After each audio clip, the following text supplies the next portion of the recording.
Chapter 91. General. You have to make the decision for us. General. You have to make the decision for us. They killed my 3 brothers at once. Look. The bodies are still here. When Brother Diapi saw this group of soldiers, he immediately put away his arrogance and began to play the victim. Ming Ci couldn't help but look at Brother Diapi twice more. No wonder he can become the big brother. It turns out to be the big brother who changes his face. Lieutenant Lu, long time no see. Ming Ci ignored Brother Diapi's frame-up, but greeted the visitor. The leader of this group of soldiers was Lu Qin. Lu Qin did not have a chance to talk to Ming Ci about the past, but asked directly, "Who of you can tell me what happened?" Ming Ci complained in his heart. Lu Qin was really an iron-faced and impartial person, not even giving him a chance to talk about the past. Originally, the big brother in the mink coat thought he would definitely lose after hearing that Ming Ci knew the soldiers. But when he heard Lu Qin say this, he instantly became energetic and spoke first without hesitation. "General. It's them. We were the first to come here and cut down the trees. But they relied on their power to steal the trees we had worked so hard to cut. General. You have to help us. And we didn't want to fight. It was them who killed one of our companions first. So we fought back." The remaining 5 people on Brother Diapi's side also echoed. "That's right. General. Don't underestimate them, because they are few in number. But they are ruthless." "That's right. They killed all 3 of our brothers." Ming Ci and Shinkei didn't make much excuses. This is not about who has more people, or who can't beat Zhonli. It's clearly that their big brother Diapi and his men are too weak. Although he only met Lu Qin once, Ming Ci firmly believed that he was not the kind of person who only listened to one word. Sure enough, Lu Qin set his sights on Ming Ci and Shinkei. "You two. Tell me what's going on," Ming Ci said. "It's just that they are shameless. Many of us come here to cut trees for warmth. Why haven't we heard that this forest has an owner before? Now there are only 2 of us. And they want to steal the trees we cut down with great difficulty. Lieutenant Lu, you can't just listen to them, because we are only 2 people, and our words are not important." The people on Big Brother Diapi's side naturally spoke to them. The 2 sides were arguing, and Lu Qin called 2 soldiers over. "You two. Take their axes and compare them." Yes. Now there was only a fallen tree on the ground, and it was easy to compare. Shinkei generously handed the axe in his hand to the soldier, while the people on Brother Diapi's side were hesitant and unwilling to hand it over. "The axe in his hand is ours." "Yes. He just snatched it from us. There is no point in comparing it this way." Lu Qin did not listen to Brother Diapi's words, and insisted on letting the soldiers take it for comparison. Shinkei's axe was a little smaller than the axes of the others, so the difference was obvious. "Is there anything else to explain?" Lu Qin asked the big brother Diapi. The big brother Diapi said, "It is true that we took their trees first, but this forest is ours. They want to cut down trees without making any noise. We can stop them. And they hurt people." Lu Qin heard this and said, "As far as I know, this mountain is planned to be developed into a tourist attraction by the government. It is not privately owned." "When did it become privately owned?" Ming Ci nodded. Yes. Lieutenant Lu is awesome. And they came to trouble us first. So we fought back." The Diapi group was about to say something, but was stopped by Lu Qin. "Half of the people in M City died due to the heavy rain and the temperature drop a while ago. We are lucky to be alive now. You should get along well and don't fight again. Do you understand?" Ming Ci nodded quickly, indicating that he understood. Even Diapi was still dissatisfied, but he could only reluctantly accept the guns in Lu Qin's hands. The fallen trees on the ground belonged to Ming Ci and Shinkei, but they had more tasks, such as burying the 3 bodies under the snow to avoid causing panic. As for Big Brother Diapi and his men, they should do what they should do. Big Brother Diapi and his men had given up the idea of cutting down trees, and left one after another. But before leaving, they still silently threatened Ming Ci and the others to wait. Ming Ci was not afraid at all, but waved at them. "Big Brother Diapi, see you next time." After the group left, Ming Ci looked at Lu Qin in embarrassment. "Lieutenant Lu, let's forget about burying the bodies. After all, we don't have tools like shovels, and there might be a heavy snow tonight, which will bury them." Lu Qin ignored him and waved his hand. 2 soldiers came forward, took 2 engineer shovels from behind, and handed them to the 2 men. "Good guy. Soldiers are worthy of being soldiers. They are fully equipped. Ming Xiai and Shen Ke could only take it, and then worked hard to dig the pit. There was no moment that the two of them were more looking forward to. God will make it snow. Elvichen did not leave, but stood aside and stared at Ming Xiai and the others, while the soldiers he brought began to disperse, and also cut down trees. You didn't scare people with that imitation gun? Elvichen suddenly asked. Ming Xiai quickly assured, of course not. And that gun? I don't know where I threw it. The best? Elvichen stared at Ming Xiai for several times, and didn't see any intention of lying in his eyes. After Lu Chen finished his question, Ming Xiai planned to see if he could find out anything useful from him. Lieutenant Lu, when I went out today, I saw many residents running back. Didn't you build a refugee resettlement site? What did they run back for? Lu Chen said, they chose to come back on their own. Last night, the government issued a notice that those who were willing to leave the refugee resettlement site could leave this morning. All residents who left could get 5 bags of cold-resistant vegetable seeds, 1 box of instant noodles per person, and 5 boxes of canned fish per person. Because every meal at the refugee resettlement site needs to be exchanged for food by working, they can take the food and leave now, so they are willing to do so. Ming Xiai nodded when he heard this. Aren't you afraid that they will take the food and leave, and then run back to the refugee resettlement site after they finish eating the food? Find another opportunity to get the food and then leave? Elvichen said, they have registered their departure, and within half a year, the refugee resettlement site will not accept them again. Ming Xiai couldn't help but praise Elvichen and his team when he heard this. Soldiers are soldiers, and they think very comprehensively. Dig quickly, Elvichen urged. Chapter 92. Wait, I heard a dog barking. Shen Ke, why don't we run away secretly? After Lu Chen left, Ming Xiai whispered to Shen Ke. This snow was so frozen that it was harder to dig than hard ground. The two of them dug for so long, but they could only bury one body. Okay, Shen Ke agreed.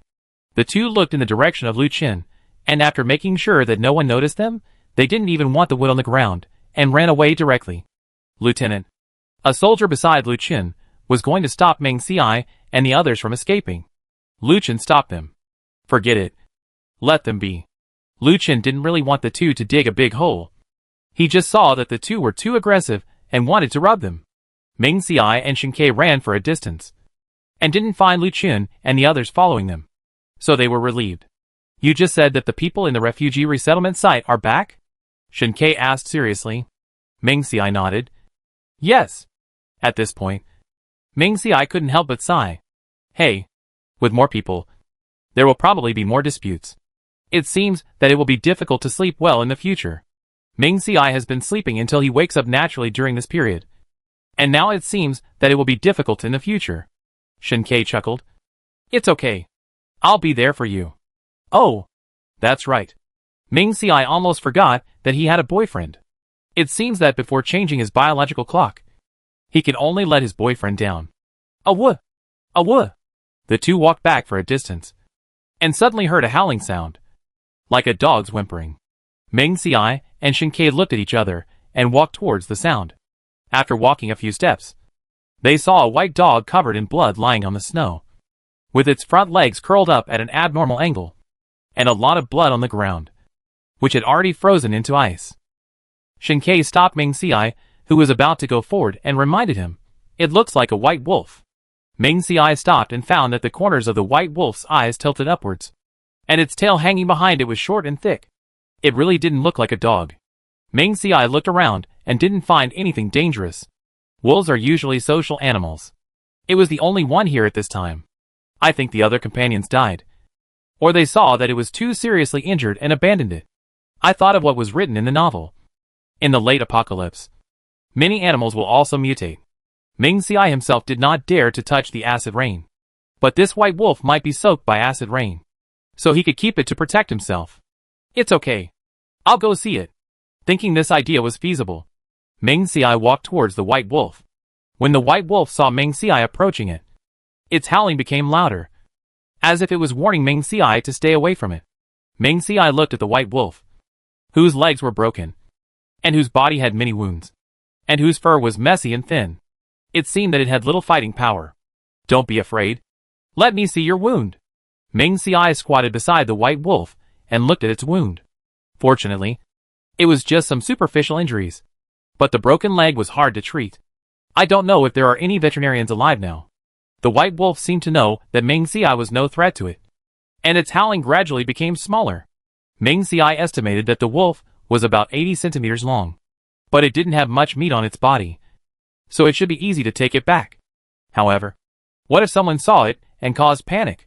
Or some people who hadn't eaten meat in the past few months wanted to eat the white wolf's meat. What if they attacked them in groups? Shinkei looked around. After making sure that there was no one around, he took out a cotton coat from the space and handed it to Meng Ci. Wrap it with this. Meng Ci and Shinkei put the white wolf on the cotton coat together, and then tied the coat tightly with a rope, just like the wolf grandmother in Little Red Riding Hood, only the face was exposed. Meng Ci covered the white wolf with the hood of the coat. Okay, now no one can see its true appearance. I'm going to take you back to treat your illness, so don't make any noise on the way. Do you understand? If someone hears your cry and captures you to eat your meat, I won't care. The white wolf seemed to understand human words, and its whimpering gradually became smaller. Meng Ci asked Shinkei to tie the cotton coat wrapped around by Lang to himself with a rope, and then walked home. Shinkei originally wanted him to carry him on his back, but Meng Ci refused.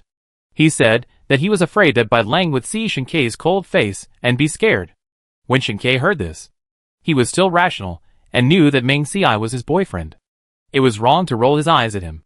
Otherwise, his expression would have broken. On the way back, he saw many residents, because these people were carrying a lot of things. Some even took sheets to pack their things and then carried them behind their backs. Therefore, Meng Ci's look would not arouse everyone's curiosity. The only thing was doubt, whether Meng Ci had a problem with his brain. It was the first time they saw things packed into long strips. Back on the 17th floor, Meng Ci put the white wolf on the ground. Shinkei took out some medicine for treating external injuries from his space and put it aside, letting Meng Ci treat him, and then added firewood to the stove. Meng Ci took alcohol and cotton swabs. Don't be afraid, I'll disinfect your wound. It may hurt a little, just bear it. As he said that, Meng Ci wiped the white wolf's wound with a cotton swab dipped in alcohol. Ah! The white wolf howled in pain. But it did not turn around to bite Meng Ci, or cry out loudly. It was just hearing its low whimpering that made Meng Ci feel distressed. Thinking of the videos he had seen before, many animals would have their hair shaved around the wound when they were treated. It might not be very effective to apply alcohol directly on the white wolf. So after wiping 2 more wounds, Meng Ci put down his things, took out scissors and a razor, and tried to shave the white wolf. Meng Ci had never shaved anyone's hair before, and his skills were average. The haircut he gave the white wolf was bumpy and horrible. After Shinkei couldn't stand it anymore, he took a razor and trimmed Bai Lang's hair. You have a good skill. Meng Ci praised Shinkei for his quick and neat work. Shinkei explained, I learned it when I was in the army. When Shinkei was in the army, male soldiers had to keep a buzz cut.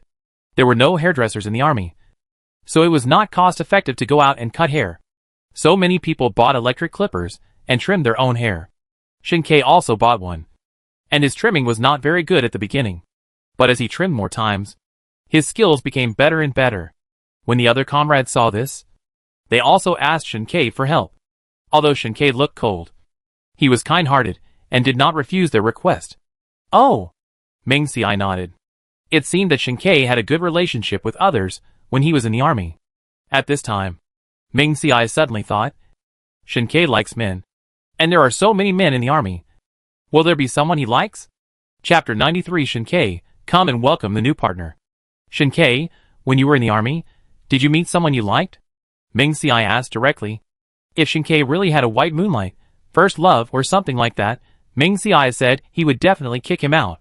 What if, as written in some novels, Shinkei used him as a substitute? Before Meng Ci traveled through the book, he read ordinary novels. But after traveling through the book, because the end of the world is coming, he has more free time every day, and the boss downloaded a lot of novels on his mobile phone. When Meng Ci had nothing to do, he would read novels. And many of the novels on the rankings were about domineering CEOs. Sadomasochistic love. And Meng Ci was poisoned by them. When Shinkei heard this, his eyes turned strange when he looked at Meng Ci. We had a heavy training task every day, and we were all tanned. So of course we didn't like each other. Besides, before I met you, I didn't know whether I liked men or women. Meng Ci was quite satisfied with the first half of the sentence, but he was not very happy with the latter part. He doesn't even know whether he likes men or women. Shinkei is probably bisexual, then his chances of cheating will double. Will your chances of cheating increase in the future? After Shinkei's inquiry, he was quite speechless after knowing Ming Xi's idea. I don't know if you have ever heard a saying, before you really meet the person you like, you don't know whether the person you like is a boy or a girl. I like you, just because you are a person, not because you are a man or a woman. Besides, even if I like you, I would like you even if you were a dog. Ming Xi was very satisfied with Shinkei's answer, but when he heard him say that he was a dog, he was instantly unhappy. How can it be so beautiful? How can it be compared to a dog? But when Shinkei was gently bandaging the white wolf, alarm bells rang. Oh my god, will the white wolf be in danger? Let Shinkei stay away from the white wolf in the future. If Shinkei really likes dogs, what should I do? When the dog cannot be found, I will use the white wolf as a substitute. Shinkei, your idea is very dangerous, Ming Xi said. When Shinkei heard this, his face was full of confusion. I didn't know what Ming Xi meant. Ming Xi did not explain, but recalled a Beastman article he had read before. If Shinkei knew that all of Ming Xi's strange ideas came from novels, he would probably take his phone and delete all the novels. Shinkei had learned bone setting before. After treating the wound on the white wolf, he took a wooden stick and put it in the white wolf's mouth, and then began to set its bones. Then Ming Xi saw the white wolf, who originally had no expression, straighten his limbs and open his eyes wide. Ming Xi gave Shinkei a thumbs up. I didn't expect this guy could fix bones. Shinkei asked Ming Xi to grab the white wolf's legs, turn around and chop 2 pieces of wood with an axe, and fix them with ropes. Then Shinkei wanted to take a cotton swab to treat the wound on the white wolf's body, but he didn't expect that the white wolf saw Shinkei approaching. Even if it couldn't get up, it would move away. Seeing this, Ming Xi quickly took the cotton swab from Shinkei's hand and comforted it. It's okay, it just doesn't know you're doing this for its own good. When its legs are healed, it will thank you. Shinkei handed the alcohol bottle to Ming Xi and snorted coldly. No need. Then Shinkei got up and sat on the sofa. Ming Xi took the wood out of Bai Lang's mouth and then saw the basin on the stove, which contained large pieces of braised pork. Ming Xi picked up a piece and fed it to Bai Lang. Okay, it won't hurt if you eat something.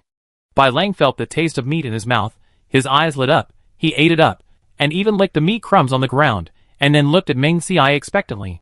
Ming Xi picked up 2 more pieces, thinking of the fish that were brought back from outside and put in the space before.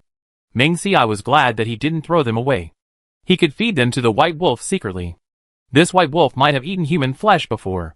He just hoped that it would have a little conscience and not eat him. Shinkei sat on the sofa and said, in the late apocalypse, many animals and plants will mutate. I just saw that this wolf has traces of acid rain corrosion on its body. You can feed it. In the late apocalypse, it can also protect you.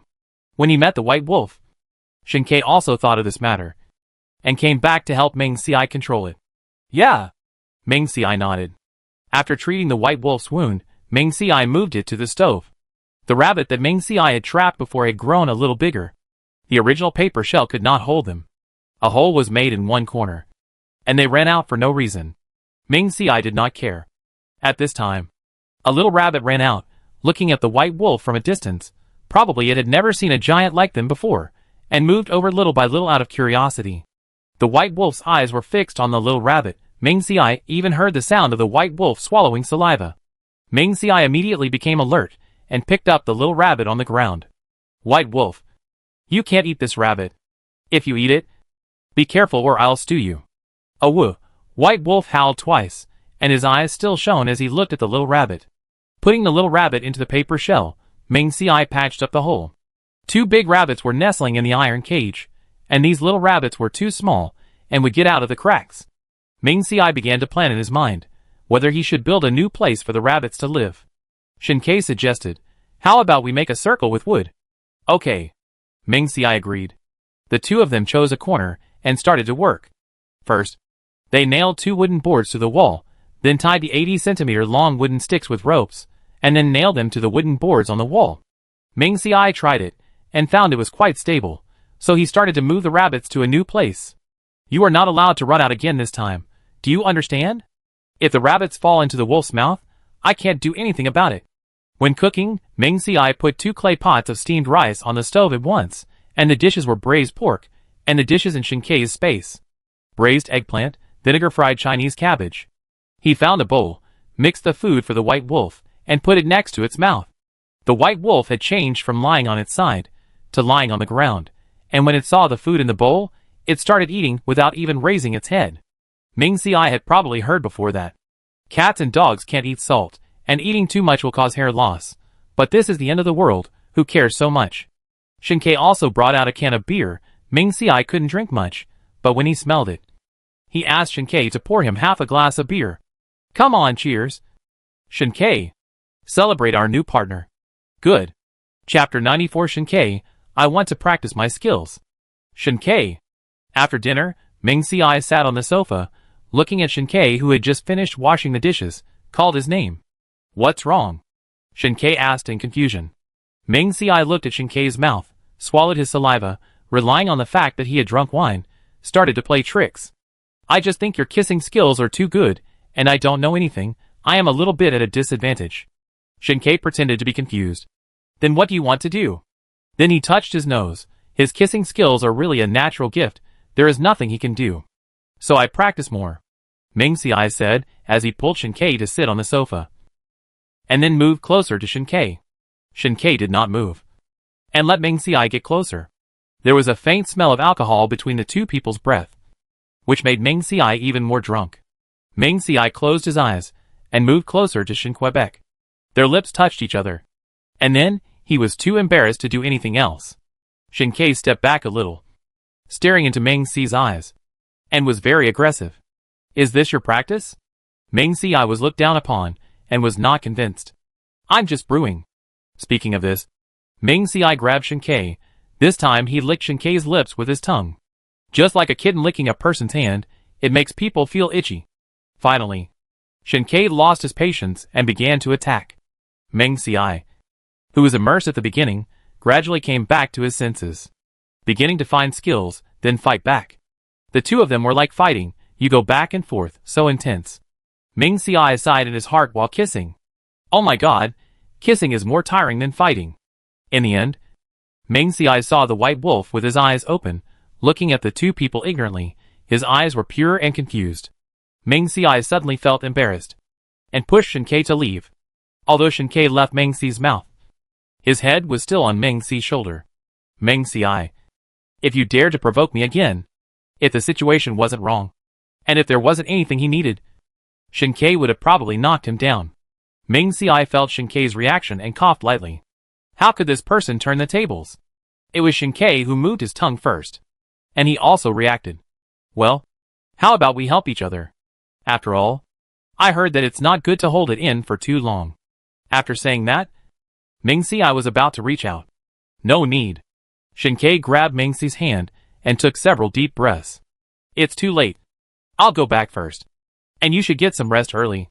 Shinkei stood up, took his cotton coat and strode out. Ming Si looked at Shinkei's back and sighed. He wanted to shout, You don't need me. But I do. But he was afraid that Shinkei would be scared by himself. So Ming Si could only hold back. He took the phone. It's only 5 o'clock now. How can it be late? In order to kill his energy, Ming Si thought about it and entered the space. Not to mention, the vegetables planted in this space grow fast. It's not even 20 days yet. The eggplants and peppers have already bloomed. And the flower pots outside, as long as the soil is taken from the space, whether fertilized or not, they grow pretty well. Ming Si got another piece of land.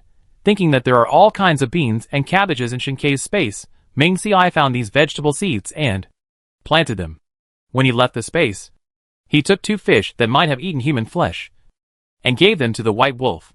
He also took 2 boxes of instant noodles, sausages and other things. The brands were all things that Shinkei had placed with him before, so he was not afraid that Shinkei would find out that something was wrong. Oh my god! After he came out, the room was pitch black, and Ming Si saw a pair of green eyes staring at him, which scared Ming Si. But then he remembered that the wolf's eyes were green at night, and he was relieved. Ming Si took the flashlight on the sofa in the dark, turned on the generator, and the room was instantly bright. Although the white wolf couldn't speak, his eyes were full of doubts. as if he was asking where this guy had been and why he disappeared. Meng Ci was holding 2 fish in his hand, and he walked over to block the white wolf's bowl, and then touched its head. Don't tell others about what happened just now. If you agree, these 2 fish will be yours. The white wolf rolled his eyes in his heart. The fish were already in the bowl. If he didn't give them to him, would he take them out again? But for the sake of the fish, the white wolf rubbed Meng Ci's head, indicating a deal. Meng Ci patted the white wolf's head. He didn't expect this guy to be so smart, so he rewarded it with a sausage. In the rabbit's nest, Meng Ci had asked Duan Yin to help improve an electric blanket, so even if it was placed a little further away from the stove, it wouldn't freeze to death. But this white wolf was injured, and there was no electric blanket suitable for it. Meng Ci could only add some coal to the stove, and then cover the white wolf with a cotton coat that was chopped by the mink brother and others in the morning. After making sure it wouldn't get cold, Meng Ci went back to the bedroom to sleep. When he woke up the next day, Shen Ke had already come to him, lit the stove, fed the rabbit and the white wolf, and cooked a pot of porridge. Bang, bang, bang. Squeak! He heard the alarm outside, and the sound of the escalator being knocked. Could it be that those residents who just returned were causing trouble again? Meng Ci and Shen Chu immediately took the knife and opened the door to go out. They happened to run into Yun Jingson and the other 5. Several people nodded and then came to the stairs. 2 big brothers, you are here. Meng Ci just arrived at the stairs and saw Zhang Mingtian wearing a black cotton coat and a furry hat on his head. Seeing that the 2 were still alive, he breathed a sigh of relief.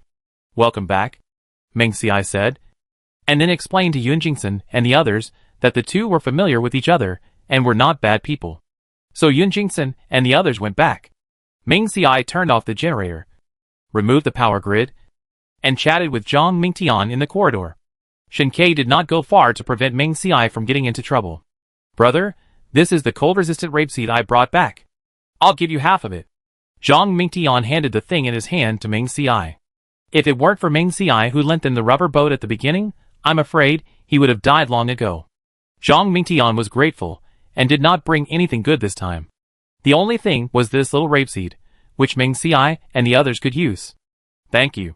Meng Ci took it without hesitation. Why did you come back? Wouldn't it be good to stay at the refugee resettlement site? Meng Ci asked in confusion. Zhang Mingtian sighed. It's good. You don't have to worry about food and drink. But you need to work hard. Zhang Mingtian's mother is in her 60s, and can do less work. And his wife is 2 months pregnant, and can't do any heavy work, fearing that she will have a miscarriage. So in the end, the food that Zhang Mingtian earned from his work was not enough for 3 people. Now that he can leave the refugee settlement, he still needs to be self-reliant. Chapter 95. Meng Ci, who do you like the most? You guys are really amazing. It's already this time, and you still dare to get pregnant. Adults can't take care of it, let alone children. So Meng Ci was so surprised when he knew Zhang Mingtian's wife was pregnant. How can a pregnant woman get enough nutrition at this time? And there are things like prenatal checkups. If you have another child in the future, I'm afraid you won't be able to find a doctor. These 2 people are really brave. Aren't they afraid of a difficult birth, or giving birth to a deformed child? It's no wonder Meng Ci thought things so badly. It's true that in the novel, some pregnant women in the end times are malnourished, or eat mutated things, and give birth to deformed children. Zhang Mingtian sighed.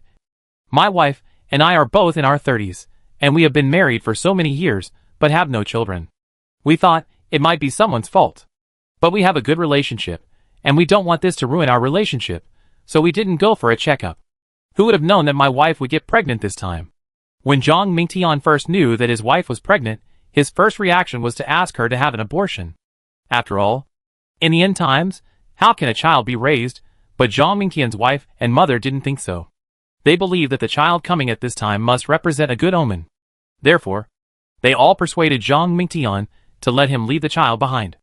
As for Zhang Mingtian, he also hoped to have a child with his wife. So he agreed to this ridiculous decision. After all, it was someone else's family affair. So Meng Ci couldn't say much and could only let it go. Then he began to ask about the refugee resettlement site. Zhang Mingtian told Meng Ci what he knew. When the villa area that Meng Ci bought was first built, only 100 villas were built. The occupancy rate of this villa area is only 1/5. The government occupied 51 to 100 villas, and then the government decided to let those residents of 51 to 100 villas move to the unoccupied villas in the first 50. After demolishing most of the villas, they built houses along the hillside all the way up the mountain. Each house is only about 10 square meters, and there are iron beds inside. One house, at least 8 people live in. Of course, there are also larger houses, which require people with special abilities to obtain. Some migrant workers, who can make bricks and build walls, are the first priority for refugee resettlement sites. Doctors, who are scarce in the end times, are also the objects of preferential treatment. Urban white-collar workers and blue-collar workers, like Zhang Mingtian, were glamorous before the end times, but useless after the end times. They can't carry anything, and they can't work hard or tell the difference between grains. They can only be reduced to the bottom, digging soil, shoveling snow, doing the hardest work every day, but getting the least food. Therefore, after knowing that they could leave, Zhang Mingtian and his friends left without hesitation. Ming Xiai nodded when he heard this. The villa Ming Xiai bought was number 8, and the iron wall he built must not have been occupied. Ming Xiai felt relieved, and he could move in after the blizzard was over. After returning to the house, Ming Xiai told Shinkei about the situation and revealed that he had a villa there. After the blizzard was over, if there was any problem with the house, the two of them could move in. Shinkei had no objection to this. The Ming family used to be the richest family in M City, and it was normal to have a villa in such a place where every inch of land was worth money. During the meal, Ming Xiai prepared a bowl of meat mixed with rice for the white wolf, and poured a lot of leftover soup. The white wolf was not picky about food, and ate happily. Ming Xiai was very satisfied with the white wolf's non-picky food, and then began to think about giving the white wolf a name. Shinkei, do you have any suggestions? Ming Xiai asked expectantly. Shinkei thought for a while and suggested, when naming animals, you can name them according to what you like. For example, if you like to drink Coke, you can call it Coke. If you like to eat braised eggplant, you can call it braised or eggplant. Ming Xiai thought Shinkei's suggestion was not bad, but he didn't expect that he would mention the braised eggplant later, and he felt it was outrageous. So Ming Xiai supported his hands and deliberately said, my favorite is a person named Shin Quebec. Then can I call by Lang Shinkei? Shinkei heard this and looked at Ming Xiai deeply. Ming Xiai blinked. He was just joking. Shinkei wouldn't take it so seriously. What did you say just now? Shinkei suddenly asked. Ming Xiai certainly couldn't say what he said just now. His eyes were glimpsed. I didn't say anything. Oh my god. I accidentally confessed to Shinkei just now. How embarrassing. You said your favorite person is me? Shinkei said. Forget it. Forget it. Since it has been said, it is too late to be shy. Yeah. So Ming Xiai nodded, coughed and admitted it. Shinkei is so handsome, and he cooks and cleans the floor for him. Of course he likes him the most. However, Ming Xiai added in his heart that his favorite person is himself.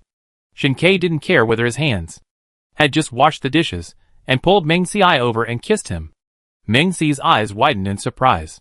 This is the first time Shinkei took the initiative. Unfortunately, there was no surveillance, so I was unable to record this scene in time. When the two of them separated breathlessly, there was even a trace of silver. Ming Xiai quickly reached out to wipe off his saliva, pretending that nothing had happened. However, Ming Xiai said that he called by Lang Shinkei just to tease him. When the heat on his face subsided, Ming Xiai continued to think about Bai Lang's name. Coke? Eggplant? Spicy strips? Ming Xiai thought about it, but couldn't find a name that suited Bai Lang. He could only give up. Forget it. Forget it. As for the name, it's up to fate. Bai Lang is a good name. At night, Shinkei rebandaged Bai Lang's wound and went back, and Ming Xiai entered the space.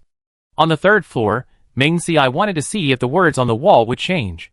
However, no, after instructing Ming Xiai to get the endless water into the space, the words did not change. Ming Xiai could only leave the space with regret. Lying in the already warm quilt, Ming Xiai sighed comfortably. At this time, the extreme cold had been going on for almost a month. The snow was falling intermittently, not as heavy as expected. It was just that the temperature dropped sharply, and it was almost minus 40 degrees Celsius. This was unbearable for Ming Xiai, who had lived in the south before he traveled through the book and had never seen snow, so he would not go out if he could. However, There were too many people coming back now. If he did not go out to find things, he would live a comfortable life. He might think that they had a lot of food and firewood at home.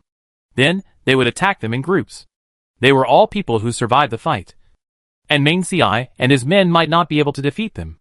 Therefore, even if Meng Xiai was unwilling in the next few days, he would still follow Shen Ke to find some firewood.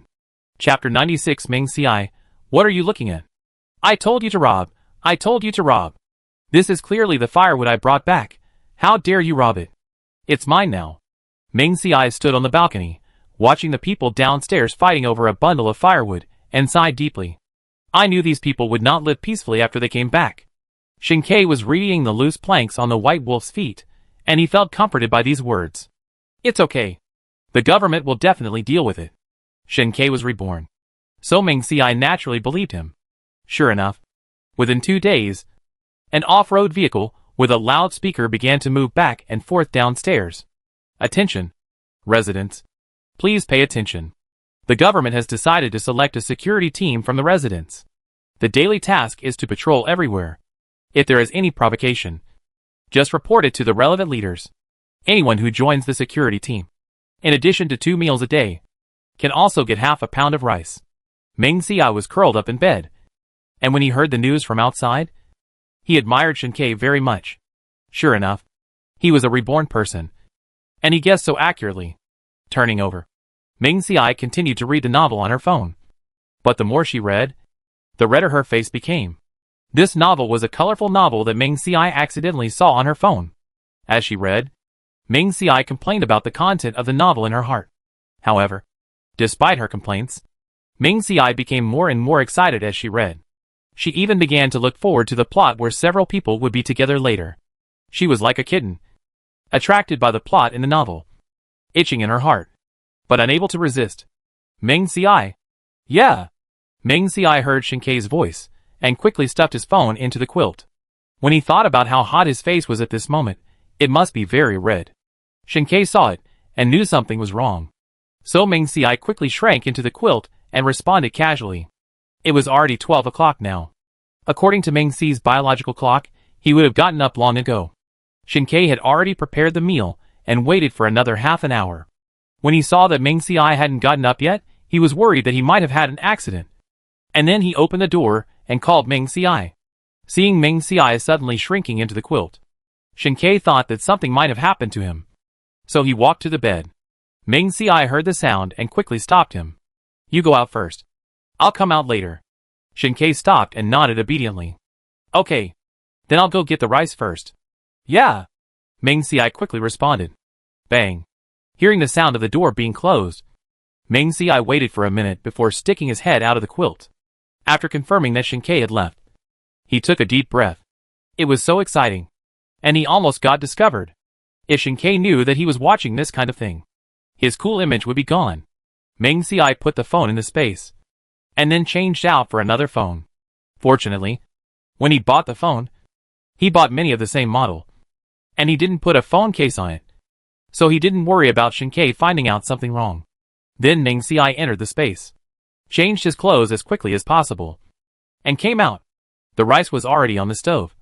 Spicy soup, with 1,000-layer cake, a plate of pickled mustard, and a plate of boneless chicken feet. Meng Xiai took a bite of the 1,000-layer pancake and nodded. Not bad. Not bad. Under Meng Xi's personal guidance, Shen Ke's cooking skills have now reached perfection, and are almost close to his own.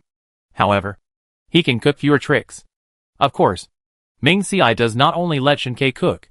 In the morning, it is usually cold. Shen Ke makes some simple breakfast, and in the afternoon, Meng Xiai cooks most of the meals. Shen Ke was praised by Meng Xiai, and his face was calm, but the raised corners of his mouth still betrayed his good mood. After dinner, Shen Ke returned to his room, saying that he wanted to wash his clothes, and took back the clothes that Meng Xiai had changed. There is a semi-automatic washing machine in Shen Ke's room. When needed, it is connected to the generator. As for the water for washing clothes, it is the snow brought back from the roof. Meng Xiai waited for 5 minutes, after making sure that Shen Ke would not come over suddenly. Thinking about the contents described in the novel, he felt itchy. After secretly glancing at the door a few times, Meng Xiai still took the mobile phone out of the space. Just watch for 10 minutes. Just watch for 10 minutes. As a result, Ming Xiai could not stop watching, 10 minutes after 10 minutes. And the expression on his face was getting more and more incredible. He was complaining in his heart while watching. How could this be possible? Would it still be useful in the future? What are you watching? How disgusted is your face? Shinkei's voice suddenly sounded behind the sofa. Ming Xiai quickly pressed the off button on his phone. And then looked at Shinkei, and shook his head. I didn't watch anything. I didn't watch anything. He was so nervous. Why did Shinkei walk without making any sound? How much content did this guy watch? He wouldn't think he's a pervert. Would he? Seeing that Shinkei had no expression on his face, Ming Xiai swallowed his saliva. Well, Shinkei, when did you come? Why did you come? You didn't even say hello first. After asking, Ming Xiai wanted to slap himself in the face. No.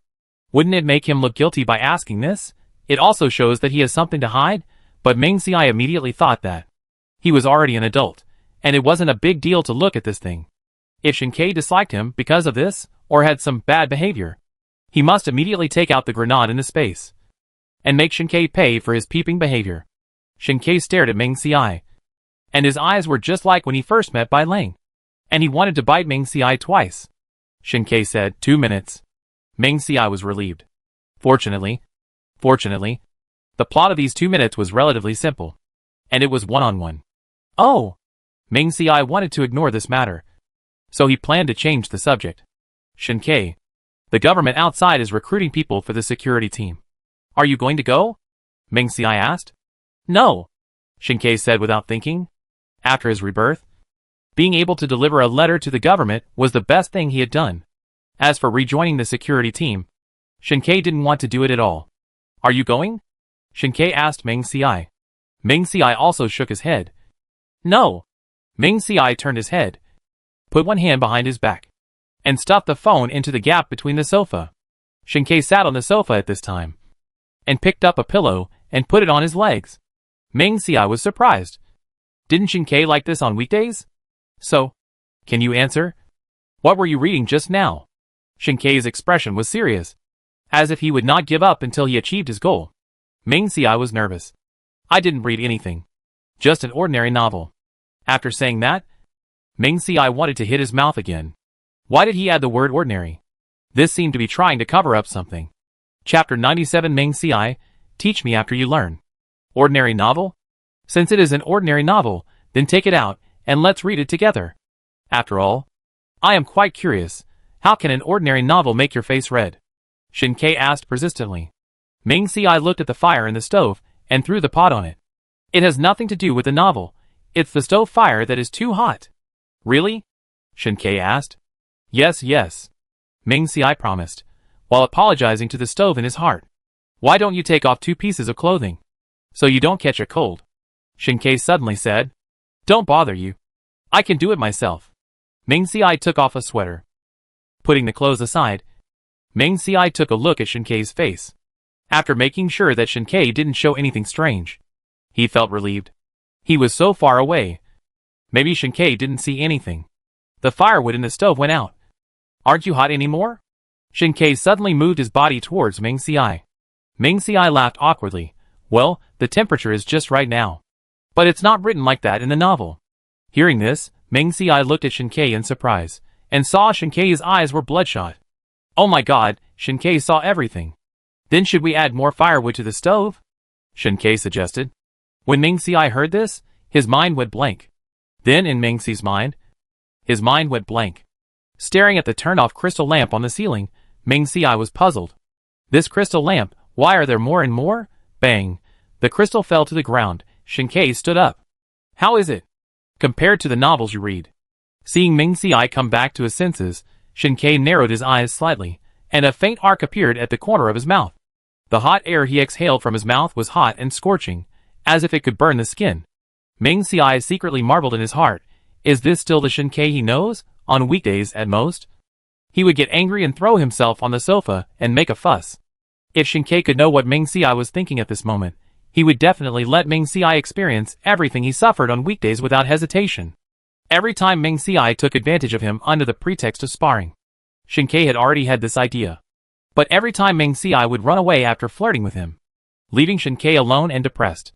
So, he could only open the window helplessly, letting the cold air blow on his face, trying to calm his inner restlessness. However, after accidentally discovering the novel that Ming Xiai was reading this time, Shinkei could no longer suppress his inner impulse. This discovery made the fire in his heart burn more vigorously, and at the same time made him more determined to be with Ming Xiai. Ming Xiai didn't dare to look at Shinkei. Shinkei stood up and said calmly, "I'll go see if the clothes are washed, and then I'll come to cook." He turned and left the room. Ming Xiai looked at Shinkei's back and secretly breathed a sigh of relief. After this guy put on his clothes, he exuded a strong abstinence, which made it impossible to imagine what had just happened. "Can you show me the novel you read after you finish it?" Shinkei suddenly turned around and asked. Ming Xiai nodded subconsciously to show his agreement, but then shook his head vigorously. He widened his eyes and said anxiously, "No, absolutely not." Shinkei asked in confusion, "Why?" Ming Xiai explained in a panic, I will delete it later." Shinkei frowned, indicating that he did not understand. He thought, what is the content of this book? How can it make Ming Xiai so nervous and scared? Ming Xiai held the phone tightly and shook his head desperately. He secretly prayed that Shinkei would not continue to ask, because if Shinkei discovered the truth about the novel, the consequences would be disastrous. Seeing Ming Xiai so determined, Shinkei did not force him. He sighed, turned around and left the room. Ming Xiai breathed a sigh of relief, and quickly turned on his phone, preparing to delete the novel. "No, you can't read it. If you insist on reading it, then we will die together." With that, Ming Xiai left the sofa, turned on the stove, and pretended to throw his phone in. "Let the phone explode in the furnace, and we will die together." Ming Xi's eyes widened to express his determination. Seeing that Ming Xiai really didn't want to watch it himself, Shinkei could only give in. "Well, watch it carefully, and you can teach me after you finish watching it." Ming Xiai stayed there until 5 minutes after Shinkei left. What did Shinkei mean by this? What did he mean by teaching him? Shinkei. This guy. Didn't he really regard these as teaching materials? He picked up the phone and carefully reviewed the clips he had watched before. Sure enough, it's true. This is not just any ordinary text, it's quite detailed. Ming Xiai suddenly realized, no wonder Shinkei's technique was so skillful just now. It turns out that everything has a traceable path. While sighing, he continued to flip through the contents of his phone. Suddenly, his eyes stopped at a certain place. His fingers gently swiped across the screen. His eyes became focused. Since Shinkei asked him to study hard, then he would study hard. So, Ming Xiai no longer hesitated, and began to immerse himself in this colorful novel openly. However, he soon discovered that the author was really good at writing, and the whole book was more than 1,000 chapters long.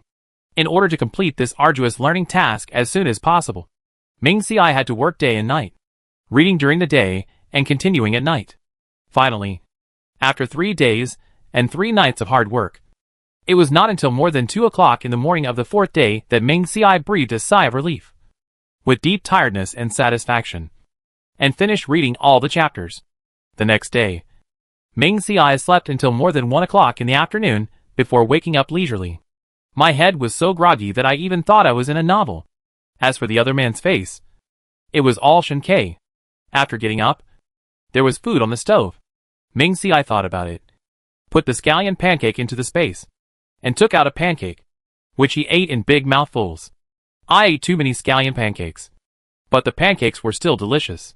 Just after finishing the meal, Ming Xiai saw Shinkei walking and wearing a coat. "Are you going out to find firewood?" "I'll go too. Wait for me to change my clothes." With that, Ming Xiai walked into the bedroom. Shinkei shook his head and said, "Not looking for firewood." Ming Xiai grabbed the door handle, confused. "Go out and find some things, to test your learning results." Ming Xiai pressed his hand unconsciously, and almost fell into the house. Thinking of what he had learned in the past 2 days, Ming Xi's legs went weak. "Are you still going?" Shinkei asked. Ming Xiai nodded. "Go." After staying in the house for several days, Ming Xiai certainly wanted to go out and get some fresh air. Chapter 98. Come on, there is meat to eat here. Where shall we go first? Ming Xiai and Shinkei both wore scarves, furry hats on their heads, and thick coats, with only their eyes exposed. After leaving the building, the two walked north. Shinkei put his hands in his pockets and a puff of white mist came out when he spoke. Let's go to the building we entered before. Yes.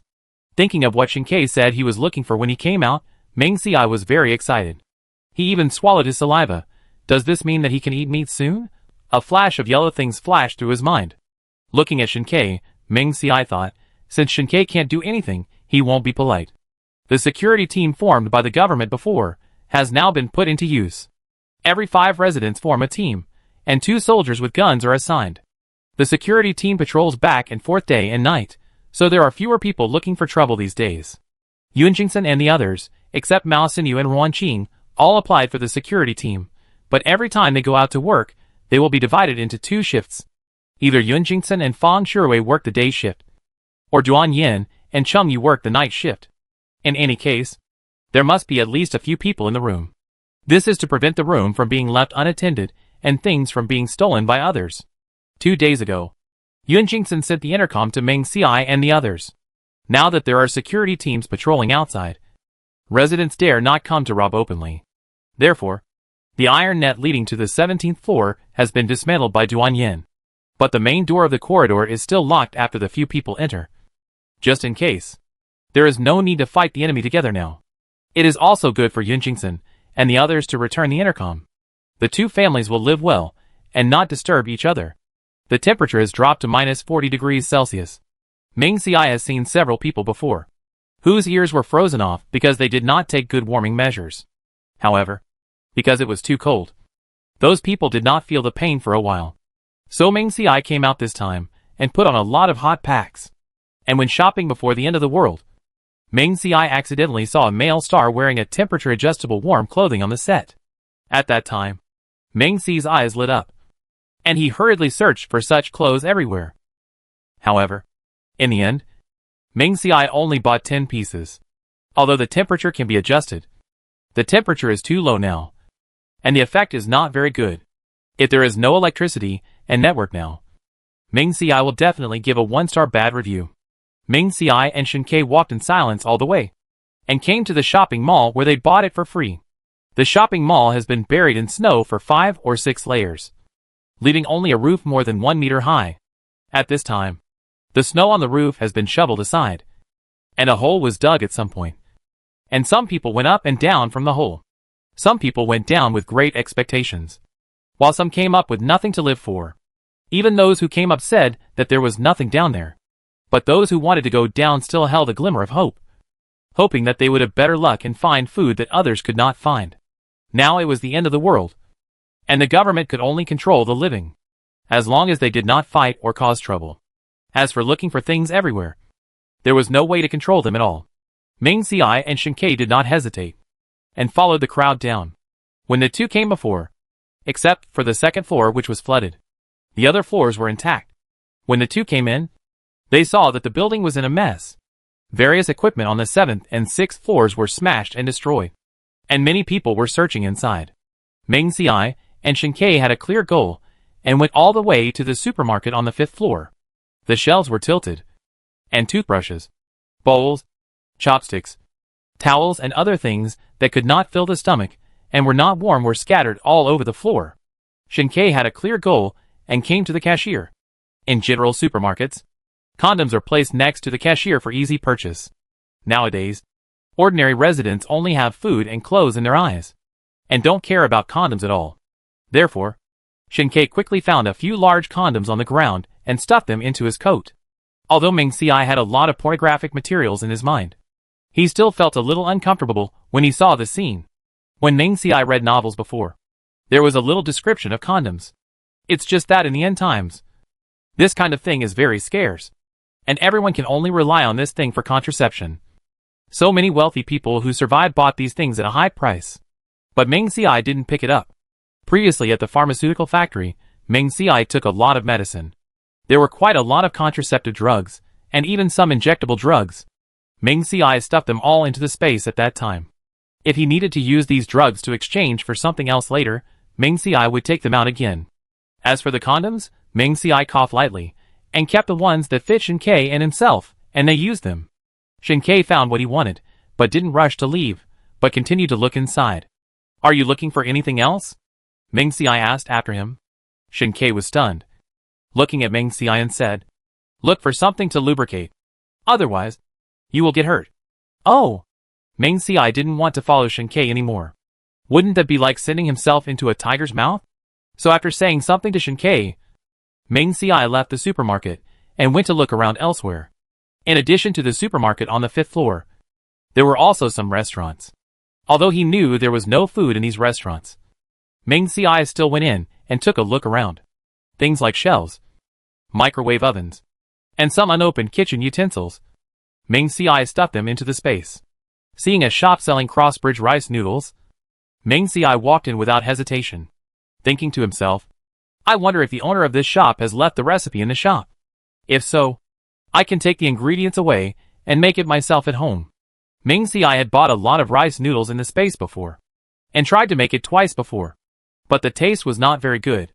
Therefore, Meng Xiai entered the back kitchen of this shop and searched carefully.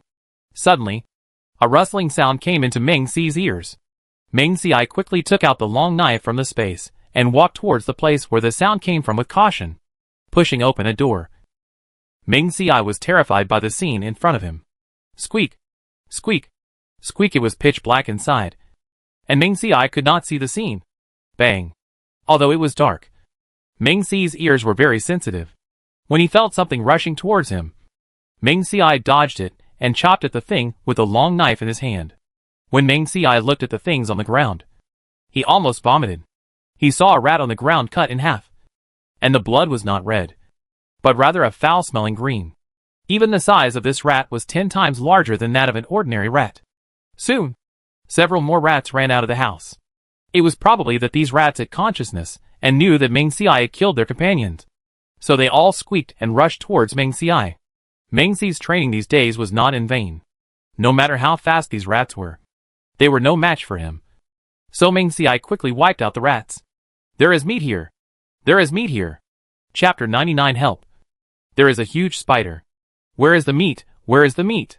I want to eat meat! I want to eat meat! Meng Xiai suddenly heard the voices of several people talking outside. Then several people ran in, shoved Meng Xiai aside, and pounced on the dead rat on the ground like wolves and tigers. Meng Xiai leaned against the wall, watching these people fighting for a piece of rat meat, and he really couldn't understand it. Meng Xiai! Meng Xiai! Shin-Kei's anxious voice came from outside. Meng Xiai heard Shin-Kei's voice and hurried out of the house. "Shin-Kei! I'm here!" Seeing Meng Xiai, Shin-Kei hurried over, took him to check and confirmed that there was no problem. And then, he was relieved. Shin-Kei, who was looking for something in the supermarket just now, heard the loud shouting outside, and was afraid that something had happened to Meng Xiai. What happened inside? Shin-Kei saw that there were several people fighting in the store where Meng Xiai just came out, and asked in confusion. Meng Xiai told Shin-Kei what had just happened. That mouse has probably mutated. Its blood has turned green. It won't be a problem if they eat it. Right? Before Meng Xiai traveled through the book, he couldn't even look at things like fried silkworm pupae and fried scorpions, let alone eat them. Not to mention the mutated things now. Shin-Kei shook his head. It won't be a problem now. These mice have experienced heavy rain, acid rain, and are now in a blizzard. Their food has been consumed in a few months. The mice that survived are most likely to have eaten human flesh. Then, these rats were exposed to acid rain. Rats are small, so they mutate faster. And humans, because they are too big, will only slowly mutate after 2 years of acid rain. It's just that these rats are abnormal in size, so they are not poisonous. Meng Xiai nodded. Even if it's not poisonous, Meng Xiai said he wouldn't eat it. Seeing that people were still fighting over rat meat, Meng Xiai didn't get involved and left with Shin-Kei. Even if the rat meat was poisonous, I guess they wouldn't listen to Meng Xiai. On the way back, Shin-Kei and Meng Xiai also talked about some other mutated animals. Now, in addition to mice, there are also cockroaches, spiders and other animals that are mutating. And their size must be much larger than usual. After a while, it will be cats and dogs. Then, it will be crocodiles and tigers. Also, white wolves may also mutate. Meng Xiai had seen these things in novels.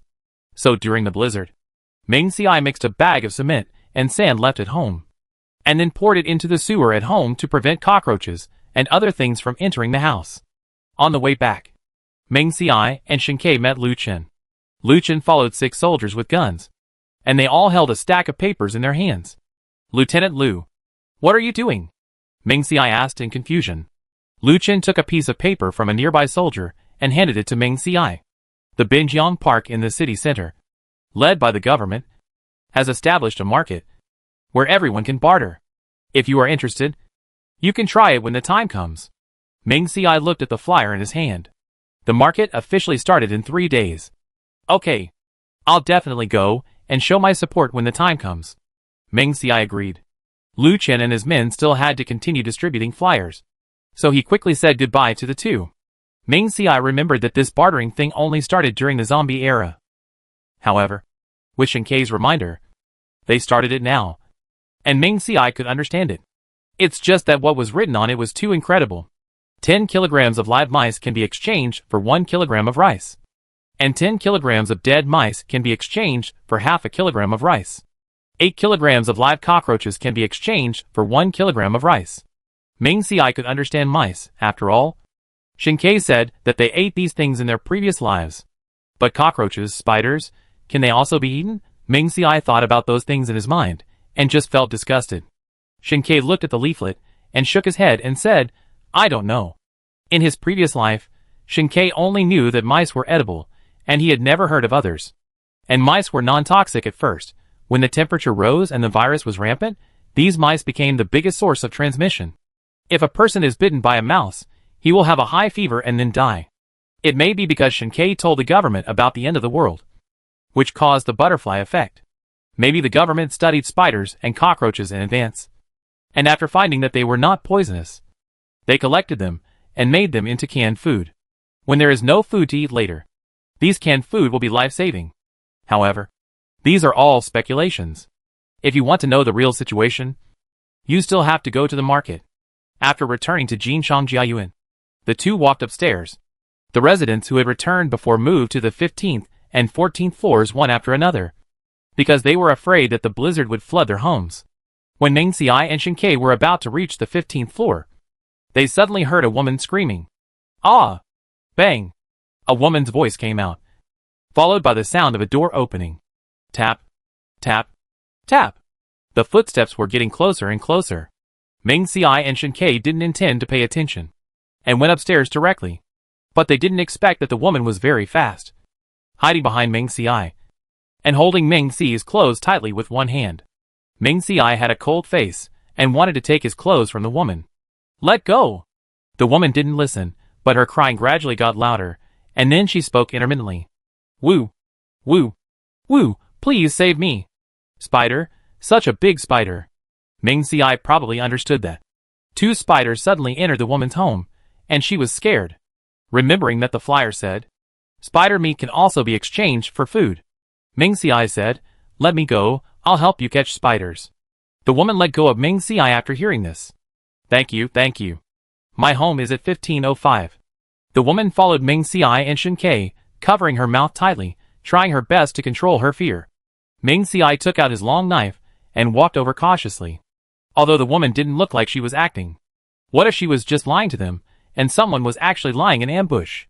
Shen Kei probably thought of this situation and took 2 steps forward. Where are the spiders? When the woman came out, she didn't close the door, and the 2 spiders walked out through the door. Shen Kei held the butcher knife tightly in his hand, and didn't give Meng Xiai a chance to use his power. He killed the spiders in 2 strokes. The blood of the 2 spiders was still green. The woman opened her eyes wide in surprise, pointed at the spider with one hand, and stammered, Why is it bleeding green? And the spider was too big, bigger than the woman's fist. Shen Kei held the tentacles of the 2 spiders, and the blood dripped on the ground. Let's go! The 2 men didn't explain to the woman, and left with the spiders. Chapter 100. By the way, we can freeze some ice. Shen Kei, how many kilograms do you think each of these things weigh? Meng Xiai looked down at the brochure in his hand. 10 kilograms of spiders can only be exchanged for half a kilogram of flour. These 2 spiders are as big as fists, but the blood inside them has flowed all over the floor, and now there is only some meat left, and they don't weigh many kilograms. Shen Kei mentioned it, and replied, 2 can weigh more than 1 kilogram. Meng Xiai nodded, and asked the question in his heart. But what does the government want these for? Shen Kei replied expressionlessly, to eat. What? Ming Xiai was extremely surprised. He thought those people in the shopping mall who were fighting for rats were just starving. But I didn't expect that the government would collect these things to eat. Ming Xiai couldn't help but look at the spider in Shinkei's hand. This ugly thing with green blood. Can it be eaten? In the previous life, it was almost a blizzard. The people who survived couldn't find food. When they were starving, they would catch mice and cockroaches to eat. The government had no preparation at that time. The food had been distributed to the residents long ago. When they knew that mice and cockroaches could be eaten, the government sent troops to catch these things. It was not until the blizzard was about to end that they found a way to develop canned cockroaches, canned rats and other things.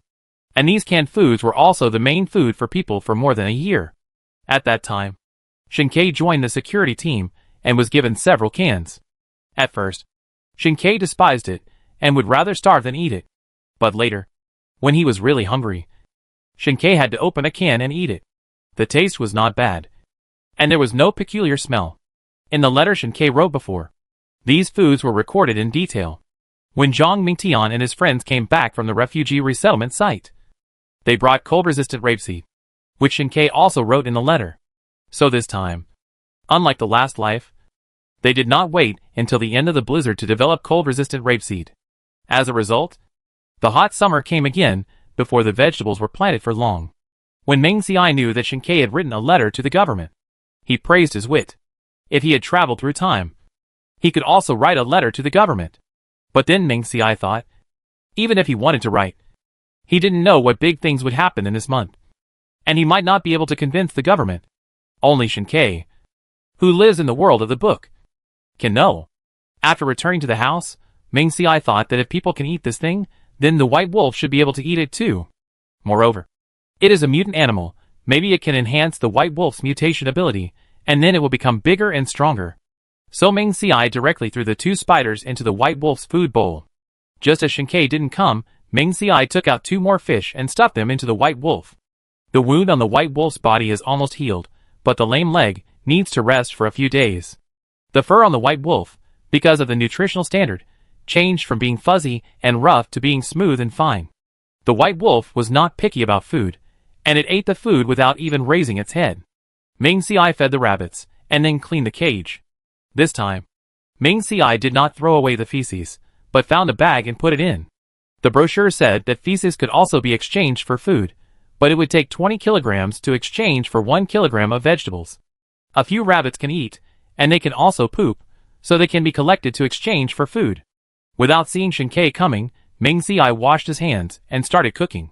He cooked a pot of rice, fried a braised eggplant, fried a green pepper with meat, took a fish out of the space, made spicy braised fish fillet. He picked some green vegetables, opened a bag of vermicelli, made a soup. Shinkei, what are you doing? Come over to eat quickly. Shinkei. Ming Xiai was too lazy to go out, so he took the intercom and started calling Shinkei. Okay, I'll be right there. After hanging up the intercom, Ming Xiai served the food, but in just 2 minutes, Shinkei came over. During the meal, Ming Xiai was curious about what Shinkei was doing. Shinkei said mysteriously, "You'll know in a minute." Okay.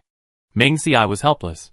After the meal, Shinkei washed the dishes and ran back. Something was wrong. Shinkei wanted to stay with him all day in the past few days. How come he went back without saying a word today?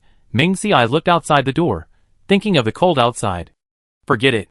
Shinkei would definitely tell him what he was busy with, so he wouldn't go out and get cold. Ming Xiai had nothing to do, so he curled up on the sofa and started playing with his phone. After playing for a while, Ming Xiai yawned, then pulled a blanket over, covered himself with it, and started sleeping. After sleeping for half an hour, Ming Xiai woke up. Yawning, he took out a cup of taro balls and grapes from the space. Ming Xiai sat cross-legged on the sofa and drank it all in one gulp. Originally, Ming Xiai wanted to take a cup of taro balls and grapes with ice, but he thought it was too cold now. And if he caught a cold because of a glass of ice water, it would be a waste. So, I can only take a cup of room-temperature taro balls and grapes. By the way, there is no ice in the space. If I don't freeze more ice now, when the weather gets extremely hot, there will be no ice to eat. I acted immediately. Ming Xiai looked outside the door. There was no movement from Shinkei. He went into the space and quickly brought out a bucket of water. Then, he took a lot of disposable cups, placed them on the balcony one by one, and filled them one by one. It was minus 40 degrees Celsius. As soon as the water was filled, the water in the cup froze. It happened that there were some leftover shells in the space, and some shells found in someone's restaurant today, which could be put on top, and it didn't take up space. After an hour of work, more than 300 cups were neatly placed in the space.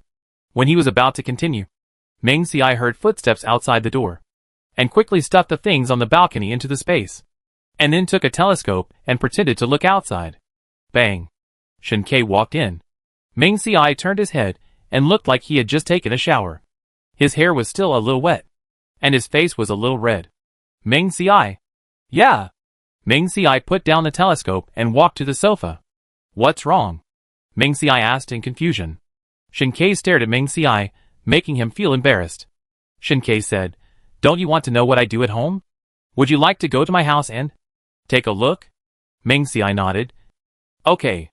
Meng Xiai followed Shen Ke, and for some reason, he felt like a sheep in a tiger's mouth. After leaving the house, Meng Xiai shuddered. The weather was too cold, and he had to be mentally prepared every time he went out. After entering Shen Ke's house, the living room was cold and deserted. Shen Ke had been eating at Meng Xi's place for a while, so his room seemed a little cold. Meng Xiai looked around, and didn't find anything different. Shen Ke led people to his bedroom. When he opened the door, a wave of heat came. Oh my god! Meng Xiai was surprised when he saw the scene inside. Chapter 101 No. I'm not disabled. When did you do this? Meng Xiai asked in confusion. The bed that was originally there had disappeared. Instead, there was a red brick Kong. Near the closet, a lot of firewood was placed. The stove was burning vigorously. Looking at this Kong, it must have taken a lot of work to repair it. Shen Ke explained, before the blizzard, I started to do it. In his previous life, Meng Xiai slept in the cold quilt and thought about how nice it would be to have a Kong. Therefore, after rebirth, Shen Ke went to the north to learn how to build a Kong. After returning, Shen Ke bought the tools for building a Kong. Before the blizzard came, Shen Ke took out the bricks and cement from the space. He chopped the bed he slept on with an axe, and then started to build a Kong. However, after building it, Shen Ke only used it twice. Today, Shen Ke had other ideas in his mind, so he renovated it, lit the Kong, and went to find Meng Xiai. Meng Xiai sat on the Kong and felt it. This Kong is great. Not only is the bed warm, but the room is warm too. It is indeed better than the stove in his living room. It's a pity that the bricks and sand he left behind have been used to build walls, otherwise he would have to build one in the room. If you like, you can stay here every night in the future. Shen Ke stared at Meng Xiai and said sincerely, This is not good. Meng Xiai was still a little hesitant. If he came to sleep, Shen Ke would have no place to rest. It's really not good to occupy someone else's nest. Meng Xiai supported himself and sat in the bed, wanting to feel the Kong again. As a result, I felt something poking my hand. Meng Xiai was not shy, and lifted the quilt to see what good things Shen Ke had hidden. When he saw the things, his face turned red. Why did you put the things here? Meng Xiai quickly put down the quilt to cover the things inside. Moreover, it was placed together with a bottle of hand cream. No wonder Shen Ke has such good skin.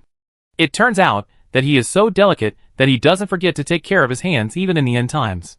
When Meng Xiai looked up, Shen Ke walked up to him without knowing when. Can I? Shen Ke's ears were already red, and he looked at Meng Xiai with deep affection. Meng Xiai nodded without hesitation. Anyway, he had long coveted Shen Ke's body. Meng Xiai wanted to lift the quilt and take out the things inside.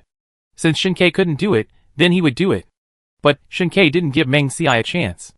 Soon, Meng Xiai felt that the Kong under him was not a Kong, but a boat. Swaying back and forth, Meng Xi's brain became dull. Meng Xiai. Xiao Xiai Xiao Xiai.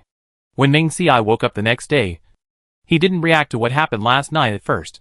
When he wanted to turn over, he felt that his whole body was in pain. After regaining consciousness, Meng Xiai remembered what happened last night. A blush slowly covered Meng Xi's face.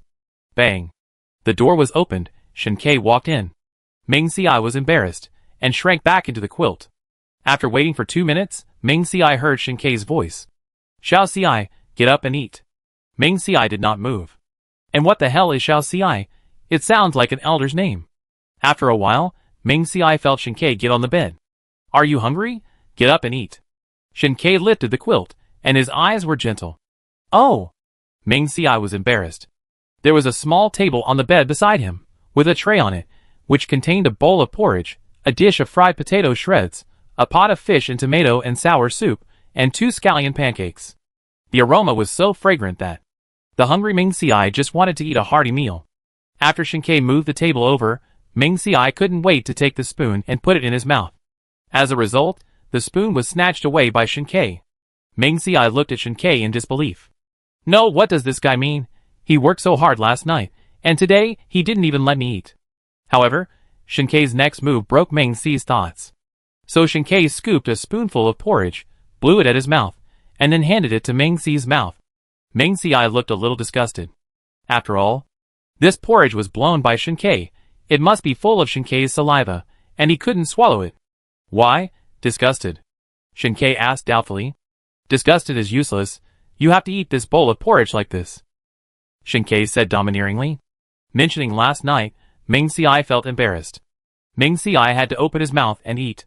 After the first bite, there was the second bite. Ming Si complained while eating. Shinkei fed him like this, and he felt like a cripple. Even the scallion pancakes were broken up by Shinkei, and fed to Ming Si bit by bit.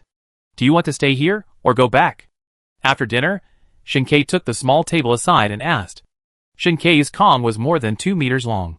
Ming Si was tossed around there last night, and was brought here by Shinkei after it was over. Ming Si looked at the Kong. His mind was slow to react. Could it be that Shinkei made the Kong so big just to eat him? Otherwise, he was alone. So why would he make it so big? Xiao Si? Shinkei was puzzled. Ming Si came back to his senses. Go to my room. Staying here would only remind Ming Si of what happened last night. Okay. Ming Si replied. I'll go get some clothes. Wait a moment. Shinkei said as he turned and left the room to get some clothes. Yeah. Ming Si agreed, and then looked at Shinkei's back as he left, and couldn't help but feel a little bit of anticipation. After all, he wasn't fit to go out in his current state, so he should change into clean clothes. Thinking of this, Ming Si began to move his body, trying to take off his dirty clothes. Just then, the door suddenly opened, and Shinkei walked in. He saw Ming Si kneeling on the ground and moving with difficulty, and couldn't help but be surprised. Why did you come down? He quickly threw the clothes and his arms aside, strode forward to pick up Ming Si, and put him back on the bed. Ming Si widened his eyes, looking at the man in front of him in surprise. Shinkei didn't realize that Ming Si was different. He thought Ming Si was just anxious to go home, so he couldn't wait to get out of bed. So, he picked up the clothes and gently helped Ming Si put them on. With gentle and skillful movements, Ming Si lay quietly on the bed, feeling Shinkei's careful care. Although the pain in his body was still unbearable, his mood gradually calmed down. Perhaps this is life, which is always full of ups and downs, making people feel very emotional. After putting on the clothes, Shinkei gently picked up Ming Si and said to him, Hold on. Ming Si quickly stretched out his hands and hugged Shinkei's neck tightly. Fearing that he would fall down accidentally, Shinkei steadily held Ming Si and walked out of the room. The sun shone on them, and everything seemed so beautiful. Chapter 102 Shinkei, will you believe in light? Ming Si's sofa has been cushioned, and Ming Si was placed steadily on it by Shinkei. Ming Si moved his butt. Well, it's much more comfortable than sitting on the bed. Do you want to eat anything? Shinkei held Ming Si's hand, so that he could see the things in the space clearly. Ming Si's eyes lit up. The meal Shinkei made just now, although delicious, was too light. Even though his stomach was full at this time, there was no taste in his mouth. I want to eat spicy strips, spicy chicken feet, spicy rice crackers. Ming Si saw the snacks in Shinkei's space, and said a lot of names in one breath. And Coke, Ming Si added. How can there be no happy soapy water? Ming Si was completely in Shinkei's space at this time, so he naturally didn't see Shinkei's increasingly dark face. Take it out quickly. Ming Si saw that Shinkei was still not moving, and couldn't help urging him. Bang bang bang. After Ming Si finished speaking, he heard the sound of some things being put on the stove. What is this? Ming Si looked at the thing in his hand. The packaging bag was just red, and it had nothing to do with spicy strips. I want spicy strips, not liliumi. Ming Si protested.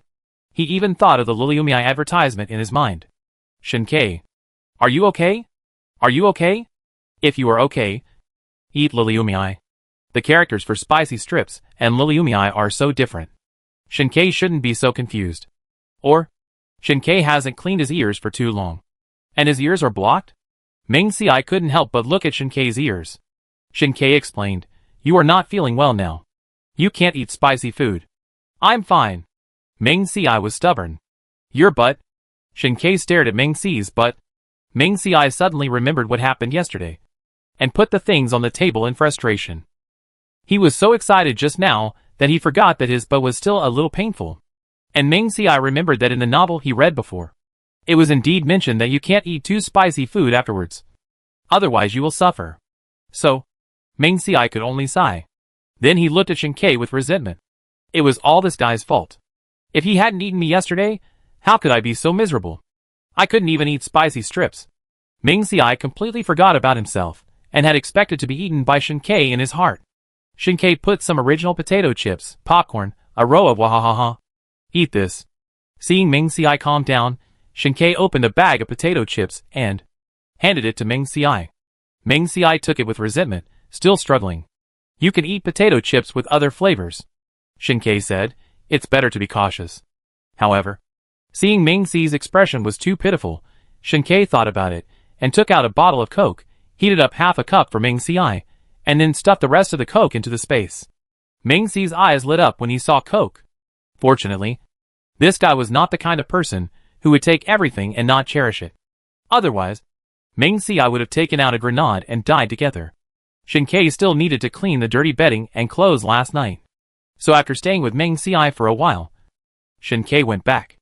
After Shinkei left, Ming Ci held his waist and went to lock the door from the inside, and quickly ran into the space to take a hot bath. Although Shinkei helped Ming Ci wipe his body last night, it was still not as refreshing as taking a bath. In the bathroom on the second floor, Ming Ci had put a bathtub there before. Ming Ci held his waist and filled the tub with water with difficulty, and then stepped into the bathtub with a grin. After lying down, Ming Ci pressed a button on the side. Comfortable. Ming Ci felt the comfortable massage on his back and sighed. It's good to have money. Before transmigrating into the book, Ming Ci couldn't even lie in a massage bathtub. Even taking a bath was a luxury. Feeling that he was about to fall asleep, Ming Ci set the alarm for half an hour, and then closed his eyes. Ring. Ring. Ring. The alarm rang. Ming Ci reached out and turned off the alarm, and turned over in the bathtub. Being woken up from his sleep, and he was so sleepy, Ming Ci was naturally angry. But afraid that Shinkei would finish washing the clothes and come to find him, Ming Ci had to get out of the bathtub with difficulty, and then put on his clothes. Hey! Ming Ci suddenly jumped on the spot. His backache was gone. Ming Ci even lifted his buttocks. His buttocks didn't hurt anymore.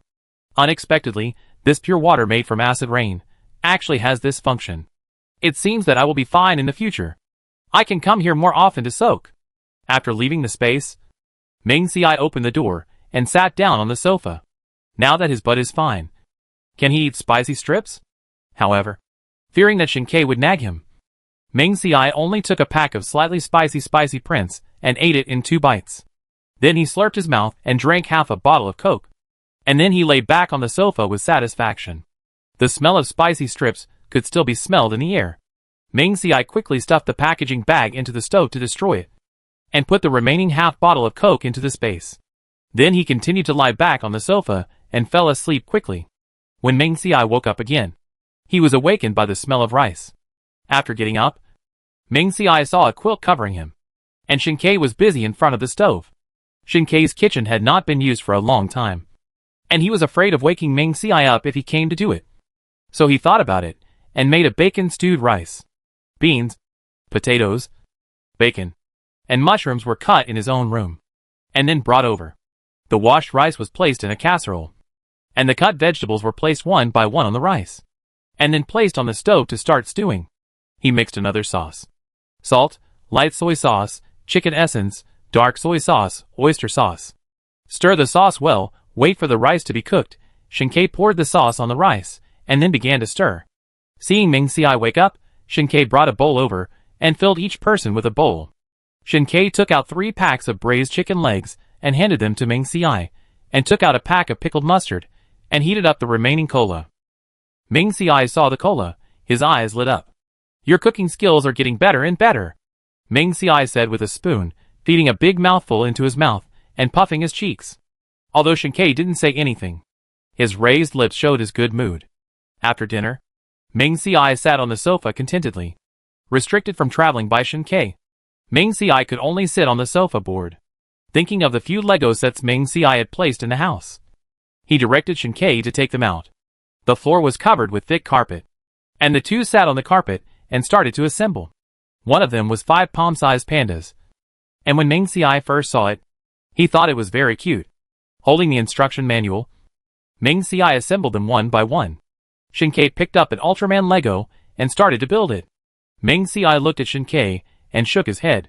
As expected, a man is a teenager until he dies. "Shin-Kei!" Ming Ci suddenly shouted with a serious face. Shin-Kei paused while building Ultraman and asked in confusion, "What's wrong?" Ming Ci blinked and asked, "Do you believe in light?" Shin-Kei was speechless. Chapter 103 White Wolf, Dare to Mark Me Again. "Do you want to take a rest?" Shin-Kei saw Ming Ci holding a long knife, and was about to go down to catch mice, spiders, and other things. He was afraid that Ming Ci's body had not recovered well. Something would go wrong. Ming Ci shook his head. "It's okay, I'm already well." After saying that, Ming Ci jumped a few times on the spot. Shin-Kei was surprised at how fast Ming Ci's body recovered, but then he thought of something, and felt very happy. Since Ming Ci was going to catch mice, Shin-Kei naturally didn't feel at ease to let him go alone, so he put on his clothes and followed Ming Ci downstairs. At this time, the heavy snow had already reached the 6th floor and a half, and there were small snowflakes outside. Ming Ci and Shin-Kei went down all the way to the 5th floor. The 4th floor and below had already frozen into ice. The two could only start from the 5th floor and search for rats, spiders, and other things. Especially the 5th floor, which was turned over and dirty by people, and rats and other animals liked to live there. Moreover, it was estimated that other people in the building had not received the leaflets given by Lu Chen yet, so no one came to get these things.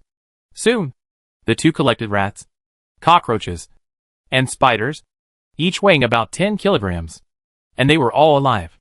They tied their feet with ropes and strung them together. When they went up to the 17th floor, some residents who had returned were already holding flyers in their hands. When they saw what the two people were holding, they couldn't wait to go downstairs and catch these things without even going home. They couldn't fall behind, otherwise there would be no food. Of course, these things had nothing to do with Shin-Kei and Ming Ci.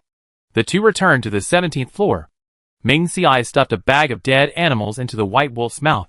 The white wolf didn't mind, and ate it with a growl. It was getting dark outside, and Shin-Kei suddenly spoke. "Xiao Ci, where are you sleeping tonight?" Ming Ci thought of Shin-Kei's warm Kong and felt a little entangled. "If you sleep where I sleep, I'll go and heat the Kong now."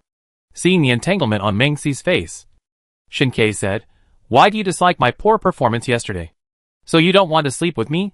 For some reason, Ming Ci heard the grievance in Shin-Kei's words. Ming Ci thought seriously about last night. Except for the initial pain, Ming Ci's mind was in a delicate state afterwards. It's not uncomfortable, but it's really refreshing. And the water in the space can help Ming Ci recover, so he doesn't have to worry about not being able to beat people when he encounters danger. Ming Ci licked his lips. Since the feeling last night was not very deep, why not do it again tonight? "No. Go and heat the Kong." When Shin-Kei opened the door, a cool breeze blew in. Ming Ci looked at the wall in front of him and began to wonder if he could still get the blueprints of this building. He wanted to study whether this wall was a load-bearing wall. If not, he would build a door here. This would save him from having to go out every time he came and went. However, this matter still needed to be discussed with Shin-Kei. When it was getting dark, Ming Ci turned on the switch and the light above his head lit up. Ming Ci had nothing to do and continued to freeze ice cubes. The white wolf next to him was able to stand up 3 days ago and was walking around the house. Perhaps these canines like to mark their territory. So when the white wolf was able to walk 3 days ago, it began to mark everywhere. Ming Ci was furious when he saw it. Because it was cold outside, the house was only opened a crack to let the gas out. But because the house was too warm, The smell of urine began to spread in the house. Then it got into Meng Si's nose unscrupulously. When he saw that the white wolf was still marking him, Meng Si couldn't help it, and directly took the shoes on the ground and grabbed the white wolf's head. If you pee randomly again, believe it or not, I will throw you out and let you die. Believe it or not, I will beat you up. As he said that, Meng Si took his shoes and hit Bai Lang a few times, but he didn't use much strength. But Bai Lang was a man who only remembered food and not beatings. At this time, seeing Meng Si squatting on the balcony, he came over and smelled Meng Si. Well, there was no smell of his own on him. And it was full of the smell of that cold-faced guy next door. No, I can't let my master be taken away. The white wolf turned around, raised his legs, and began to mark. The white wolf was confused. Why couldn't he pee? The white wolf turned his head and saw Meng Si with a blank expression. He held a cup in his hand and used the wall of the cup to firmly press against the place where the white wolf was peeing. The white wolf was puzzled. What was the master doing? Meng Si's eyes gradually became dangerous, and he took out a slipper from the space. Bang, bang, bang. This time Meng Si was not polite, and hit the white wolf twice. Awoo! Awoo! Scream. You dare to scream? Meng Si grabbed the white wolf's neck and hit the white wolf a few more times. Didn't I tell you not to pee in the house? There. Meng Si pointed to a house with his slippered hand. There's a toilet inside. If you want to pee, just go in and pee. The place Meng Si pointed to was a bathroom. When it was renovated, a squat toilet was installed. After seeing the white wolf urinating and defecating everywhere, Meng Si took a plastic bag and placed it in the pit, and cleaned it up for the white wolf every day. The white wolf might have mutated, so it was very smart. Meng Si only taught it twice, and the white wolf learned it. In the past 2 days, when Buying poops, he always runs to the bathroom. But he can't change his habit of peeing. He pees a little here, a little there, and marks everywhere. He doesn't care whether his master Meng Si lives or dies. Buying may know that Meng Si is his sponsor, and as long as he follows him, he will have food, drink, and meat. So no matter how Meng Si beats him, he won't bite Meng Si. Moreover, Buying found that in the past 2 days, after eating mutant spiders and mice, his skin gradually became thicker. At first, when Meng Si hit it, it really felt the pain. But today, the white wolf only felt that Meng Si's beating was like tickling it. Awoo! The white wolf cried twice, not convinced. It didn't want to pee in the toilet. It wanted to mark its owner, and mark the house. Meng Si saw that the white wolf was like a dead pig that was not afraid of boiling water, and was furious. Okay, you don't want to listen, right? There will be no meat to eat in the future. You will eat vegetables like the rabbits. Meng Si gritted his teeth. When the white wolf heard that he would eat vegetables in the future, his eyes were in disbelief. How could the master be so hateful? It is a carnivore. Eating vegetables is nothing. Wouldn't that be a disgrace to its ancestors? Awoo! The white wolf cried out, forget it. For the sake of the meat, I will reluctantly not mark the master. So he broke free from Meng Si's hand and went to the bathroom. And Meng Si was satisfied. When he put down his slippers, he saw Shen Kai standing sluggishly not far from the sofa.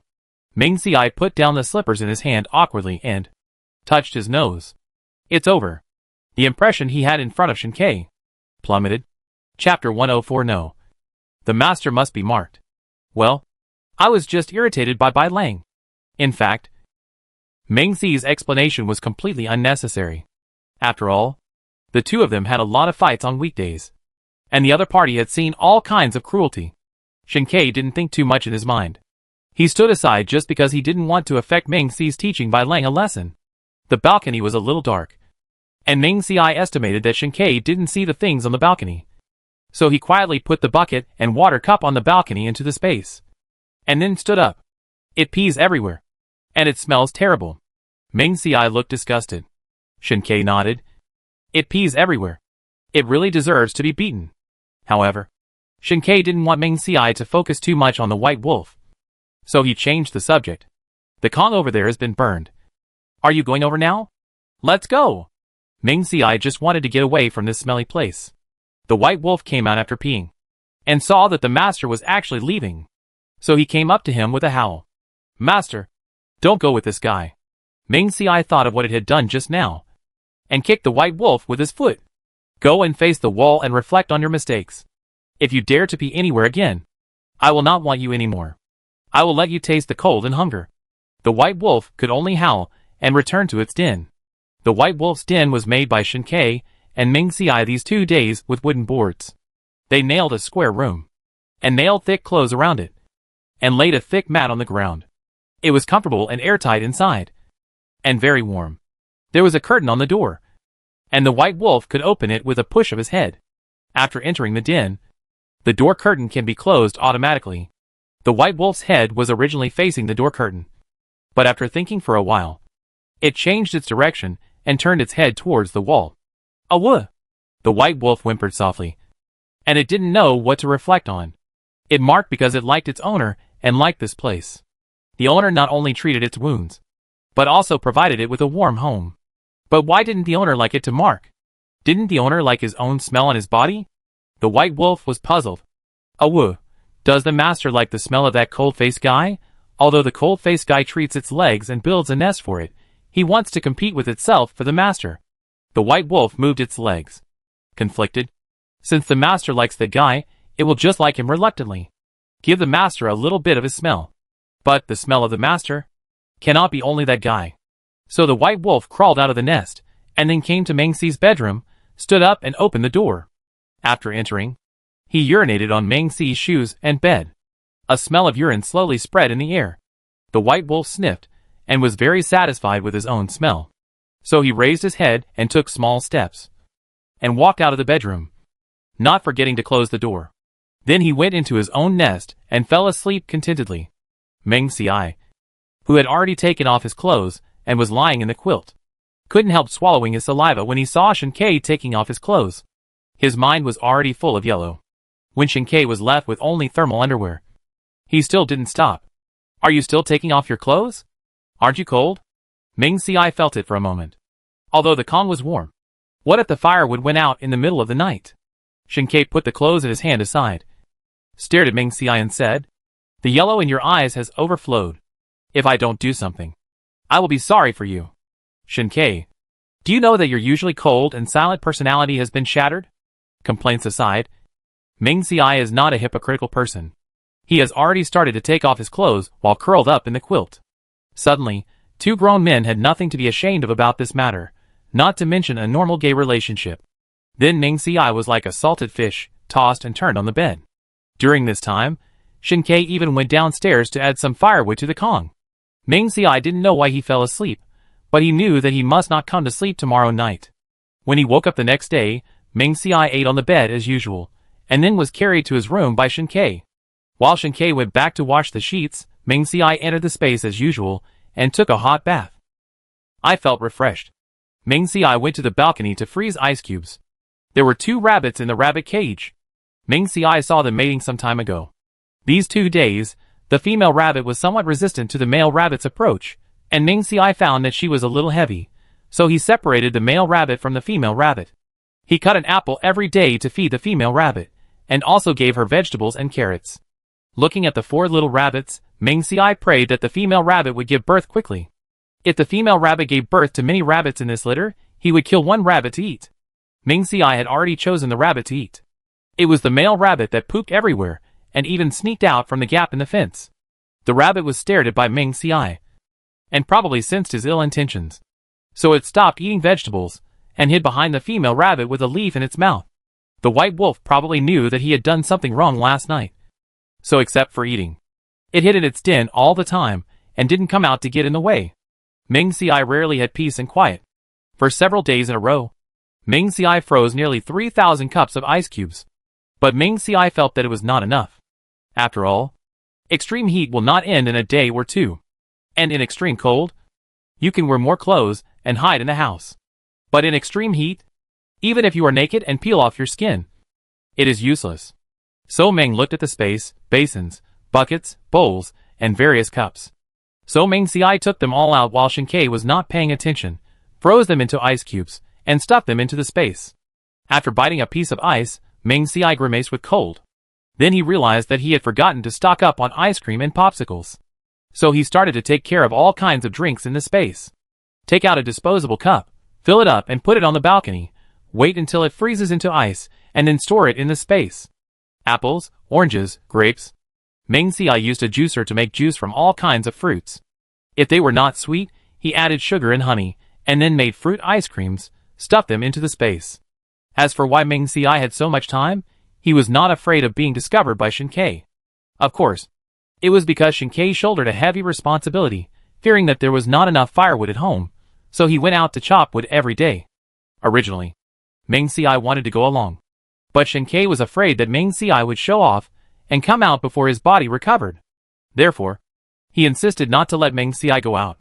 Meng Xiai had no choice but to agree. There was no firewood in the space, so Meng Xiai could only make a fuss about coal. Shinkei took out a few bags of coal from the space, and after using a little, Meng Xiai would take out some coal from the space every time when Shinkei was not paying attention.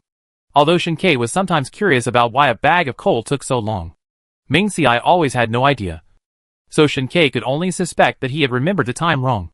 Chapter 105 set off, go to the market trading point. I didn't expect that there would be so many people in this market. In a blink of an eye, 3 days had passed. Meng Xiai dawdled until after 1 o'clock, and then he and Shinkei carried the 30 kilograms of mice and spiders they had caught before and walked towards Binjiang Park. Seeing the bustling crowd, Meng Xiai couldn't help but sigh. On the way, the two saw people carrying things with happy faces. Some were talking about finally being able to eat rice and noodles, and some had caught a lot of animals, and were calculating with their companions what to exchange for a good deal.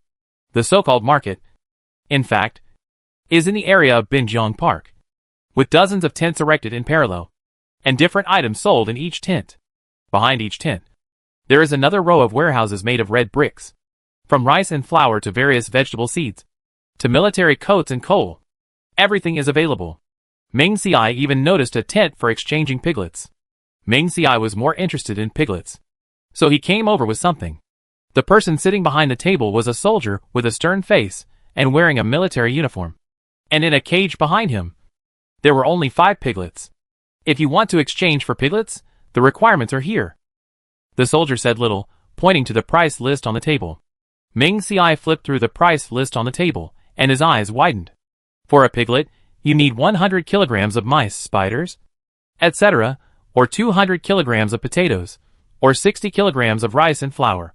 These requirements are not something that ordinary people can meet. And if the piglets want to grow up, they need to be fed. Now it's the end of the world, people can't even get enough to eat. Where can we get food to feed the pigs? No wonder there are no residents here. There are many kinds of meat in the space, so this one is not needed. Meng Xiai could only say goodbye to the piglets with regret, and looked at other things. 20 pounds of mice, for 3 tails of pork. Meng Xiai shook his head, it's not worth it. 10 pounds of mice, for 1 pound of coal. Meng Xiai shook his head, this coal is not necessary. Finally, Meng Xiai stopped in front of a tent selling seeds. 10 pounds of mice, for a bag of cold-resistant rapeseed. Meng Xiai flipped through the price list. These rapeseeds are the latest research of the government, and the growth cycle is shorter than usual, from planting to germination. It can be eaten in less than 20 days. As for peppers, for vegetable seedlings like eggplant, 10 kilograms of mice can only be exchanged for 2 plants. Meng Xiai took 10 kilograms of cockroaches and exchanged them for 2 eggplant seedlings. He wanted to go back and see if these things would grow faster if planted in the space. If they grow well, Meng Xiai said he could exchange more in the future. In Meng Xi's mind, eggplant is the most delicious dish in the world. Braised eggplant, fish-flavored eggplant, salt and pepper eggplant, sweet and sour eggplant. Meng Xiai swallowed his saliva, thinking that when he went back later, he must make an eggplant feast. The remaining 10 kilograms of mice and spiders were exchanged by Meng Xiai for rice and flour. If they didn't exchange for some rice and flour, people would know that they had food in their hands, which might cause unnecessary trouble. Although he had no bargaining chips, it did not prevent Meng Xiai from continuing to wander around here. Most residents brought mice and spiders just to exchange for rice and flour, so there was a long queue behind these tents. As for the other tents, they seemed lonely. Meng Xiai walked around and found a sign next to the middle tent, which said it was the official trading point. Behind the sign, there was a 1-meter wide passage. Meng Xiai wondered, could there be an unofficial one? Looking behind the sign, Ming Xiai indeed found that behind the sign was written unofficial trading point. And there was an upward arrow at the top. Shinkei, what do you think are the unofficial trading points? Ming Xiai asked. Several large tents blocked the view behind, so it was not clear what was behind. Ming Xiai thought. Could it be that the unofficial trading point was not established, after all? The two of them had been here for so long, and hadn't seen anyone coming out of here. Shinkei said, if you're interested, you can go and have a look. Yes. Ming Xiai nodded. And then he and Shinkei walked in one after the other. After passing through the tent, there was a red wall of more than 2 meters. After walking about 10 meters, they saw an open space. It was surrounded by red bricks more than 2 meters high on both sides. Every 2 steps away, there stood a soldier with a gun in both hands and his head held high. On the opposite side, there was also a row of warehouses and tents. I think the things on both sides are similar. The open space in the middle, unexpectedly, was crowded with people. Some took a cardboard, which said a pack of cigarettes for half a pound of rice or half a pound of noodles. Some took a wooden board, and wrote with charcoal that a condom could be exchanged for a pound of noodles or half a pound of rice. Boss, I have a pack of cigarettes here, take a look. Boss, I have half a bag of salt here, do you think it can be exchanged for something? Ming Xiai and Shinkei strolled around inside, and there were quite a lot of people exchanging things, especially condoms, which several vendors accepted. Ming Xiai was puzzled. It was the end of the world, and these people were not thinking about survival, but about sex. This was unreasonable. So Ming Xiai picked a vendor and asked him, Boss, I do have a few condoms here, but are you sure you have so much rice and flour? Ming Xiai remembered that he had taken a lot of these things at the pharmaceutical factory before, so he could pick out a few. The vendor's eyes lit up when he heard Ming Xi's words, and he quickly said, Of course I have them. The Zhao family. Do you know about the Zhao family? Before this strange weather, the second richest family in M City. Ming Xiai nodded. Most of the stocks of the Ming group went to the Zhao family, so he was familiar with them. The master of the Zhao family keeps several sparrows in the house, and he is afraid that pregnancy will affect his interest. So when he knew there was a goods trading point here, he found several people to help exchange condoms. The vendor seemed to want to enhance the credibility of his words, and he told the whole story in one go. Brother, if you really have this thing, trade it with me. I promise. I will give you the best deal. Ming Xi's face was tangled, and he looked around. I think all of you who are exchanging food are similar. After all, you can compare prices from 3 different stores. Let me take a look. Seeing Ming Xiai was about to leave, the vendor quickly grabbed Ming Xiai. No, little brother. I'll give you more. 1 condom, 1 pound and 1 ounce of rice. How about that? Seeing Ming Xiai still hesitating, the vendor continued to increase the price. 1 pound and 2 ounces of rice. Little brother, when I take it, 1 condom is 2 pounds of rice. You, at least let me make some money. Ming Xiai pretended to hesitate for a while, then nodded and said, Okay. The vendor almost jumped up with joy when he heard this. After all, no one thought condoms were useful in the past few months, and some people even threw them into the fire, complaining that the fire was too small. The vendor didn't expect that someone would actually exchange them, and he was very happy. But I don't have the things with me, Ming Xiai said. I'll go with you to get them, the vendor said hurriedly. Chapter 106. You are prohibited from entering from now on. Then let's forget about this deal, Ming Xiai said hurriedly. It's the end of the world. There are useful things hidden in the house. How can we let those who are eyeing us know where we live? After the vendor finished speaking, he immediately reacted. Little brother. The vendor quickly grabbed Ming Xiai, who was about to leave. I said the wrong thing just now. I slapped my mouth, slapped my mouth. As he said this, the vendor slapped his mouth several times. No, I won't go to your house. The vendor still had a smile on his face. Let's make an appointment for a time and a place to exchange. How about that? Ming Xiai nodded and said, Okay. Then Ming Xiai thought for a moment. Then tomorrow, at the same time, right here, we'll exchange the money and the goods. Okay. The vendor nodded repeatedly and gave Ming Xiai 2 kilograms of rice as a deposit. Ming Xiai took it without hesitation. Aren't you afraid that I'll take your things and then not come tomorrow? The vendor smiled and said, I don't think you're that kind of person. I believe you. Okay. since people trust him. Ming Ci said he would definitely live up to their trust. The vendor was called Zheng Yan. Before the end of the world, he was a distributor. He usually sold all kinds of alcoholic beverages. He was good at speaking and had a prosperous business. After the end of the world, he went to the refugee resettlement site.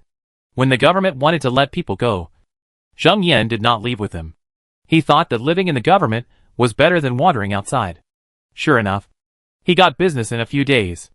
Hearing that the rich area needed someone to run errands to help exchange some things, Zheng Yan went there. With his eloquence, Zheng Yan successfully won the Wei family's business. And the food he obtained was 2 taels more than others. After Ming Ci and Zheng Yan said goodbye, Shen Ke also dealt with things. What did you buy? Ming Ci asked curiously. Shen Ke took out a keychain from his pocket and handed it to Ming Ci. Here you go. Shen Ke noticed that Ming Ci looked at the keychain a few more times when he passed by it. So when he saw Ming Ci and Zheng Yan talking about something, he said he was going to look at something else and change the keychain. Ming Ci took the keychain and was touched.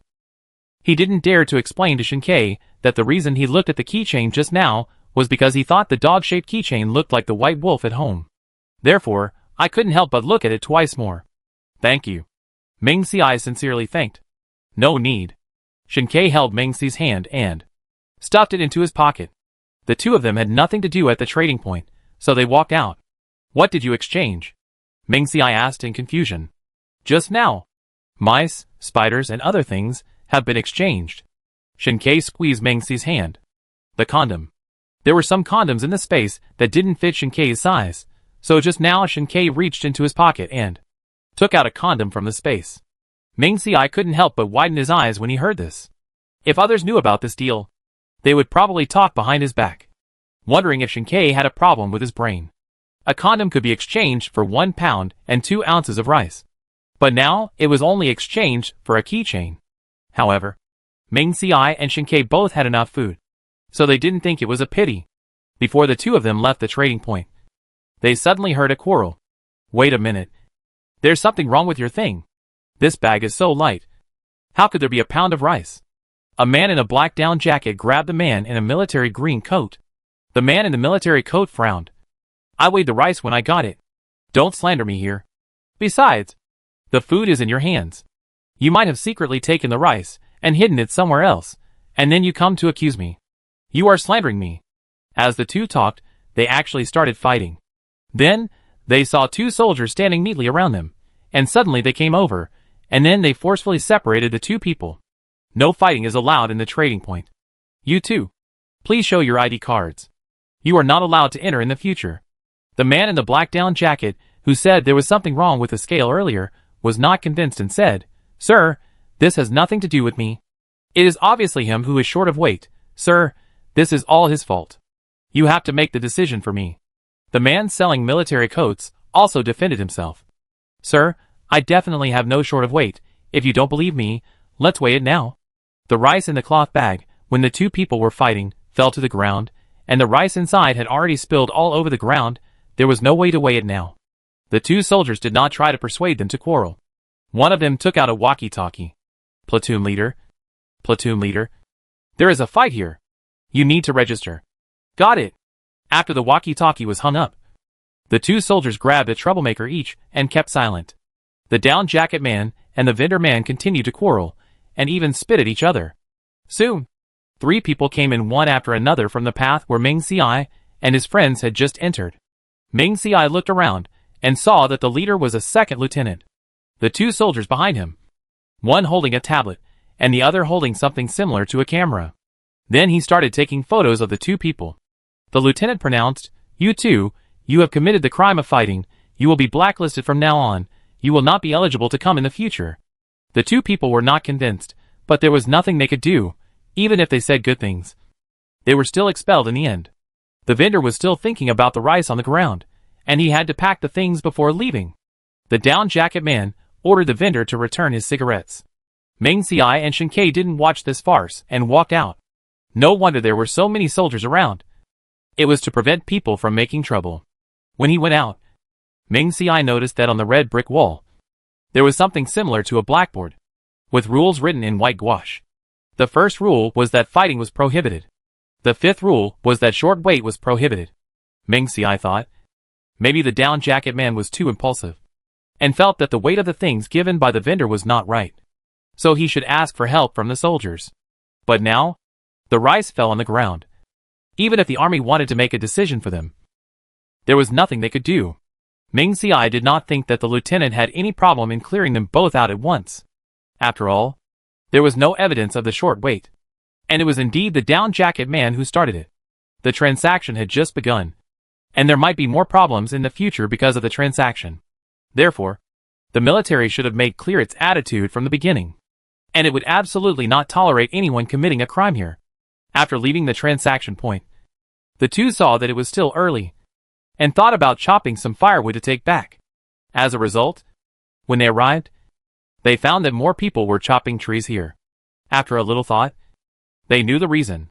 After all, at the transaction point, 20 kilograms of firewood could be exchanged for half a kilogram of food. Ming Xiai and Shinkei still found a tree and started chopping. Chapter 107. Got it. I'll call it eggplant from now on. Hey, those two. We reserve this tree. You guys hurry up and leave. When Ming Xiai and Shinkei heard this, they didn't react, and didn't think he was talking about them. Bang. When Ming Xiai felt someone trying to pat his shoulder again, he dodged, with a fierce expression, grabbed the man's arm, and threw him from behind. Several people around him took axes and looked at the two men warily. Li Wei. Are you okay? Someone who was in the same group with the man came over and helped him up. You? How dare you hit someone? Li Wei, who was lying on the ground, was helped up, rubbing his waist and grinning. Ming Xiai patted his shoulder and said expressionlessly, "It was an instinctive reaction. If you have something to say, just say it. What's the big deal about touching me?" Li Wei rubbed his butt again. "What do you mean by touching me? It was obviously me who was talking. But you didn't respond at first." Ming Xiai then recalled that he had just heard someone say that the tree was their business. Ming Xiai looked at the tree in front of him and asked, "Do you have any evidence to say that this tree is yours?" Li Wei said, "We said it when we came. When they came, they picked 10 trees and chopped them from both sides to the middle. But they didn't expect that these two came without asking anything and just chopped the trees. He just wanted to come over to remind them. But he didn't expect to be killed like this." Ming Xiai rolled his eyes and said, "Just saying it means it's yours. Then I'm saying today that all the trees in this forest are mine. You have the ability to make them stop. By the way, the firewood they cut is also mine. You?" Li Wei pointed at Ming Xiai, and was very angry when he saw that he was not willing to listen. Ming Xiai raised the axe in his hand and said coldly, "Since you don't want to chop down trees, let's have a fight." It just so happened that Ming Xiai wanted to see if his skills had improved recently.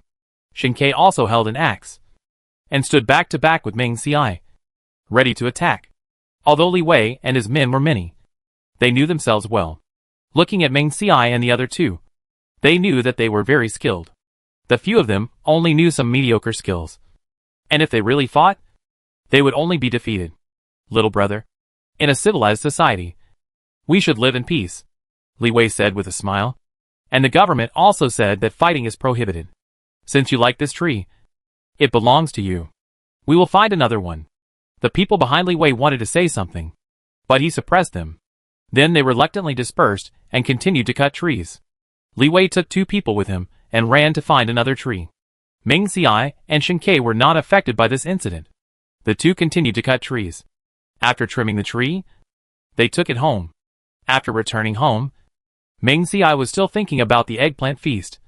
So he asked Shinkei to deal with the firewood. And he started to cook. Cut the eggplant into dice, marinate with salt, rinse with water, and add starch. Add the eggplant after the oil is hot and stir fry until soft. Pour the specially prepared sauce. Sprinkle with onion and garlic, and a delicious braised eggplant is ready. Pepper and salt eggplant, eggplant rolls, 3 fresh vegetables, garlic eggplant. Ming Xiai made 5 eggplant dishes in a row, all of which are good to eat with rice. So when eating, the two of them had a big appetite, and ate up all the rice and dishes. Then they lay on the sofa together, rubbing their stomachs to digest the food. The white wolf in the den came out at this time, howling for food. Ming Xiai touched the white wolf's head, and suddenly got an idea for naming it. "Shinkei, do you think that dish is delicious?" Shinkei thought about it, and said with a strong desire to survive, They are all delicious. Of course, it has nothing to do with the desire to survive. Ming-Si's cooking skills are very good, and every dish he makes is very delicious. They are all delicious? Then it has nothing to do with what dish it is made of. But it has something to do with the ingredients. So Ming-Si had an idea for the name of the white wolf. Then let's call the white wolf eggplant from now on, Ming-Si suggested. Shin-Kei nodded. Eggplant, eggplant. Ming-Si touched the white wolf's head with a smile on his face. Do you remember? You will be called eggplant from now on. I call you eggplant, remember to agree. The white wolf howled, indicating that it understood. Then it opened its mouth and stuck out its tongue, indicating that it was hungry. Ming-Si was full and didn't remember that eggplant hadn't eaten yet. Finally, it was only after seeing eggplant bring its food bowl over that he remembered that he hadn't fed it. So he had to leave the sofa and start cooking for eggplant. He cooked a pot of rice, cut bacon, ham, and picked some green vegetables, and then poured the remaining braised eggplant juice on the plate into the casserole and mixed it. Ming-Si took a deep sniff. It smelled so good. If eggplant hadn't been staring at him, Ming-Si would have wanted to try it a long time ago. Under eggplant's supervision, Ming-Si poured it all into its food bowl. Eggplant looked at its own food bowl, afraid that Ming-Si hadn't finished it. So he kept staring at the casserole. Let me show you. Ming-Si showed eggplant the inside of the casserole. There's not even a bit of rice left. Eggplant then ate the food in the pot with satisfaction. The water on the stove boiled. Ming-Si made tea for the two of them. Each of them drank a cup with satisfaction. Where are you sleeping with me tonight? Shin-Kei suddenly asked. Ming-Si thought about it, and he had to plant the eggplant seedlings he bought into the space for a test, so Ming-Si shook his head. No. I'll sleep alone tonight. After he finished speaking, Ming-Si felt that Shin-Kei was in a bad mood, so he quickly explained. Don't think too much, I just feel unwell, I want to rest more. Tomorrow, I'll sleep at your place tomorrow night. Shin-Kei was comforted instantly, nodding and saying, okay. Thinking that Ming-Si's bed had not been slept in for a few days, it was still necessary to tidy it up, so he suggested to help Ming-Si do it. Ming-Si nodded. Bang. The bedroom door was opened. After a while, Ming-Si heard Shin-Kei's voice coming out again. What's wrong? Ming-Si turned his head and asked. Shin-Kei's face looked bad. How about, you still sleep at my place tonight? I promise I won't touch you. Seeing that the situation was not right, Ming-Si looked at the eggplant eating happily beside him, and suddenly understood something. Running into the bedroom in his shoes, he sniffed it gently. It smelled like urine. Ming-Si's face turned pale. He clenched his fists and walked to the sofa aggressively, kicking Eggplant's food bowl away. Awah! Eggplant looked at Ming-Si in confusion, wondering what was wrong with its master. Did it take a fancy to the place where it ate? Eggplant said that it was magnanimous and would not argue with Ming-Si, and then walked towards the food bowl. Eat? You still have the nerve to eat? Ming-Si squatted down, grabbed Eggplant's neck, and was about to drag it out of the house. From today on, you can go wherever you want and pee wherever you want. Just don't get in my way. Chapter 108 Shao Ci. You can train Eggplant. Awah, awah. When Eggplant heard Ming-Si didn't want it, it barked several times, and its claws gripped the ground tightly. Awah, awah. Master, I don't want to leave. I haven't finished my meal yet. The white wolf turned his head, and his eyes were always on the food bowl next to the stove. Eat, eat, eat, you only know how to eat. Ming-Si was furious. If he didn't deal with this guy, the house would be filled with the smell of its urine sooner or later. It was still extremely cold now, and opening the door for ventilation was a luxury. At this time, Ming-Si had already pulled Eggplant to the door, opened the door, and the cold wind blew in instantly.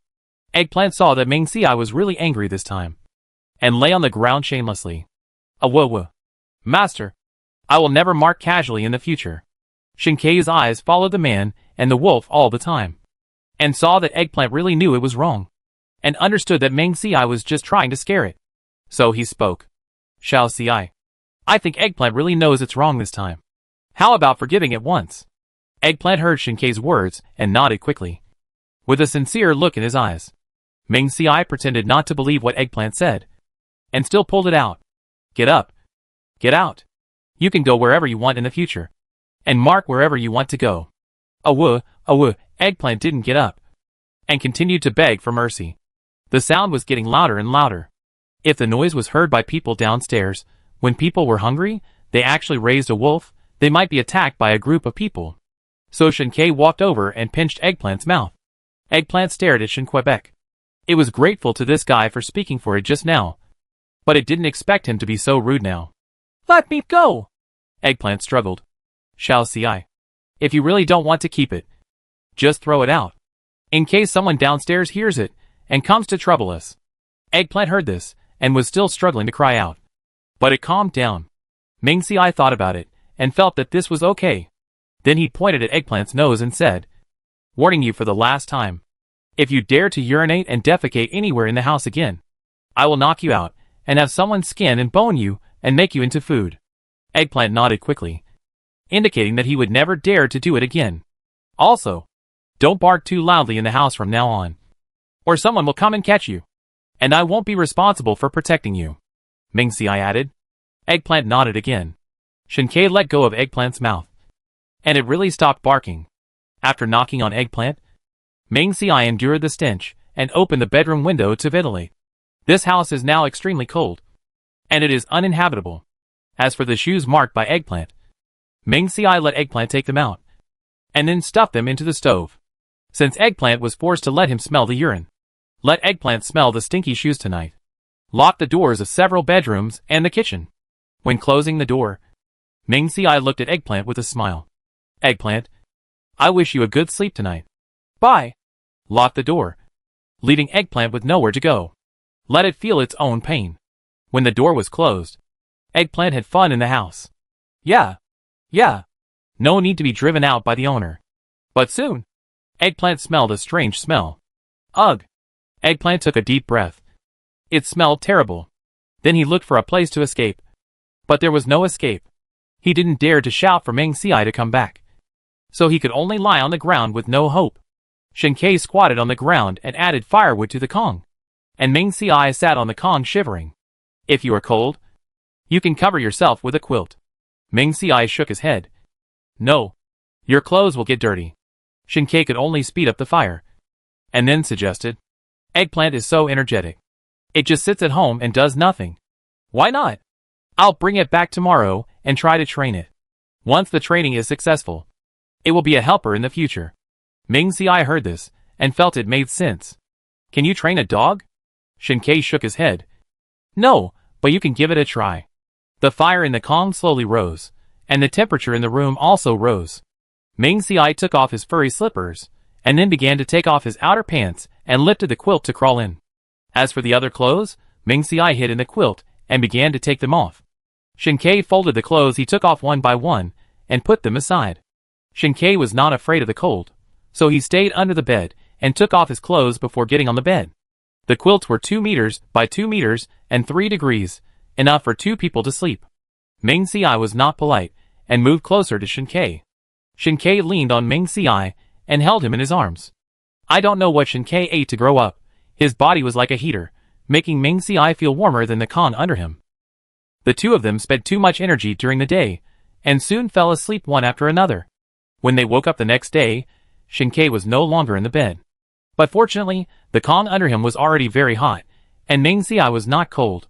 Even his clothes were placed by Shinkei next to him. Ming Ci yawned, pulled his clothes into the space, and came out after he was dressed. Shinkei had already prepared the meal in the room. When Eggplant saw Ming Ci coming in, she rubbed his legs obediently, and pulled Ming Ci to the bathroom, let him see that he had not urinated casually. Ming Ci stood at the door, and refused to go in, and took a look from a distance and left. Eggplant was a carnivore, and he didn't like to drink water, not to mention how bad the smell in the bathroom was. Sitting on the sofa, Ming Ci began to consider whether to train Eggplant, let it poop by itself, and then throw the bag directly out of the bathroom window. But after thinking about it, he felt that this behavior was immoral, so he let it go. After dinner, the two of them went out and wandered to the trading point. Zheng Yan had been waiting here anxiously for a long time. After seeing the two of them, he hurried over. Little brother, you are finally here. Ming Ci did not hesitate, and took out 3 condoms given to him by Shinkei from his pocket, and handed them to Zheng Yan. Zheng Yan was a little disappointed when he saw that there were only 3 condoms. But he quickly cheered up. Okay. 3 sets of rice weigh 3 catties and 6 tails. I gave you 2 caddies yesterday. And today I'll pay you 1 caddy and 6 tails. You too. Check if the numbers are correct. Meng Xiai nodded. Seeing that Zheng Yan was a good person and had good trading skills, he might need his help in the future, so he said, "Just weigh another caddy of rice." Zheng Yan was unwilling. "That won't do. We agreed on the amount yesterday. I can't let you suffer a loss." Zheng Yan picked up the beam scale hanging on his waist, and a cloth bag, put a few handfuls of rice in it, and started weighing. Meng Xiai said, "If a few taels are missing, it's okay. Just consider us as friends. If there's anything we need your help with in the future, please let us know." Seeing that Meng Xiai had done this, Zheng Yan didn't make a fuss. The rice in the bag weighed 1 caddy and 2 taels. Zheng Yan didn't put it back, and directly handed it to Meng Xiai. Chapter 109 Eggplant, run 100 laps every day. Teacher Fang, what happened to Teacher Yun? Meng Xiai and Shen Kai exchanged things at the trading point, and did not stay long, and returned to Jinshang Jiayuan. When walking to the 17th floor, I saw Fang Shuhui and Yun Jingsen, and they did not look well. Yun Jingsen covered his arm with a pale face, and was being supported by Fang Shuhui to walk upstairs. Hearing Meng Xi's voice, Fang Shuhui supported Yun Jingsen and turned around, and stood on the stairs to explain. "It's not a big deal. I just ran into a group of troublemakers while on patrol last night. I got a little injured when I confronted them." Yun Jingsen nodded with the other 2 people, speaking in a weak voice. "I just bled a lot, which looks scary. But the wound is not very big. In the end times, people don't have much to eat, and their nutrition is not enough. Now Yun Jingsen is injured again, so he looks even weaker." Meng Xiai nodded, thinking that everyone knew each other after all. So he said, "I have some medicine. I will give some to you teachers later." Yun Jingsen quickly refused. "No need. Keep the medicine for yourself. We don't know when the end times will end, and medicine may be life-saving someday." "Yes." Meng Xiai didn't say whether he would give it to her or not. Fang Shuhui supported Yun Jingsen and made way for the 2 people. And Meng Xiai and Shen Kai continued to walk upstairs. After returning, Meng Xiai still picked up a few medicines from the medicine box, such as hemostatic drugs, gauze, alcohol, etc., and put them in the bag. Yun Jingsen and his friends are now the security team, shouldering the public security issues of M City. Only if they get better sooner can they continue patrolling. And Meng Xiai can just lie in the house leisurely. So, Meng Xiai felt that there was nothing wrong with sending some medicine for both public and private reasons. Fearing that Yun Jingsen and the others would not accept it, Meng Xiai sent out Eggplant. "Let Eggplant hold the plastic bag." Meng Xiai patted its head. "I'll let you out later. Remember to give this to them. Okay? If you do well, I'll reward you with a chicken leg." In the space, Meng Xiai bought a lot of boxes of packaged braised chicken legs. After feeding Eggplant 1, it pestered Meng Xiai every day for food. Meng Xiai would not give Eggplant food easily. If Eggplant ate it all, what would he eat? When Eggplant heard this, his ears stood up and his tail wagged happily. His mind was full of chicken legs. Chicken legs. Tap, tap, tap. Meng Xiai heard footsteps coming up and quickly opened 3 doors to let Eggplant out. Then he passed through the second security door and looked outside to see what was going on. "I'll go." Fang Shuhui and Yun Jingsen were both shocked when they saw Eggplant. "Where did this wolf come from?" Yun Jingsen exclaimed. But after seeing the plastic bag in its mouth, he reacted. Could it be that classmate Meng and the others fed it? Fang Shuhui also reacted after Yun Jingsen reminded him. It's possible. The wolf is holding medicine in its mouth. After all, Meng Xiai just said that he would get medicine for the 2 people. Awoo! Hurry up and take the food over. I still have to go back to eat chicken legs. Eggplant saw that the 2 people did not take the food from its mouth, but instead talked here, and it was very anxious. So it took 2 steps towards the 2 people. But Fang Shuhui and Yun Jingsen were frightened and retreated again and again. Eggplant tilted his head, looking at the 2 people in confusion. Why didn't he take the things? Finally, Fang Shuhui let go of Yun Jingsen and came over to take the plastic bag from Eggplant's mouth. Thank your master for us. Awoo! Eggplant cried out, indicating that he understood, and then turned around and walked back home. Although it was the first time to open the iron sliding door, Eggplant was very smart, and opened the 3 doors with familiarity, and walked in one by one. And Meng Xiai, as early as when Eggplant was walking back, had already slipped into the house. Fang Shuhui and Yun Jingson did not see Meng Xiai, so they returned home. After Eggplant entered the house, it immediately came to Meng Xi's side. Its phoenix eyes, which should have been full of wildness, were now full of silly wisdom. While Meng Xiai was opening the packaging bag of the chicken leg, he complained in his heart, "Is this Eggplant a mixed-blood husky? This behavior and personality have nothing to do with wolves." Eggplant got the chicken leg and quickly took it aside and ate it quickly, making a smacking sound in his mouth. If the Eggplant hadn't finished eating in 2 bites, Meng Xiai would have probably hit it twice more. "Just eat. Why make such a loud noise? Don't you know it's annoying to the ears?" After Shinkei came back, he went to set up the training ground for the Eggplant. So after the Eggplant finished eating, Meng Xiai took it over. The living room was originally full of fitness equipment, but it had been moved to the dining room by Shinkei, and the black carpet on the floor was also rolled up and placed on the balcony. Therefore, Meng Xiai saw an empty living room when he came in. Shinkei was squatting on the ground, taking a black marker, drawing a circle around the living room, and it was just the end. After seeing Meng Xiai and Chia Zi, he stood up. "Xiao Xiai." Then Shinkei introduced to Meng Xiai why he drew this line. "I plan to let Chia Zi run around this line every day, twice in the morning and evening, 100 laps each time." Meng Xiai nodded. The circumference of the living room was only more than 30 meters, and the circle drawn by Shinkei was not close to the wall, so running 100 laps would not be enough to cover 2,000 meters. Since we are going to train Eggplant, of course we can't feel bad about it. Shinkei also took out a pillow and used it to train its bite force first. "By the way, I remember you have a hula hoop. You can take it and train its jumping ability when the time comes." Meng Xiai felt that Shinkei was very reliable, and he didn't look like someone who had never trained a dog. Shinkei explained, "I saw my comrades train military dogs before, and I roughly made a plan."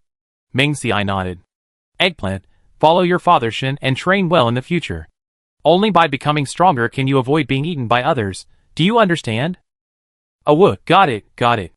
Meng Xiai squatted down and touched Eggplant's head. "Eggplant, you are becoming more and more sensible. Dad is very pleased." Meng Xiai was at the trading point today and saw a 3-year-old child running around inside. He suddenly jumped into his father's arms and excitedly called Dad. At that time, Meng Xiai thought in his mind that Eggplant was equivalent to a child raised by him and Shinkei. Seeing Eggplant being obedient, he was very pleased. But after saying that, he was still a little embarrassed to look at Shinquebec. "Okay. Then I'll leave Eggplant to you. If it's lazy, don't be polite. Just beat it." Shinkei nodded. "No problem. Who makes me another father? I promise to train it to be invincible." Chapter 110. It's cold, making ice cream. It's only a little after 3 o'clock now. Meng Xiai is not in a hurry to cook. In the end times, breakfast is not eaten until 11 or 12 o'clock, and the other meal is not until 5 o'clock. Besides, I didn't do any physical work today, so I'm not hungry. So Meng Xiai entered the space first, and planted the eggplant seedlings that he had replaced yesterday in the space. The green vegetables that he had planted before were ripe. Meng Xiai found a plastic bag, picked a lot of them, and put them in the bag. Then he trimmed the land and sown some rapeseed. In the space, Meng Xiai didn't buy watermelons before, but now he can plant more and store them for eating when it's extremely hot. When he thought of iced watermelons, Meng Xiai felt a cool sensation. So Meng Xiai dug up some soil, reclaimed a piece of land, and planted a bag of watermelon seeds. After working for more than an hour, Meng Xiai finally came out of the space. And Meng Xiai didn't come out empty-handed. In addition to carrying a large bag of green vegetables, he also brought 3 dishes and a soup. Salt and pepper shrimp, potato beef brisket, spinach vermicelli, a pot of lotus seed soup. These are all the ready-made dishes that Meng Xiai ordered at the hotel before. Now there is still a lot of space. Meng Xiai has been thinking about it for a long time these days, since Shinkei has told him about his rebirth and the space. So Meng Xiai is considering whether to tell Shinkei about his transmigration and the space. But he is afraid that Shinkei will not be able to accept it for a while. So he decided to do it step by step. So these days, Meng Xiai added some coal to the coal bag from time to time, and took out instant noodles, ham sausage and other foods. Things are only used, not lost.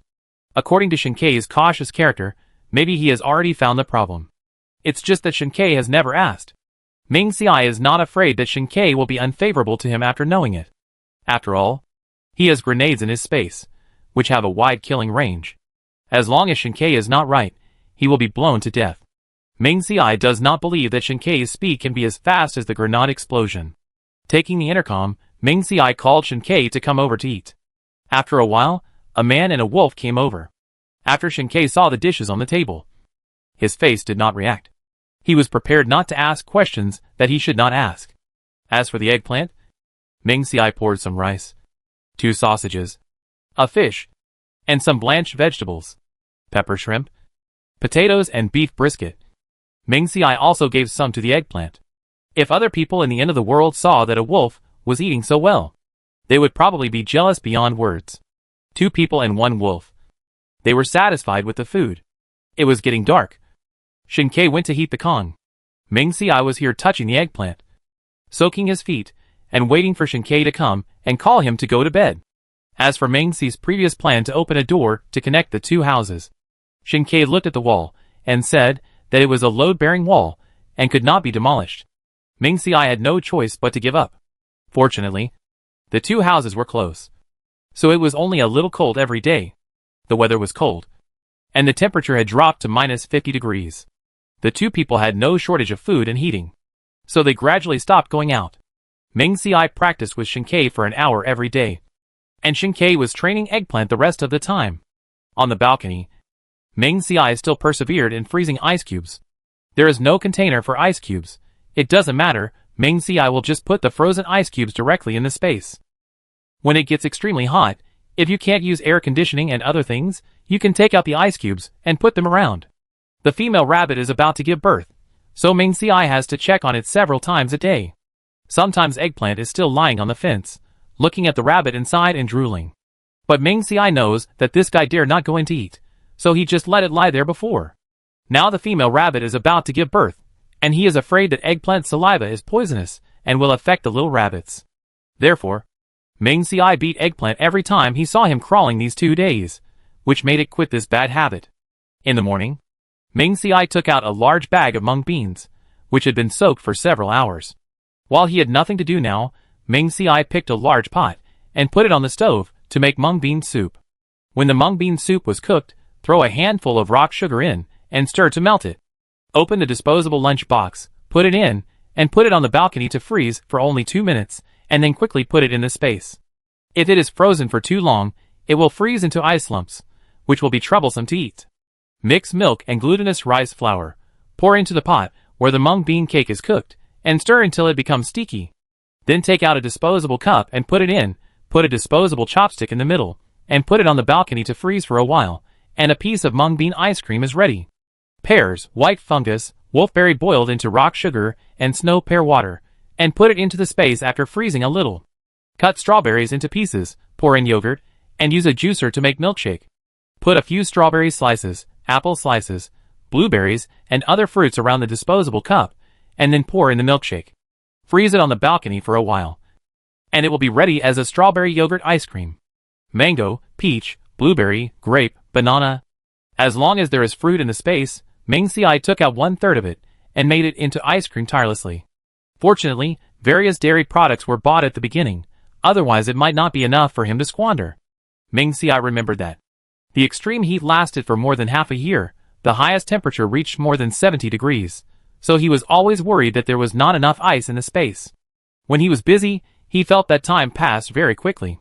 Ming Xiai made various fruit ice creams during the day, and played with Shinkei at night. Shinkei was busy training eggplant during the day, and played with Ming Xiai at night. The Chinese New Year came in a blink of an eye. Attention, residents. Please pay attention. Tomorrow is the 29th day of the 12th lunar month. The government will give everyone a pound of rice, 2 packs of instant noodles, a pound of potatoes, and 2 canned meats at the trading point. Residents in need, line up at the trading point at 8 o'clock tomorrow morning. Residents in need, line up at the trading point at 8 o'clock tomorrow morning. As the horn sounded outside, Ming Xiai suddenly realized that the Chinese New Year was coming soon. Today is the 28th day of the 12th lunar month, which is only the 13th day of the 2nd lunar month in the solar calendar. The extreme cold started on the 28th day of December last year, and will continue until July. The extreme cold has only lasted for more than a month, but Ming Xiai feels like several centuries have passed.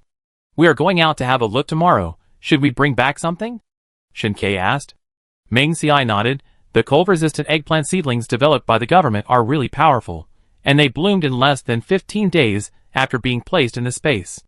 If we sell more of them, we won't have to worry about having no vegetables to eat in the future. After breakfast, Shinkei continued to train the eggplant. Meng Xiai took out some yogurt, bananas, blueberries, raspberries, and other fruits.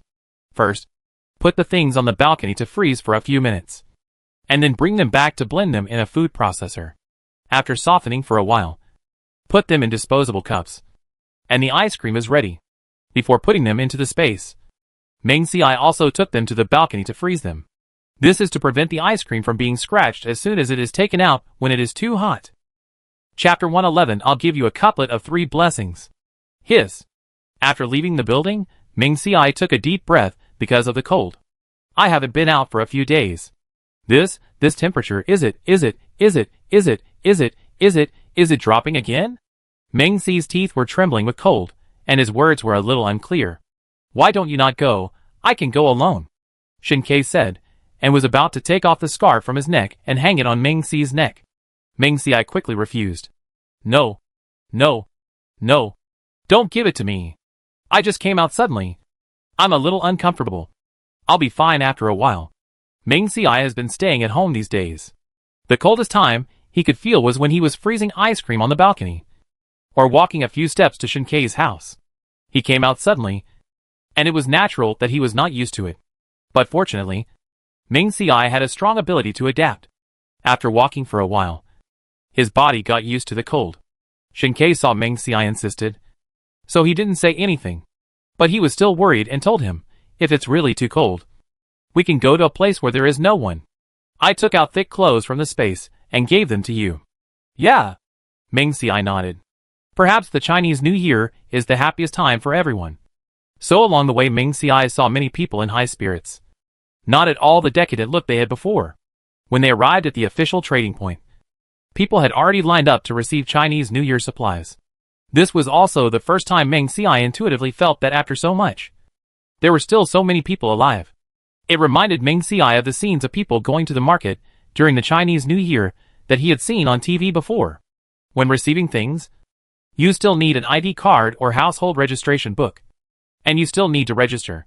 Without these 2 things, you need to report your ID number and take a photo for record. After Meng Xiai and Shinkei received the items, they did not rush to leave, but entered the unofficial trading point. Shinkei, you said there is no electricity and no internet now. How do their devices register information? Shinkei shook his head. I don't know, but it's just registering information. There is no need to connect to the internet. It should be okay. Meng Xiai nodded, and didn't dwell on it anymore. Anyway, in Meng Xi's opinion now, whether there is electricity or not, whether there is internet or not, it is no different from before. After entering the unofficial trading point, I found that it was more lively here than outside. In the middle, a middle-aged man set up a table and wrote couplets. He only needed 2 potatoes, or 2 taels of rice. There were also several vendors selling lanterns and xiagua nuts. But their business was average. Now it is the end of the world, and there is no need to care about these external conditions. Therefore, many people just look at them and leave with regret. But more people are exchanging food. It is estimated that the group of people who came back from the refugee resettlement site before seeds were cultivated, and at this time, there were many people exchanging various vegetables, potatoes, sweet potatoes. Of course, there were still many people exchanging condoms, cigarettes, and alcohol. Meng Xiai wandered around, thought about it, took out 6 potatoes from the bag, and handed them to the middle-aged man, asking him to write 3 couplets. It is estimated that the middle-aged man has not opened the shop today, and Meng Xiai ordered so many at once, so he was very grateful, and wrote 3 more blessing characters, and handed them to Meng Xiai. Meng Xiai took it, expressed his gratitude, and left. The middle-aged man's hands were red from the cold, and the ink on the table would soon freeze. So after he wrote a few words, he had to breathe out and grind the ink again. In the end times, everyone is having a hard time, so there is no need to pity anyone. Meng Xiai originally wanted to change 2 lanterns, but thinking that in the eyes of outsiders, they should be in a power outage, and buying lanterns would be useless. Moreover, changing these useless things would attract people's attention. So he had to give up. Back in the house, Ming Si sat directly next to the stove to warm his hands, and even thought in his heart that he would take a hot bath in the space while Shinkei was away. Awoo! Eggplant came over and pulled Ming Si's trouser legs, pulling him towards the wolf den. Let go. Seeing that Eggplant would not let go, Ming Si's eyes lit up, and then he threw himself on Eggplant. It was furry and quite warm. When Eggplant stuck to Ming Si, it shivered all over. Awoo, it wanted to leave. Why is the master so cold? Let go quickly. Ming Si would not let it go easily, even touched the white wolf's fur and said, Eggplant, do you think I should pull some of your fur and make gloves and scarves? Your fur is so long, it looks very warm. Awoo, Eggplant shook his head unwillingly. It still had to find a wife. If the owner takes away all the fur, there will be no beautiful fur in the future. How to attract the female wolf? Ming Si actually just said it casually. After all, he can't knit these things. But if Ming Si knew that Chiezi was thinking this way, he would definitely pluck all the fur from its body. He hasn't found a wife yet, and he's already leaning towards that side. If he really finds one, it will be terrible. Shinkei has already burned the fire in the stove very vigorously. Ming Si has also calmed down at this time, taking off the heavy coat outside and throwing it on the sofa. Eggplant came over again, biting Ming Si's pants. What's wrong? Ming Si did not refuse this time, and followed Eggplant. As a result, he was pulled to the rabbit circle by Eggplant. Shinkei. Shinkei. Ming Si hurriedly called Shinkei, who was hanging clothes. What's wrong? Shinkei hung the clothes in his hand on the hanger, and asked as he walked. The female rabbit gave birth.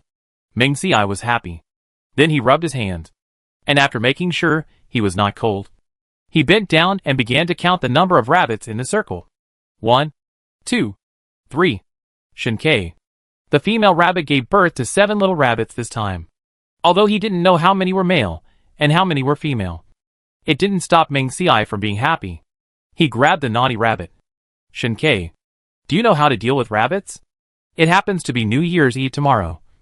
Let's kill a rabbit to eat. Of course, this rabbit was chosen not only because it was naughty, but also because it was the fattest among the little ones. I can give it a try. Shinkei pondered for a while. Killing a rabbit means skinning and bleeding, which should not be difficult. Okay. Ming Si was happy, but he would not start processing the rabbit until tomorrow, so he would spare its life today. Therefore, Ming Si put the rabbit back into the pen. When Eggplant saw Ming Si's action, her eyes widened. With a whine, she clung to the fence with both hands. She has already given birth to a rabbit. Why not give her one? The owner is so stingy. Ah, Eggplant called in a low voice, and her saliva flowed down again. You are so useless, Ming Si said with disdain, and then grabbed Eggplant's neck and took it down. Don't come near here in the future. Do you understand? If you can obey, I will give you a bite of rabbit meat tomorrow. Ming Si grabbed Eggplant's chin with one hand, and stretched out his index finger with the other hand to make a 1. Eggplant nodded quickly. Even when she was sleeping at night, she was eating rabbits in her dreams. Chapter 112. Wait. Take this back. Shinkei. Look. Is the couplet crooked? Ming Si was wearing a bright red cotton jacket. His face was filled with a happy smile. Even the tone of his voice, when he called Shinkei, was cheerful. Shinkei took 2 steps back, and directed, left, a little higher on the left. Okay. Ming Si turned around and adjusted it. Okay, it's okay. Shinkei spoke in time, stopping Ming Si from adjusting it upwards. At this time, 2 people were pasting couplets outside the iron sliding door. The alcohol stove on the ground was still emitting a faint light. The paste in the pot was emitting wisps of green smoke. After pasting the left and right sides, when pasting the word fu on the door, Ming Si was in a dilemma. Shinkei, do you think this word fu should be pasted upside down or right side up? Before Ming Si traveled through the book, he worked every day to earn money, and during the new year, the wages during the holidays were much higher than usual. So, Ming Si had no time to celebrate the new year or the holidays. During the Chinese New Year, Ming Si passed by other people's houses and saw that the characters for fu were all posted upright. But he also heard that they should be posted upside down. Therefore, Ming Si was in a dilemma when holding the character for fu. Shinkei said, you can post it however you like. Just make yourself happy. Although Shinkei didn't talk much, every time he said something, Ming Si was enlightened. That's right. The Chinese New Year is a happy thing. Isn't it just to please yourself to post these things? Why bother with so many twists and turns? Then Ming Xiai thought about it, and decided to post it upside down. Other residents didn't put up the word fu. So didn't all the good fortune go to his house? After putting up the word fu, Ming Xiai took 2 steps back, touched his chin and felt that the word was still a little crooked. Shinkei, why didn't you remind me just now? Ming Xiai put his hands on his hips, and angrily accused Shinkei. Shinkei thought for a while, and comforted him. It's okay. The word fu is crooked towards your house. And you will get more good fortune when the time comes. Ming Xiai was comforted by Shinkei, and didn't care about it anymore. After taking the alcohol stove from the ground, the two of them were going back to continue pasting the couplets. Tap tap tap. Meng Shin. Hearing the voices behind them, Ming Xiai and Shinkei turned around and saw Duan Yin and Cheng Yu. Happy New Year. Duan Yin smiled and greeted the two. Teacher Duan, Teacher Cheng. Ming Xiai also greeted them. Happy New Year. Duan Yin handed a plastic bag in his hand to Ming Xiai. This is a little New Year gift we prepared. I hope you can accept it. Since it was a New Year gift, Ming Xiai had no reason to refuse, so he took it. I was just thinking in my mind, what gift should I give them in return? Thinking of Yun Jingxin's previous injury, Ming Xiai felt that he needed to care about her. Teacher Duan, how is Teacher Yun's health? Duan Yun said, Senior sister is fine, you don't have to worry. While Yun Jingxin was recovering from his injury, Mao Xinyu cheered up again, and went to the security team with Fang Shirui. These days, several people paid attention to safety issues, so they didn't get hurt. Ming Xiai nodded. After pasting the couplet, Ming Xiai looked at the things in the bag, several mice, canned food made of spiders, a palm-sized bacon, a bag of rice, some vegetables. Ming Xiai could understand, thinking that these things should be the best things Duan Yin and his friends could bring out. It is not polite not to return the favor. So after returning, Ming Xiai thought about it, and picked up some things to send to Yun Jingxin and his friends. 2 dried fish, a piece of frozen meat weighing about 5 pounds, 5 sausages, and a bag of sugar. These things were all brought back from the White Tiger Hall. And even if Yun Jingxin and his friends asked about them, they could say that they were brought back from the White Tiger Hall, and they had not finished eating them. Ming Xiai asked Shinkei to take a look, and after getting his nod, he gave them to Yun Jingxin and his friends. The one who opened the door was Mao Xinyu. In Ming Xi's memory, Mao Xinyu always wore delicate makeup. Her chestnut curly hair was always neatly groomed, and she always wore a pair of high heels no matter what she did. But at this moment, Mao Xinyu was barefaced, her waist-length curly hair was cut short to the ears, and her hair was long and short, and looked messy. Mao Xinyu had changed so much that Ming Xiai almost didn't recognize her. Mr. Mao, Happy New Year. Ming Xiai spoke first.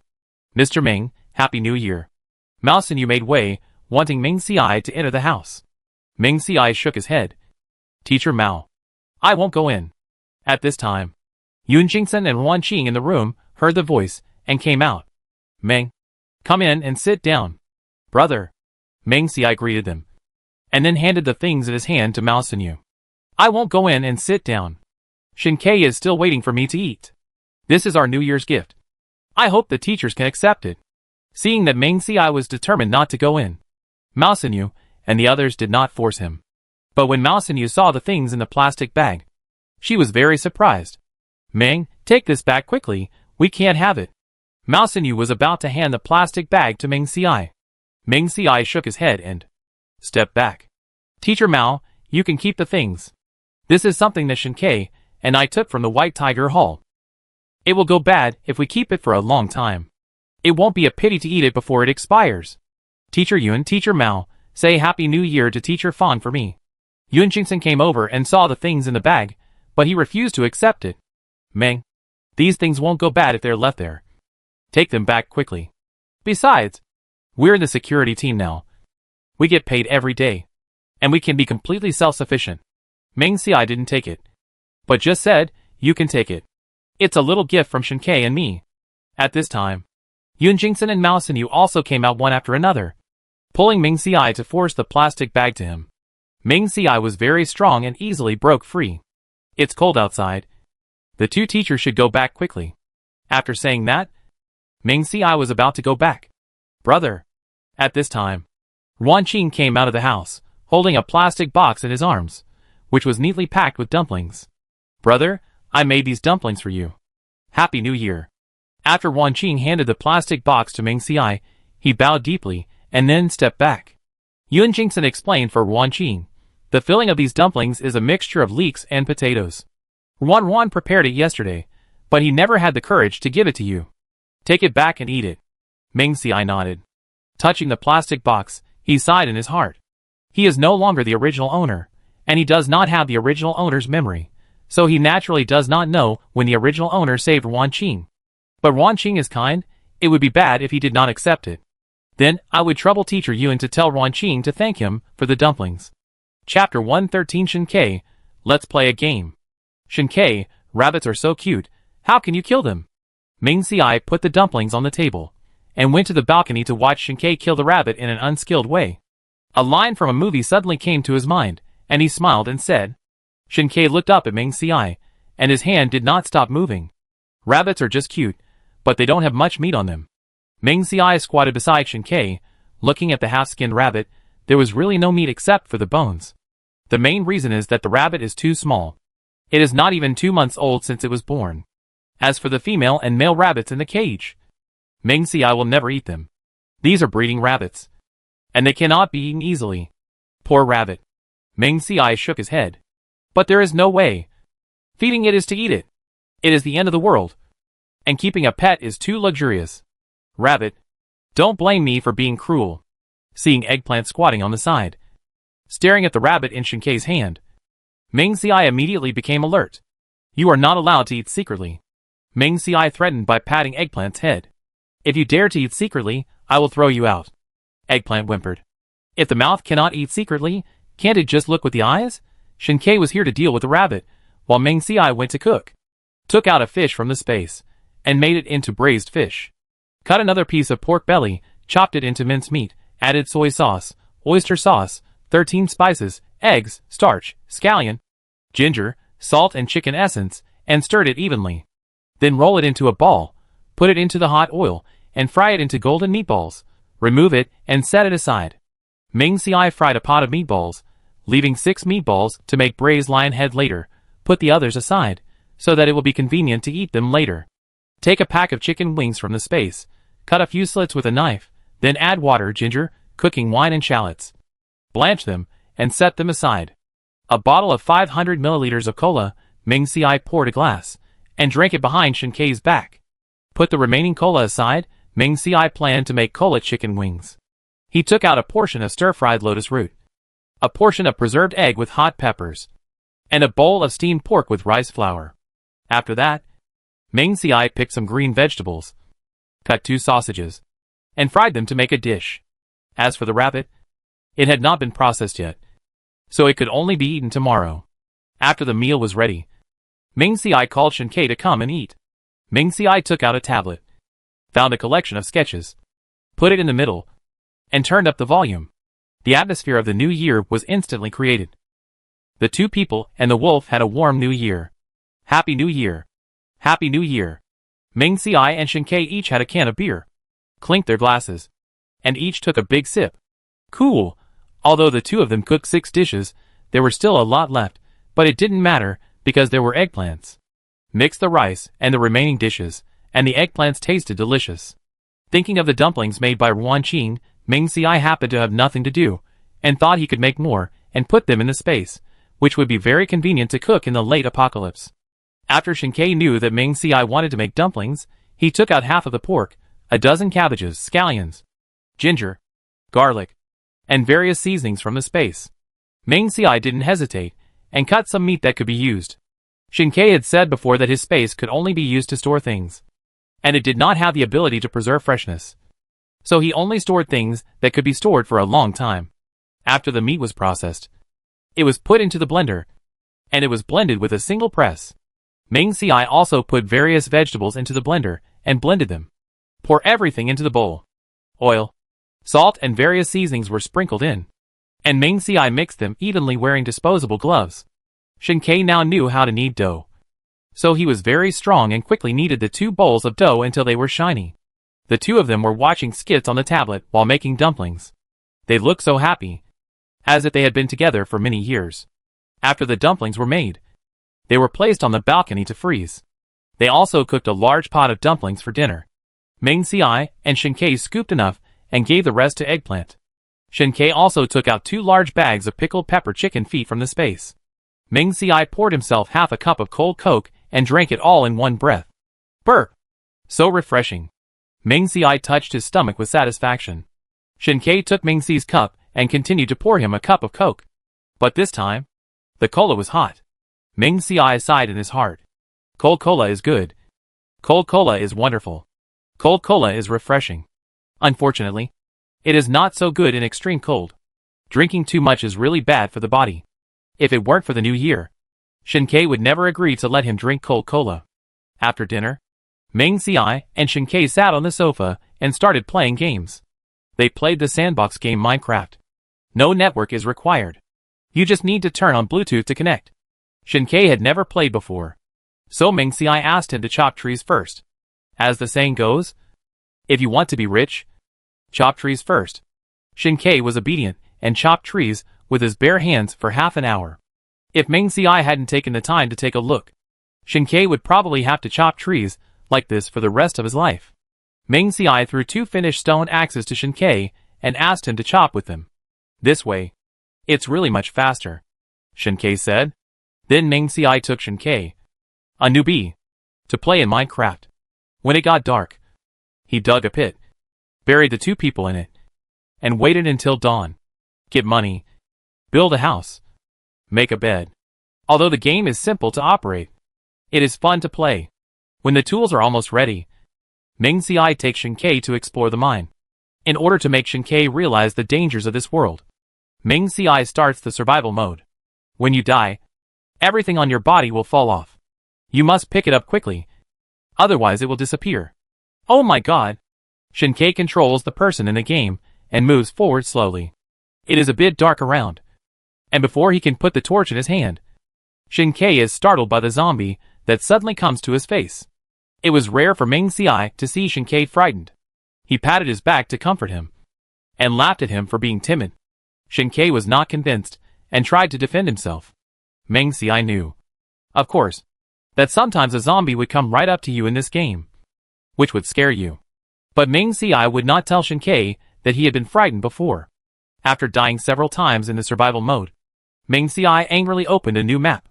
This time, he had a creative mode, where he could fly around in the game and had all kinds of materials.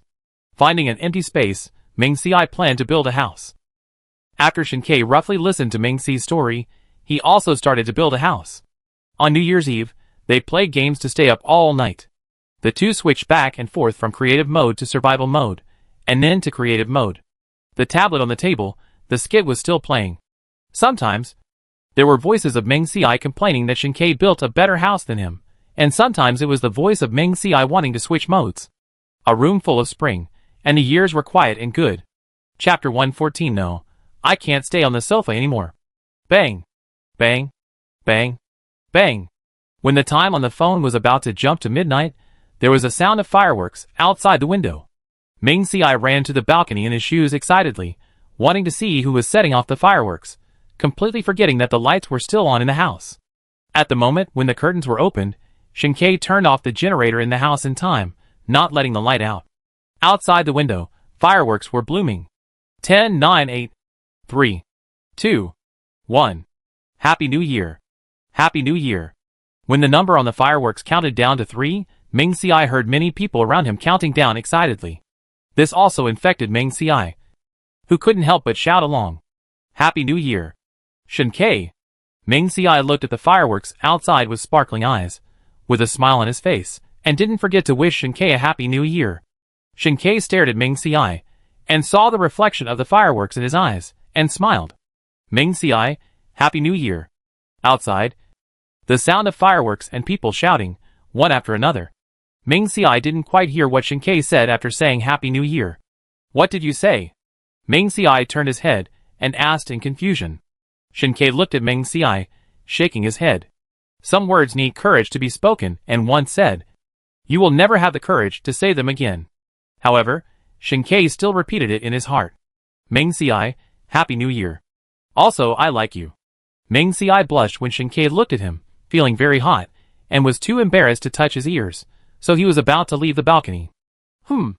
Before Ming Si could leave, Shinkei grabbed his wrist, and then their mouths pressed together. Although the kiss between the two was not very passionate, it was more heartwarming. The sound of fireworks and people's cheers outside gradually disappeared, and the breathing of the two people became clearer and reached their ears. Shinkei couldn't help but intensify the kiss, and the hand holding Ming Si's shoulders became tighter and tighter, obviously wanting to rub Ming Si into his body.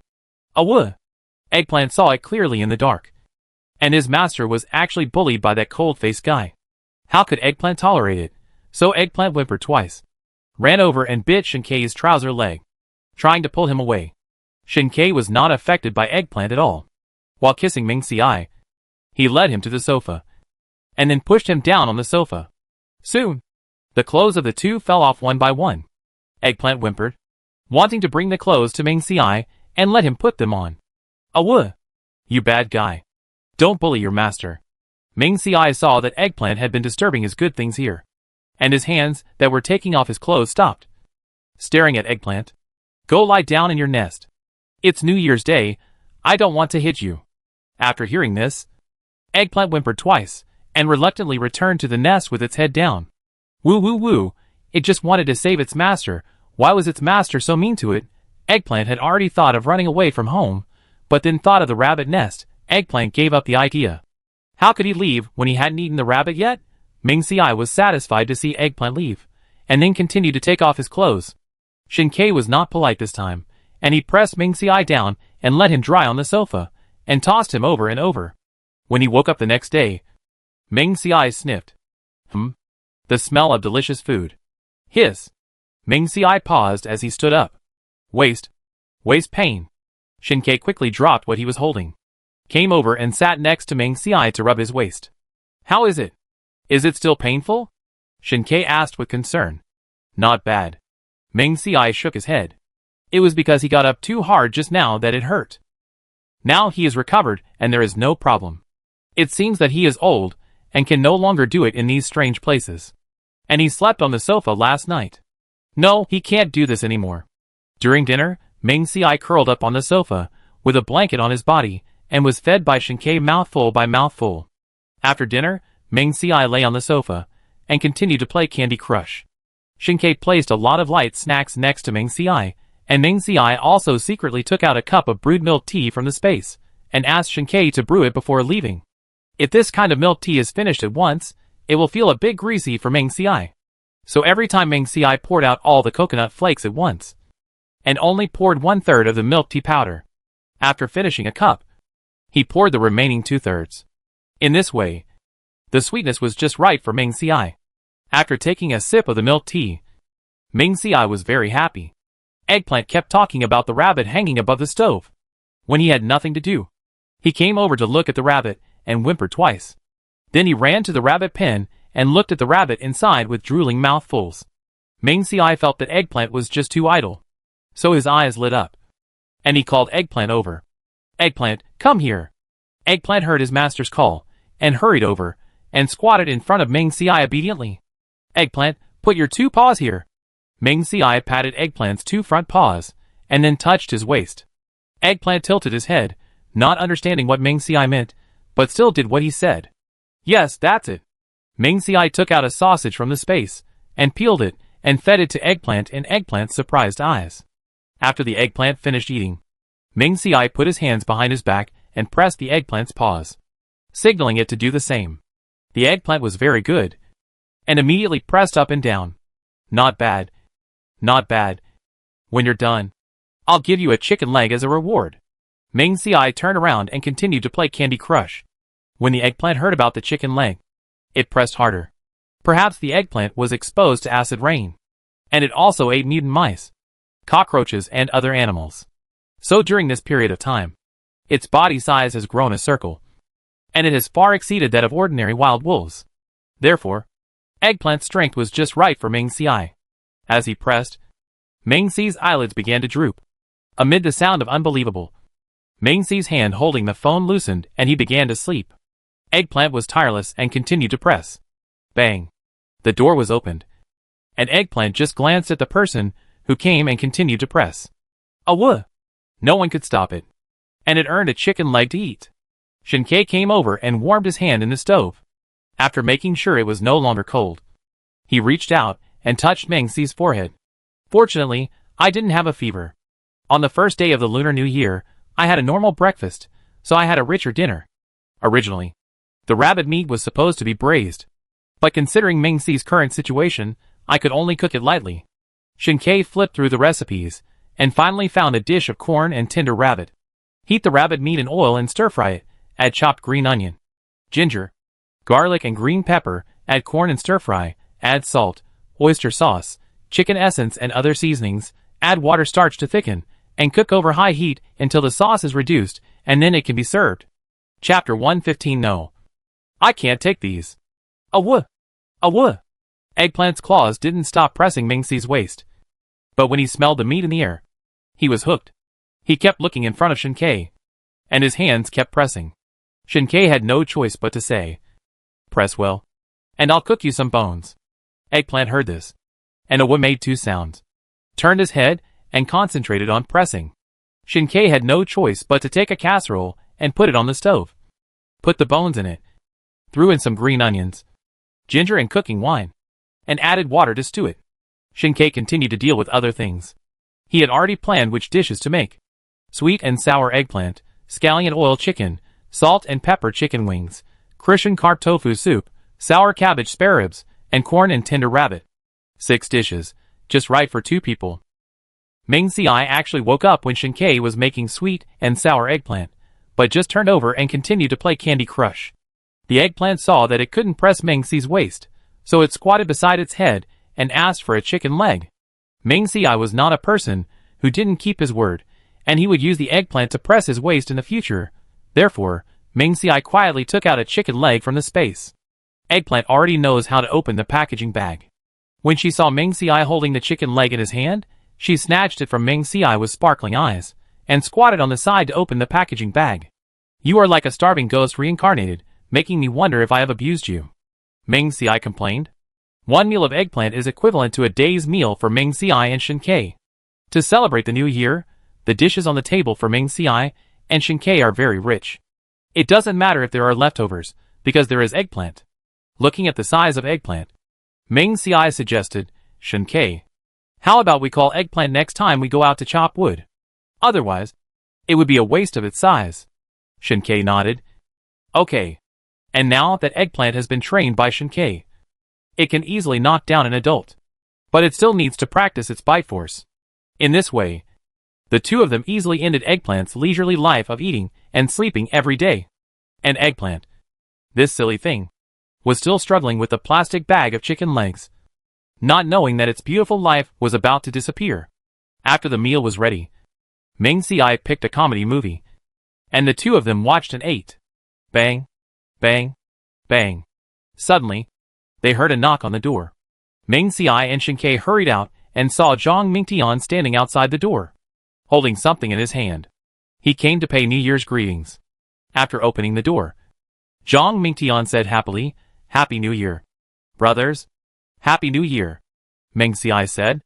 Zhang Mingtian handed the bag in his hand to Mengxi and said with a smile, "Thank you for lending me the rubber boat before, which allowed me to survive until now. This is just a little thing. It's not a respect. I hope you won't despise it." Mengxi took the things without hesitation. "Thank you. You helped us a lot before, so you don't have to be so polite." After all, it was Zhang Mingtian who brought so much soil, which made Mengxi's space have fertile and infinite soil. A few grown men could not say anything more intimate. After talking about the situation outside these days, Zhang Mingtian was about to leave. Mengxi said, "Wait a moment. I also prepared some New Year gifts for you. Wait for me here. I'll get them for you." Zhang Mingtian quickly refused. "No, brother. You can keep the food. I don't need it." Zhang Mingtian also joined the security team, going out early and returning late every day. Although it was hard work, but the food distributed by the government, plus the vegetables grown by himself, was enough for 3 people to eat. As for leaving his pregnant wife and his mother in her 60s at home, Zhang Mingtian had no choice. If he didn't go out, the family would starve. So Zhang Mingtian found a few iron bars, modified the door, and asked them to block it from the inside after he left. The door could only be opened when he heard his voice. Ming Xiai said, New Year greetings are for expressing good wishes to each other. Why? You don't want to accept my wishes? Ming Xi's words were too serious. And Zhang Mingtian was so scared that he dared not say no. Just wait here for a while. I'll be back soon. Ming Xiai said, and went into the house. Zhang Mingtian and Shen Ke were left alone, staring at each other. Zhang Mingtian thought he was a talkative person. But seeing Shen Ke's serious face, he didn't dare to say much. Fortunately, Ming Xiai acted quickly. When he saw Ming Xi's figure, Zhang Mingtian quietly breathed a sigh of relief. The things were the same as those given to Yun Jingsen and the others. 2 dried fish, a piece of frozen meat weighing about 5 pounds, 5 sausages, and a bag of sugar. When Zhang Mingtian saw the thing, he quickly stuffed it into Ming Xi's hands, and then took 2 steps back. Brother, I can't take this thing. Take it back quickly. Zhang Mingtian's words were the same as Yun Jingsen's. Ming Xiai walked out, pulled Zhang Mingtian, and handed the thing back to him. Just take it if I tell you to.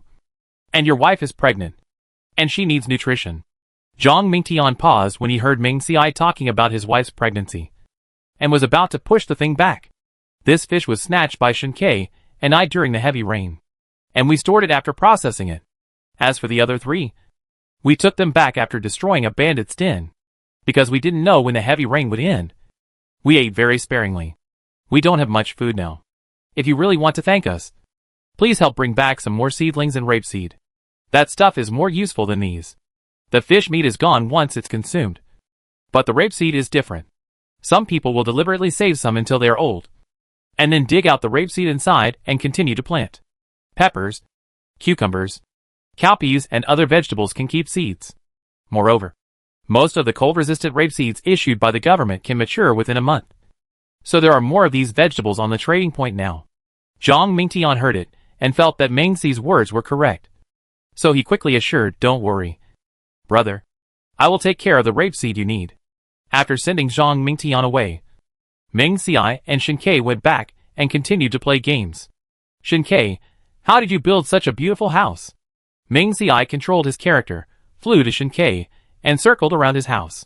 White quartz blocks, stone brick walls, birch railings, end-of-earth candles. These simple materials built a 2-story villa with a swimming pool, which is really incomparable to the mushroom house that Ming Xiai thought was very novel. Shen Ke was diligently moving bricks. Hearing this, he explained, I just did it casually. Just did it casually. It's so good if you just do it casually. If you take it seriously, what's his job? No. Shen Ke can't be allowed to build like this. Chapter 116 No. I can't bend for the house. Shen Ke, let me help you. Ming Xiai put the soil in his hand on the roof, and then explained to Shen Ke's puzzled eyes. I think we can plant a flower here. What do you think? Shen Ke really thought about it, nodded solemnly. Yes. While Shen Ke was transforming this soil, Ming Xiai put a few more. I think we can plant a tree here. Shen Ke, we need a little green here. Ming Xiai put down the leaf block in his hand. We need 2 eyes here. Will it be better? Ming Xiai took the axe and knocked off the 2 pieces of soil. Every time Ming Xiai destroyed something, he had an explanation. Shen Ke finally realized that Ming Xiai was teasing him, so he put down his phone and looked at Ming Xiai. Ming Xiai smiled and didn't think he was too much. Don't take down the things I put there, or I will take down the house you worked so hard to build. Ming Xiai threatened. Seeing that Ming Xiai was so unreasonable, Shen Ke didn't say anything, but lowered his head and continued to play with his phone. Ming Xiai happily picked up his phone, planning to continue to transform his mushroom house. As a result, he saw Shen Ke controlling his character, and was about to walk towards his mushroom house. Ming Xi's alarm bells rang. Shen Ke, what are you going to do? Shen Ke didn't even raise his head, and said lightly, just go and see your house. What house? It must be to destroy his building. Absolutely not. At that moment, many ways flashed through Ming Xi's mind. Now put down the phone and go to grab Shen Ke's phone. No, Shen Ke is taller than me, and stronger. I will definitely not be able to snatch him. Or I can press him down on the sofa, and give him a few hard kisses. No, I will suffer this way. Got it. Ming Xi's eyes lit up. When Shen Ke was about to approach his house, Ming Xiai chose to switch from creative mode to survival mode. Soon Shen Kai, who was still flying in the air, fell to the ground in a flash. Ming Si's mushroom house was built in midair, and he planned to put some ladders or vines later. Now that it has become survival mode, Shen Kai can't go up anymore. You want to destroy my house? No way. Ming Si was very proud. But Shen Kai quickly calmed down, lowered his head, and began to lay stones under his feet. Obviously, Shen Kai planned to lay them up bit by bit. How could Ming Si allow this to happen? As the owner of the house, Ming Si returned this map and then changed it to the previous survival mode map. Shen Kai, let's go explore. This time I'll take you to the village. You don't know that there are good things under the well in the village. Ming Si changed the subject abruptly. It was because Shen Kai spoiled him that he didn't expose him. The two of them stayed at home during the Chinese New Year, eating delicious food, playing games, and feeling very comfortable. The house that was destroyed by Ming Si before was also repaired by Shen Kai one by one. Of course, it was not demolished, but renovated. Shen Kai added some soil and fences to the soil on the roof, and it became a flower bed. Shen Kai planted a tree on another piece of land, and Shen Kai also hung lights on it, and made a swing with iron chains. Ming Si was jealous when he saw it. After Shen Kai finished the work, he shamelessly drove people to his mushroom house. Then Ming Si built a fence around the villa and put a sign at the entrance. When Shen Kai saw the sign saying Shen Kai and zombies are not allowed to enter, he was speechless. He did not enter the villa, but turned around and left to continue to transform Ming Si's mushroom house. After 2 days, Shen Kai had transformed the mushroom house that Ming Si could not bear to look at into a luxurious mushroom castle, which made Ming Si's eyes shine. The villa was not as good as the mushroom castle, so Ming Si began to show his courtesy to Shen Kai, hoping that he would give the mushroom castle to him. How could the attentiveness be as good as Ming Si's personal service? So Shen Kai pressed Ming Si on the con to let him cool down. The next morning, after Shen Kai woke up, he consciously put up a sign in front of the mushroom castle.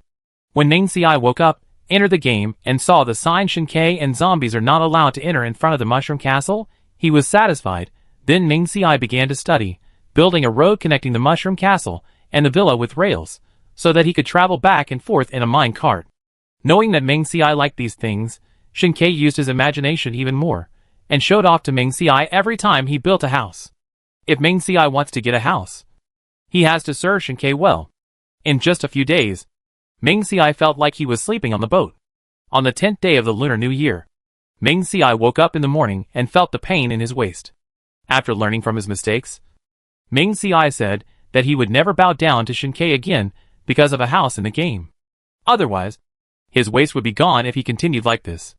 After dinner, while Shen Kai was training Eggplant, Ming Si ran into the space to take a hot bath and went to see the vegetables grown in the space.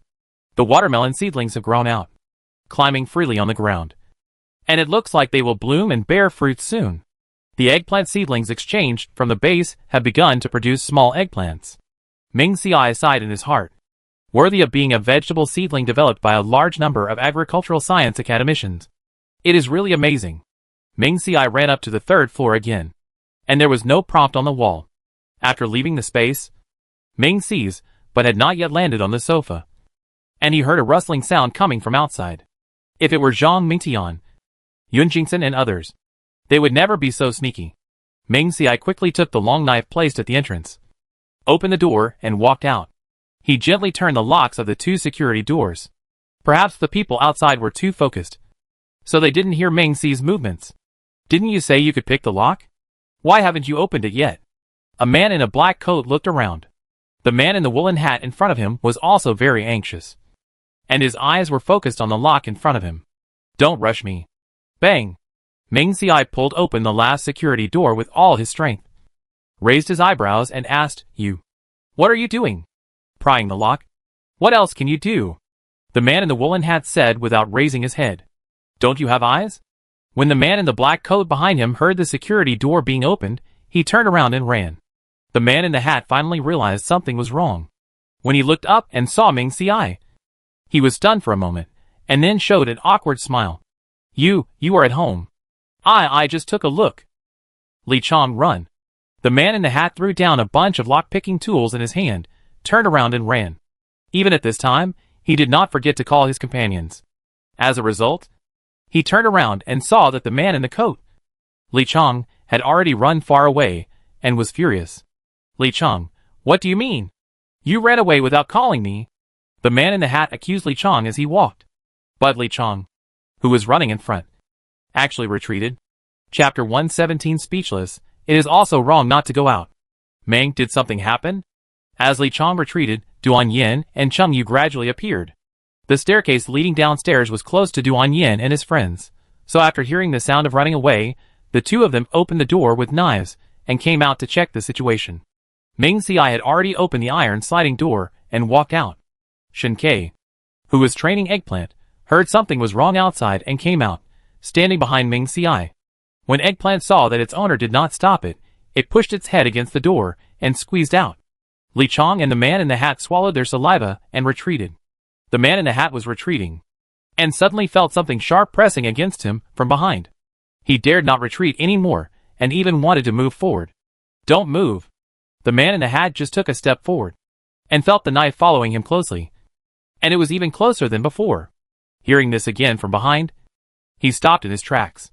Brother, we didn't recognize the great man. We won't dare to come again. Please let us go this time. Although it was more than 40 degrees below zero. The man in the hat had sweat on his forehead. Li Chong was leaning against the wall, begging for mercy. We just wanted to take a look. Brothers, please spare us. Ignoring the two men, Meng Xiai talked to Duan Yin and the others. Teacher Duan, Teacher Cheng. These two guys just tried to pick our door lock. Fortunately, I found them in time, so no big disaster happened. Thank you for your help. Teachers, we will take care of the rest. It's cold outside. You can go back. Duan Yin nodded, and before leaving, he said with concern, if you need anything, speak up in time. Meng Xiai agreed. Shen Kai saw the man named Li Chong, who was trying to escape after Duan Yin and the others left, and patted the Eggplant squatting in front of him. Eggplant immediately stood up, ran to Li Chong with 4 legs, and whimpered, which frightened Li Chong so much that his legs trembled.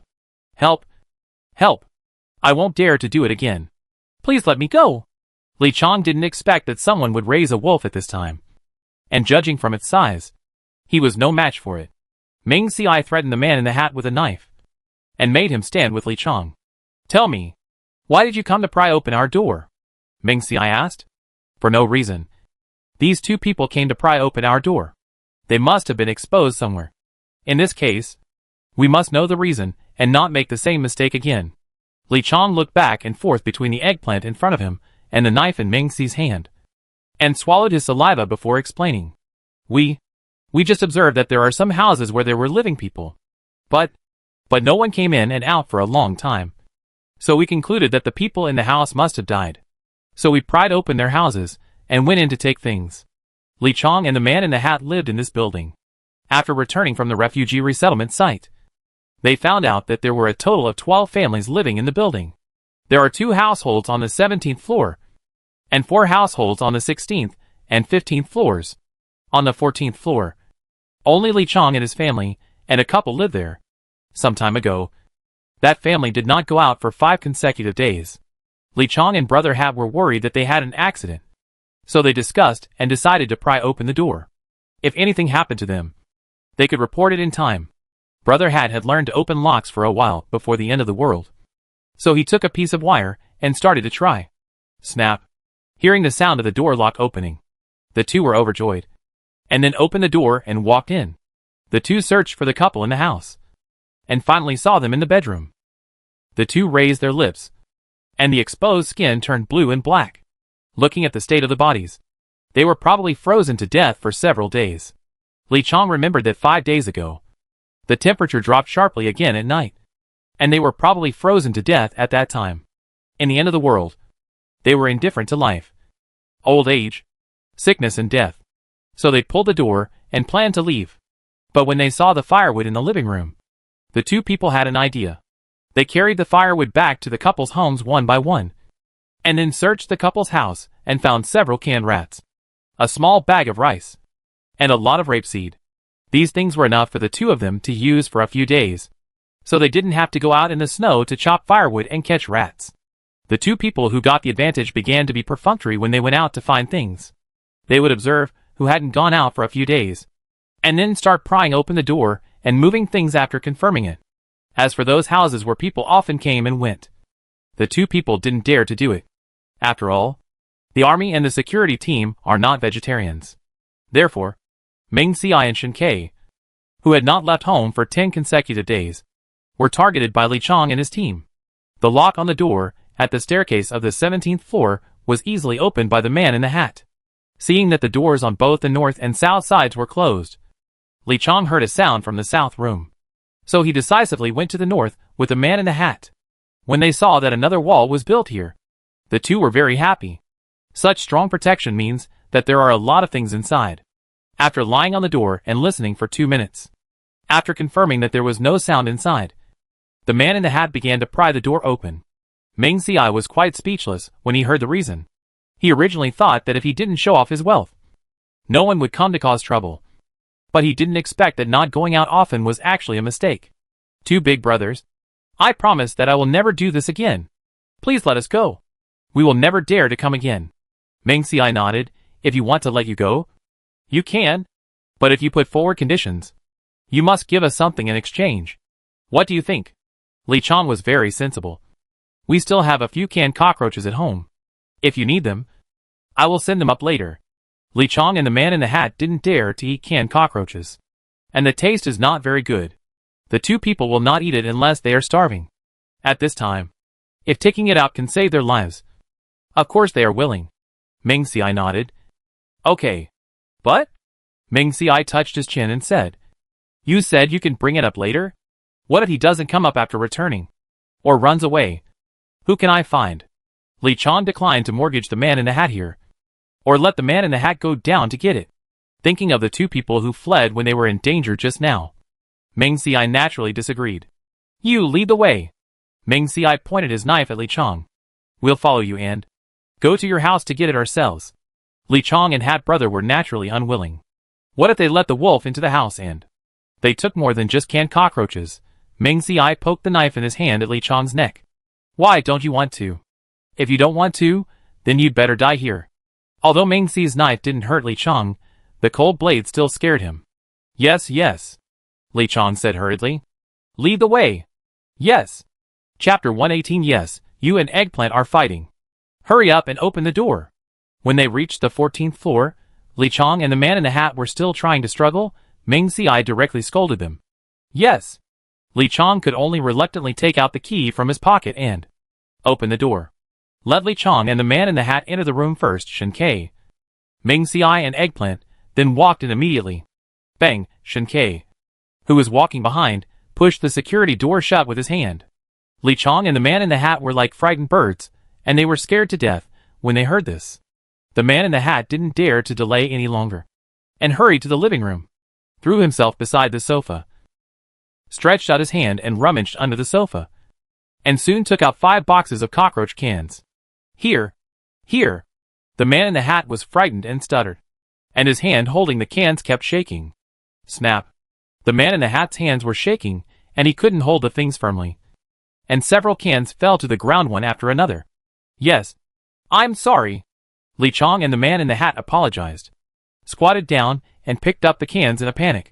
Meng Xiai took a can, pulled the pull ring, and a strange smell came out from it, and 3 black and red cockroaches came into view. After the heavy rain and acid rain, these cockroaches became very big, and only 3 of them could fill the can.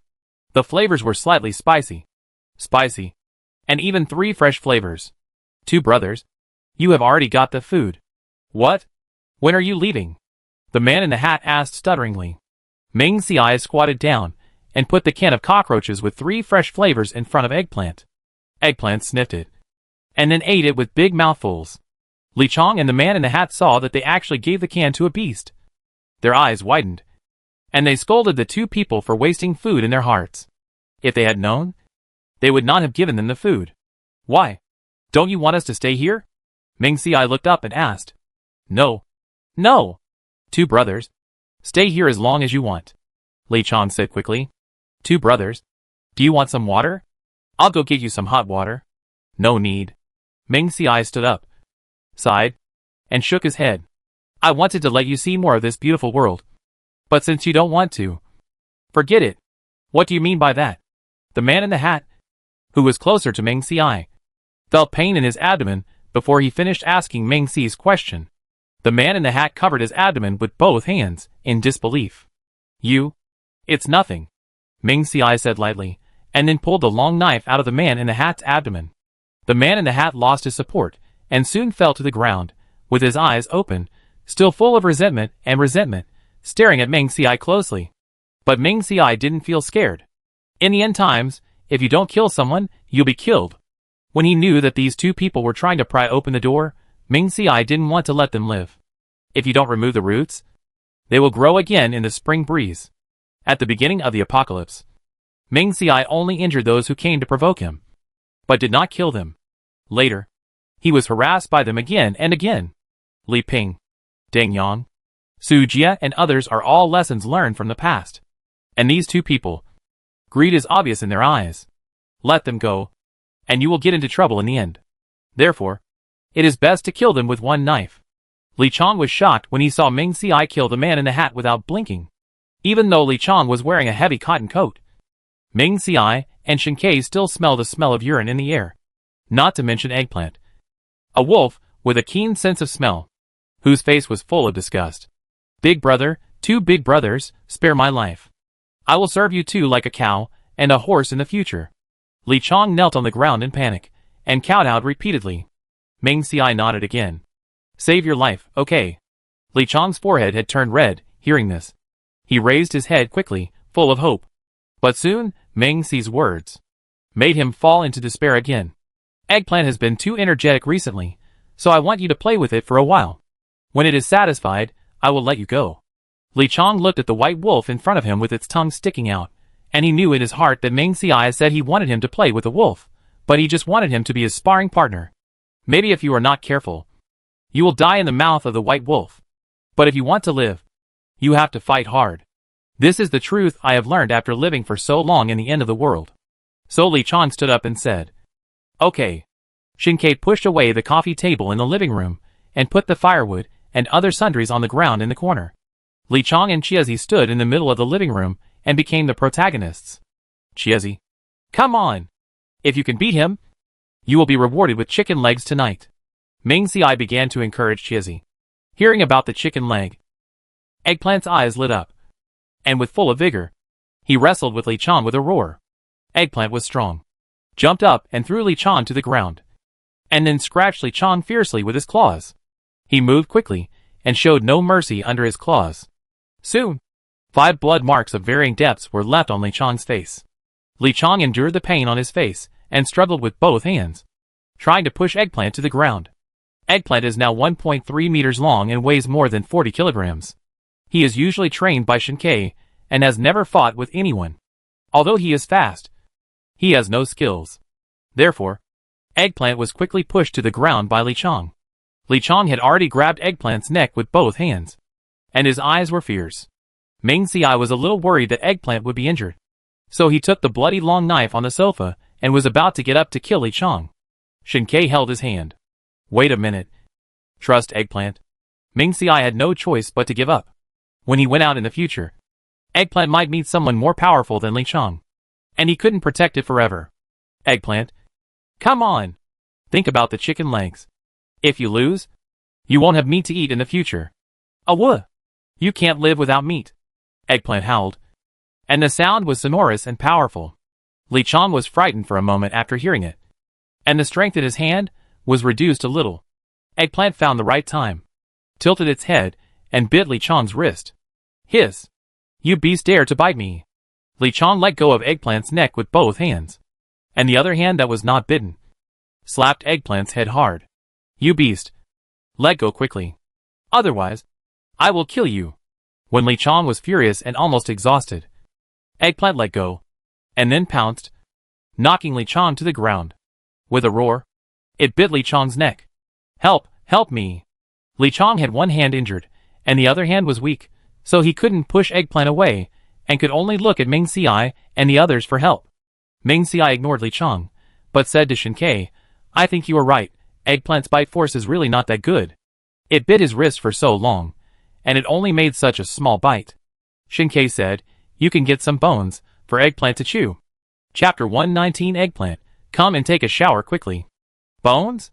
Ming Ci was thinking in his mind where to get the bones. When he saw Li Chong, it suddenly became clear. Shinkei, what do you think of his skull? When Li Chong saw Ming Ci's finger pointing at him, his eyes widened. This man is a devil. He actually let the wolf eat people. But thinking that in the end times, people are not full, how can they raise a wolf so big? Could it be that it is really human flesh that is fed to the wolf? You take human lives lightly. I will not let you go even if I become a ghost. When Eggplant saw that Li Chong could still speak, his Danfeng eyes were full of dissatisfaction, and then he spoke hard. This guy smells so bad, not as good as the cockroach just now.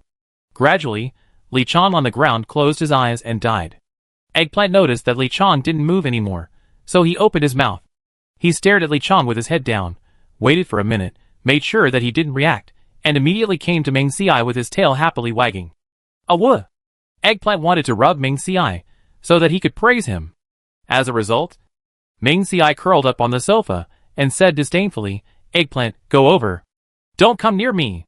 Eggplant stopped wagging its tail, and looked at Ming Ci innocently, not understanding why the owner still disliked it so much when it had done what the owner asked. Ouch! Eggplant's cry was as soft as a mosquito. And it was very aggrieved. Ming Ci had no choice but to reach out and pat Eggplant's head lightly. And comforted him, Okay. Don't be aggrieved. Look at you. You are covered in blood. It will be bad if it gets on me. When we get back, I will wash the blood off you before hugging you. Ouch! Eggplant was comforted instantly. And its tail continued to wag. When leaving, Ming Ci touched Li Chong's breath, and was a little unsure whether this man was pretending. So he took out his long knife and hit him twice more. After making sure that Li Chong really didn't react, the two men and the wolf left. When they went upstairs, they met several residents who were coming downstairs.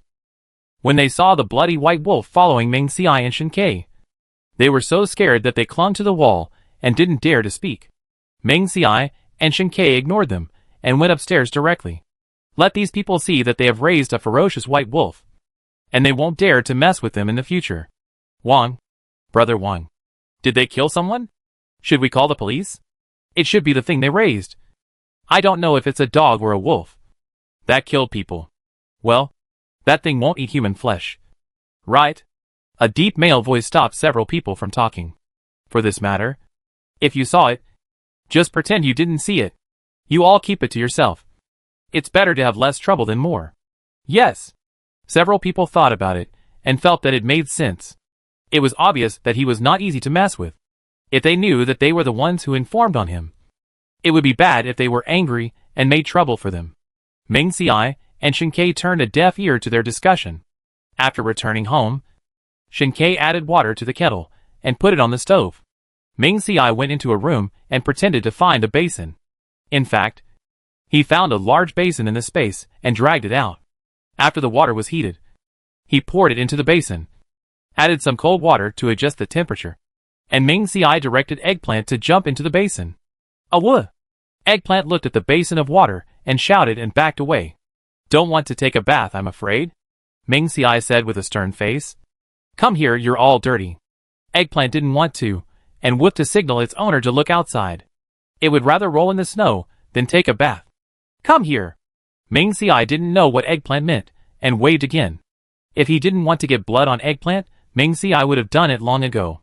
And Li Chong had wet his pants, and Eggplant, who had fought with Li Chong, would have probably rubbed his pants with blood. Ming Ci was even more reluctant to touch Eggplant. Do you want to eat chicken legs? Awoo, awoo. Eggplant ran to the door, signaling that it wanted to go out. Shinkei said, Eggplant may want to go out and roll in the snow by itself. Seeing Eggplant resisting, Ming Ci had to give up bathing it. Okay, since you don't want to bathe, then go out and freeze. Fearing that Eggplant would freeze, Ming Ci and Shinkei even boiled hot water. Since it couldn't enjoy it, then let it freeze. After opening the door, Ming Ci took Eggplant to the roof. Luckily, the door on the roof also opened inwards. Ming Ci unlocked the lock, stepped back 2 steps, and was ready for the snow outside to rush in. Ming Ci paused in his backward movement, and wondered, why didn't the snow come in? After walking up 2 steps, Ming Ci reached out and touched the snow. It's already frozen into ice. No wonder it can't come in. He paused in his action of asking Eggplant to rub the blood, and an idea flashed in Ming's eye. The snow looks pretty clean now. Can it be stored in the space, and used when it's extremely hot? Eggplant. Ming's eye squatted down, and whispered in its ear. Go down to the stairs and watch. If anyone comes, just howl twice. Eggplant nodded, and then walked down to the place designated by Ming's eye. Ming's eye thought that the Eggplant was reliable, so he concentrated on collecting snow. But he didn't know how to get it into the space. The snow was frozen solid. Should he shovel it off bit by bit? But before using brute force, Ming's eye silently said to collect snow. Collect snow. And his hand also touched the snow. Hey! It worked! When Ming's hand touched the snow, he saw a snow block of about 1 meter by 1 meter disappearing in front of his eyes. When his consciousness probed into the space, he found a pile of snow in the corner of the space. This amount of snow was not enough. So Ming's eye continued to touch. In front, on the left, on the right, on the top, on the bottom, Ming's eye touched for more than 20 times before stopping. The snow below had been hollowed out, and he was afraid that the snow on the top would collapse. So Ming's eye did not dare to stay any longer, and hurried out. He just thought that the blood on Chiazi had not been cleaned up yet, and it would be difficult to explain to Shinkei when he asked about it later. So Ming's eye called Chiazi up, closed the door on the roof, and directed Chiazi to come in, and rub the blood at the door. Ming's eye stayed at the door, so that if something went wrong, he could run away in time. At first, Eggplant was still rubbing blood at the door, but after rubbing for a while, he felt that other spaces were bigger, and it was uncomfortable here. So while Ming's eye was drinking hot milk tea, he ran in and rubbed everywhere. Eggplant, come back quickly. Ming's eye didn't dare to speak too loudly, for fear of attracting other people's attention. Eggplant heard the call of his master, although he still wanted to continue playing, but thinking that he was an obedient good wolf, looked at the snow, looked at Ming's eye, and still ran towards Ming's eye happily. Ming's eye looked around and found that the blood on Eggplant was almost gone. So he decisively opened the door and left with the wolf. But after locking the door, Ming's eye thought, the snow in this place has been hollowed out, and it would be bad if Yunjingsen and the others came up and got suspicious. So Ming's eye took out a bottle of glue from the space and poured it into the keyhole. No one should come to this place anymore. Chapter 120 Eggplant once ate human flesh. Awoo, awoo. Keep your voice down. Scream again, I'll break your jaw. After hearing the threat from his master, Eggplant could only close his mouth reluctantly. Don't move. If you dare to splash water on my face again, I'll slap you. After hearing this, Eggplant instantly stopped the urge to shake. Although the blood on Eggplant's body had been rubbed off outside, Ming's eye still felt it was not clean. It just so happened that Shinkei and Ming's eye had a tacit understanding.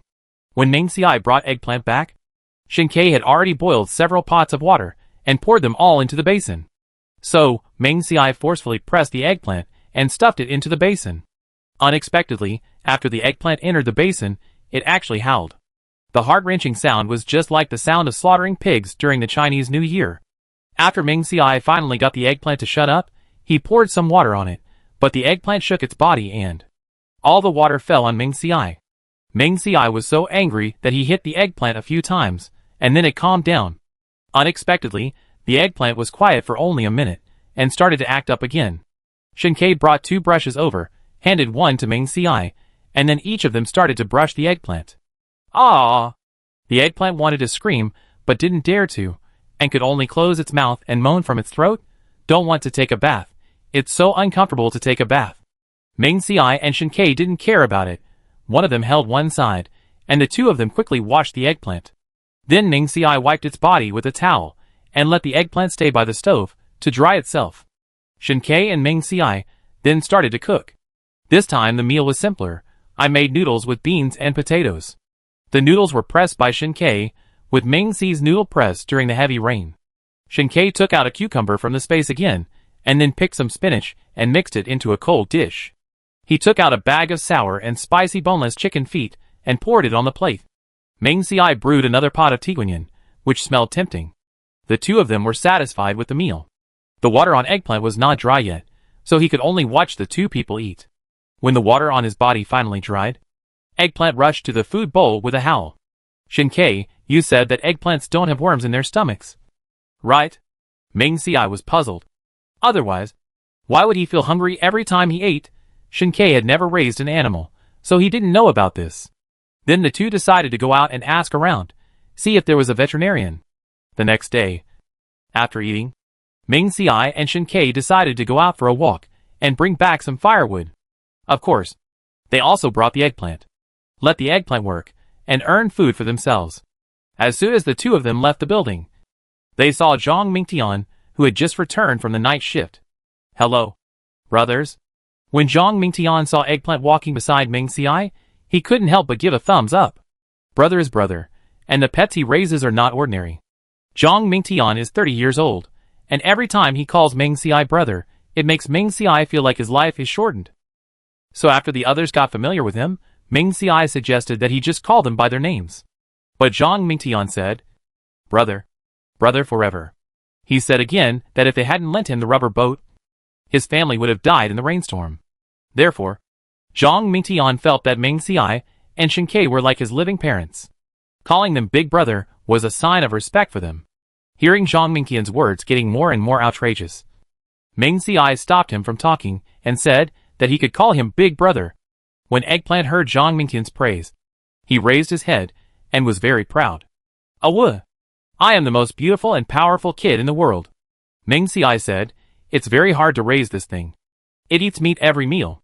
If I hadn't caught a lot of mice before and let them reproduce, I'm afraid it would come out to find corpses for it to eat. It was the time when the security team got off work at night, and some residents went out to find things. So there were many people on the road. When they saw the eggplant, some people had bad intentions, thinking that the eggplant was so fat they could eat meat for many days. Ming Si knew what these people were thinking, so he deliberately said loudly that eggplants would eat people, just to make these people put away their little thoughts. You don't know, I didn't watch it before, and it ran to the 12th floor and ate half of a woman's body. Ming Si accidentally went into the room on the west side of the 12th floor when he was catching mice, and found a dead person inside, and the guy's leg was being gnawed by a mouse. Ming Si unceremoniously put the blame on Eggplant. Sure enough, after hearing this, many people gave up the idea of catching Eggplant and quickly urged the people around them to leave. Although the meat is delicious, life is more important. However, there was still one person who did not give up and was wandering around. Zhang Mingtian was also a little scared when he heard that eggplants could eat human flesh. Then we should keep a close eye on them in the future. Otherwise they will get addicted to eating human flesh and hurt others. Ming Si nodded. By the way, what are you going to do when you go out? Brother? Zhang Mingtian asked. If you go to the stock exchange, where is not open today? We are cleaning up the snow. Cleaning up the snow? Ming Si was puzzled. Zhang Mingtian nodded. Yes. Last night, although it only snowed for 3 hours, the thickness was still about 1 meter. If the exchange is not cleaned in time, it will be buried by the heavy snow. In addition to the military, other residents will be recruited to clean the snow. Of course, they will also be paid. Sometimes it is 2 potatoes, or a pack of instant noodles. In fact, Ming Si was very confused before. Shinkei clearly stated in the letter that the thickness of the snow would eventually accumulate and would flood the 10th floor of the building. Why did the government build the exchange so early? At that time, Ming Si thought that the decision maker of the plan had some problems in his brain. Only then did I realize that being a decision maker makes sense. By clearing the snow, the residents can increase their labor and earn food. If the food is distributed directly, it will only make the residents gain without working. Let's go chop some firewood and not go to the trading point, Ming Si said. Zhang Mingtian heard this and pointed out the way for the 2 people. The government has transported a batch of coal from other cities. If you need it, you could exchange it at the exchange. But it's expensive. 1 kilogram of coal costs 1 kilogram of rice. In the current extreme cold, coal is as important as food. So it's so expensive. Ming Si can understand. After saying goodbye to Zhang Mingtian, Ming Si and Shinkei continued to walk north. On the road, they saw a few people driving off-road vehicles, which surprised Ming Si. Because of the heavy rain and snow before, the ground was frozen more than 20 meters above, and it was difficult to take out the vehicle. So Ming Si did not think about taking out the car from the space. Seeing someone driving a car at this time, Ming Si began to think about whether to take out a car. Chapter 121 There must be reproductive isolation. Swish. Suddenly, an off-road vehicle passed Meng Xiai and Shen Ke from behind, and soon stopped not far ahead. Meng Xiai and Shen Ke looked at each other, and both stopped. No way, this is the first time I took Eggplant out, and someone is targeting me again? Eggplant was running too fast, and didn't brake, and crashed into the car in front, making a bang. Ouch, ouch. A boy who was about 1.8 meters tall came down from the driver's seat, and saw Eggplant rolling on the ground in pain, and laughed at him. Meng Xiai saw two strong men sitting in the back seat of the SUV. Similar to bodyguards. To be able to drive an SUV now, and to go out with bodyguards, he must be of high status. It seems that if a fight breaks out today, it may be a fierce battle. You too. I think this wolf is quite interesting. Why not give it to me? I can give you whatever you want. Rice, noodles, cigarettes and alcohol. The man kicked Eggplant with his foot while speaking. Or find you a job where you don't have to worry about food and drink. It's all right. Eggplant turned over and got up from the ground. Ran quickly to Meng Xiai and Shen Ke, and then howled at the man. There were not many people around at this time. When they saw the tense situation here, they hurried away. No. Meng Xiai refused without thinking, and his hand had already reached into his pocket, holding the long knife inside. That's a pity. The man did not try to take the Eggplant by force. After knowing that he was unwilling to give the Eggplant to him, he turned back to the car, took out a business card from the car, and handed it to Meng Xiai. In the end times, it should be very difficult to raise such a thing. If you change your mind, you can contact me at any time. Meng Xiai reached out to take the business card and said, "Thank you for your concern. But since I have decided to raise it, I will be responsible to the end. As long as I have a bite to eat, I will never let it starve." The man chuckled, left a sentence to think about it, and got in the car and left.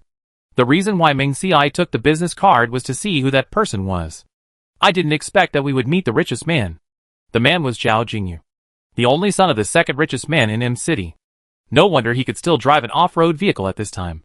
When Eggplant saw the business card in Meng Xi's hand, it was so angry that it howled. Awoo! The master couldn't take the guy's things, and couldn't give himself to others. He already knew who that person was, and the business card in his hand was no longer useful. So Meng Xiai saw that Eggplant wanted it so much, and handed it to it. Eggplant took the business card and ran away happily. Eggplant, come back. Meng Xiai was worried, and wanted to follow behind to check the situation. Shen Ke stopped him and said, "Don't worry. Eggplant will be fine." That's right. According to Eggplant's current ability, ordinary people can't beat it. If I hadn't stopped Eggplant just now, I'm afraid it would have pounced on Zhao Jingyu and fought with him. Meng Xiai and Shen Ke continued to walk in the direction of cutting trees, and soon Eggplant caught up with them, just barking at their backs. Eggplant was unusual. There must be something wrong. So the two decided to wait there. This place is sparsely populated, a good place to kill and bury the body. But when he saw the person coming, Meng Xiai raised his eyebrows, unexpectedly meeting an old friend. "Lieutenant Liu, see you again." Meng Xiai spoke first. Liu Chen was wearing a military green coat, with a red armband on his sleeve, which read Inspector of the M City Security Team, and a team of soldiers followed behind him. "Hello." Liu Chen waved to the soldiers behind him to stop, and then walked up alone. "Happy New Year." Meng Xiai also replied, "Happy New Year. Lieutenant Liu has worked hard. You have to go out on patrol during the new year." Liu Chen said, "Serving the people is what we should do." Then he looked at the Eggplant squatting next to Shen Ke, and asked curiously, "Did you feed it?" Meng Xiai nodded. "Are you interested in sending it to us? It can patrol with us and earn food." Liu Chen asked. In fact, Meng Xiai knew from the beginning that if he brought the Eggplant out, it would definitely be targeted by so many people. Meng Xiai originally thought that everyone wanted to eat wolf meat, but he didn't expect that they wanted Eggplant's body. Meng Xiai shook his head. "No. We can still afford it for now. And Eggplant has a bad temper. It's not suitable for this kind of thing." Liu Chen was rejected, but he didn't back down. Instead, he continued to ask, "Is your wolf male or female? We have a few military dogs. I think it's pretty good. We can breed it." Meng Xiai said, "It's a male wolf." Then Meng Xiai wondered in his heart. Wolves and dogs may have reproductive isolation, and they can't give birth to offspring. Liu Chen stroked his chin, obviously very satisfied with the size of the eggplant. As for the others, he didn't consider them. I know, then we can give it a try. Meng Xiai was silent. Several of our military dogs, their size has changed recently. I see your wolf has also changed. Maybe after this change, the reproductive isolation will disappear. Lu Chen nodded as he spoke. Don't worry, I will never let it breed in vain. When it mates, give 20 cans of rats. The previous rainstorm was too sudden, many animals didn't have time to move, and were washed away by the flood. Now, for carnivorous animals like eggplant, it's good to have rat meat to eat. Meng Xiai was not in a hurry to refuse this. After all, he didn't know how old eggplant was. What if she was an adult? And there were no other female wolves. How would she get through the estrus period? He could agree to this first. Anyway, it wasn't eggplant that would suffer. Okay. But I don't know how old eggplant is. And what if it doesn't like your military dog? You can't force it. Lu Chen said, I promise you. And if you force this kind of thing? I'm afraid it can't be forced. Meng Xiai was worried that what if Lu Chen really valued eggplant's genes? And if eggplant didn't do it? They would take illegal measures. When will you come out again? I'll bring a military dog with me when the time comes. So that they can develop some feelings first. Lu Chen asked. Meng Xiai thought for a moment and said, we go out as fate would have it. And we're not sure when we'll come out. Okay. Lu Chen was sorry. Lu Chen led his men to continue patrolling, while Meng Xiai and Shen Ke went to cut trees. After cutting the trees, Meng Xiai tied up some firewood, originally wanting to let eggplant carry it directly on his back. As a result, eggplant grew so strong that he couldn't even carry it. So Meng Xiai could only take a rope, tie it to eggplant, and let it drag all the way back. And Meng Xiai and Shen Ke, this time, took less firewood. It was at this time that Meng Xiai felt that raising eggplant was useful. Chapter 122 No, I have to stop fooling around. After returning home, it was still early. Shen Ke felt that he couldn't slack off in training eggplant, so he took it with him to continue training. And Meng Xiai entered the space, wanting to see what happened to the snow that had accumulated in the space before. The infinite soil was in the northwest corner before, and this time the snow automatically accumulated in the northeast corner. Ah! Seeing the snow in the space, Meng Xiai couldn't help but marvel. He put some snow blocks into the space. How did it become a snow mountain? It's not that exaggerated to say it's a snow mountain. The height is about 5 meters. And the radius is also 3 meters. The pile is like a semicone in the northeast corner. Meng Xiai was surprised. He was worried that there would not be enough snow before. But now, he doesn't have to worry about it. But, I don't know if the snow is infinite like the soil and water in the space. In order to verify this conjecture, Meng Xiai took a new shovel and shoveled 2 shovels into the basin. Sure enough, the snow pile soon returned to its previous integrity. Meng Xiai was very satisfied. He finally didn't have to worry about being killed by the heat when it was extremely hot. However, Meng Xiai thought of the mound of earth 1,000 meters away. Compared with the snow mountain, the mound of earth was too small. Meng Xiai pondered for a while. Could it be that too little earth was put into the space before? So Meng Xiai planned to find some earth someday, put it into the space, and see if the mound of earth could still grow. The eggplants in the space had grown up. Meng Xiai brought a basin over, picked a large bag, and other green vegetables. Meng Xiai picked another bag. The watermelons planted on the ground had already borne fruit. Now they were the size of a fist, and they would be ripe in 2 days. Meng Xiai began to plan in his mind. Watermelon can be squeezed into watermelon juice, made into watermelon ice cream. When he arrived at the fruit area, Meng Xiai took a banana and peeled it and ate it. After walking around inside, Meng Xiai directly pulled out a basket, which was full of grapes. Meng Xiai took out the space with the vegetables in his hand. Compared to grapes, Meng Xiai prefers to eat grapes. Although this thing has a lot of seeds, you don't need to peel it. So when I bought it, I only bought 20 baskets of grapes. As for the grapes, I bought 50 baskets at once. After leaving the space, Meng Xiai washed a bunch of grapes, and ate several of them while sitting on the sofa. He took his phone to check the time. This time, it took him half an hour to enter the space. Then he recorded it on the spreadsheet in his phone. Looking at the time counted in the spreadsheet, Meng Xiai sighed. Every 24 hours, the space can accumulate 1 hour. These days, Meng Xiai had to go into the space to grow vegetables and take a bath, wasting a lot of time. Especially after he and Shen Ke dried the sauce, he had to go into the space to take a half-hour bath to relieve the fatigue in his body. Sometimes it was too cold, and Meng Xiai would go into the space to put on clothes. Now the time has accumulated to more than 70 hours, which is only 3 days. It seems that I have to reduce the time I go into the space in the future. Looking at the reasons for the time consumption recorded in the mobile phone, Ming Ci sighed. It seems that the reduction in the future will be the same as Shinkei's, so that I don't have to take a bath, and I can stay for half an hour longer.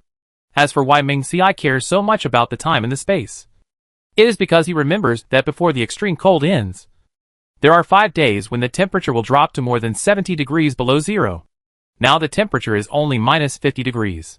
Ming Ci sometimes sleeps until midnight, and he can't stand the lack of fire in the Kong, not to mention minus 70 degrees. So Ming Ci planned at the beginning to save at least 6 days and stay in the space during this time. Now it is February 25th, and minus 70 degrees is from June 20th to June 25th. Ming Ci began to calculate. From now to June 20th, there are still 114 days. 3 days, only 72 hours. Ming Ci's eyes lit up. After this calculation, he still had time to take a half-hour bath. That meant that he could continue to fool around with Shinkei. Thinking of this, Ming Ci was satisfied. Since the atmosphere had been set to this point, why not do it tonight? Thinking of this, Ming Ci took out a bottle of red wine from the space, and then took out 2 steaks bought in the United States, 2 servings of black pepper cream chicken pasta, a serving of shrimp soup, and a serving of pumpkin pie. Because the space has a fresh-keeping function, the food looked just like freshly cooked. However, Ming Ci looked at the amount and felt that it might not be enough for 2 people. So he took out 2 more bowls of braised eggplant rice and put them on the stove.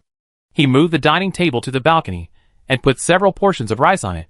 He took out 2 candlesticks and 6 candles from the space and lit them one by one. Ming Ci naturally did not forget other tableware, such as red wine glasses. The only regret was that Ming Ci did not know how to fold napkins. Otherwise, he would fold 2 of them high and low. The atmosphere was set off. Ming Ci looked at the time. It was almost 5 o'clock, and Shinkei's training of eggplant should also be over. So Ming Ci took out 2 fish, 2 boxes of rice, and a pot of braised pork from the space, and poured them into the eggplant rice bowl. Then he turned off the lights in the room and sat on a chair waiting for Shinkei. Bang! The security door was opened. Xiao Ci, is there no diesel in the generator? Shinkei closed the door and did not hear Ming Ci's voice, and was very worried. Could it be that the room was closed too tightly? So Ming Ci was poisoned by carbon dioxide? Thinking of this, Shinkei quickened his pace. As a result, he saw Ming Ci's face when he came in, which flickered in the candlelight. But the eyes looking at him were shining brightly. Xiao Ci, Eggplant smelled the aroma of rice, ran happily to his food bowl, and started eating quickly. Shinkei walked slowly towards Ming Ci step by step, and stopped 2 steps away from the dining table. What is this? Shinkei asked softly. Ming Ci stood up, walked to Shinkei, and extended a hand to him. This is our world for 2. Shinkei put his hand in Ming Ci's, and let Ming Ci take him to a seat. Pick up the red wine on the table. Ming Ci poured a glass for each person, and then returned to his seat. Shinkei, do you like it? Ming Ci thought. It's good that it's night now. Otherwise, I would definitely notice the blush on his face. I like it, Shinkei said truthfully. Hearing this, Ming Ci was happy. After drinking, the 2 began to enjoy the food. The candlelight flickered, and the warm atmosphere filled the whole room. As time passed, the candle gradually became shorter, but the 2 people who were originally facing each other at the table, I don't know when they got together, and the 2 figures began to overlap, reflecting on the curtains. A restrained and joyful voice, moaning. Eggplant covered his ears in the nest, and whimpered softly. The master was bullied again, but he didn't dare to rescue the master. That cold-faced guy is really too much. When I train tomorrow, I will definitely make him look good. Chapter 123 Shinkei, it's over. It's over. Hiss. The kitchen was filled with the aroma of food. Shinkei was standing in front of the stove, busy frying the dishes in the pot. Suddenly, he heard a muffled sound from the living room. Startled, quickly put down the spatula in his hand, and walked quickly to the living room. I saw Ming Ci lying on the ground with his arms and legs spread out, with a painful expression on his face. What happened? Are you hurt? Is it serious? Shinkei asked nervously, while reaching out his hand to gently touch Ming Ci's waist. His concern was beyond words. Ming Ci sat up with a grin on his face. Just as he was about to speak, he was interrupted by Shinkei, Are you injured? Let me see. As he spoke, he reached out to lift Meng Xi's clothes, wanting to check the injury. Don't. I'm fine. I just fell down accidentally. Meng Xi hurriedly grabbed Shen Kei's hand to stop him. Really okay? Shen Kei looked at Meng Xi in confusion, his eyes full of worry. Yeah. Really okay. Meng Xi nodded vigorously, with a forced smile on his face. At this time, an awkward gurgling sound came from Meng Xi's stomach. Meng Xi's face flushed instantly, and he wished he could find a crack in the ground to crawl into. It seems that someone is starving. Shen Kei chuckled, with a bit of pampering in his eyes. Yeah. I'm almost starving to death. You go and cook. Meng Xi pouted and threatened fiercely. Shen Kei smiled gently, stretched out his hand to help Meng Xi tidy up his messy hair, and said softly, Okay. Then you take a rest first. The meal will be ready soon.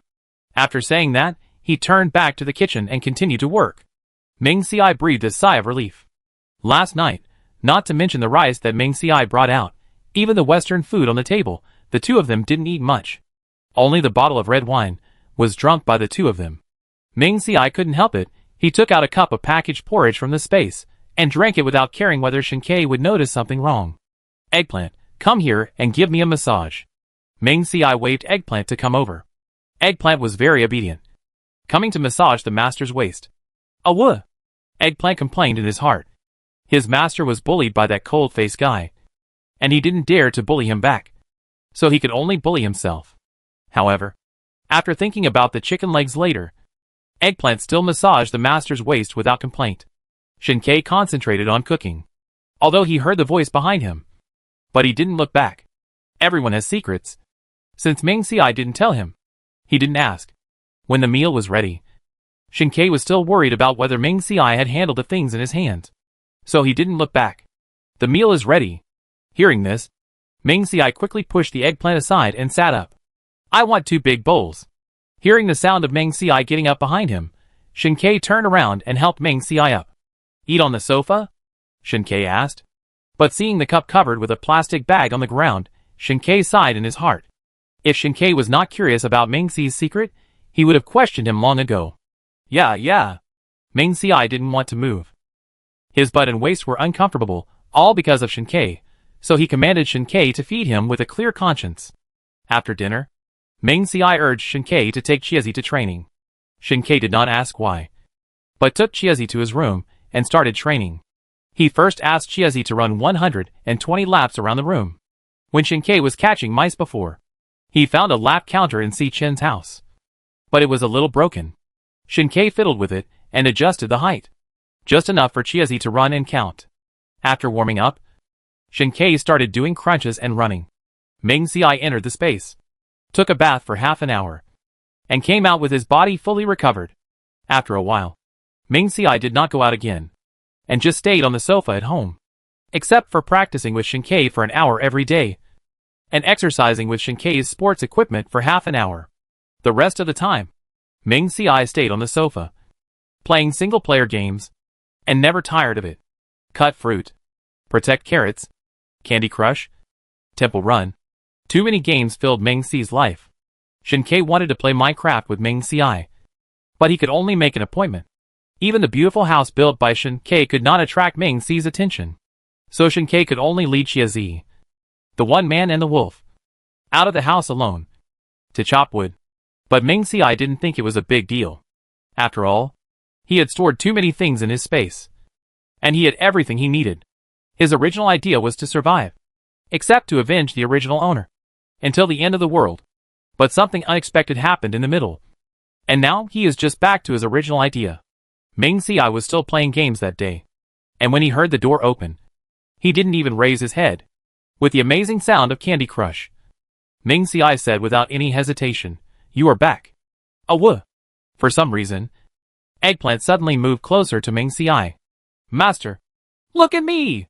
Meng Xi did not stop eliminating animals, but he felt the coldness on Eggplant and squeezed into the sofa in disgust.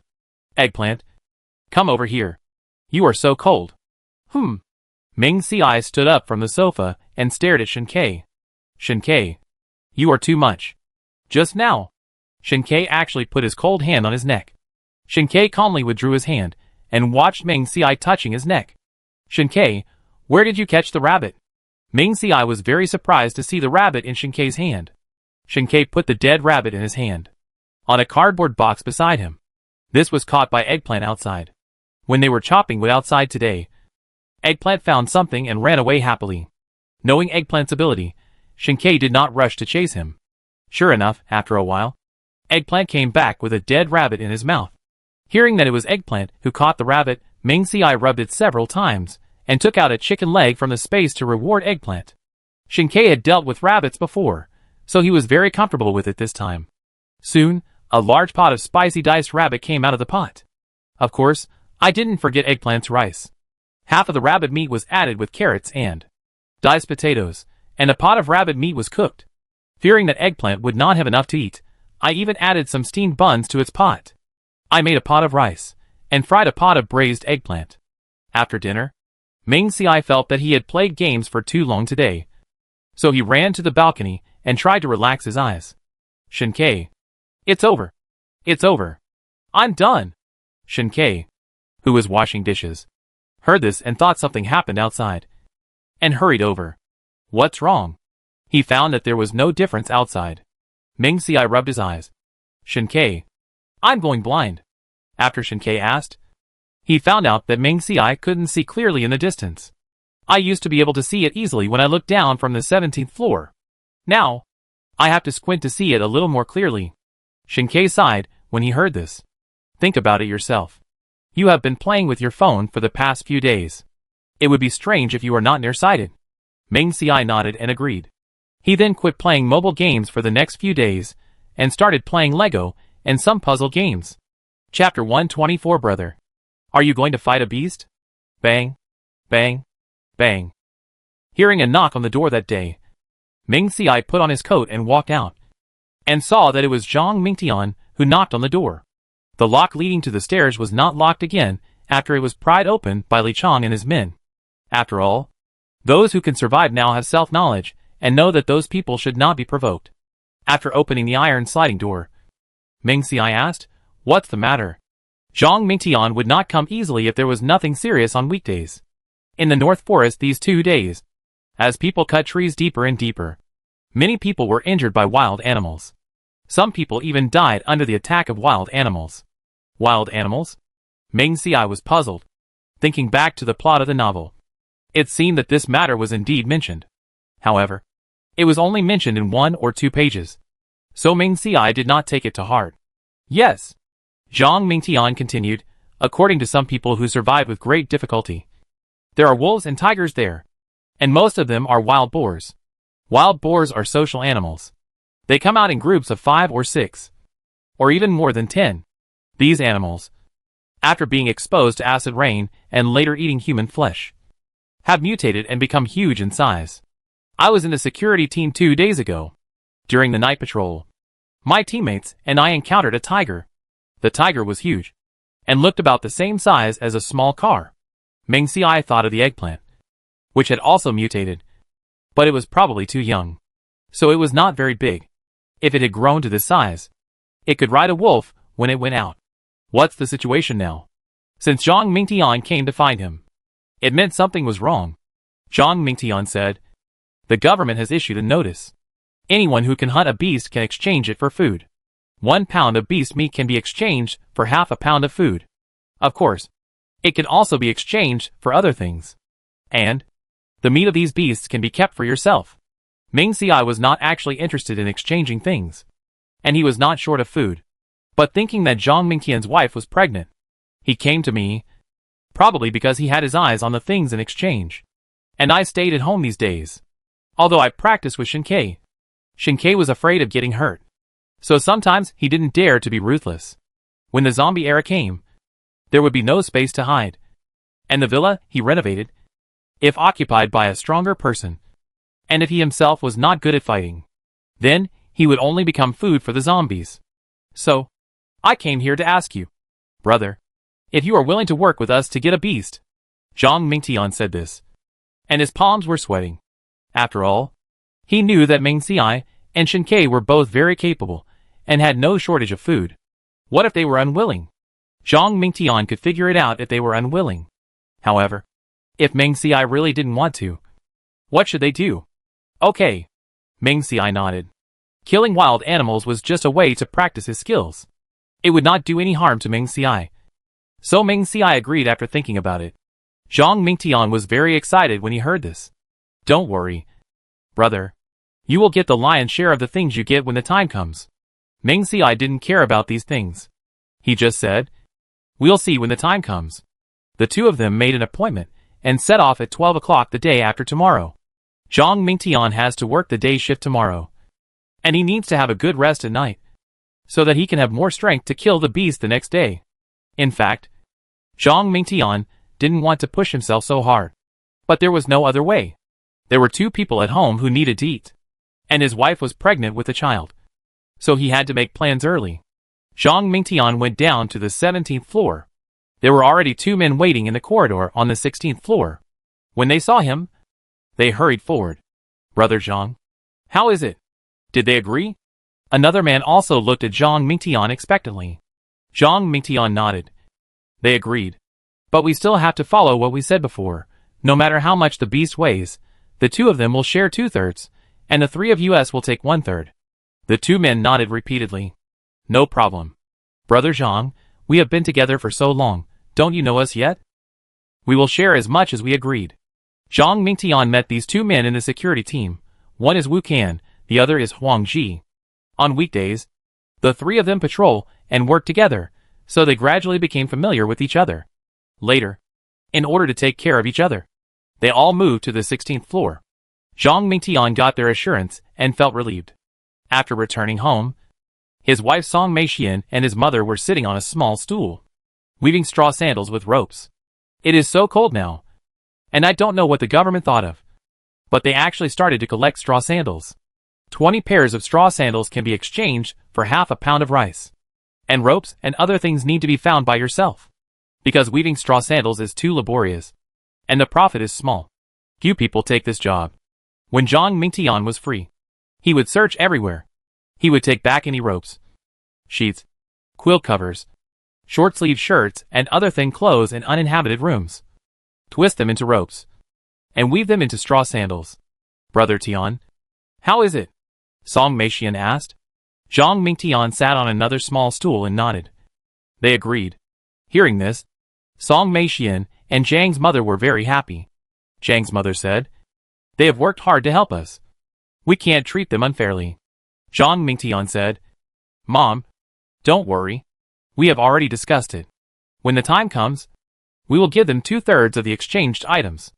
Zhang's mother nodded, and then muttered, saying that the family can live to this day because Meng Xiai and his family are kind-hearted, and they must repay them. Zhang Mingtian listened, and repeatedly said that he would definitely do it. After Meng Xiai went back, he looked at the time, and it was already past 4 o'clock. So he started to cook. During this period, he ate too much rice. So Meng Xiai planned to make noodles. Stir-fry the tomatoes to extract the juice. Add water to boil. And add the noodles to cook. Add the onions, garlic, chili powder, and sesame seeds with hot oil. A spoonful of tomato sauce. A spoonful of oyster sauce. 2 spoonfuls of light soy sauce. A spoonful of aged vinegar. And salt and a little sugar to prepare the sauce. When the noodles are cooked, pour the sauce in, after picking some greens and putting them in the noodles. A bowl of tomato sour soup noodles was ready. As for the eggplant, Meng Xiai cooked a pot of noodles. However, some bones, greens and meat were put in it. Although the things were put in a mess, the taste was very good. Noodles tend to clump easily. So even though it was not the usual mealtime, Meng Xiai still called Shen Kai and others over with the intercom. The noodles were fresh and appetizing, and a large bowl was quickly finished. Then, Meng Xiai talked about what Zhang Mingtian came to do with them. Shen Kai, do you think we can beat those beasts? Meng Xiai couldn't help asking. Shen Kai thought for a while and said, yes, those beasts. They just get bigger. But correspondingly, their flexibility will also decrease. Chapter 125 set off, found a tiger. Have you ever fought a wild beast before your rebirth? Meng Xiai asked curiously. Shen Kai nodded. Yes. Meng Xiai suddenly became interested, and secretly took out a plate of caramel-flavored melon seeds from the space, which also contained some almonds and pistachios. He brewed another pot of da hong pao, which had a strong aroma. Eating melon seeds, his eyes sparkled. Seeing Ming Xi's appearance of listening to a story, Shinkei did not spoil the fun, but racked his brains to use various vivid words to tell the story. That time, Shinkei and the security team went out for patrol at night. They met a tiger in the place where Ming Xi and his team often cut trees. But in the previous life, because the government was not prepared, more people died. Those beasts ate more human flesh, so they were bigger than now. Shinkei remembered that the tiger was about the size of an SUV. There were 7 people in the security team, 2 soldiers and 5 ordinary residents. When they first saw it, the tiger was holding a man under its claws and eating his body. When the man saw us coming, he was still asking for help, but his legs had been eaten by the tiger, and his blood was all over the ground, and it quickly froze into ice. The temperature was too low at night, and the man didn't feel his legs were broken yet, and he was calling for help. However, not long after, the man lost too much blood. His body temperature dropped sharply, and he eventually died. The soldiers around him naturally couldn't sit idly by and watch the tiger hurt people. In order to save people, one of them decisively took out his pistol and shot twice, but only caused the tiger to suffer some external injuries. Being interrupted while eating, the tiger growled twice and quickly rushed toward Shinkei and the others. The 7 people fought with the tiger and managed to tie it. In the end, Shinkei stabbed the tiger's eyes with a long knife, causing it to struggle in pain and lose half of its fighting power. One of the soldiers also shot at the tiger's other eye. When the tiger rolled on the ground in pain, several people worked together to kill the tiger. It seems that the eyes of these beasts are the key to solving their problems, Meng Xi said, touching his chin. Shinkei nodded. That's right. The fur of these beasts, affected by the mutation, is much harder than before the end of the world. Meng Xi thought about it, and took out a sharp knife of more than 20 centimeters from the space, and took a whetstone to sharpen the tip of the knife, in order to prepare for killing the beasts. Meng Xi also learned a lot of ultimate fighting from Shinkei. Soon, it was time to meet Zhang Mingtian. The 5 people and the wolf met at the staircase on the 16th floor. Zhang Mingtian, as the middleman, naturally introduced the people to each other. Meng Xi and Shinkei did not say much to them. After all, they were only here for this cooperation. Even if they met in the future, there would be nothing to talk about. Wu Can and the others did not think that Meng Xi and the others were arrogant. After all, they heard Zhang Mingtian say that the 2 of them were very powerful, and they even felt a little yearning in their hearts. 1 pound of beast meat can be exchanged for half a pound of food. Once the government released this news, it made everyone yearn for it, and they began to look for it everywhere. But when they found the beast, they were dumbfounded. The bodies of animals such as tigers and wild boars became huge, and many residents with average skills became food for the beasts. So in order to save their lives, most residents no longer dared to fight against wild beasts. They just chopped wood, planted vegetables, and worked to earn food. As residents chopped wood deeper and deeper into the forest, there were more and more wild beasts. At first, wild beasts only dared to come out at night to look for food. But gradually they found that humans were no match for them, and they would go down the mountain during the day. Nowadays, when cutting trees, residents go in groups. When Meng Xi and Shinkei went there, it was just the time when those residents were leaving after cutting trees. When these people saw the eggplant following them, they were terrified and hurriedly urged their companions to leave. A few snowflakes floated in the sky, and Meng Xi stretched out his gloved hand to catch some snowflakes. Shinkei, we have to make a quick decision. Shinkei nodded. Zhang Mingtian and his team were going to catch wild animals, so they naturally knew where they were, and led the way. After more than 10 minutes, several people finally arrived at the place where the newly cut trees were located. Due to the heavy snowfall, most of the trees are now buried in the snow. If you want to cut down trees for heating, you can only use a shovel to shovel away the snow around them before you can continue cutting. Now, there are pits everywhere on the mountain. Pass these places and continue to walk into the woods. Awoo! Awoo! But after walking a little further, Meng Xi heard warnings from all around. Awoo! Eggplant was not to be outdone and also shouted back. Don't shout. Meng Xi patted Eggplant, although he didn't know what Eggplant was shouting. It sounded like a threat. If too many beasts were angered, they wouldn't be able to beat them. Eggplant could only shut up. After walking another 100 meters inside, Eggplant stopped, ears erect, staring in one direction, and a low howl came out of his throat. "Here it comes," Meng Xiai said. Meng Xiai, Shen Ke, Zhang Mingtian and several others quickly stood back to back, holding their long swords tightly, staring at the surroundings. Roar! With a roar, a huge tiger came out from the west. It was huge, with colorful fur, distinct stripes, and a pair of tiger eyes flashing with wildness. Zhang Mingtian swallowed his saliva, although he was a little scared. But he was still calm. Wu Can and Huangji were both of average temperament, and their hands holding the swords were shaking. Shen Ke said, "Remember, the tiger's weakness is only in the eyes. When we fight later, find the right time to hit its eyes." Several people nodded. Roar! As the tiger roared, its sharp teeth could be seen.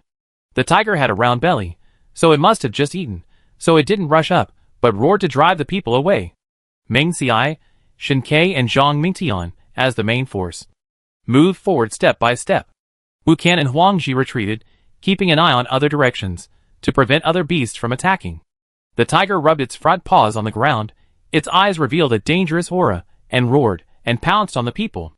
Eggplant was not afraid, and rushed forward quickly. The two mutant beasts moved quickly, creating a gust of wind, and then both fell to the ground, rolling and biting. Eggplant's size was too different from the tiger. Although he had Shen Ke's training, he was no match for the tiger. Therefore, Meng Xiai and Shen Ke rushed forward quickly. Shen Ke kicked the tiger in the stomach. His shoes were hard marten boots, which made the tiger roar. It let go of the mouth that was biting Eggplant and rushed toward Shen Ke with a sharp look. Meng Xiai had a long knife in his hand. When Shen Ke rolled to avoid the tiger's attack, the long knife in Meng Xi's hand fell on the tiger. However, this was just a negligible blow to the tiger. Chapter 126 Finally, the tiger was killed. Roar! The tiger stood up from the snow, bit its body, and pounced towards Meng Xiai. Meng Xiai dodged the attack by moving sideways. Seeing this, Shen Ke stabbed the tiger's eyes with a butcher knife. The tiger reacted quickly and turned around to avoid the attack. Zhang Mingtian had a long pole in his hand, with a short knife tied to the front. Seeing that the tiger had its back to him, he stabbed the tiger's butt hard. Roar! Most of the tiger's body was covered with thick fur, except for the eyes, which was not covered with fur on the butt. Seeing the tiger with its back to him, and its tail swinging fast, Zhang Mingtian stabbed the tiger's asshole without hesitation. The tiger felt pain, turned around, and had a fierce look in its eyes. When the tiger was about to pounce on Zhang Mingtian, Huangji and Wu Can quickly pulled up the rope in their hands, and an iron net appeared in front of the tiger. Seeing that the situation was not right, the tiger braked its claws and was about to retreat. But the snow was too slippery, and the tiger could not brake for a while. Eggplant knew why the net was pulled, and it rammed the tiger from behind, causing the tiger, which was still some distance away from the iron net, to pounce on the iron net. Huangji and Wu Can quickly pulled the iron net and circled the tiger inside. But the tiger did not surrender, but struggled hard. Seeing that the tiger was about to break free, Meng Xiai took out the sharp knife he had sharpened before and stabbed the tiger's eyes. Roar! The tiger opened its mouth wide. One of its eyes was bleeding, looking pitiful.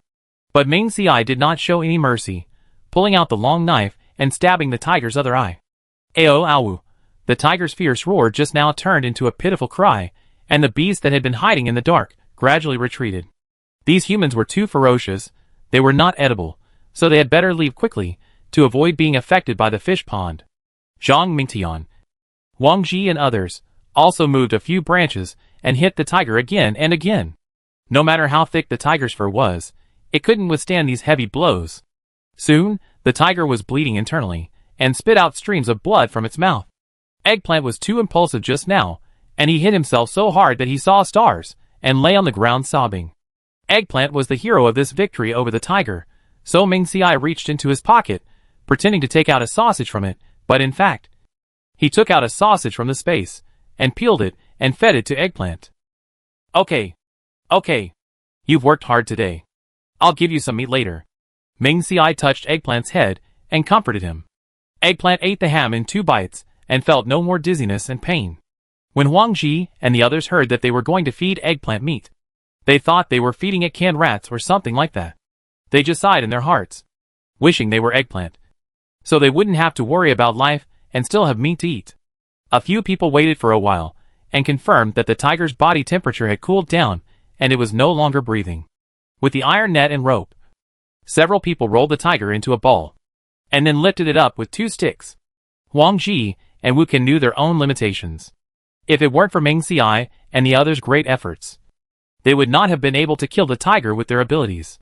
Therefore, they refused help from others and lifted the tiger up on their own. The tiger was about 2.5 meters long and weighed more than 200 kilograms. Huang Ji and Wu Can were out of breath after carrying it for less than 10 minutes. The tiger was too heavy, and it was not realistic to carry it back with just a few people. So they put the tiger on the ground to rest. After thinking for a while, several people decided to make a wooden raft, and each person would pull a rope. They did it right away, cutting trees, cutting them, tying ropes, and clearly dividing the work.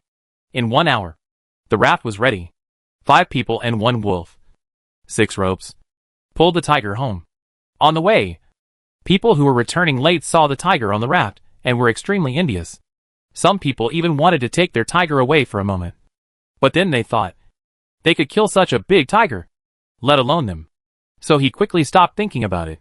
It was already past 5 o'clock, and the trading point had long been closed, so it was impossible to trade the tiger, so a few people could only carry the tiger upstairs. Halfway through, Meng Xiai was too tired, and just happened to see Duan Yin and Cheng Yu coming back, so Meng Xiai stopped them. Teacher Duan, Teacher Cheng, can I give you a pound of rice, and help us carry the tiger upstairs? Meng Xiai had wanted to do this for a long time, but he had never found the right person. Duan Yin and Cheng Yu are more familiar with each other. Meng Xiai is relieved. Duan Yin said, no need to give. We live together, and it is only natural to help each other. As he said that, Duan Yin and Cheng Yu had already started. With 2 more people, it was much easier to lift. If it was placed on the 16th floor, there might be robbers who would come to steal in the middle of the night. Thinking of the wall and several anti-theft doors outside Meng Xi's door, Zhang Mingtian suggested whether the tiger's body could be placed there. Meng Xiai frowned when he heard this. Although he was familiar with Zhang Mingtian and the others, Meng Xiai still didn't want them to enter his territory. Zhang Mingtian realized that what he said was beyond the line. So he hurriedly said, brothers, I was just saying it casually. I thought about it, and it's okay to put it in our house. This way, we can save 1 floor, and no one will be tired. At this time, everyone had carried the tiger to the 16th floor, and they were resting here, and discussing where to put this big guy. Wu Can and Huang Ji also nodded repeatedly. Put it in my house, Wu Can said. I'm the only one in my house now, and there's plenty of space. Huang Ji thought this was a good suggestion. It's okay, in order to prevent someone from robbing in the middle of the night. Huang Ji also suggested that he could live in Wu Can's house. Forget it. Leave it with us. Meng Xiai thought about it. When they went out, the doors of the 2 rooms were closed, and they couldn't see what was going on inside the rooms. Besides, there were many doors in their place, so it would take a long time even if someone came to pry open the door. Seeing that Zhang Mingtian and the others were still hesitating, Meng Xiai said directly, let's go. Then he took the lead in lifting the raft. When the others saw it, they also hurried to do it. Soon they lifted the things to the 17th floor. Meng Xiai let go of his hand and took the key to open the door. Click, click, click. 3 doors opened in succession. Led by Shinkei, several people put the raft in the corridor. They didn't look around. After putting down their things, they quickly retreated to the iron door. Meng Xiai and Shinkei were very satisfied with the reaction. Brother, then we will leave first. I will come to see you tomorrow at 12 noon. Zhang Mingtian said. Official patrol, 2 shifts a day. The night shift is from midnight to noon, and the day shift is from noon to midnight. As for choosing which shift on which day, you need to register in advance, and the government will allocate it. If those people want to stay in one shift, they can also explain it in advance. When they knew they had to kill the beast, several people chose the night shift tomorrow. Yeah. Meng Xiai nodded. After watching them leave, Meng Xiai and Shinkei closed the doors tightly. Chapter 127 Shinkei, I came from a book. Shinkei, please help me deliver it to the teachers. After returning home, Ming Ci scooped 2 bowls of rice into a plastic bag. He also filled half of the plastic bag with the eggplants and green vegetables he had picked earlier, and gave it to Shinkei to deliver to Duan Yin and the others. Shinkei had no objection, and took the things out. And Ming Ci quickly took out some ready-made dishes from the space.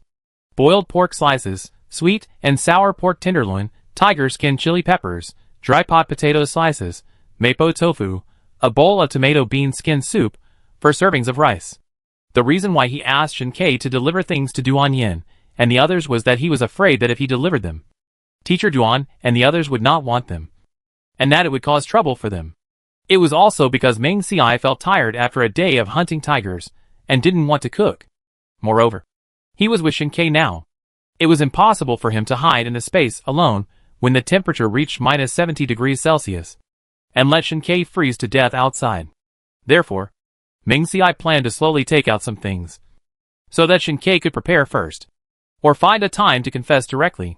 Seeing that Shinkei had not returned, Ming Ci took out 3 boxes of rice, 2 fish, and a portion of potatoes and beef brisket, poured them into the eggplant's food bowl, mixed them for the eggplant, and let it eat first. Soon, Shinkei came back with a plastic bag in his hand. "What is this?" Ming Ci asked. Shinkei handed the plastic bag to Ming Ci and explained.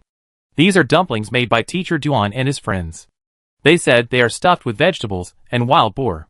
Originally, Shinkei wanted to deliver the things and leave, but Yun Jingsen was too enthusiastic and stuffed the things directly into his arms. Shinkei could only take the stuff. Someone was already selling wild boar meat at the trading point, but 2 kilograms of grain could only be exchanged for 1 kilogram of pork. And pork was very solid, so it was only a small piece, so many people felt it was not worth it. Ordinary people had problems with food and clothing, so they had no desire to eat meat. When Ming Ci heard that it was stuffed with wild boar, his eyes lit up. "I haven't eaten wild boar yet. I don't know if it tastes good." If he had known that Yun Jingsen and the others would give him dumplings, Ming Ci would not have taken out the rice. But since the stuff had been taken out, Ming Ci had no intention of putting it back, so he put the dumplings on the balcony. "Shinkei, come and eat." Ming Ci moved a stool and called Shinquebec okay. Shinkei saw the food on the table and did not ask any more questions. He picked up the chopsticks and started eating. Seeing that Shinkei was not curious about how the food on the table suddenly appeared, Ming Ci bit the chopsticks and asked directly, "Shinkei, aren't you curious about why I can make 5 dishes and a soup so quickly?" Shinkei's hand did not stop picking up the food, and his eyes stared at Shinkei steadily, and said seriously, "What's there to be curious about? In this end times, it's good to have something to eat." This is also the most real thought in Shinkei's heart. Besides, Ming Ci is harmless to him. Why is he curious about these things? Ming Ci saw that there was no greed or other dangerous aura in Shinkei's eyes, and he felt relieved. Then he felt happy, thinking that he had a good eye for men. After dinner, Ming Ci collapsed on the sofa, stuffing grapes into his mouth. After Shinkei washed the dishes, he sat beside him. Ming Ci did not give him a chance to speak, but sat up straight, then took Shinkei's hand and looked at him sincerely. "Shinkei, I want to tell you something. In fact, I am not the Ming Ci of this world, or my soul does not belong to this world." Shinkei was puzzled when he heard this. Once you start talking about this kind of thing, it will be much easier to continue. So Ming Ci sat cross-legged on the sofa, put the basin of grapes on his legs, and stuffed a grape into his mouth before continuing.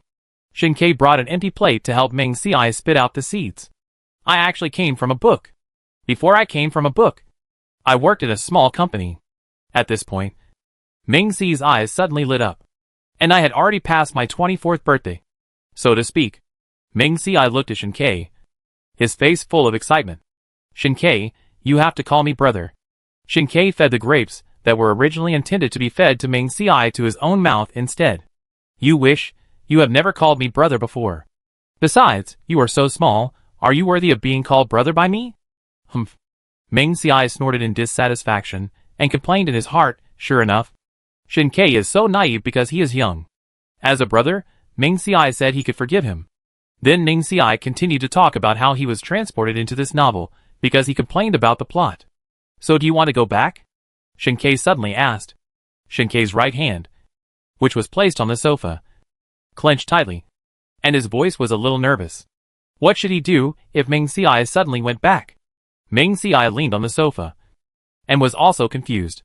When he first came here, Ming Xiai only had the idea of surviving in the end times in his mind. He was filled with various things during the day, and had no time to think about going back. But at night, when he lay on the soft bed, Ming Xiai felt a wave of loneliness and fear. Although Ming Xiai was an orphan before he traveled through the book, he had a few good friends after studying and working for a few years. But after coming here, Ming Xi's memory of this world was only the miserable bullying in the book, and the faces of a few important people: Li Shanong, Zhang Lu, Li Xiuya, and Lu Jie, because they bullied Ming Xiai in the book. So he wanted revenge. Liang Xiu, because he had always helped him. As for the faces of others, Ming Xiai did not remember them. Just like Xiao Jingyu, whom I met before. The Ming family and the Zhao family are both the richest in M City. They often socialize at various gatherings. When Ming Xiai saw Zhao Jingyu's name, only a few scenes of them attending banquets flashed through his mind, but Ming Xiai still couldn't remember Zhao Jingyu's face clearly. The last time they met, Ming Xiai was wrapped tightly, so Zhao Jingyu didn't recognize him. What if Xiao Jingyu recognized him the next time they met, and he didn't react and arouse suspicion? So after coming here, Ming Xiai felt very insecure. Moreover, in this world, there will be all kinds of natural disasters, and zombies besieging the city. Ming Xiai naturally doesn't want to stay here. So Ming Xiai nodded honestly. Of course I want to go back. When Shinkei heard this, he was stunned, and his mind went blank. If Ming Xiai wants to go back, what will he do after he goes back? But Ming Xiai changed the subject, and looked at Shinkei. After meeting you, I haven't thought about this. Shinkei was shocked by Ming Xi's words, and sat up straight. You said you don't plan to go back? Shinkei stuttered. Ming Xiai nodded. Yes. Since I'm with you, I certainly can't abandon you. Ming Xiai was still eating grapes, when Shinkei suddenly rushed over and hugged him. The basin on his legs fell, and the grapes rolled into a ball. When the eggplant saw that there was food, it ran over and ate several of them. The flesh was full, and the juice was sweet, and the eggplant couldn't stop eating. Chapter 128. Shinkei, I'll leave the grenade to you. Shinkei, what's wrong with you? My grapes? Eggplant, you are not allowed to eat them anymore. Eggplant didn't listen to Ming Xiai, even lying on the ground, using its claws to reach the grapes that fell into the crack of the sofa. Awoo! Eggplant ignored him. Grapes are sweet, it's not a fool, it won't eat them if you don't let it. So Ming Xiai pushed Shinkei away, and then grabbed Eggplant's ears, cursing. You greedy guy, did I tell you not to eat, but you didn't listen. Do you know how rare fruits are in the end times now? If you eat again, there will be no meat in the future. After Shinkei was pushed away, he gradually came back to his senses from the excitement just now, and sat up straight with a light cough. As long as Ming Xiai said he would not go back, it would be fine if he did not go back. Otherwise, if Ming Xiai disappeared one day, he would not know where to find him. Although Ming Xiai was blaming Chiazi, his eyes were still glancing at Shinkei. Oh my god, the look in Shinkei's eyes just now, that posture seemed to want to eat him up. Luckily, I was smart and found an excuse to break away. Otherwise, I would probably suffocate to death in Shinkei's arms. Seeing that Shinkei had become normal, Ming Xiai drove Chiazi away, and then picked up the grapes that had fallen on the sofa, and put them in the basin. I'll go wash them. Shinkei helped Ming Xiai pick up all the grapes, and then he took them to wash. Then, under Ming Xi's command, he took another bunch of grapes out of the basket and washed them. While eating the washed grapes, Ming Xiai thought to himself, this is the right time, and it's time to let Shinkei see his space. The temperature outside is about to drop to -60 degrees. If Shinkei can see the reserves in the space, it will be enough for the two of them to eat and drink for several years, so they don't have to go out in the cold anymore. Every time Shinkei came back from going out, it would take a long time for the coldness in his body to dissipate, and his pair of slender white hands had already had some frostbite. Ming Xiai looked at it and felt distressed. However, Ming Xiai did not rush to pull Shinkei into the space, but took something out of it and held it in his hand. Shinkei, I have something to tell you. Seeing Ming Xiai so serious, Shinkei also sat up straight. What's the matter? Ming Xiai took his hand out of his pocket and showed the thing in his palm to Shinkei. Look! What is this? Shinkei was shocked for a moment when Ming Xiai took out the thing. How did you get this thing? In Ming Xi's hand, There was a dark green grenade shaped like a lemon. However, Shinkei thought about it, and thought that Ming Xiai had taken out a flash bomb before. So it was not surprising that he had a grenade now. Ming Xiai said, "How did I get a grenade? I'll talk about it later. But, do you know what I decided to do with it?" Shinkei shook his head. "Besides fighting against the enemy, what else can this grenade be used for?" Ming Xiai snorted and said, "It's for you." After saying this, he leaned against the sofa with his hands folded, looking like someone who is not easy to mess with. Use it on yourself?" Shinkei was speechless, not knowing how he had offended Ming Xiai. "Why?" Shinkei asked doubtfully. Ming Xiai explained, "We'll talk about this later. I'll take you to a place first." After that, Ming Xiai held Shinkei's hand. Shinkei felt that his eyes suddenly went dark. After his vision returned to clear, he looked at everything around him in astonishment. "This is..." Shinkei was full of doubts. Ming Xiai explained, "This is my space." Before that, Ming Xiai had tried to bring the eggplant in. The method was very simple. As long as he thought of the object in his mind, and was touched by himself, he could enter. I've read this novel. So after I came in and found myself in this space, I started to stock up on supplies. While talking, Ming Xiai pulled Shinkei past rows of shelves. Shinkei was shocked by the scene in front of him. There was everything from rice, flour, grain, oil, to fruits and vegetables. And just now, he passed by some shelves with cooked food on them. Shinkei touched them with his hand, and could even feel the heat. After letting Shinkei take a rough look, Ming Xiai stopped and stared into Shinkei's eyes. Except for the shock inside, Ming Xiai did not see greed. "So, do you know why I said I would leave the grenade to you?" Shinkei stared at Ming Xiai, waiting for him to continue. "I was afraid that you would have some bad thoughts after knowing that I had these supplies. I tell you, Shinkei, if you dare to treat me badly in the future, or fall in love with someone else, we will die together." I don't know when Ming Xiai held the grenade in his hand again, threatening Shinkei. Shinkei chuckled and held the man in his arms. "Okay, if I have done anything wrong to you, you can blow me up." "Yeah." Ming Xiai raised his head. "I won't be soft-hearted." The grenade was left for those who betrayed their sincerity, and Ming Xiai would of course hide in the space. "Got it." Shinkei touched Ming Xiai's head. Then he asked why the food in his space was still hot, and Ming Xiai became arrogant. "Because my space has a fresh-keeping function. That is to say, whatever you put in, you will still be the same when you take it out." Shinkei understood and took a step back. "In that case, take the meat out of my space and put it here with you." Shinkei's space does not have a preservation function. Although beef and mutton and other foods have not yet gone bad, they will definitely not last long. Ming Xiai was stunned for a moment when he heard this, and then asked, "Aren't you afraid that if you put your things here now, I will never give them to you again in the future?" Shinkei chuckled. "No. And since I gave it to you, you can use it at your disposal. If you don't want to give it to me, you can only say that I did something wrong." Seeing that Shinkei had said this, Ming Xiai did not refuse. And I also remembered what Shinkei said before, that his space was not capable of preserving fresh food. Bringing Shinkei to the place where he stored all kinds of meat, Ming Xiai and Shinkei moved a few shelves over, and asked him to put the things on them. Ming Xiai had bought pork and beef before, and he paid the boss extra money to have him cut them into strips of about 10 kilograms, and now they were neatly stacked. Then he saw the shrimps, crabs, scallops and other seafood placed on the side, and thought that Shinkei had a recipe book, so he could take some out and try to make them later. "By the way, I'll take you to the house." Shinkei had actually discovered a 3-story building in the center of the space a long time ago. But Ming Xiai didn't take him there, so Shinkei didn't ask. He looked at the upper and lower floors, and it was the same as the room outside, and there was nothing special. But when he heard about unlimited water, Shinkei was still surprised. Thinking of the extreme heat later, they didn't have to worry about running out of water. Although Shinkei's space also stored water, the space was only more than 100 square meters, so there was not much stored. Chapter 129 Shinkei, you can eat watermelon now. By the way, Ming Xiai suddenly thought that the space could be used to grow vegetables, so he took Shinkei outside the house. "Shinkei, the physical work will be yours from now on." Shinkei had been in Ming Xi's space for more than 10 minutes, and he was shocked. After all, before rebirth, there were several people who awakened space abilities, but Shinkei had never heard of anyone whose space had the function of keeping fresh food, and people could enter. In addition, Seeing these things stored in the space, he was even more shocked.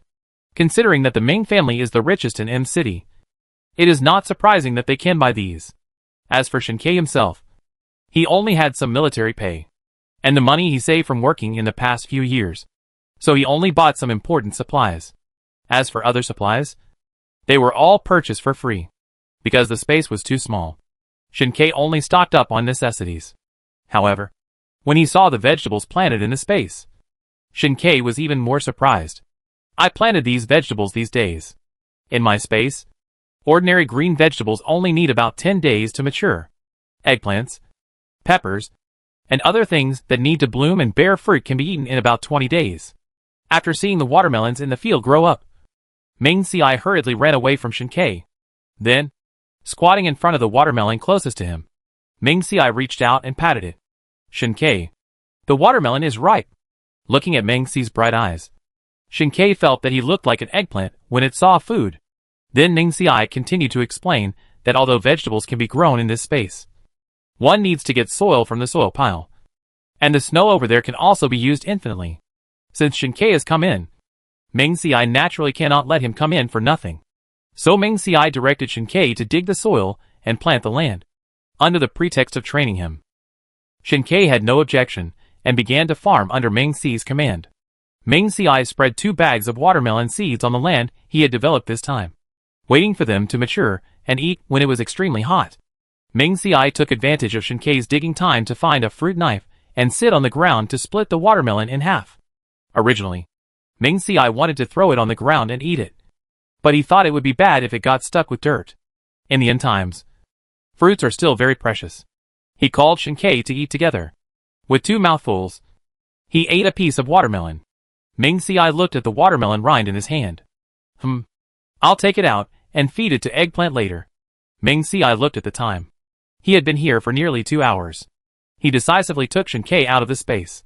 Shinkei came out with a hoe in his hand and a blank look on his face. Come back to your senses. Ming Xiai saw Shinkei standing there in a daze, and stretched out his hand and waved it in front of him. Shinkei looked at the hoe in his hand and looked at Ming Xiai. What should I do with this thing? Ming Xiai didn't think too much at the time, and directly took him out of the space. Seeing the hoe in Shinkei's hand, he realized something was wrong and quickly stuffed the things into the space. Awoo! Awoo! Eggplant saw the 2 disappeared masters suddenly appear, and saw Ming Xiai holding delicious food in his hand, and hurried over to cry. Forget it. Since the master has given it food, then forgive him for abandoning it this time. Ming Xiai poured the watermelon rind in the bag into Eggplant's food bowl. Of course, he didn't let it eat only the rind. The remaining half of the watermelon was also cut by Ming Xiai for Eggplant to eat. It was already past 8 o'clock, thinking that they had to go to the exchange tomorrow morning. So Shinkei went to heat the Kong, wiped his body casually, and the 2 of them fell asleep on the bed. When they woke up the next day, Ming Xiai took out 2 servings of tofu brain, 2 servings of multi-grain pancakes, a plate of hand-shredded lemon chicken, and a plate of bean curd and gnocchi mushrooms from the space. On the stove, there was also a pot of porridge that Shinkei had cooked. In the end times, although they only had 2 meals a day, they ate a lot every time. After eating, seeing that it was almost 12 o'clock, the 2 of them put on warm packs on their bodies, dressed thickly, and went out. Zhang Mingtian and the other 2 were already waiting outside. After saying hello, they carried the tiger downstairs. The road to the exchange was originally flat. As a result, the snow that the exchange had cleared was piled up around, which made the exchange located in a low-lying area. So when the 5 people pulled the tiger, it was like pulling it up a mountain, and they were all exhausted. Fortunately, when they reached the top, they started to slide down. They only needed to fix the raft and the tiger together, and a few people pulled it to prevent it from slipping. After reaching the bottom of the slope, it would take another half an hour to reach the exchange. Along the way, the residents were surprised to see the tiger that Ming Xiai and his team had pulled. Those who were free quietly followed them, wanting to see how much food this tiger could be exchanged for. When they arrived at the official trading point, some soldiers saw the tiger they had pulled and hurried over to help. When Lu Chen heard that someone had killed a tiger, he also came out. These days, some people have killed wild animals, but they are all relatively small wild boars, and the tiger is the first one. When seeing that the leaders are Ming Xiai and Shen Ke, Chen has a feeling in his heart that it is indeed them who can catch the tiger. Lieutenant Lu. Seeing Lu Chen, Ming Xiai greeted him first. Lu Chen nodded, and stood aside watching the soldiers bring in a scale and an iron plate. Are you two interested in joining the security team? Lu Chen suddenly said to Ming Xiai and Shen Ke beside him. Ming Xiai refused without thinking. Not interested. Will you consider it again? And with your skills, plus my recommendation, you will definitely be treated the same as our soldiers after you come in. Lu Chen continued to persuade. In the security team, there are not only people patrolling outside like Zhang Mingtian and the others, but also a group of people who are very skilled. And Lu Chen will give them special training. If they perform well in the later stage, they can become a soldier. Shen Ke said before that he became a soldier because of his excellent performance in his previous life. The mission of a soldier is to protect the people. So Shen Ke tried his best to protect ordinary people who did not awaken their superpowers. But he did not expect that in the end, he would be pushed into the zombies by the human he protected. Therefore, after rebirth, Shen Ke only planned to stock up some supplies to protect himself. If he hadn't met Ming Xiai, he would probably still be fighting alone. Ming Xiai knew that Shen Ke didn't want to join the security team, and he didn't like being controlled by others. So he refused again.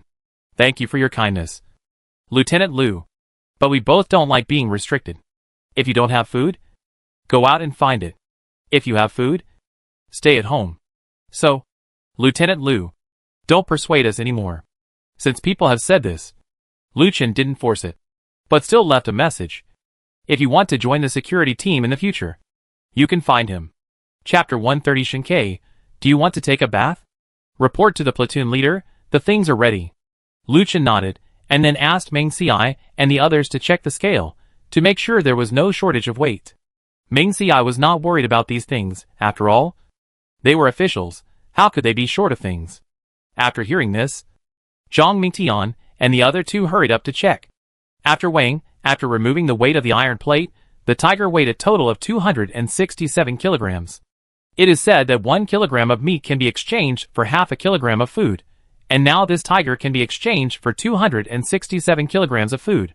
It was agreed that 2/3 would be given to Ming Xiai and Shen Ke, and Zhang Mingtian and the others would not get more.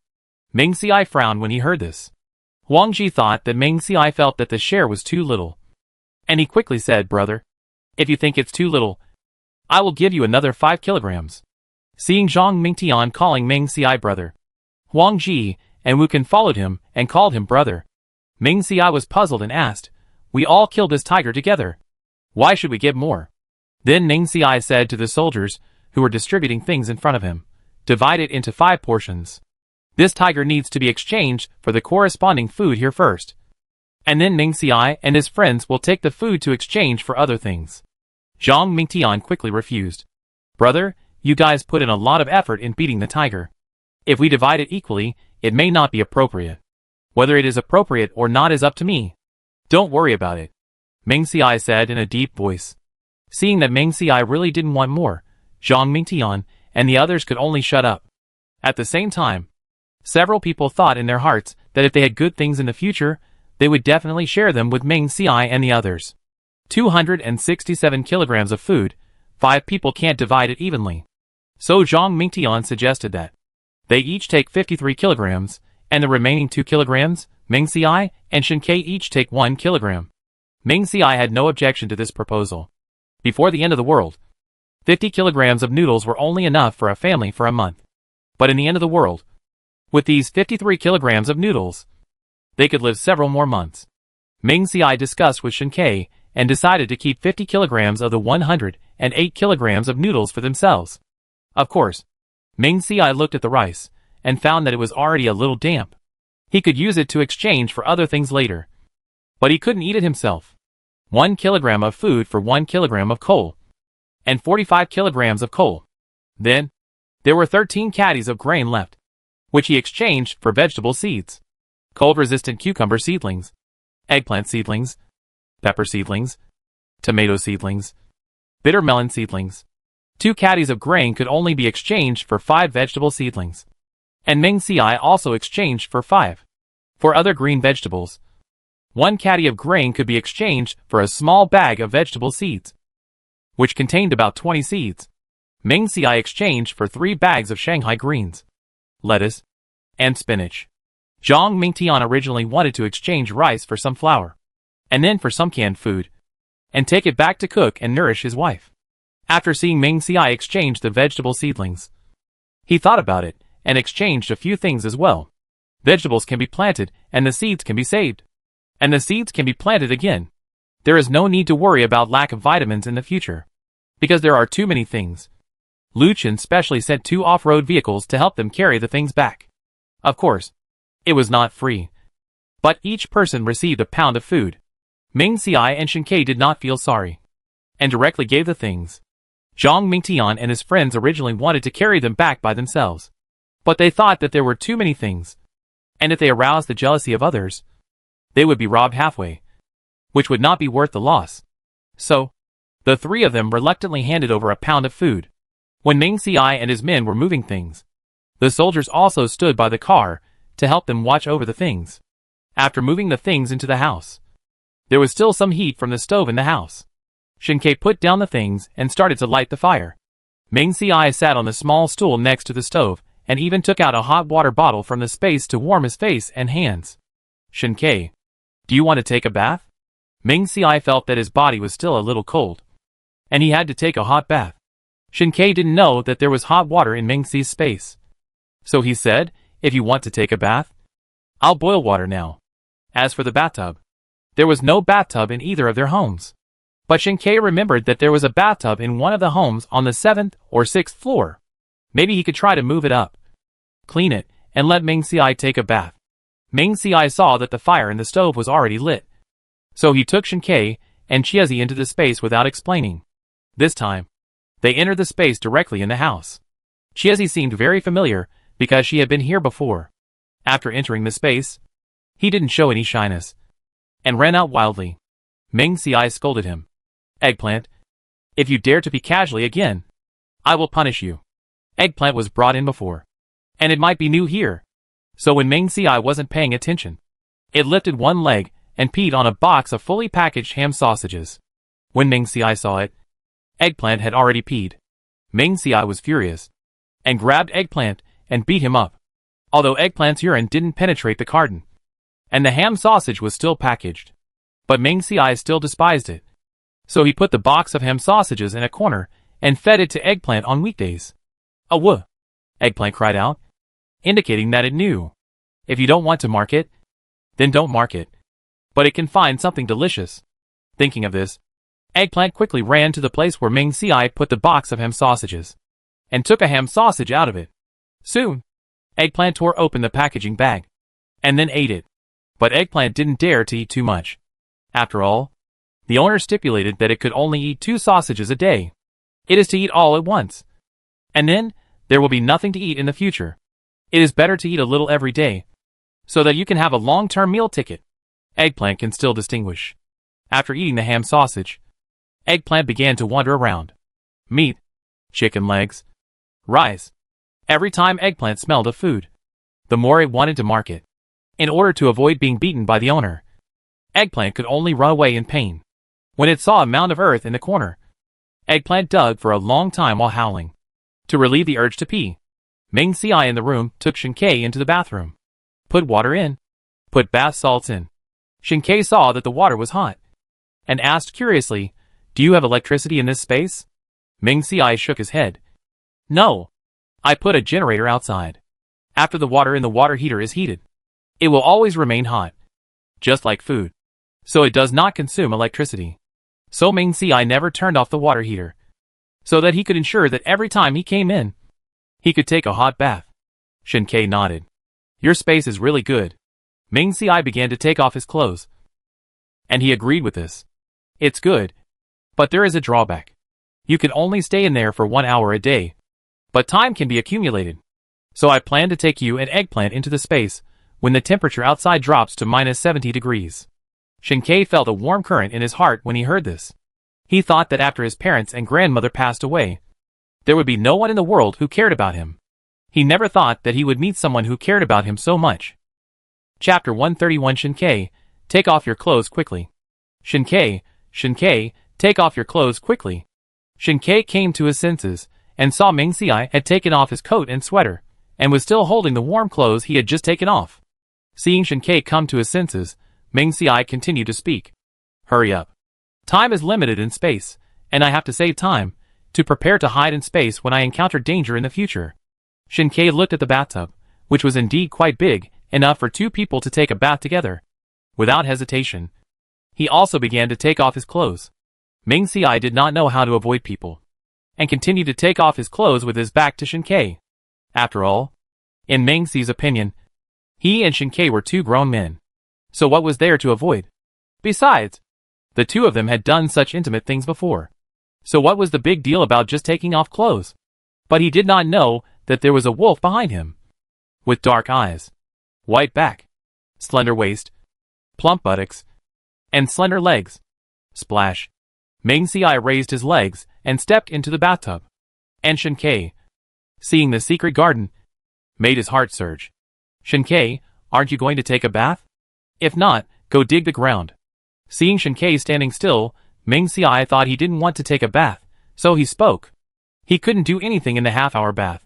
If Shin-Kei didn't want to take a bath, he could just go dig the ground. Half an hour, doing 2 things, very cost-effective. Bath. Shin-Kei swallowed his saliva and spoke with difficulty. Then he took off his clothes and stepped into the bathtub. The water in the bathtub had reached the edge of the bathtub when Ming Xiai entered. As Shin-Kei entered, the water overflowed. Hiss! The bathtub was filled with white bubbles. Shin-Kei stepped on Ming Xi's leg without paying attention. Shin-Kei quickly raised his leg, stood up again, and then sat in the bathtub. Xiao Xiai, is your leg okay? Shin-Kei scratched in the water, trying to see how Ming Xi's leg was. It's okay. Ming Xiai shook his head. But Ming Xiai was touched by Shin-Kei in the water, especially when he touched the key parts, and his heart was rippling. No matter how big the bathtub is, the 2 men lying in it, their skins are tightly pressed against each other. I don't know if it's because the water in the bathtub is too hot, or because they are too angry, but the 2 people in the bathtub just feel hot all over. Soon, the sound of splashing water can be heard. Shin-Kei sighed in his heart while exercising. The insulation effect of this space is really good. The water in the bathtub, even if they soaked for more than 2 hours, did not get cold. Ming Xiai, who came out of the space, was dressed warmly and holding a cup of milk tea in his hand. Sitting on the sofa, he recorded in his phone with some pain that he had spent 2 hours and 23 minutes in the space today because of this kind of thing. And Ming Xiai secretly swore in his heart that he would never take a bath with Shin-Kei in the future. Also, why was the bathtub so hard? It hurt his back. After Shin-Kei added charcoal to the stove, he sat next to Ming Xiai, stretched out one hand to rub his back gently, and took an apple with the other hand to feed Ming Xiai. Shin-Kei. After seeing Shin-Kei's hand, Ming Xiai suddenly grabbed his hand holding the grapes. What's wrong? Shin-Kei asked in confusion. Ming Xiai held Shin-Kei's hand and turned it over and said, Shin-Kei, the color of the chilblains on your hand seems to have faded. Ming Xiai remembered that when Shin-Kei went out this morning, he still had several red and swollen chilblains on his hands. Although he applied the ointment for chilblains from the space, the effect was not so obvious after a few days. How come it healed all of a sudden today? After hearing what Ming Xiai said, Shin-Kei looked at his hand. It seemed that the redness and swelling had indeed improved a little. Shin-Kei reacted quickly and figured out the reason. Was it the water in your space that cured him? Shin-Kei felt this way because he suddenly remembered that Ming Xiai had been stabbed in the back before, and Shin-Kei bandaged the wound at that time. When he had sex with Ming Xiai these days, he noticed that there were no scars on Ming Xi's back. At that time, Shin-Kei just thought that Ming Xi's body was not scar-prone. So he recovered quickly. Now thinking about it, how could such a big wound not leave scars? So it could only be because of the water. Ming Xiai didn't know that the wound on his back didn't leave a scar, but now after listening to Shin-Kei's words, he felt that it made sense. It should be right. Ming Xiai nodded.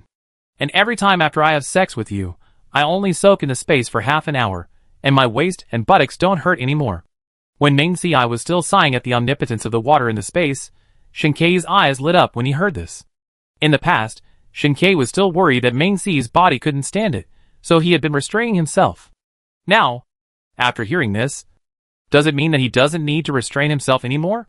Even if he had an impulse, thinking about the in-depth contact with Ming Xiai in the space. Shinkei still suppressed the impulse, and got up to cook. The days passed. In order to prevent the two from staying at home and being targeted by people like Li Chong, Shinkei went out once every 3 days on average. And every time he came back, he would bring some firewood, or bring back some rice and other things. Sometimes, he would also take a few kilograms of uneaten vegetables from home and exchange them at the exchange. Once, Ming Xiai and Shinkei were carrying a bundle of firewood outside on their way back. And they also killed a wolf with Yun Jingsen and his friends. The two were just passing by and helped. Yun Jingsen and his friends still brought 2/7 of the food. But Ming Xiai did not take it, but took the dumplings they made. After another hard work in bed, Ming Xiai lay in the bathtub in the space.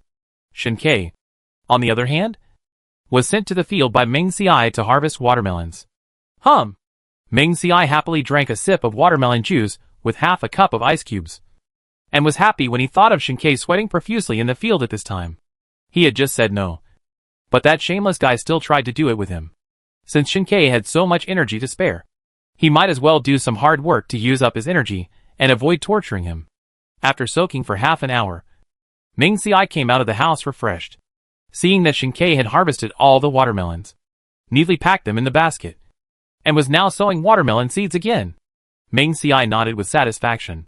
When Shinkei saw Ming Xiai coming over, thinking that he was sweating a little, he didn't go over to Ming Xiai to get in the way. "Are you feeling better?" Shinkei asked. Holding a hoe, Ming Xiai squatted on the ground, took a watermelon from the basket, and nodded. "Yes. But?" Ming Xiai stared at Shinkei and snorted. "Don't think I'll forgive you so soon." Ming Xiai stared at Shinkei. Shinkei touched his nose when he heard this, knowing that he had just bullied him and hated him.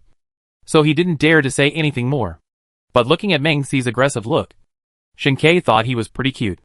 Chapter 132 Shinkei, the strong temperature drop is coming. Shinkei, if you don't wash yourself clean today, don't sleep with me. In the past, after the two of them had a sparring match, or after they worked in the space, Ming Xiai would let Shinkei take a bath in the space before coming out together. But today, Ming Xiai thought that he had been bullied so badly by Shinkei, if he let him take a comfortable bath again, wouldn't that be a bargain for him? So Ming Xiai decisively took Shinkei out of the space, and let him take a bath in the temperature of more than 60 degrees below zero. Shinkei followed Ming Xi's wishes, and brought a basin. The water on the stove was already heated. Shinkei poured it into the basin, and when the water temperature was adjusted to the right level, he found a stool, placed the basin next to the stove, and began to bathe. Hiss! Shinkei took a breath of cold air, and the icy cold feeling instantly swept over his body. Humph! Ming Xiai looked at his painful expression, and secretly felt happy. "This is the result of you bullying me." Shinkei gritted his teeth and persisted, scrubbing his body quickly, hoping to end this torturous bath as soon as possible. Ming Xiai sat aside, watching Shinkei being punished with a smug look on his face. He was so happy. He deserved it for being bullied by this guy. Although he thought so, Ming Xiai was still afraid that Shinkei would catch a cold.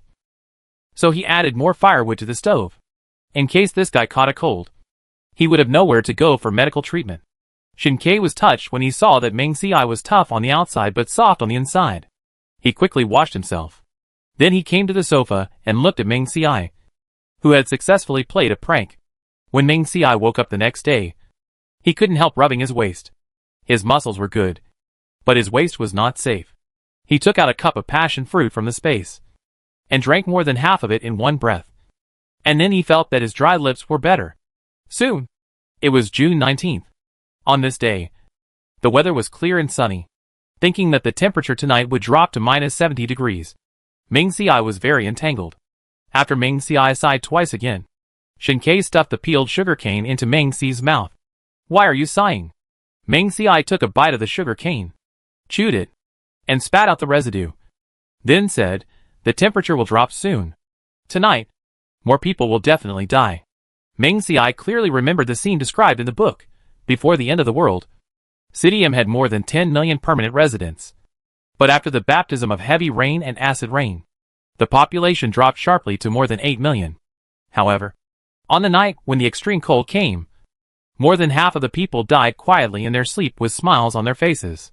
Then, The severe cold of minus 70 degrees lasted for 5 days, causing the population to decrease sharply again. Later, the extreme cold ended, and the ice and snow melted. As the temperature gradually rose, the corpses and garbage in the flooded areas began to rot and emit a foul smell, triggering a series of infectious diseases such as influenza. Then came the extreme heat period. Ming Ci still remembered that it was mentioned in the novel that when the zombie era came, the population of M City had shrunk to about 1 million. After the zombies ended, the surviving population of M City was only more than 500,000. However, due to Shinkei's advance warning, the government will probably issue notices to the public in various key locations in a timely manner to avoid serious population losses. As expected, at about 3 p.m., an off-road vehicle shuttled back and forth 3 times where Ming Ci and his family lived, loudly announcing that the temperature would drop tonight. Attention, residents. Please pay attention. Tonight there will be a strong drop in temperature. Please keep warm. Please keep warm. The voice of the staff came from the loudspeaker, repeating it over and over again, as if afraid that someone would not hear it. At this time, the snow had piled up to the 8th floor.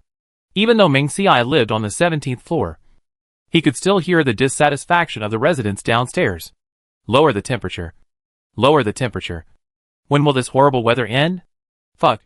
We have covered everything at home, and now the temperature is dropping sharply. What's the point of your notification? Can't you just give us some quilts? That's right. I don't have any clothes to wear. How do you expect us to keep warm? The residents complained about the cold weather and the lack of supplies. They had been trapped at home for several days by the sudden heavy snow. The food and water were running out, and the clothes were not warm enough. However, facing such bad weather, Ming Ci could only save himself, but not others. Listening to the dissatisfied conversations of people downstairs, Ming Ci sighed. Then he sat back on the sofa, continued to eat melon seeds, just waiting for the temperature to drop. He knew that these people must be very uncomfortable now. After all, the sudden drop in temperature caught everyone off guard. Before the end of the world, although the winter in M City was cold, the temperature usually did not drop below minus 10 degrees Celsius, and such low temperatures would only last for a few days. On weekdays, whether at home or at work, there were heating facilities such as air conditioners to provide warmth. So when people went out, they only needed to wear a light down jacket to keep out the cold. However, who could have expected that the temperature would suddenly drop so quickly? At this moment, people naturally did not have enough warm clothes at home, not to mention thick quilts. Although Ming Ci sighed in his heart, he did not intend to share his belongings, because he understood that once it was night, in order to survive, the surviving residents would probably look for warm items everywhere, and even fight for it. As expected, in the evening, around 5 o'clock, Ming Ci heard a noisy sound coming from outside. He hurried to the balcony, only to see 2 men arguing over a quilt. I found this quilt. Let it go. Bullshit. The owner of this quilt is my cousin. He is frozen to death. You are still trying to steal his quilt. Aren't you afraid of being haunted by ghosts in the middle of the night? Ming Ci listened for a while eating melon seeds before he realized that the quilt was taken from a dead person. But for the sake of survival, who would care about these things? In the end, the man who spoke earlier took out a knife from his pocket and stabbed the neck of the person who stole his quilt from behind. The man whose neck was cut covered his wound and fell slowly, his face full of disbelief. Obviously, he couldn't believe that, in broad daylight, and with the security team patrolling around, the other party dared to do it. The murderer hugged the quilt tightly and ran away without looking back, for fear that the quilt would be remembered by others again. And the passers-by who saw someone dead on the ground, not only did they not feel scared or report to the security team, but they left here quickly. It was as if the person lying on the ground was not alive, but a piece of rotten meat. Chapter 133 Shao Ci, What's Wrong with the Space? Bang, bang, bang. Hearing the knock on the door, Ming Ci, who was still watching the fun on the balcony, put down the melon seeds in his hand, put on 2 pieces of clothes, and put on a furry hat before opening the door and going out. Outside the iron door stood Zhang Mingtian, who was dressed in thick clothes, and he was holding a quilt in his hand. When he saw Ming Ci again, he smiled. Brother, this is the quilt my mother sewed. She asked me to bring one for you too. Zhang Mingtian probably had a cold, and sniffed. Ming Ci didn't take it. After all, he was going to live in the space. So he was thinking in his mind how to refuse. Zhang Mingtian saw that Meng Xiai didn't take it, and thought that he was afraid that the quilt was taken from a dead person. So he quickly explained, "Don't worry, brother. This quilt is made of several new quilts in our house, which are absolutely clean." Zhang Mingtian works in the security team, so he knew that the temperature would drop in advance. After returning a few days ago, he asked his wife and mother to sew the quilt as soon as possible. Zhang Mingtian also went downstairs to search, and indeed, he took a few quilts from the dead. However, when Zhang's mother was sewing the quilt, she thought that Meng Xiai and Shen Ke were two young people, and they would definitely mind that the quilt was taken from a dead person. Therefore, she sewed together the quilts she had at home, and made this 20-jean quilt, which she brought specially for Meng Xiai and the others. Originally, Zhang's mother wanted to sew 2 quilts, but the number of quilts was obviously not enough. If it was divided into 2, the thickness would not be enough, and the insulation effect would definitely not be good. In the end, it was Zhang Mingtian who reminded that Meng Xiai and Shen Ke could sleep in one bed. Of course, Zhang Mingtian did not dare to say that Meng Xiai and Shen Ke were a couple. It was not that he looked down on homosexuality, but he was afraid that his mother was too old to accept it. When Zhang's mother heard what Zhang Mingtian said, she just thought that they were brothers, and there was nothing wrong with 2 grown men sleeping in the same bed. So Zhang's mother sewed a quilt, which was 2 meters by 2.5 meters, to ensure that Meng Xiai and Shen Ke had enough to cover. Zhang Mingtian and his friends kept 2 quilts for themselves, intending to cover themselves close to their bodies. The other quilts were taken from dead people. Meng Xiai explained, "I'm not worried about whether the quilt is clean or not. We have our own quilts, you can take them back and keep them for yourself." Zhang Mingtian was relieved when he saw Meng Xiai said he was not worried about the quilt being dirty. "We have enough quilts left, and my family also brought back a stove, which I have installed in the house. A few days ago, I also exchanged some food for some coal. I will light the stove when I go back, and we have enough quilts left. You can keep this quilt, otherwise I will be scolded by my mother when I go back." Zhang Mingtian installed the stove in the smallest room in the house, and moved the food and daily necessities in advance. At the same time, the 3 of us decided to live together. It just so happened that the security team had a 10-day holiday, so Zhang Mingtian and the others decided not to go out unless necessary. Seeing that Zhang Mingtian and the others insisted, Meng Xiai took the quilt, and then thought about what to give them. After returning home, within half an hour, there was another knock on the door. When I came out, I found that it was Yun Jingson and Fang Shirui. "Teacher Yun, Teacher Fang." Meng Xiai greeted them. "Student Meng." Yun Jingson had a big red scarf around her neck, covering most of her face, leaving only a pair of eyes exposed. "These are the cotton-padded clothes we made these days. You and classmate Shen can each get one." Yun Jingson didn't say anything and directly handed the things in his hand to Meng Xiai. Meng Xiai refused. "Teacher Yun, we have enough cotton-padded clothes. You can take them back and use them." Yun Jingson insisted. "Don't worry, we have enough cotton-padded clothes. These 2 are specially made for you. They can't wear them if you take them back." Seeing Yun Jingson's insistence, Meng Xiai still took the things back. After thinking about it at home, he and Shen Ke gave 3 bags of coal to each of the 2 families. Because Meng Xiai and his team had changed the coal before, they were not afraid of being found out. And before going back, Meng Xiai also specifically reminded them. The temperature dropped sharply, so it was best not to go out these days. When the temperature dropped, everyone would come out to meet each other. Yun Jingson and Zhang Mingtian agreed. Meng Xiai said this because he was afraid that if they came out and knocked on the door, and the 2 of them stayed in the space, they would not be able to hear the sound, which would cause unnecessary trouble. After Meng Xiai and Shen Ke returned home, they prepared to enter the space. Meng Xiai first put some important things in the 2 rooms into the space: coal, generator, diesel, grapes, watermelon, leaving only 2 kilograms of rice and a little potato. "Oh, the vegetables grown on the balcony and the rabbits we feed must not be forgotten." After preparing everything, Meng Xiai took Shen Ke into the space, put the rabbit and the cage into the space. Now the mother rabbit has given birth to 3 babies, and the little rabbits born earlier seemed to be pregnant. The rabbits of the second litter gradually grew up, and Meng Xiai felt that he could no longer afford to feed so many rabbits. So he decided to let Shen Ke slaughter the 3 male rabbits of the first litter.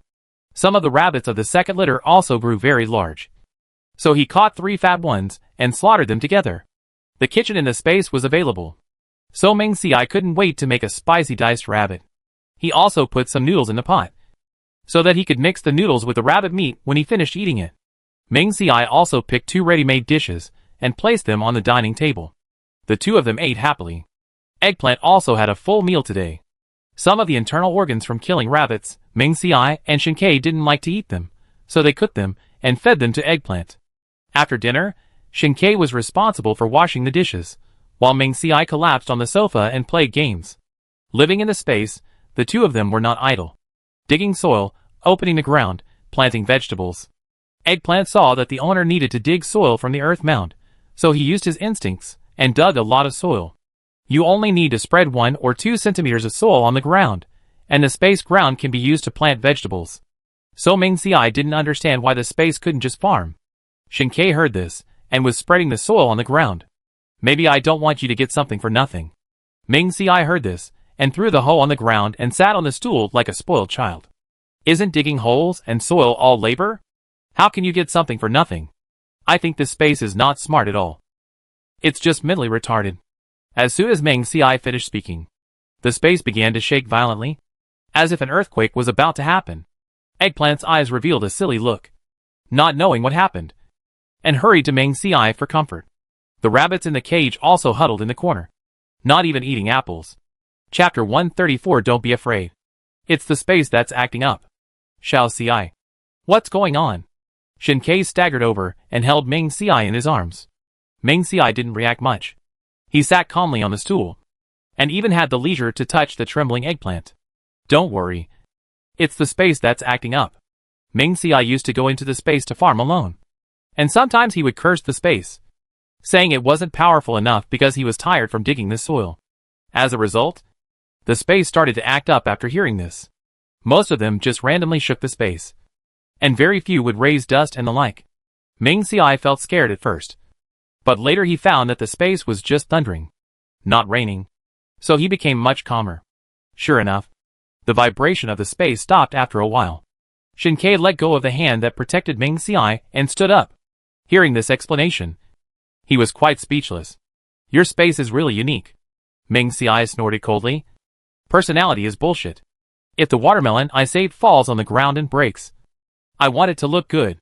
Ming Xiai thought about digging the ground today, so he brought a watermelon over. When the space was shaking just now, Ming Xiai picked up the watermelon. He was thinking about the watermelons he had picked before, and placed them one by one on the iron rack. If the watermelon broke due to the shaking of the space, he would be so high that the space would be damaged. Shinkei was very curious about how Ming Xiai would damage the space. Ming Xiai said, there is a wall on the 3rd floor of the house, and sometimes some words will appear there, prompting me how to deal with things in the space. Before, because we had to live in the space for 6 days, we would definitely generate a lot of domestic sewage. So I asked the space how to discharge this sewage. Ming Xiai thought at the time that it was impossible for him to dig a sewage treatment pool by himself behind the house. Although the ground in this space is made of soil, it is very hard and cannot be dug easily. So Ming Xiai ran upstairs and asked the wall. The wall said coldly, explore it yourself, and stopped responding to Ming Xiai. Ming Xiai was so anxious that he scratched his head. Ming Xiai dug a hole for the water in the bathtub and connected a pipe to it. He also put a bucket outside the wall. Every time the water was full, Ming Xiai would pour it into the corner. It is impossible that defecation is also handled in the same way. After exploring the space for a long time, Ming Xiai still couldn't figure it out. So he was furious and took a knife to the 3rd floor and began to threaten the wall. Since you need me to explore everything, it means that you are useless. In that case, I won't feel sorry even if I destroy you. As he said that, Ming Xiai began to scrape the wall with the knife in his hand. The white wall dust on the wall began to fall off, revealing the dark gray wall inside. When the wall saw that Ming Xiai was serious, it quickly surrendered. The space has the ability to automatically handle sewage, and it can be discharged directly. Seeing this line of words, Ming Xiai stopped scraping the white lime on the wall, and then went downstairs.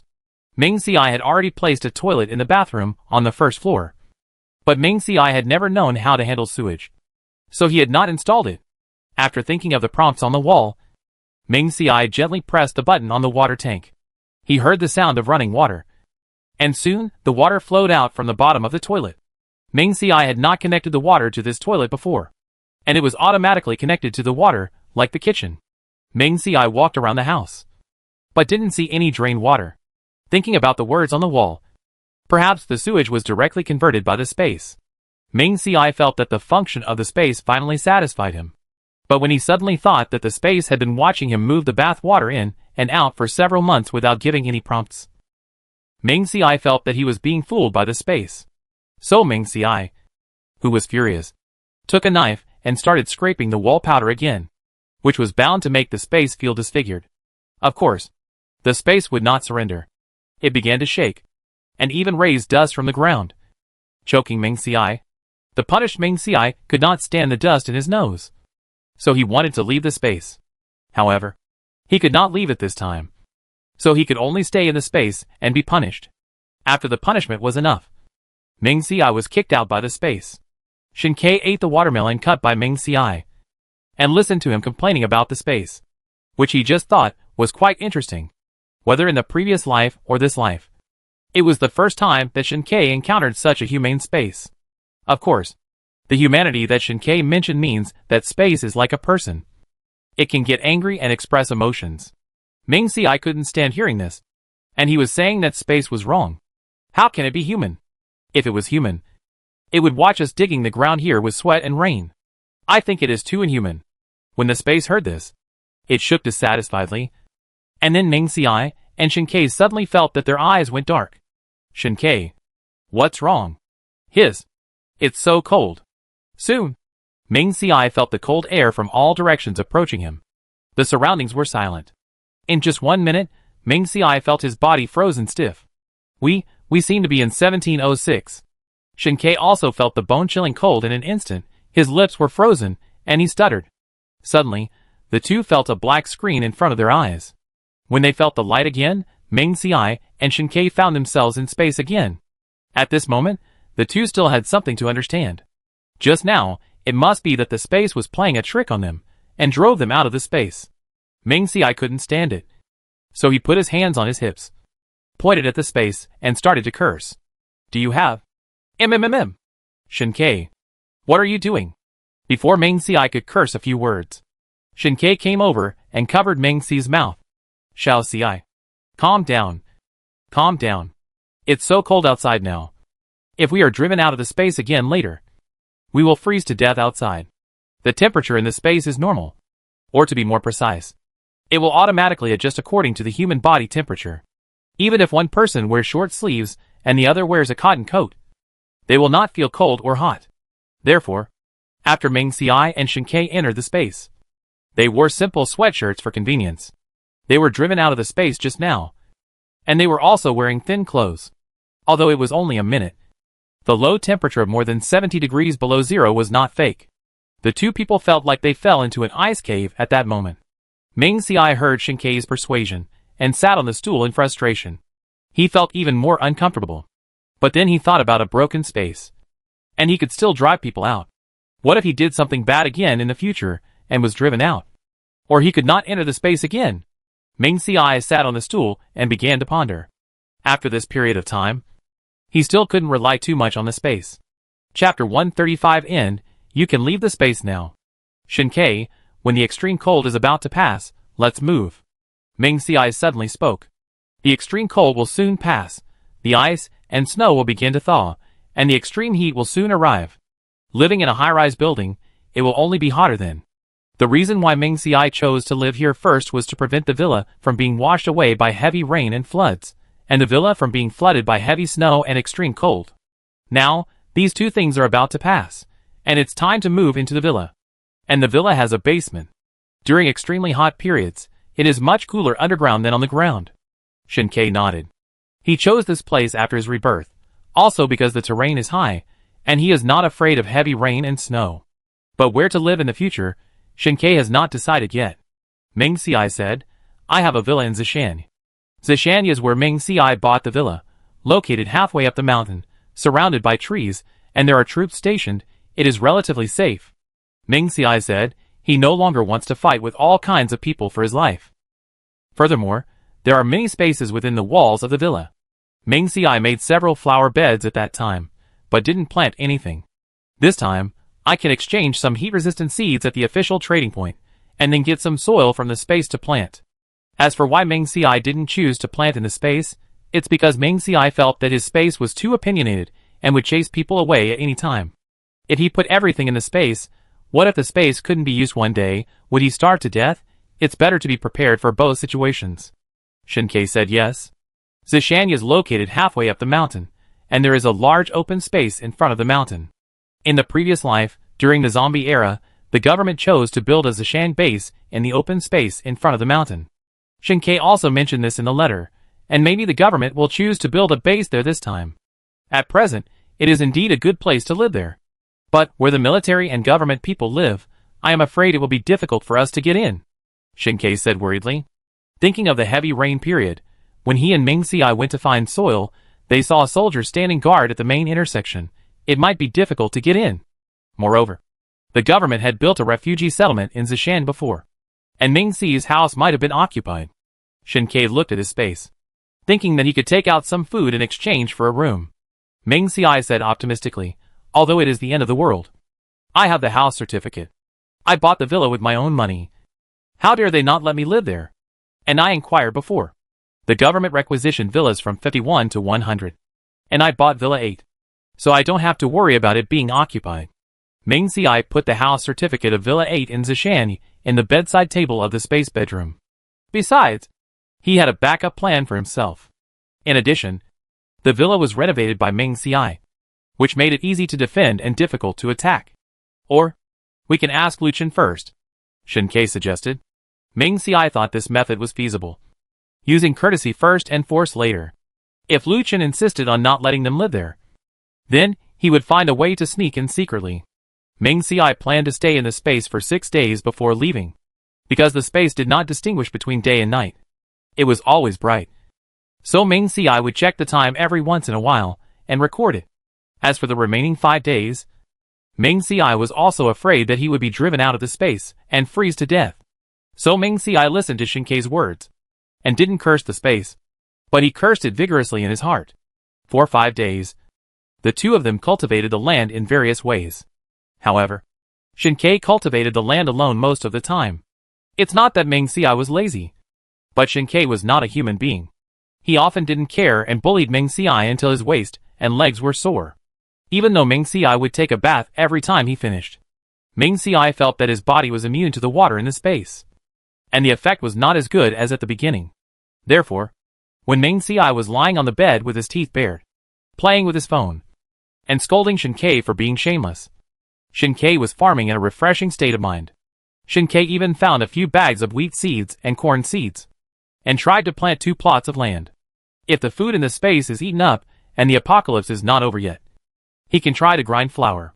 Soon, the last day came. Meng Xiai and Shinkei were dressed warmly, and even Eggplant, who was not afraid of heat on weekdays, was covered with a rough and rotten piece of clothing by Meng Xiai. Awoo, awoo. Eggplant lowered its head and bit its clothes.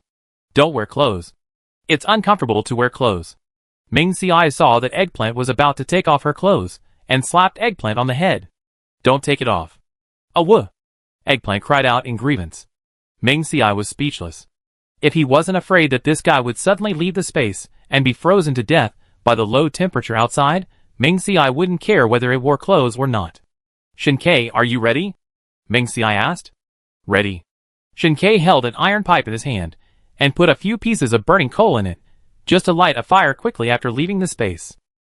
Soon, the 2 people and the dog appeared in the house after their eyes went dark. Shinkei started to light the stove without saying anything. As Meng Xiai came out, several rabbits in the space were kicked out from all directions. The rabbits had confused eyes, and they obviously didn't know what happened. Some smart ones had already jumped into their former nests.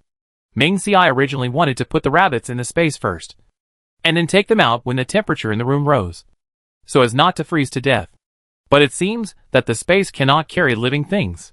Seeing the 2 little rabbits lying there motionless, Meng Xi's alarm bells rang.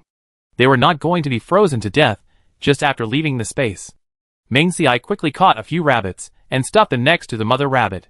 There were too many rabbits, and a mother rabbit could not keep too much warmth. So Ming Xiai ordered Eggplant to stay in its nest and stuff the remaining rabbits in front of its belly. A wolf! Eggplant protested. It was a wolf. A wolf!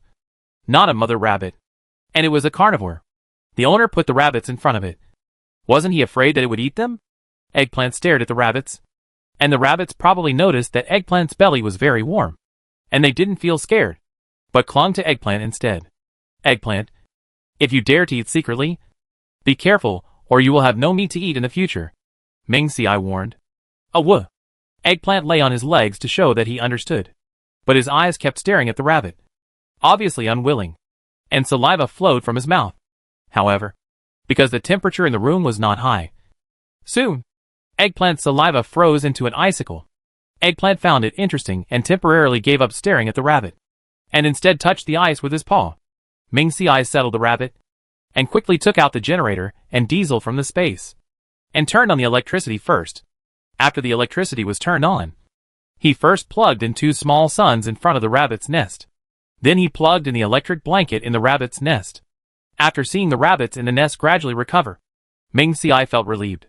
Chapter 136 Brother, you are not dead. Shinkei, how is the fire?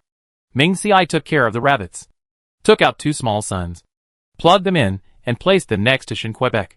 Soon, after Shinkei came out, he took off his gloves because it was inconvenient to light a fire with gloves on. His hands were red from the cold. With the small suns, it was much better.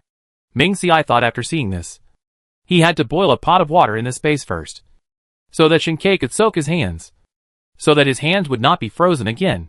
Soon, the firewood in the stove started burning with the help of coal, and the temperature in the house slowly rose. Ming Xiai took a thermometer and stood on the balcony to measure the temperature. It was minus 62 degrees. It was 2 degrees higher than the temperature before Ming Xiai and his friends hid in the space. It seemed that the extreme cold was slowly coming to an end. After waiting for more than an hour, the temperature in the house rose. Ming Xiai and Shinkei slowly recovered from the cold, and a few little rabbits felt the heat and ran out of their mother's belly and ran around the house.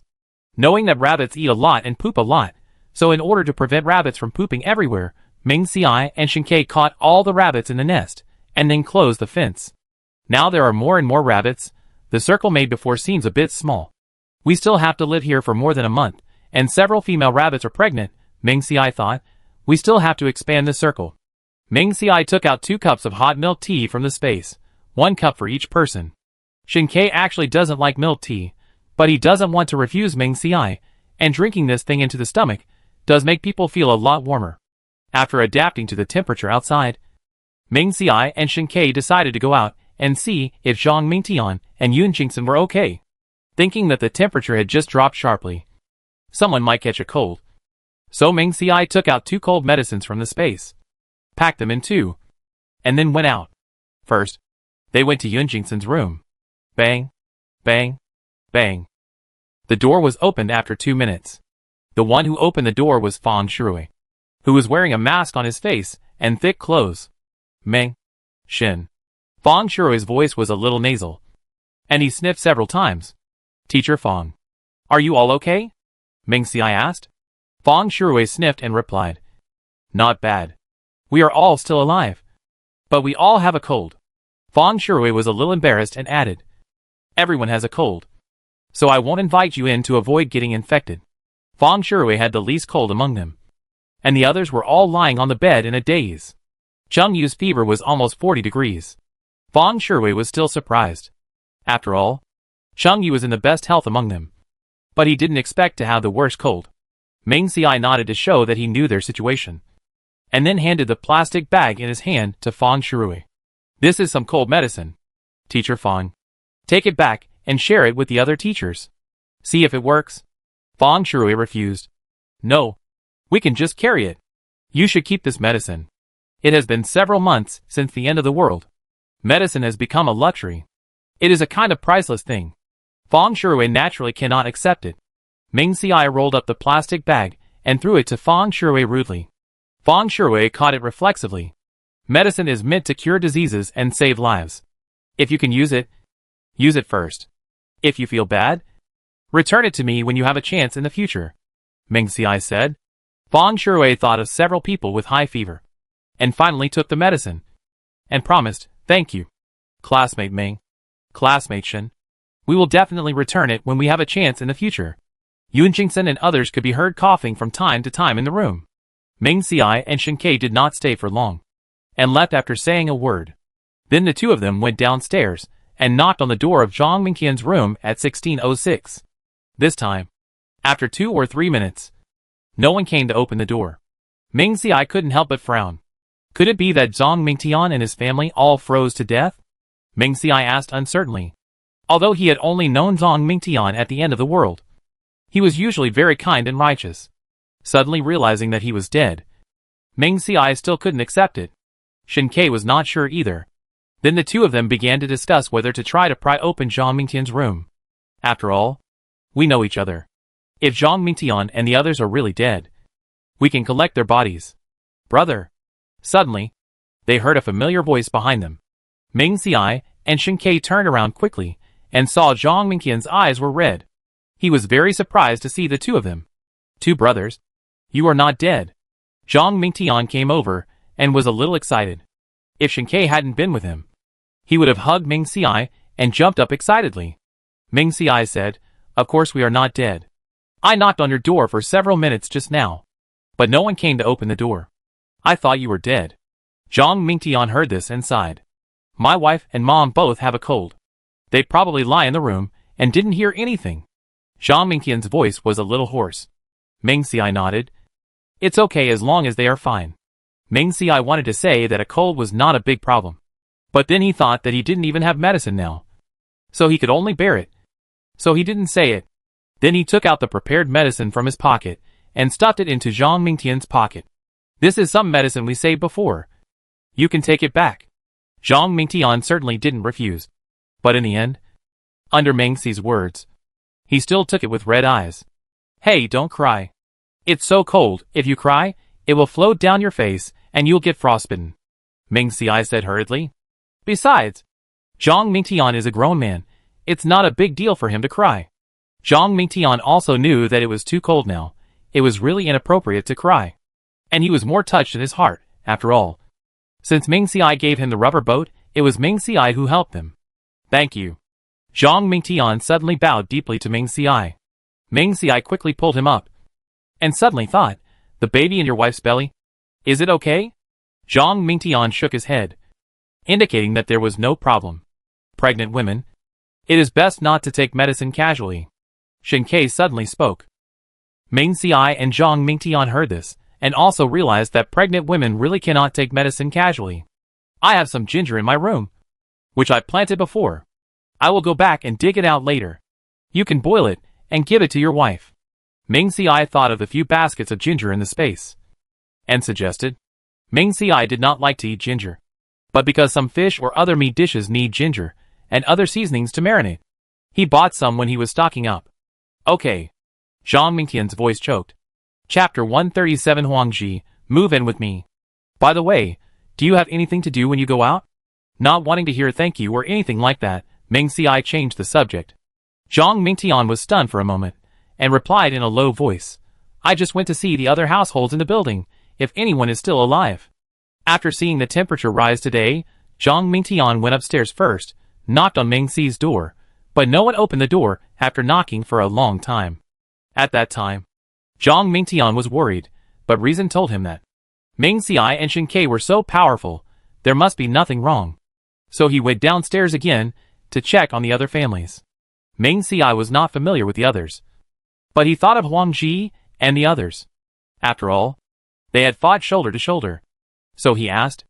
Zhang Mingtian sighed. Wukan lives next door to my house. He lives alone.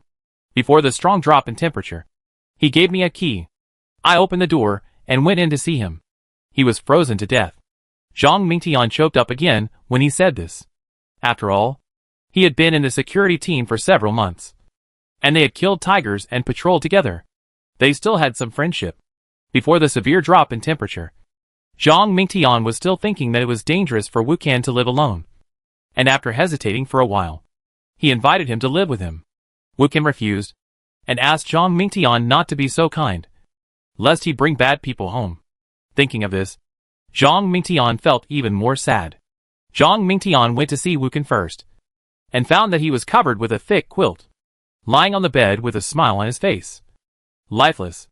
Zhang Mingtian regretted that if he had insisted a little longer and let Wukan come to live with him, he would not have died. As for Huang Ji, he is still alive, but his parents have frozen to death, and there is only a 6-year-old child left in the family. Huang Ji is 33 years old. His wife froze to death when the temperature dropped for the first time. After that, he took his family away from the refugee resettlement site and worked hard every day, sometimes even working 24 hours a day, just to keep his family alive. But unexpectedly, his parents still froze to death. As for the other families, one family had all its members frozen to death, while the others survived. Hearing this, Ming Xiai and Shen Ke sighed. That's right. Zhang Mingtian suddenly spoke. Wukan said before that if he didn't make it, he would let me take out his things and divide them into 3 parts. 1 for you, 1 for Huang Ji, and 1 for me. Brother, wait a moment. I'll go and divide them. After Zhang Mingtian finished speaking, he took off his gloves and took out a key from his pocket with trembling hands, and turned to look at the door next to him. Ming Xiai refused. No, we have food. You 2 families can divide Wukan's things. Although Wukan had just passed away, it would not be good to divide up his things. But in the end of the world, if you don't do this, the things will be taken away by others. Zhang Mingtian insisted. No. Wukan said he would give you a copy, so he has to give it to you. This is his last words. We have to carry it out. Zhang Mingtian insisted, and Ming Xiai followed him in to take a look. But in the end, Ming Xiai only took half a bag of coal and 2 flower pots filled with soil. There were still hard frozen vegetables on the flower pots. Ming Xiai was mainly attracted by the soil in the flower pots, and he could grow vegetables when he took it back. Seeing that they took too little, Zhang Mingtian also brought half a bag of noodles and half a bag of rice to send to Ming Xiai and the others. Ming Xiai sternly refused, saying that he still had rice and noodles and he didn't need them. When they got home, the stove in the house was already burning brightly and warm. After putting down the things, the 2 of them quickly warmed themselves by the fire. After they warmed up, they took off their coats, towels, gloves and the like.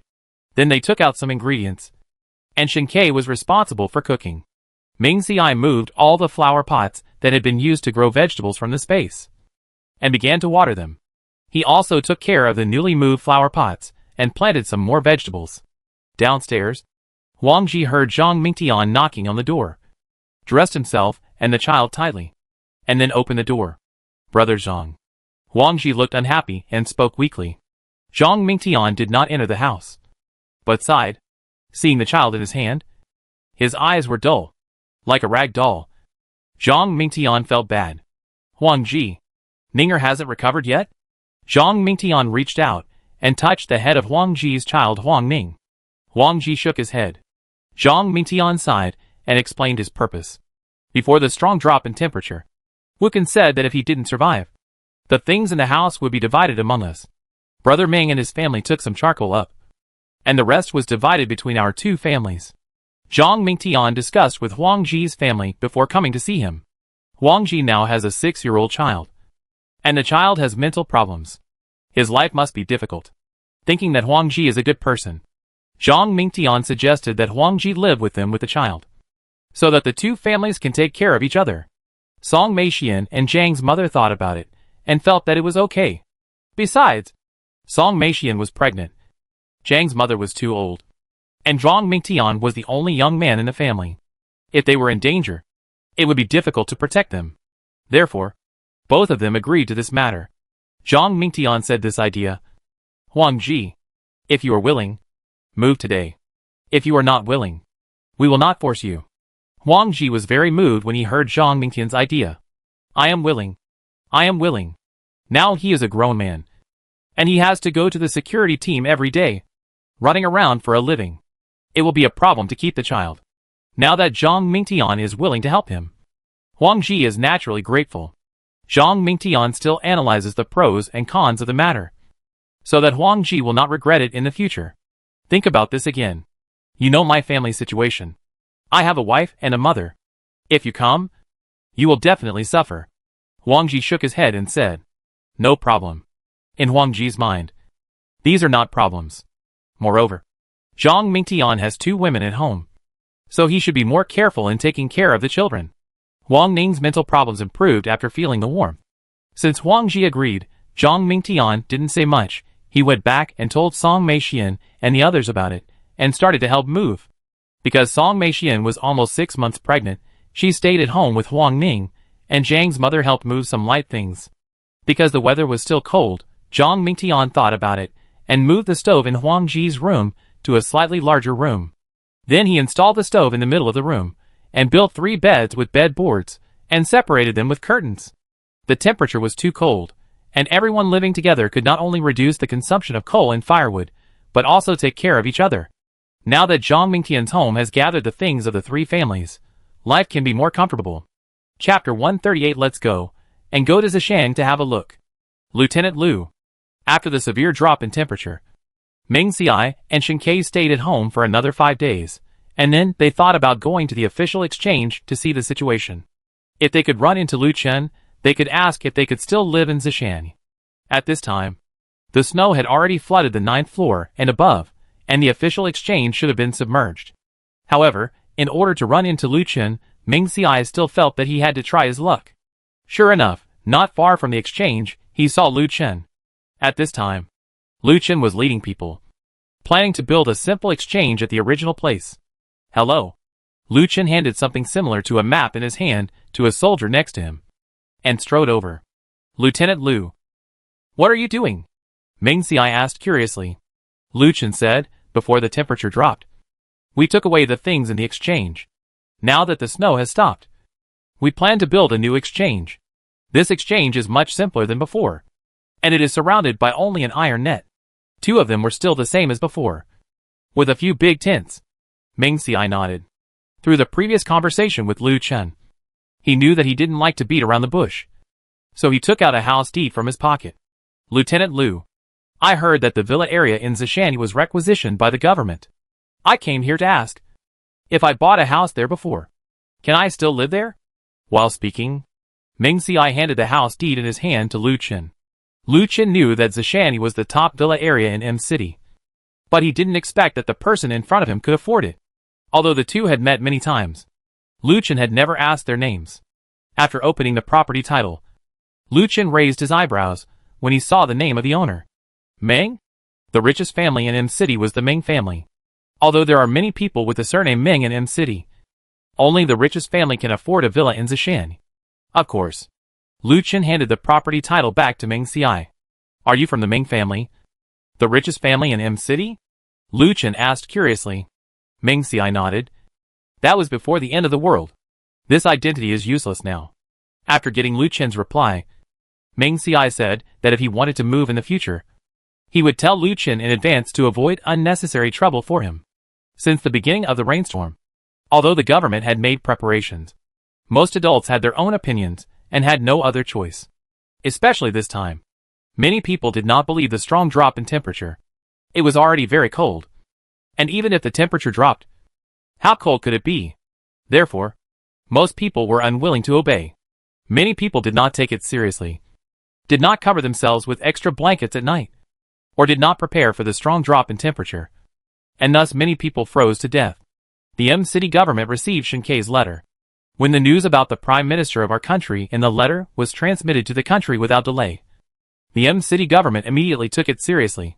Relevant leaders reported to the higher authorities, and then all provinces and cities prepared for the coming apocalypse in a month.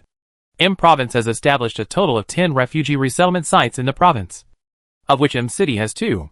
One of them is Zishan. The other is said to be in a town south of M City, because the terrain there is flatter, and the refugee resettlement site is larger. Through chatting with Lu Chen, Ming Xiai roughly knew that the population of M City is indeed not as severe as in the novel, but there are only more than 4 million left. The biggest loss was the temperature drop of minus 70 degrees. Such a serious population loss is not something that anyone wants to see. But Ming Xiai had no choice. He also knew that with so many people left, it was the best the government could do. After returning home, Ming Xiai and Shen Ke did not go out again. They only planned to wait for the right time to go to the western mountains. The two of them would meet Zhang Mingtian and others from time to time. And they could probably understand the current situation. The extreme cold was about to end. And the extreme heat was coming.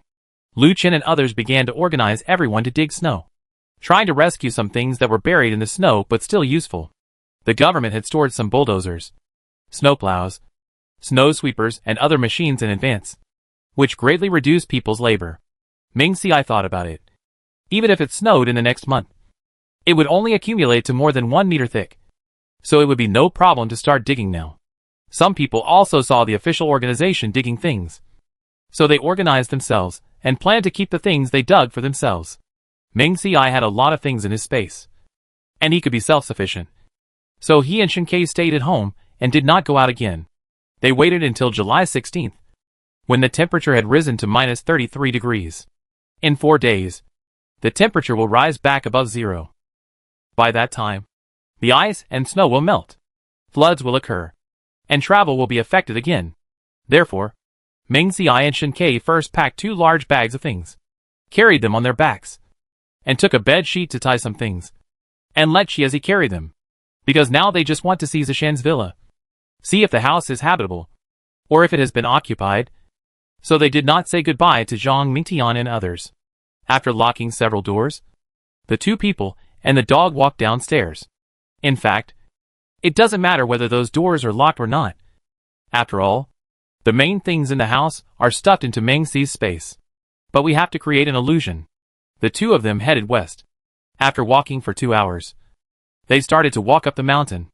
At the beginning, Ming Xiai planned to wait until the snow melted before going to Zishan, before he knew that the government had established a refugee resettlement site. But now that he knows that the government has built a refugee resettlement site in Zishan, it means that the snow in Zishan must have been dealt with by them. Otherwise, how could they live in the house built before the blizzard? Moreover, I heard from Zhang Mingtian that there were still people living in the refugee resettlement site. Therefore, Ming Xiai changed his mind. Shen Ke, do you think we can find a house smoothly? Shen Ke and Ming Xiai each took a trekking pole and walked slowly. Sure, Shen Ke affirmed. That's good. Ming Xiai nodded. Although the 2 of them were carrying large bags, they were actually filled with cotton clothes. Only Eggplant carried some food. But even with such a small amount of food, it couldn't stop Eggplant from running wild. After walking for a while, Ming Xiai saw a cave in front of him. Or, to be precise, it was not a cave, but a snow cave. At the entrance of the snow cave, there were more than a dozen soldiers, and they all had guns on their bodies. When they arrived at the entrance of the cave, a soldier stepped forward and stopped the 2 people. You 2, please show your pass. Because most of the residents in the refugee resettlement site had moved out before, and took their belongings. All the remaining people who decided to continue living in the refugee resettlement site would have a pass, which would not only have their own photos, but also the time of check-in. Once the people inside wanted to leave, the pass would be taken back. And for new residents, they also had to check the time to confirm that they were people who left half a year ago before they could enter. Chapter 139, What to Do. This road is not easy to find. We were residents here before the end of the world. Ming Xiai took out the house certificate. And I told Lieutenant Lu before that we can move in directly. Ming Xiai had talked to Lu Chen about moving into Zishan before. 2 days later, Lu Chen came to the 17th floor and told them that they could move into Zishan at any time. Lu Chen had already said hello, and they just needed to show the house certificate to the people guarding here. After hearing this, the soldier flipped through the house certificate and looked at it. After confirming that there was no problem, he waved and let them go. After the 2 entered the snow cave, they were stopped by a soldier only 10 meters away. Is there anything wrong? Ming Xiai asked. The soldier smiled and looked very kind. He introduced the reason to Ming Xiai and Shen Ke. Hello. My name is Li Wencan. You 2 want to live in the refugee resettlement site. You need to register here and apply for a pass first. Li Wencan pointed to the house behind him. On the upper left of the door, there was a piece of paper with Zishani office written on it. Ming Xiai and Shen Ke nodded and followed Li Wencan into the house next to him. It was called a house, but in fact it was a room dug out of the snow. There were a few tables and chairs in the snow house, and some machines that Ming Xiai didn't recognize. There was a piece of paper on the wall next to it, which wrote the function of the office, which was basically to issue residence permits, and also wrote the purpose of residence permits. At the bottom of the paper, there were two photos, one of which had Li Wenqin written on it, and the other had Wu Heng written on it. There was another man in the room who wore glasses and looked quite gentle. I guess he was Wu Heng. Wu Heng glanced at the two of them, without any nonsense, pointed to the stool in the middle, without any nonsense, and started working directly. You sit there first, and take a picture. In front of the stool, there was a camera on a tripod. On the table behind the camera, there was a computer. Although Ming Xi was curious about how they handled the business without electricity and internet, but he felt that the timing was not right, and he was not familiar with them, so he put away his curiosity and sat down as Wu Heng asked. After taking the pictures, Wu Heng asked the two people's names and ID numbers. Li Wenqin, who had brought the two people in earlier, brought a map over and asked them to choose a house to live in. The houses were basically 6 stories high. The only difference was that some had 1 bedroom and 1 living room, and some had 2 bedrooms and 1 living room. Some houses were even smaller, less than 20 square meters, and had public bathrooms. You could only live in these houses for 1 month. After 1 month, the fee will start to be charged, Li Wenqin said. Ming Xi heard this and asked curiously, how is the fee calculated? Li Wenqin said, you can exchange food or other useful things for points at that time. The points exchanged for each house are different. As for the specific number of points exchanged, we don't know yet. Ming Xi asked these questions just to understand the general situation, and handed the house deed in his hand to Li Wenqin. I bought a house here before, so I don't have to pay the fee. Right? No. Li Wenqin looked at the property title, and after confirming that it was genuine, he handed it to Wu Heng. Soon, 2 passes were obtained. It was called a pass, but in fact it was just a piece of paper measuring 7 or 8 centimeters by 5 centimeters, with a corresponding photo, name and address printed on it. There was also a line of small words at the bottom. Please protect this pass properly, and you will be responsible for the consequences if you lose it. Li Wenqin also said, keep the pass safe, and you will need to show it to the soldiers at the door when you travel in the future. Ming Xi nodded. Thank you. Then Li Wenqin sent Ming Xi and Shen Ke out. The two continued to walk inside. After walking for half an hour, they found that they could see the cement road under their feet, and it was from here that the roads were connected in all directions. Ming Xi had only been to Zishan's villa a few times before, and he was not familiar with the road. At this time, there was snow all around, and it was even more difficult to recognize. How can we recognize the road here? Ming Xi was confused. Shen Ke was also here for the first time, and he didn't know the direction. Let's just pick a road, and if we can find someone, we can ask, Shen Ke said. Okay. Ming Xi nodded. But looking at the 3 different roads, Ming Xi was in a dilemma. It seemed that Chiezi wanted to go up the mountain. Ming Xi followed Chiezi's wishes and let it lead the way, while Ming Xi and Shen Ke followed behind. After walking for 10 minutes, the two finally saw a person. Fuck. Why is there a wolf here? After seeing Chiezi, the man was so scared that he turned around and ran away. Ketsi, catch up with him. After finally meeting a person, how could Ming Xi let him go? So he quickly called Chiezi to catch up. Eggplant was very fast, whimpering, and caught up with the man. Phew. When Eggplant saw that the man did not stop, he bit the man's trouser leg. Help! Don't bite me! The man was so scared that he sat on the ground, wanting to kick the other leg that was not bitten by Eggplant, but he was afraid that Eggplant would bite him impulsively, so he didn't dare to move his feet. Don't be afraid. Ming Xi walked up, because the way up the mountain was also a slope, so in order to catch up with the man, he ran a little fast. Wearing too many clothes, Ming Xi ran out of breath. We just wanted to ask for directions. The man heard the voice and cried, Save me! Save me! I don't want to die. Eggplant, come back. Seeing that the man had no intention of running away, Ming Xi summoned Eggplant back. The man was too frightened, holding his head, and had not yet reacted, shouting for help. Ming Xi sighed, squatted down, and patted the man's shoulder. I came back to my senses. The wolf has run away. The man gradually loosened his hands on his head, and after seeing that the white wolf had disappeared, he supported himself and sat up straight, patting his chest. Thank you very much. As soon as he finished speaking, he saw Chiezi standing next to Shinkei not far away, and took 2 steps back, and stood up to run. Ming Xiai grabbed the man's neck. The scarf around the man's neck fell to the ground with this action. Ming Xiai looked at the man's face and felt familiar, and then shouted uncertainly, "Zhang Yan?" The man turned his head in confusion when he heard this. "Do you know me?" Ming Xiai pulled the scarf around his neck down and said, "I am the one who exchanged condoms with you at the exchange before." Zhang Yan looked at Ming Xi's face carefully and remembered. "It's you. I remember you," Zhang Yan said in surprise. "Do you still have condoms? I can still exchange with you. 2 kilograms of food this time. 1 condom." Seeing that there was business coming, Zhang Yan even forgot to be afraid about changing condoms. "We'll talk about it when we have time," Ming Xiai said. "I have something to ask you." Chapter 140 Brother. "What are you doing? What do you want to ask?" Zhang Yan asked. Zhang Yan hadn't calmed down for 2 minutes, and when he saw the eggplant next to Shinkei, he grabbed Ming Xi's arm and hid behind him. "Wolf!" But when he saw the wolf squatting next to Shinkei obediently, and wagging its tail, Zhang Yan's eyes widened. "Did you raise this wolf?" Zhang Yan was quick-witted and reacted quickly. Ming Xiai nodded. "That's right. You don't have to be afraid, it doesn't bite." Zhang Yan looked at Eggplant. This guy changed his fierce look just now, and tilted his head to be cute. For some reason, Zhang Yan could even feel a smile on Eggplant's face. "Well, that's good." Zhang Yan swallowed his saliva, but he still didn't come out from behind Ming Xiai. But Zhang Yan stood up straight, looking at the things behind the 2 of them, and asked curiously, "Little brother, are you planning to live in the refugee resettlement site?" Ming Xiai nodded.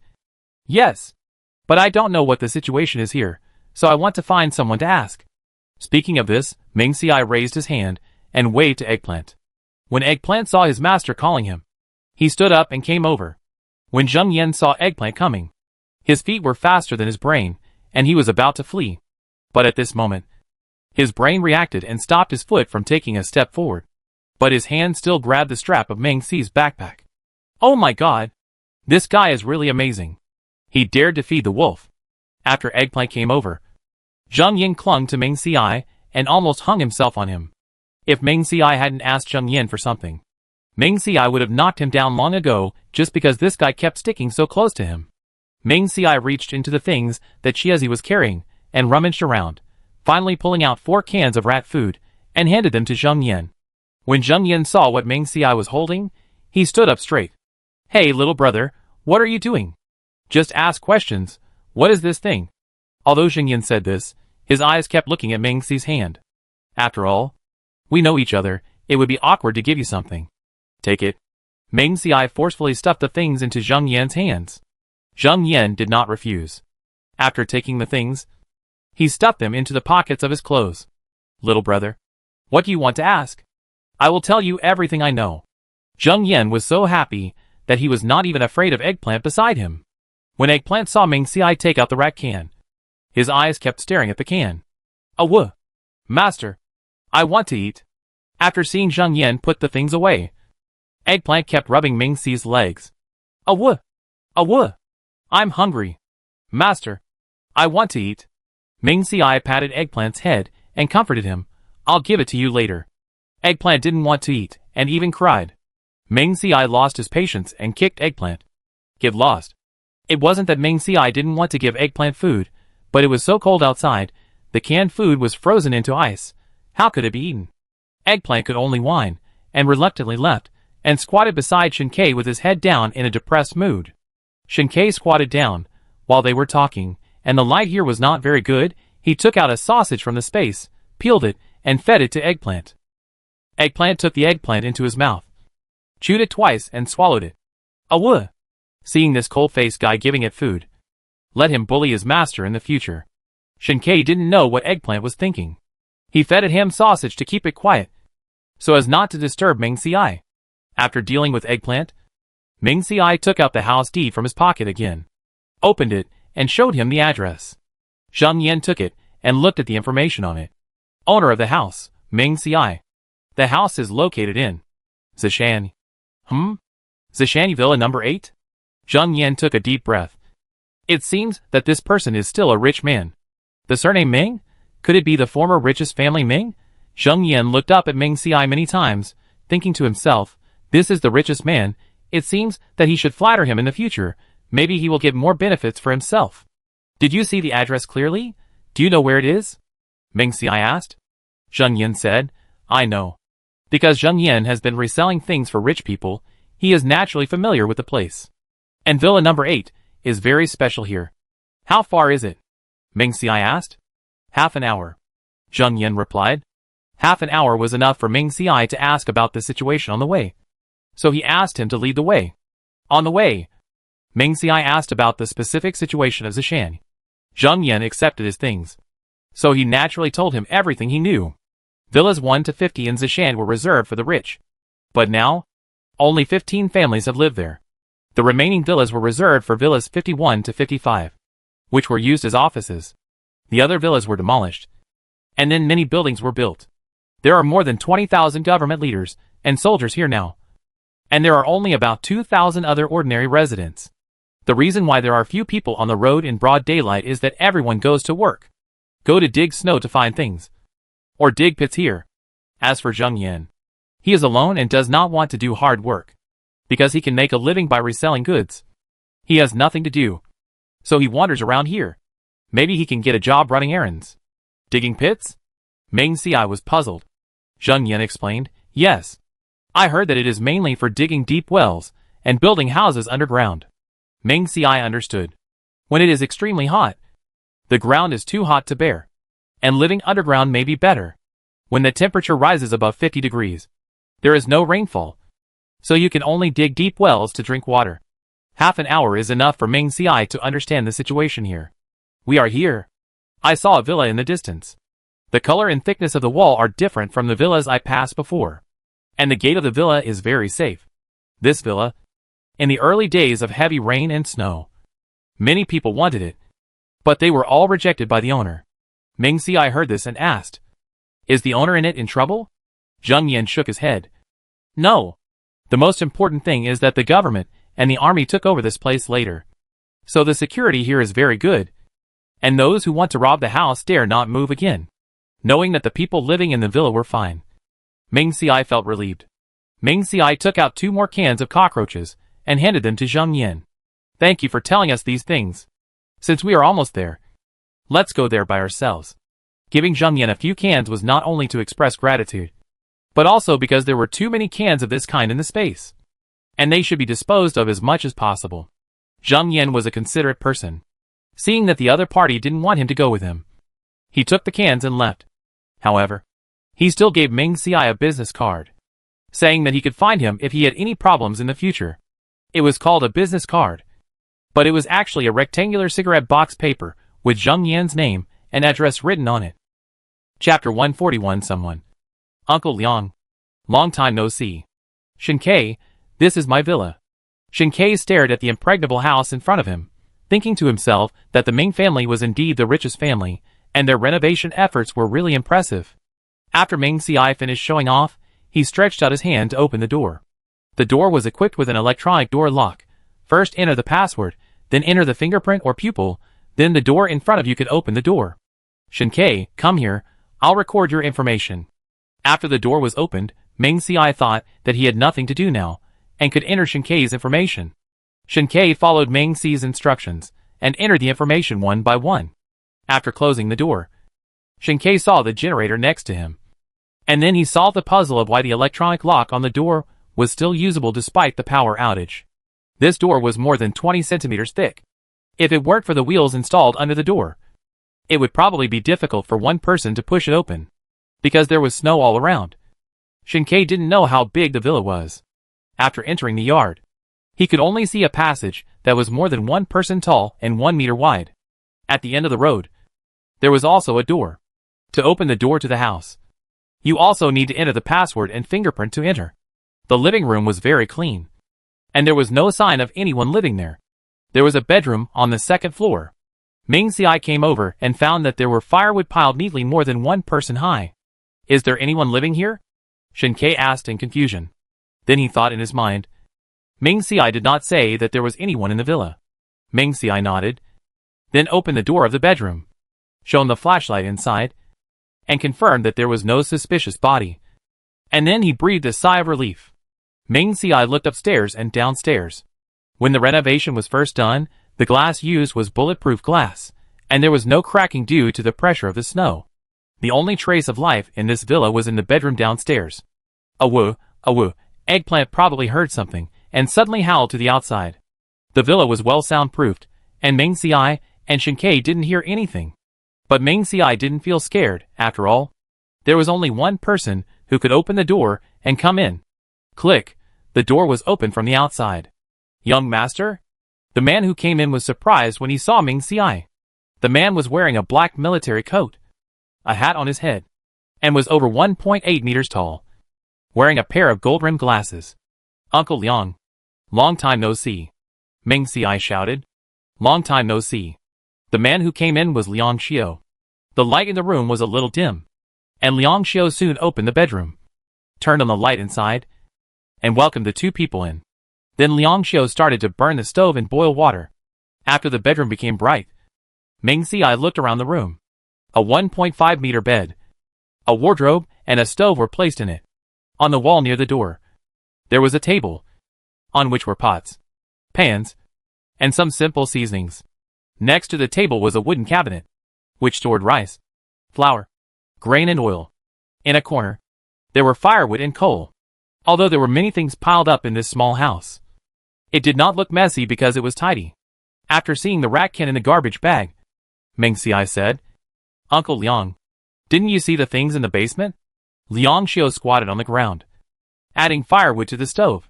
Hearing this, he replied, I saw it. Since he saw it, why did Liang Xiao still eat the rat can? Ming Xiai was puzzled. Then why do you still eat these? Ming Xiai thought of rats and cockroaches and felt disgusted, let alone eating them. The fire in the stove started to burn. Liang Xiao stood up and clapped his hands, adjusted his gold-rimmed glasses, and answered seriously, Those are the young master's things. Ming Xiai and Shinkei were sitting at the end of the bed. Hearing this, Ming Xiai rolled his eyes. It's the end of the world. Where are there so many young masters? Besides, didn't I tell you that you can do whatever you want with the things in the basement? After the villa was renovated, Ming Xiai put some food in the basement. From rice, flour, grain and oil, to various seasonings, to various fast foods. Everything is available. He looked at the stove, which he also bought. Ming Xiai had Uncle Liang in his memory, and knew that he was very loyal to the Ming family. So Ming Xiai planned to save his life. Therefore, on the day when the rainstorm came, Ming Xiai used the excuse that he had something to personally ask Liang Xiao to do, and asked him to come here at 6 o'clock in the evening. Liang Xiao usually arrives 10 minutes early, whether he is attending a meeting or a banquet. Therefore, Ming Xiai remotely controls Liang Xiao through his mobile phone before 6 o'clock. After telling Liang Xiao the password, he also asked him to enter the fingerprint and pupil password. At 6 o'clock, it was pouring rain. At 6:30, Ming Xiai called Liang Xiao and said that he had something to do at school and would not be able to come until 8 o'clock. It happened that it was raining too hard outside, so he asked Liang Xiao to wait here. The refrigerator in the kitchen on the first floor had long been filled with various foods by Ming Xiai. Knowing that Liang Xiao could cook, Ming Xiai was not worried that he would starve to death. In the following days, the rain got heavier. Ming Xiai asked Liang Xiao to stay here while there was still electricity and signal, and the phone could make calls. 1 hour before the power system collapsed, Ming Xiai called Liang Xiao again and told him the entrance to the basement. When Liang Xiao saw the supplies in the basement, his smart mind had a moment of doubt whether Ming Xiai knew something. But Liang Xiao did not ask more, nor did he think much, and followed Ming Xi's arrangements. The water on the stove had boiled. Liang Xiao took 2 cups and poured one for each person. I know there are things in the basement, but I don't know when the rainstorm and snowstorm will end. So I want to save them. And you said you would come and live here too. Of course, I have to leave some things for you. In Liang Xiao's heart, Ming Xiai let him stay here, and he didn't have to risk going out in the rainstorm to fill his stomach, which was very good. As for the things Ming Xiai bought, he still used less. Ming Xiai sighed when he heard this. However, Liang Xiao was like this, and he was the same as the Liang Xiao in his memory. Ming Xiai looked at his watch. It was past 4 o'clock. They had brought too few things today. and they had not prepared anything. It was not suitable for them to live here. So they planned to leave. Why? Liang Xiu was puzzled. They were already here. Why didn't they live here? Liang Xiu remembered that there were many quilts in the basement. Meng Xiai told Liang Xiu about his experiences these days. We came here to see if the villa was still there today. So we didn't take many things. In the next few days, we will move our things here and live here. Liang Xiu nodded, and then said that he could help them move. Meng Xiai refused. After all, they were just pretending to move things. As for the space, Meng Xiai had not yet decided whether to tell Liang Xiu. After chatting for a few more words, Meng Xiai and Shen Ke left. Chapter 142 Comrade, How to Rent a Vehicle. Comrade, I want to rent your car, what do I need?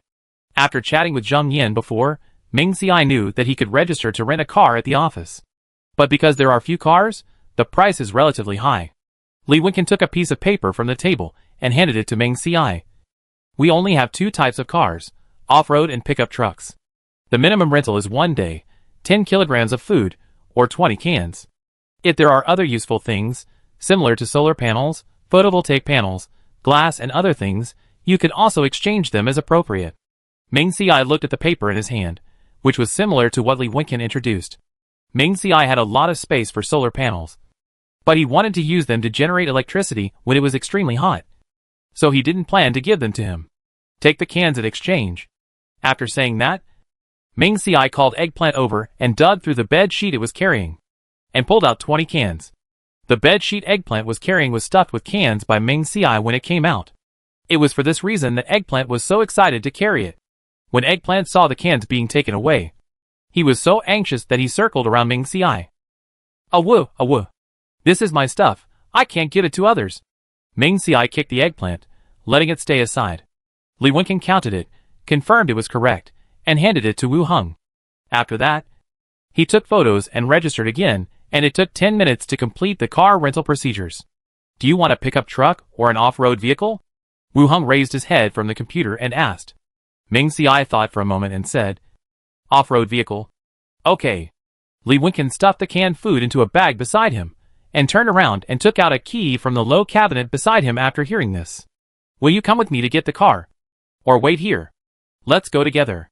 Meng Xiai felt that there was nothing to do here, and Li Wenqin seemed to be quite friendly, so he might be able to ask about the situation here, or the future development of the base. The main leaders of City M went to another large resettlement site the day before the end of the world, leaving only a deputy mayor here. The military was responsible for public security, leaving behind a major and a lieutenant. Meng Xiai was surprised to hear this, as Lu Chen was actually the third in command here. But thinking of Lu Chen's calmness and seriousness, it was understandable. Soon, the three of them walked inside for nearly half an hour, and came to the fork in the road. Li Wenqin led them to turn right again. After walking for 5 minutes, Meng Xiai saw a row of cars parked on the side of the road, roughly estimated to be more than 20 cars. Beep. The sound of unlocking echoed into space. Li Wenqin led the two people to the car with the lights on, and handed the key to Meng Xiai. There are 10 liters of gasoline in it. Pay attention when you drive. To return the car, you have to drive it here. If you need gasoline, change it at the trading point. If it's overtime, you have to add something else. There was a lot of gasoline stored in the space, so Meng Xiai didn't worry about it. On the way out, Meng Xiai thought that since they didn't even charge a deposit for the rental car, wouldn't they worry that he would drive the car away and not give it to them? Li Wenqin explained, the car is equipped with GPS, so there is no need to worry about not being able to find it. And if you don't return the car on time, the consequences will be serious. Although Meng Xiai has a driver's license, it is easy to slip on the ice and snow, so Shen Ke is responsible for driving.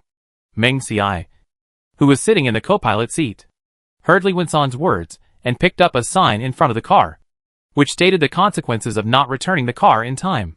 What about never being able to enter the resettlement site again, and not being able to enjoy the relief provided by the government, etc.? Of course, if the vehicle is damaged, there will be professionals to inspect it, and then compensate. Meng Xiai took a look and felt that these punishments were nothing. And by then, if the person changed his name, or lost weight, how would he be identified? Of course, the government thought of these problems. So from the beginning when distributing things, Various photos were taken for registration. The information would be shared at various bases in M province every 10 days. Therefore, those who commit crimes are no longer allowed to think that if they cannot survive in this base, they can go to another base. Even if a person loses weight or becomes deformed, his iris will not change.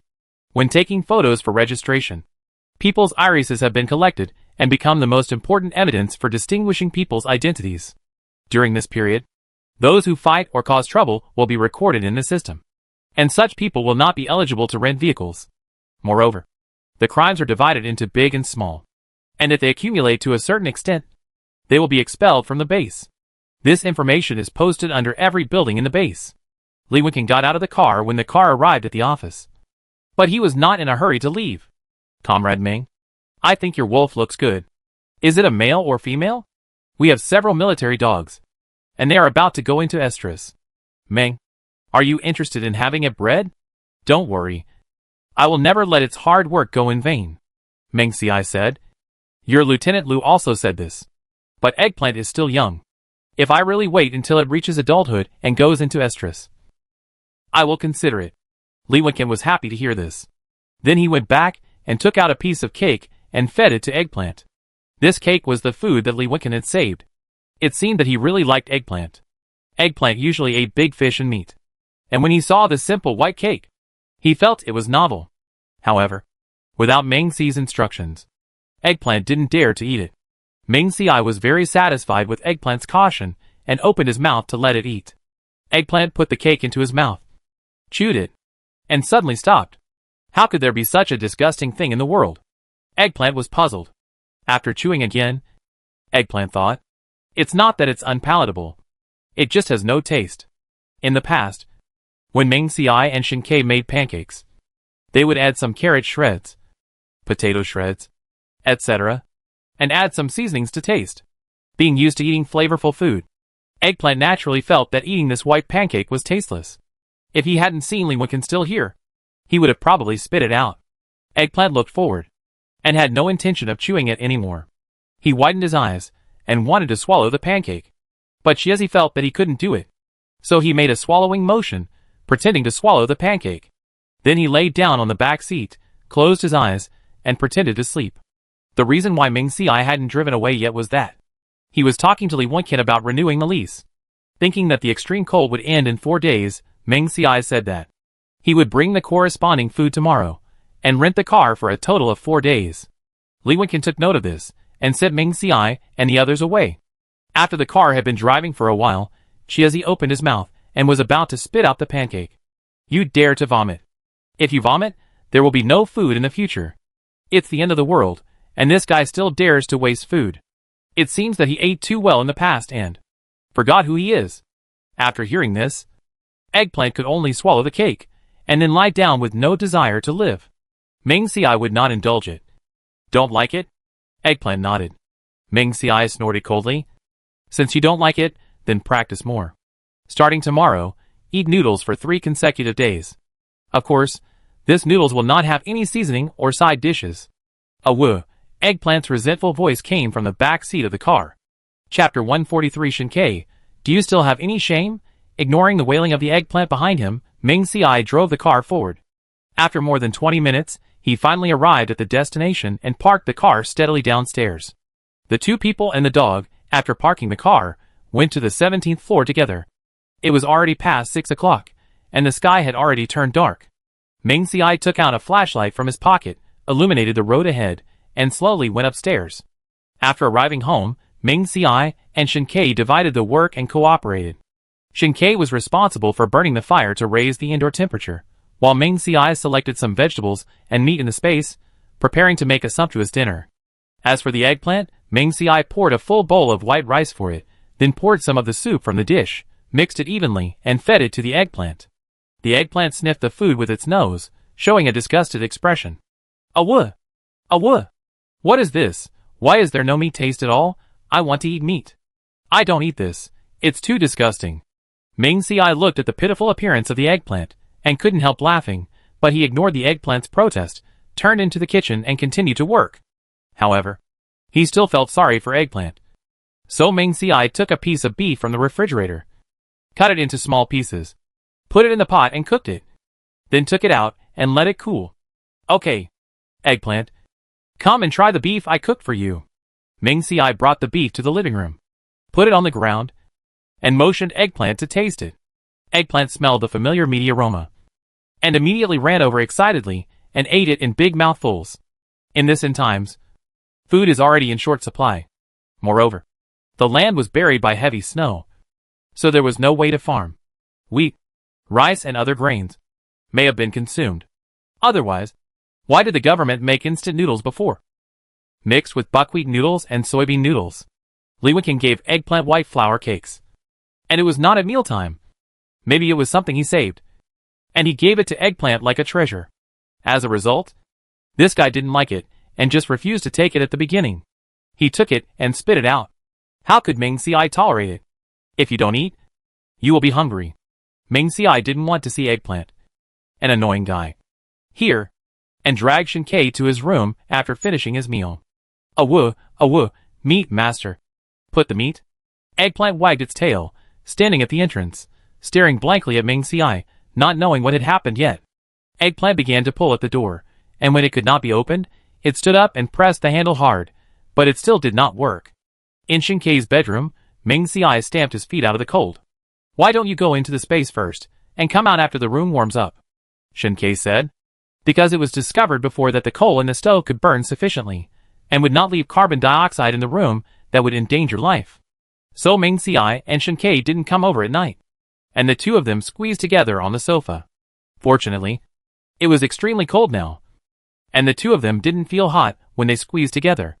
This room had been uninhabited for several days, and it seemed even colder. Ming Xiai saw that the fire was already burning, and shook his head. No!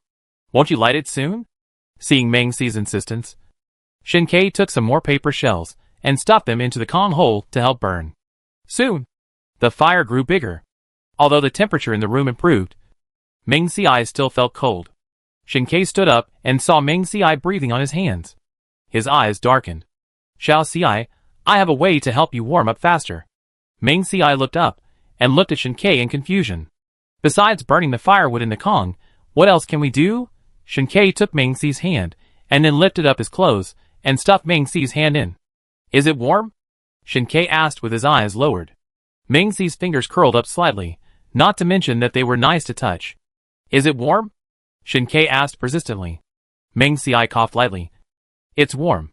Then Ming Xiai was about to pull out his hand, but was held down by Shen Ke. What's wrong? Ming Xiai was puzzled. Shen Ke said, I warmed you up. So should I charge some interest? Looking at Shen Ke's affectionate eyes, Ming Xiai knew what he meant by interest. Seeing Shen Ke rushing up, Ming Xiai kicked him with a grin, and then entered the space alone. When he was putting hot water in the bathtub, Ming Xiai paused. Then he left the space and brought Shen Ke in. Shen Ke was only wearing a pair of autumn pants, and when he saw himself entering the space, he put his hands on his waistband. Why? You want to take a bath with me? Shen Ke raised his eyebrows, and his hands had already started to take off his pants. Ming Xiai held his waist, and seeing Shen Ke's shameless look, he kicked Shen Ke again. Shen Ke didn't dodge. Why? Do you think I didn't serve you well just now? Ming Xiai was furious. This guy usually has a cold face and doesn't talk much. But why is he talking so much about this matter? And the more he talks, the more vulgar he gets. Get out of the way. I asked you to come in, so that you can help me get food. Ming Xiai saw that Shen Ke was going to continue taking off his pants, and he spoke quickly. If this guy really took off his pants, would he still have a waist? Shen Ke thought about it seriously. Ming Xiai had really wasted his energy just now. Okay. What do you want to eat? Shen Ke pulled his pants up and asked. Ming Xiai asked Shen Ke to take a few things, but the most important thing was to bring a full cup of passion fruit. Shen Ke went out to find something. Shen Ke didn't like milk tea, so he didn't know what a full cup of passion fruit was. Fortunately, each cup was labeled, and Shen Ke looked for them one by one. A few rows of people looked at the wall of the cup and saw some water droplets flowing. They touched it with their hands and found it was very cold. They definitely couldn't give it to Ming Xiai. After walking 2 more steps, they saw the same drink and confirmed that the label was correct, then picked it up and collected some other snacks and gave it to Ming Xiai. Ming Ci took a look, and was not satisfied that there were no spicy strips in it, and wanted to instruct Shin Kei to get some. Shin Kei refused directly. Your body is not suitable for spicy food now. Ming Ci was dissatisfied, especially when he saw that Shin Kei was going to take a shower, and kicked him out of the space directly. Shin Kei was stunned when he saw that he had returned to the room. Then he smiled softly, and continued to add firewood to the Kong, so that Ming Ci would not be cold when he came out later. Ming Ci in the space clapped his hands in satisfaction. He didn't even let himself eat spicy strips. And he still wanted to take a bath with him. It was really a daydream. Thinking of this, Ming Ci decided not to let Shin Kei enter the space again. He wanted to enjoy his time alone. So, he hummed a little song and began to taste various delicacies. The only regret was that there were no spicy strips. However, thinking about his current situation, he was indeed not suitable for eating spicy strips. So he reluctantly forgave Shin Kei this time. Chapter 144 Give it to you, I don't eat dumplings. In the remaining 4 days, Ming Ci and Shin Kei drove the off-road vehicle, pulling things back and forth. Pulling things left and right, just to hide from others. So don't look at the size of the package, the cardboard box is full, actually. It only contains some light things such as quilts and clothes. After all, moving is moving, but you can't tire yourself out. At 5 o'clock on July 18, Ming Ci thought that he would leave here completely tomorrow, so he planned to say hello to Zhang Mingtian and the others. As for whether there would be anything left for them in the house, Ming Ci said, if they needed wall paint, they could come and get it. Ming Ci had already put everything in Shin Kei's house into the space. If the floor and wall paint could be torn off, Ming Ci would take it away anyway.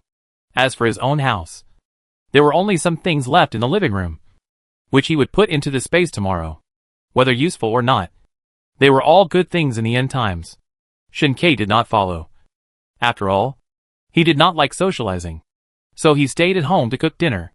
Ming Ci, on the other hand, picked some canned rats and cockroaches, got 2 small pieces of meat, and picked some green vegetables, divided them into 2 portions, and planned to give them to Zhang Mingtian and Yun Jingsen. Bang, bang, bang. Ming Ci knocked on Yun Jingsen's house. It was Ruan Qing who opened the door. Brother, Ruan Qing shouted. Before the extreme cold, Ruan Qing was still fair and tender, but now her ears were frozen and swollen, and the blisters were festering and scabbed. Even though her figure was hidden under heavy clothes, she was still very thin. However, the only thing that has not changed is that Ruan Qing still has a sweet smile on her face, and her eyes sparkle when she sees Ming Ci.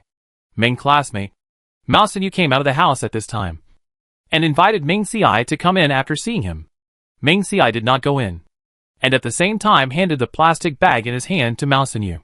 Teacher Mao, Shin Kei and I plan to move to the refugee resettlement site tomorrow. This is a little gift from Shin Kei and me, thanking the teachers for their daily care. Why are you moving away so suddenly? Mao Xinyu was puzzled.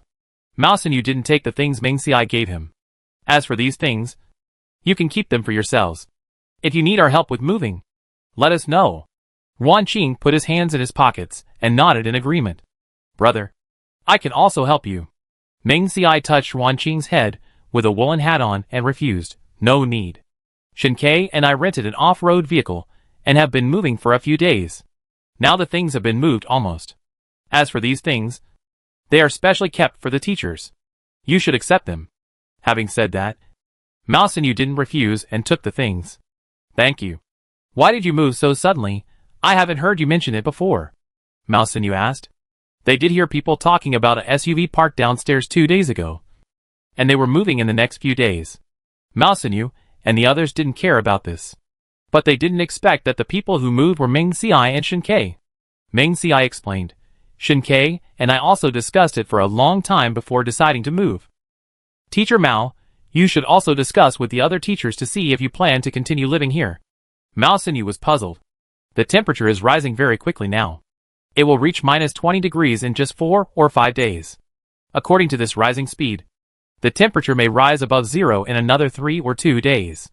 When the ice and snow melt, this building was previously soaked by the flood. If it is soaked by snow water again, it may be in danger of collapse. Ming Ci's words are not false. After all, it is written in the novel that after the extreme cold ended, several buildings in Jinshangjia did collapse. When Mao Xinyu heard this, He immediately reacted and felt that Ming Ci was right. The refugee resettlement site is located on the mountain. Even if the ice and snow melt, the water will flow down the mountain, so the houses should not be in danger. Besides, the houses there have just been built. Seeing that they have reacted, Ming Ci put down the things in his hands and was about to leave. But before leaving, he asked Huan Qing how the rabbits were being raised. After knowing that the rabbits grew up healthily and were pregnant, he left with satisfaction. After going down the 16th floor, Ming Ci knocked on the door of Zhang Mingtian's house. The one who opened the door was Huang Ji. Ming Ci had heard Zhang Mingtian say that he wanted to invite Huang Ji to live with him, so he was not surprised.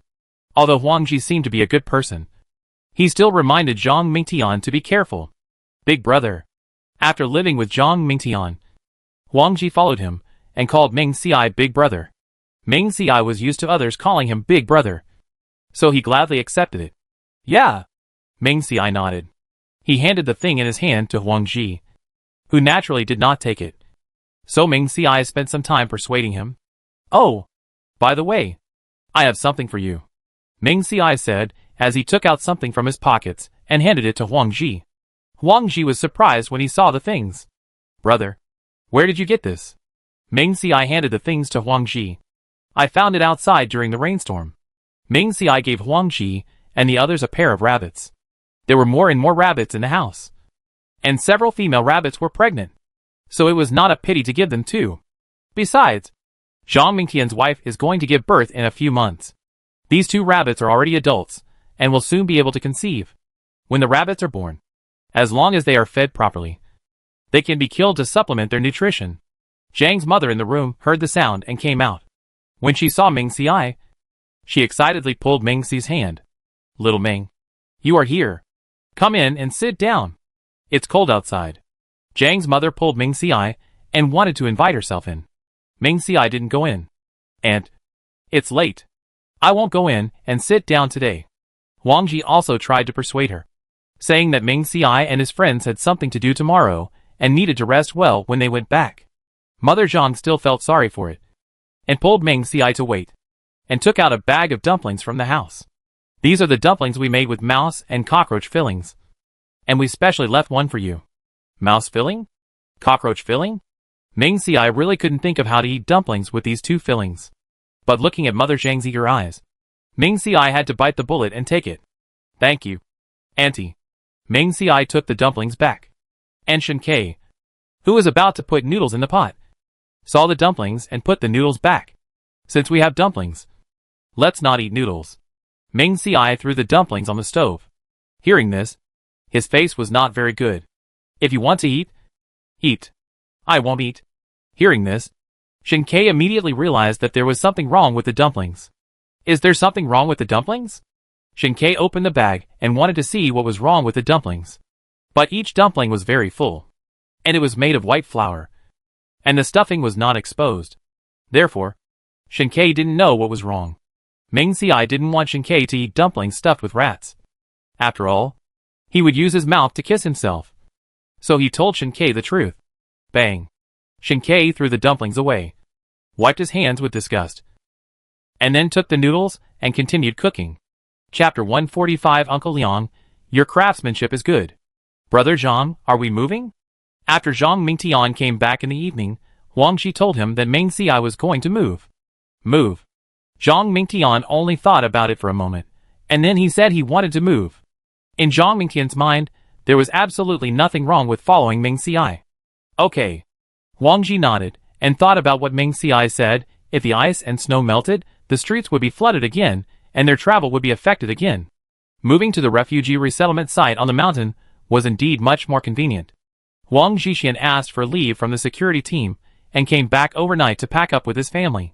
The next morning, Zhang Mingtian went to the refugee resettlement site to register, and asked for a house with 3 bedrooms, a living room and a bathroom. Although the refugee resettlement site is still free to live in, there are few people living there. So the procedures were completed quickly, and the family began to move. After Yun Jingsen and the others came back, they also heard Mao Xinyu talk about Ming Ci's move. After a brief thought, several people decided to move. They registered 2 2-bedroom, 1 living room, 1 bathroom houses at the refugee resettlement site, and began to move. However, their two families were not as lavish as Meng Xiai, who could afford to rent a car, but relied on manpower. On July 20th, the lowest temperature was -3 degrees Celsius, and the highest was 2 degrees Celsius at noon. On July 23rd, the temperature had reached 5 or 6 degrees Celsius. The snow had slowly melted, and people were cheering for the end of the extreme cold. But they still did what they had to do. After all, they didn't know if the apocalypse was really over. What if there was an even more terrible natural disaster after the snowstorm? After experiencing the rainstorm and extreme cold, many people have begun to think about danger. Zhang Mingtian and Yuan Jingxin moved everything in just 3 days, and then took a day off and went to the security team to register for patrol. However, they didn't expect that the security team would stop patrolling from July 23rd, and the time to resume patrolling was to be determined. When the two families saw this announcement, they knew that the matter was not simple. So they were very cautious when going out. In the next few days, I heard that the snow melted, and some people accidentally stepped on the air. Some fell shallowly and were rescued, while others fell deeply and could only wait to die. As for these things, Meng Xiai didn't care at all. After returning to the West Mountain Villa number 8, Meng Xiai settled his residence in the basement. The villa here already had a basement, so when it was renovated, Meng Xiai asked someone to expand it a little, and then divided it into 3 bedrooms, a living room, a kitchen and a bathroom. Meng Xiai chose a house far away from the bathroom to live in. Although the ventilation facilities in the basement are good, the toilet always has a smell. In the future, unless it is absolutely necessary, try not to go to the toilet here. Meng Xiai planned to stay at home until the snow completely melted before going out. The villa was renovated before, and Meng Xiai had the waterproofing done again, so there was no worry about leaks. Even if it leaked, it would not leak into the basement. Liang Xiu, with his ability to manage the company before the end of the world, started out by digging the soil, and now he has a job in the security team, responsible for scheduling the patrols. Because the security team has not been patrolling recently, Liang Xiu also stayed at home. Then, at Meng Xi's invitation, he also moved his things to the basement. Wow! I didn't expect that Uncle Liang's cooking skills are so good. At breakfast that day, when Meng Xiai and Shen Ke got up, Liang Xiu had already prepared the meal. When Liang Xiu heard this, he didn't stop cooking. An orphan's childhood can only take care of himself. If you don't know how to cook, you may not be able to support yourself.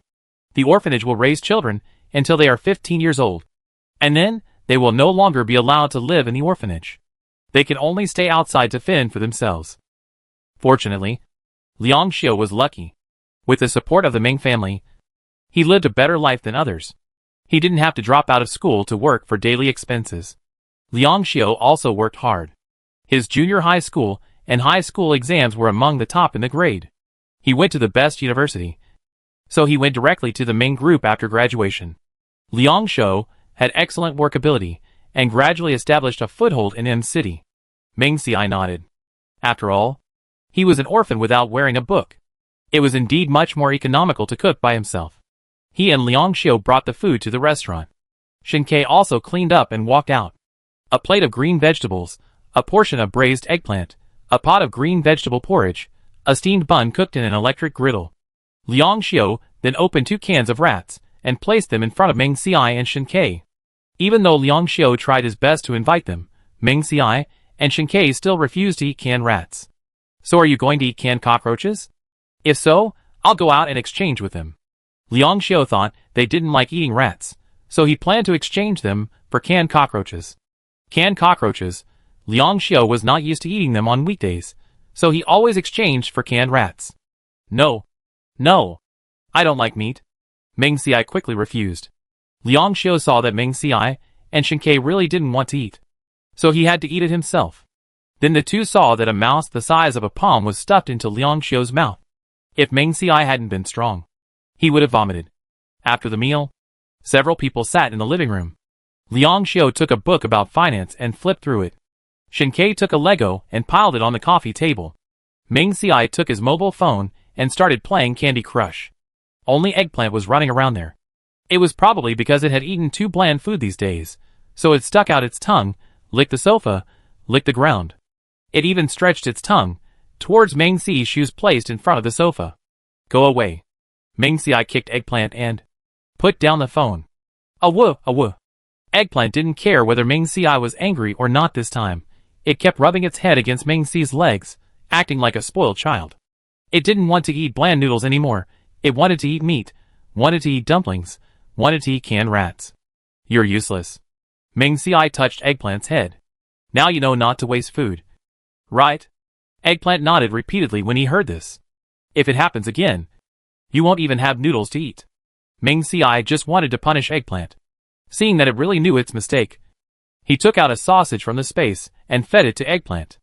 Eggplant's eyes lit up when it saw the sausage.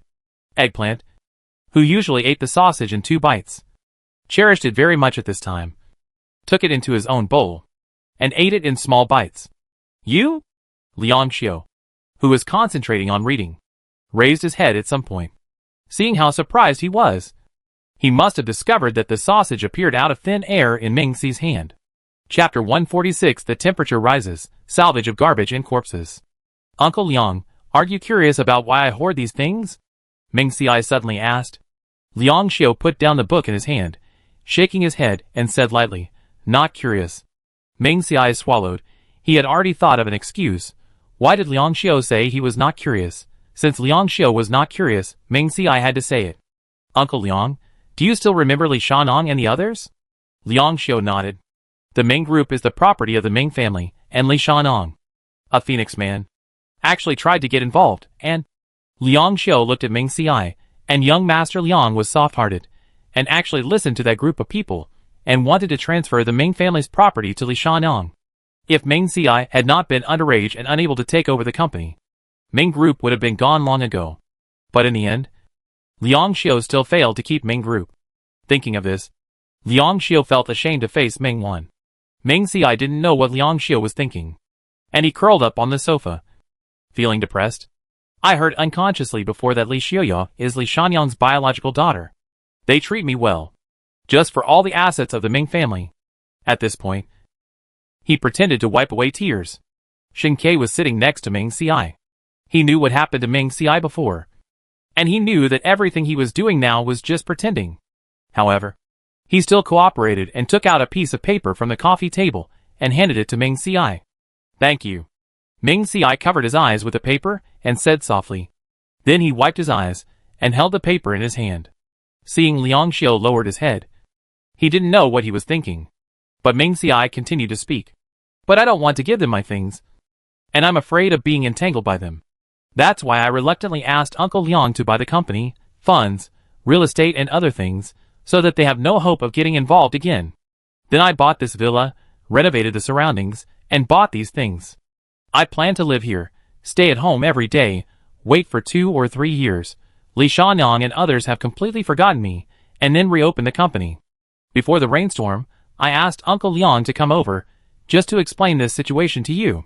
By the way, I invite you to live with me, so that you won't be entangled by Li Shanong and others. Although Ming Si trusts Liang Xiu, he is actually a book traveler, and he doesn't plan to tell Liang Xiu that he has a space. After all, if Liang Xiu knew that he was not the original owner, he might avenge the original owner. I didn't expect that I would encounter the end of the world. Liang Xiu suddenly remembered that when Ming Si came to ask him to buy the company, his eyes were slightly red, and he looked sad. He thought that Ming Si might be right. Otherwise, why would Ming Si, who usually obeyed Li Shanong and others, suddenly change his nature? Moreover, why did Ming Si hoard so many things? Then he thought that Ming Si had not lived here for a long time. So he asked him about his situation in the past few months. Ming Si briefly described his experiences in the past few months. But he only talked about the hardships. After hearing that Li Shanong and others had died one after another, he only said that evildoers would be punished. Uncle Liang, do you know magic? Ming Si suddenly asked. Ming Si's words changed too quickly, and Liang Xiu didn't react for a while. Ming Si took the rope off his clothes, twisted it around, and performed magic for Liang Xiu. But unfortunately it didn't work. Why is it wrong again?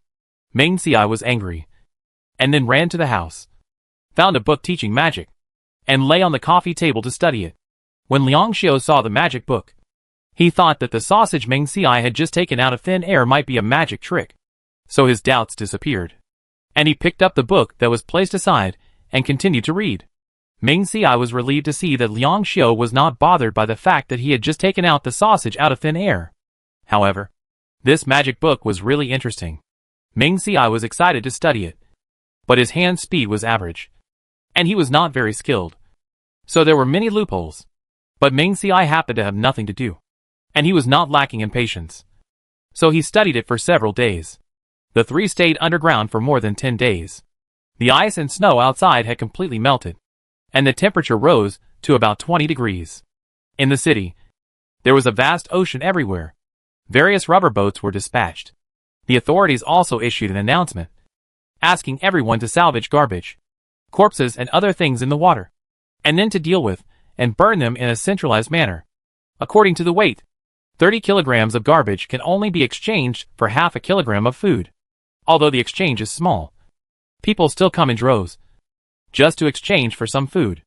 Therefore, many heavy and large human and animal corpses have become the target of everyone's competition. However, there are still many people who did not take the bodies of their family members to turn into food, but pulled them to a high place and buried them, so that they could rest in peace. Zhang Mingtian and Huangji drove the rubber boat back to the 16th floor, and pulled the two families of Wuqian and Huangzi to the North Mountain to bury them.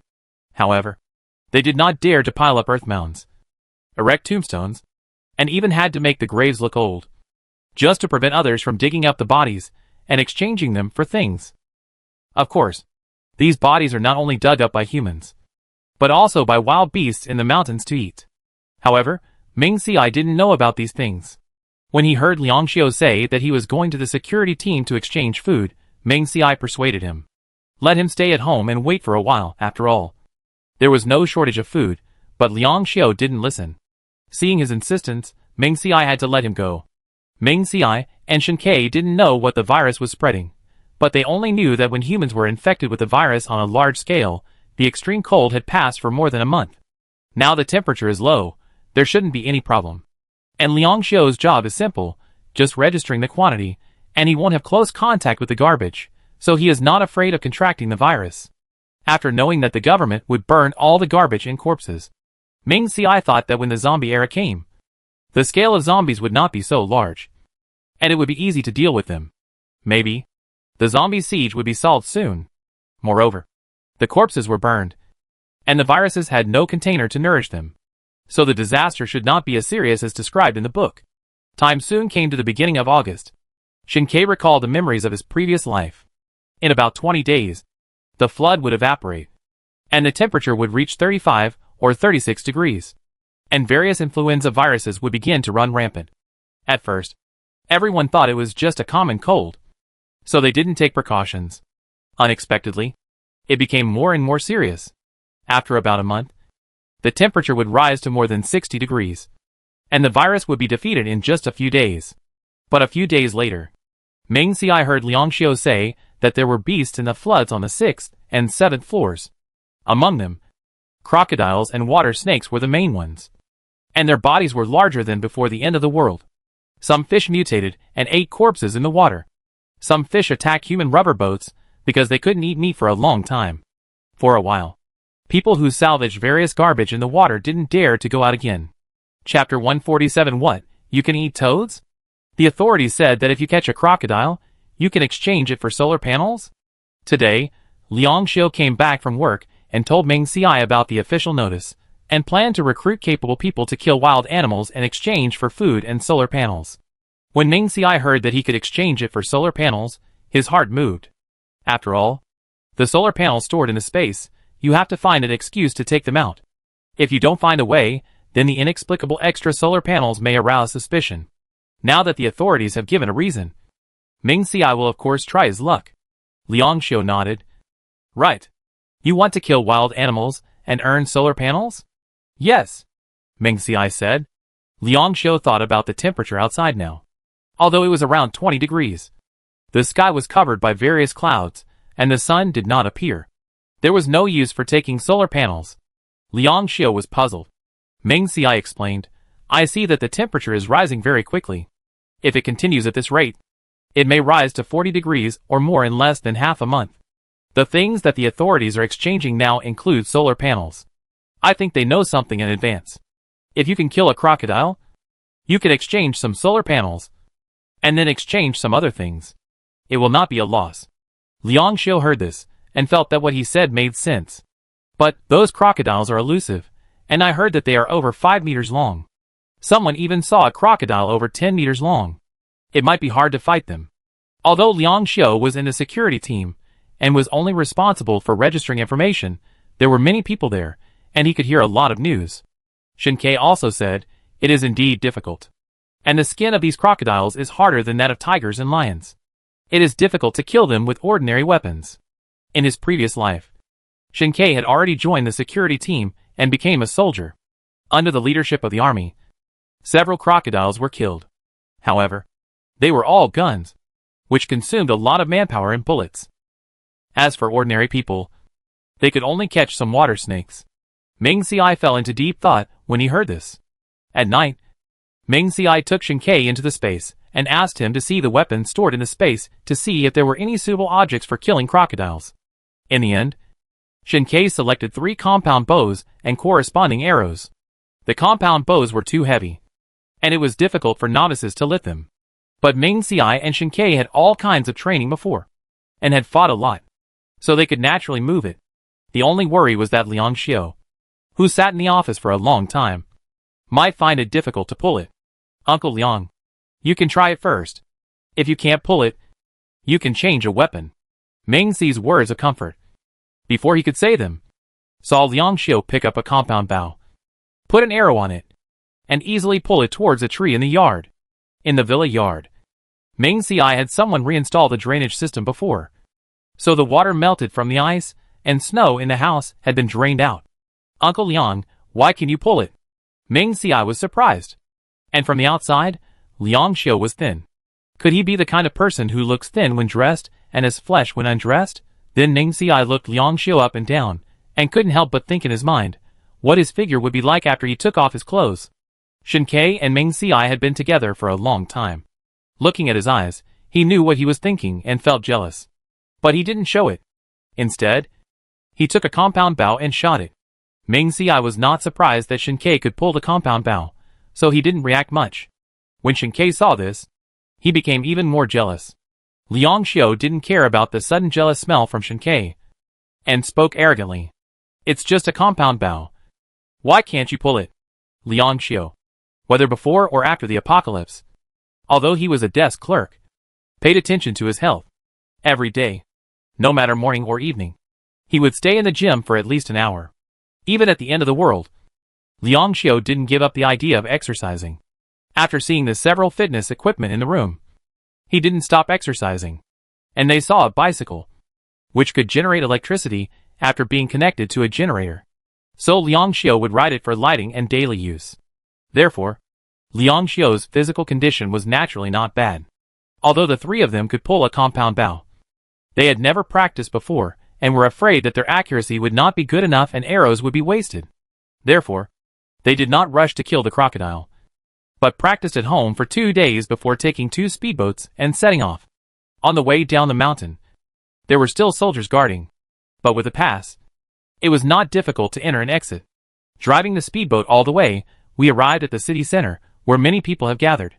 There used to be a river here, and before the end of the world, there were at most some small fish and shrimps, where there were dangerous things like crocodiles. It is probably during the rainstorm period, and they came from upstream. These things did not die after experiencing heavy rain, acid rain and blizzard, but began to mutate. But now these things are just huge in size, and not poisonous. Then crocodiles and other snakes are weighed by kilograms. However, 1 pound of crocodile can be exchanged for half a pound of food. But 5 pounds of snake meat can only be exchanged for half a pound of food. After all, the danger levels of the 2 animals are different. "Snake, there is a water snake here," someone suddenly exclaimed in the crowd. And those people gathered together to find the sound. Meng Xiai and Shen Ke were in a speedboat, while Liang Xiu was in a speedboat. After hearing the sound, they did not rush to catch up. "Is that a toad?" Meng Xiai suddenly saw a toad jumping onto a person's speedboat. The toad used to look quite scary, but now it has mutated and is over 30 centimeters tall. And the bumps on its body are even bigger and more frightening. Quack, quack, quack. The three people on the speedboat were very excited when they saw the toad. And they were ready to catch him. One person stayed at the bow of the speedboat to maintain balance. And the other two pounced on it. Quack. When they were about to catch the toad, it jumped up and moved to the right side of the speedboat. We'll go left and right later. Don't let it run away again. Yes. The two people were ready this time. One went to catch the toad, and the other stared at the toad to see where it would run next. Splash, the man didn't catch the toad before, and the toad quickly ran to the other side. This time, the other man was ready, but he didn't expect the toad to be so agile, and it jumped directly into the water. And the man didn't even think about it, and he reached out to grab it. But he didn't expect the speedboat to be unstable, and the three of them fell into the water together.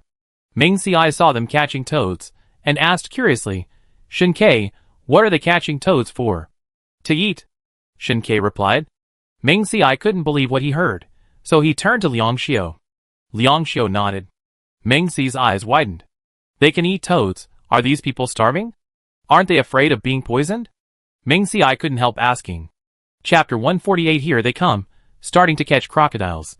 They can't handle it, but the authorities can. Liang Xiu replied calmly.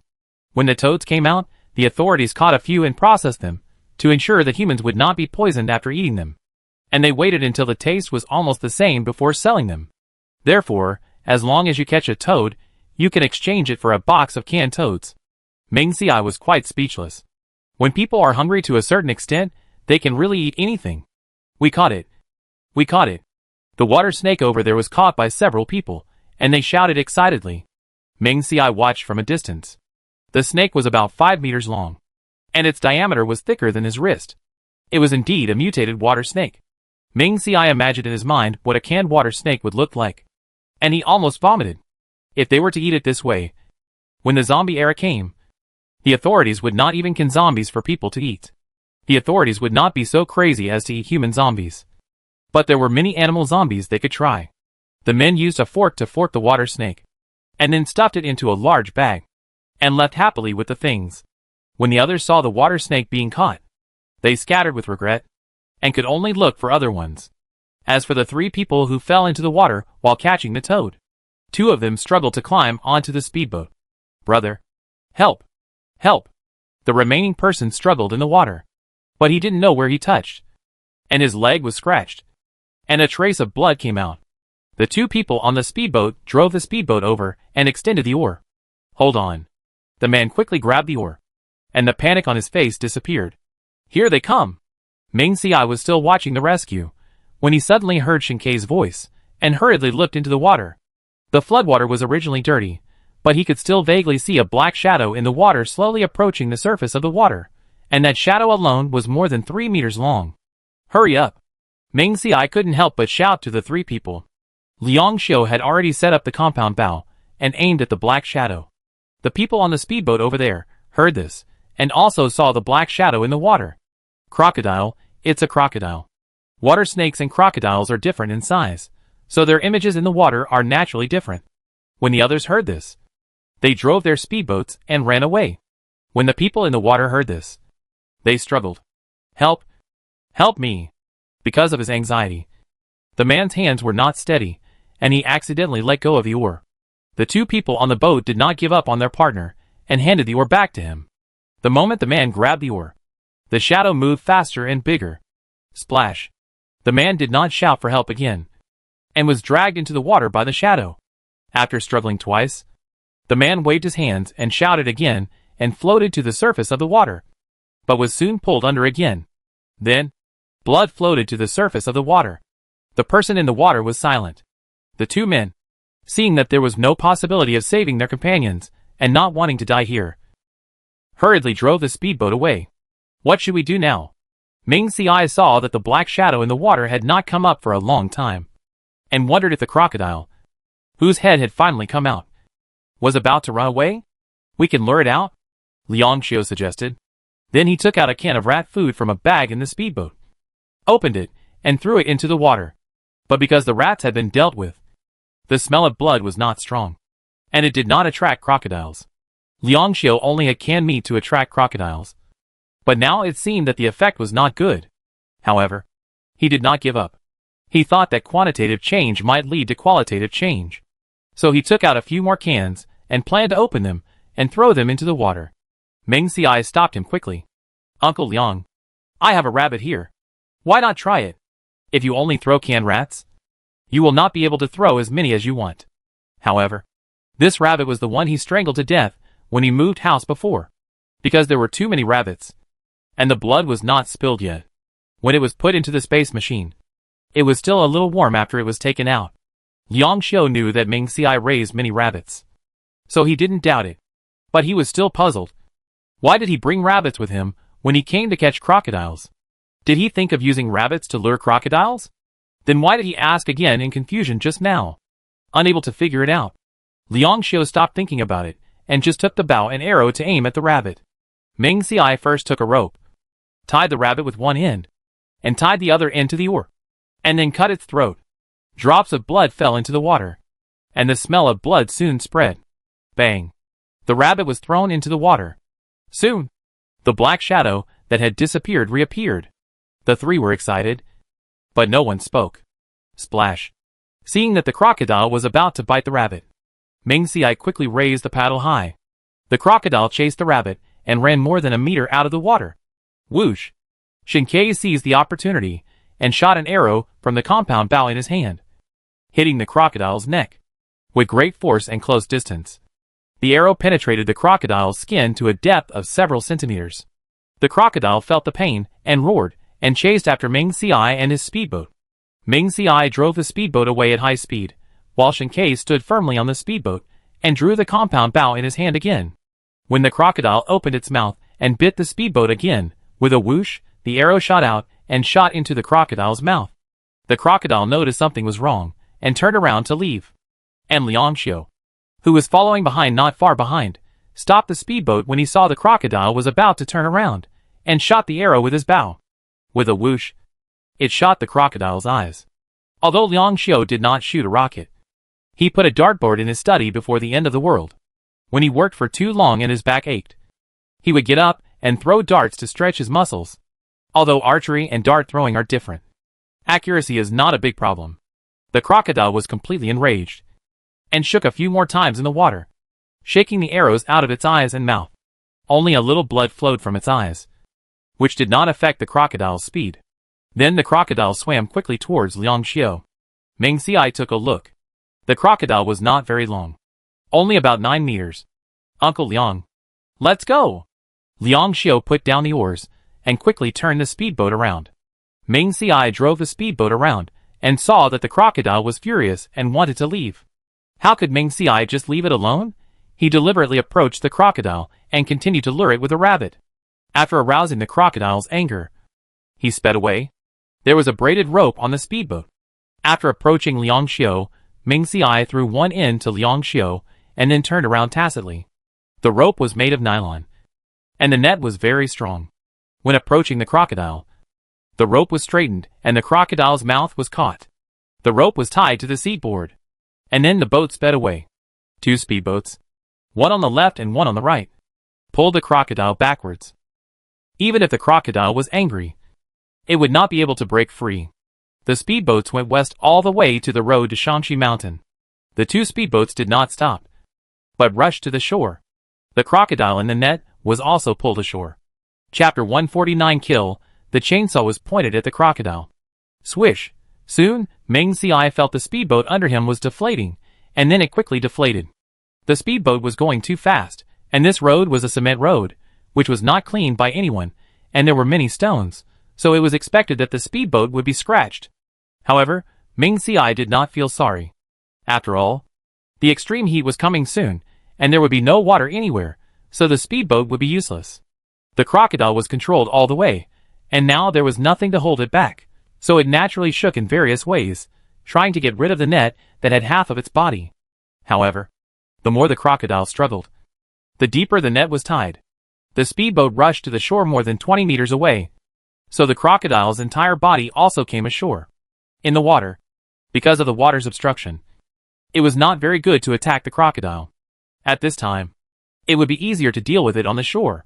Meng Xiai and the other 2 shot arrows with compound bows. The crocodile's tail swept around in pain. But because its mouth was imprisoned by the net, it could not scream. On the way, Ming Xiai and his team pulled the crocodile back. They were naturally seen by others, in order to see how these three people killed the crocodile. Many people followed Ming Xiai and his group and watched from afar. They thought that if they could take advantage of the situation, or help them, they would get benefits. Ming Xiai and his group were not disturbed and focused on shooting arrows. Soon, all 50 arrows were shot at the crocodile. At this time, the crocodile was like a hedgehog with its teeth and claws bared. Some arrows fell to the ground as the crocodile struggled. The three people waited for more than 10 minutes before they saw the crocodile's physical strength disappear. Shinkei took an electric saw from the deflated speedboat. No matter how hard the crocodile's skin was, it couldn't stop the saw's attack. After turning on the switch, Shinkei sawed at the crocodile with a sizzling sound, cutting several cuts in a row. The crocodile struggled again because of the pain. Its tail swung around, raising stones on the ground, some of which even fell on the three people. Ming Xiai and Liang Xiu each took a long knife and stabbed it on the wound cut by the electric saw. Red blood gradually flowed out from under the crocodile.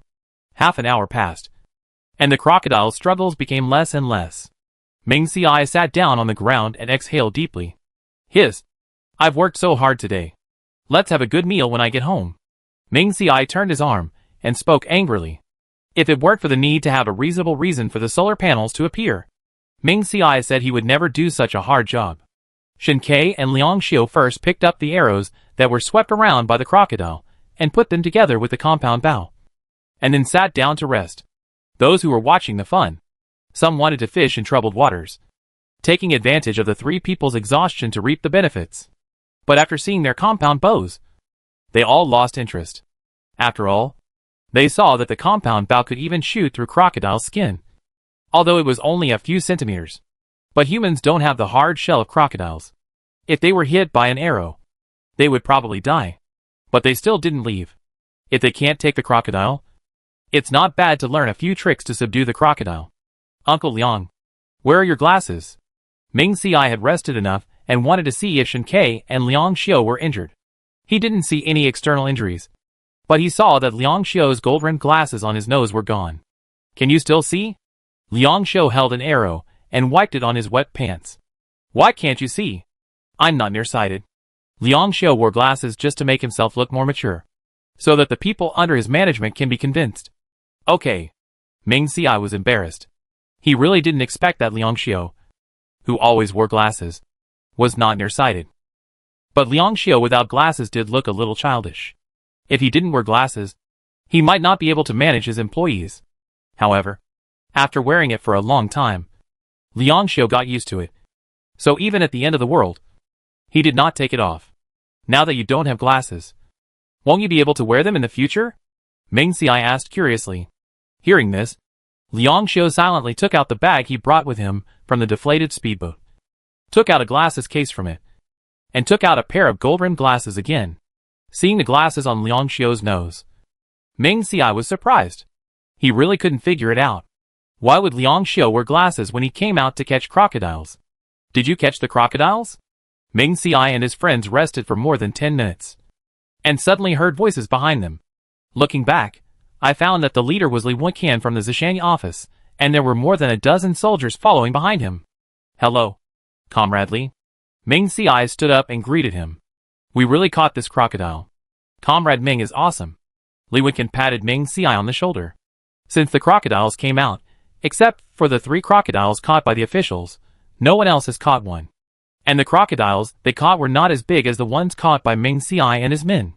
Men all admire the strong, and seeing that only 3 people caught the crocodile, they looked at Ming Xiai and his men with admiration, and praised them. No. Ming Xiai was modest. It didn't take long for Li Wenqian to say that he brought people here to help. Ming Xiai was naturally grateful.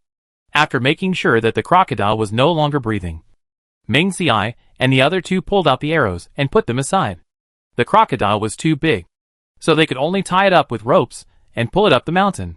So they took off the rope net on the crocodile, disassembled it, and tied it up again. Ming Xiai was afraid that the rope was not enough, so he pretended to take the rope from his bag. In fact, Ming Xiai took it out from the space, but he used the bag to cover it up. Take out the rope and continue to tie up the crocodile. Where did you get the compound bow? After tying up the crocodile, Li Wenqian saw the compound bow on the ground and asked curiously. This bow and arrow has great lethality. Meng Xiai explained, it was during the blizzard. And I found it in someone's house. At that time, you also knew that it was not only humans who were dangerous, but also various beasts. So after seeing the compound bow, we took it home. This explanation is still reasonable. Li Wenqian and others did not insist on this matter, but they still added a few words. It is okay to shoot beasts with a compound bow, but not at humans. After all, the power of the compound bow, isn't it something that the human body can withstand? Meng Xiai said yes. But if someone is unreasonable and provokes them, Meng Xiai said he would never let them go. Li Wenqian sighed, expressing his understanding. More than a dozen people pulled the rope together, called 1, 2, 1, and exerted force at the same time. But the crocodile lay on the ground, with no sign of movement. In the end times, people's physical strength has been subtly improved. In the past, they were indeed much stronger. People who could only carry 100 kilograms on weekdays can now carry more than 200 kilograms. Some powerful ones even have 3 times more physical strength than before. But at this time, facing this huge crocodile, it is obvious that physical strength is still not enough. Chapter 150 Weighing can be exchanged for points. Don't worry. I'll have someone drive a tractor to pull it. The crocodile killed before was not as big as this one, and weighed only more than 1,000 pounds. At that time, there were at least 20 to 30 people in the group who went to kill the crocodile. It was naturally easy to pull a crocodile back. This time, I heard from the people who returned to the refugee resettlement site that an ordinary person killed the crocodile. Li Wenqian and his team thought that it would take at least a dozen people to kill the crocodile. Therefore, Li Wenqian only brought a dozen people to help. However, they only had 3 people. However, at the beginning, Li Wenqian still wanted to try. Maybe after these days of training, the strength of the people has increased. Now the people can't pull it. And looking at the size of the crocodile, it is more than 2 meters longer than the ones they killed before. So they can only use tractors. However, using tractors will consume scarce diesel. And I'm afraid Meng Xiai and others will have to pay for the fuel. Meng Xiai was panting, hearing that they could use a tractor to pull the truck. He quickly asked them to do it. As for the fuel fee, Meng Xiai said he would give him whatever he wanted. He didn't want to work at all. Li Wenqian waved his hand and asked 2 soldiers to go back and find relevant personnel to drive a tractor over. Meng Xiai and his men sat on the ground and waited. The 3 of them had just fought fiercely, and they were soaked from head to toe, looking very embarrassed. However, they all looked good, and they were handsome even if they were embarrassed. Liang Xiao took the arrows, pulled out a wet handkerchief from his bosom, wiped the blood off the arrows one by one, and then placed them neatly. Seeing Liang Xiao carrying a handkerchief with him, Meng Xiai sighed in his heart. As expected of a big man who wears a suit every day, he is so elegant. More than 30 minutes later, the roar of the tractor came from the mountain. Soon, the tractor came in front of the few people. After the tractor turned around, the soldiers quickly helped to tie the rope that tied the crocodile to the back of the tractor. Rumble. The tractor pulled a nearly 10-meter-long crocodile and went up the mountain with a rumble. Meng Xiai and the other 2, carrying compound bows, holding backpacks, followed the tractor not too far away. As for the 3 deflated speedboats, they were placed on the tractor by Li Wenqian. He said that they could be taken back and repaired to see if they could still be used. If they were repaired, they would be sent to Meng Xiai and the others. Meng Xiai refused. Not to mention that it would be extremely hot in the future and dry everywhere, so there would be no need for speedboats. Let's just say that Meng Xiai still had 5 new speedboats and 7 or 8 rubber boats in his space, and Meng Xiai no longer needed these things. Li Wenqian said, since they don't need it, they can be confiscated, so that they can save some gas money later. Meng Xiai said yes.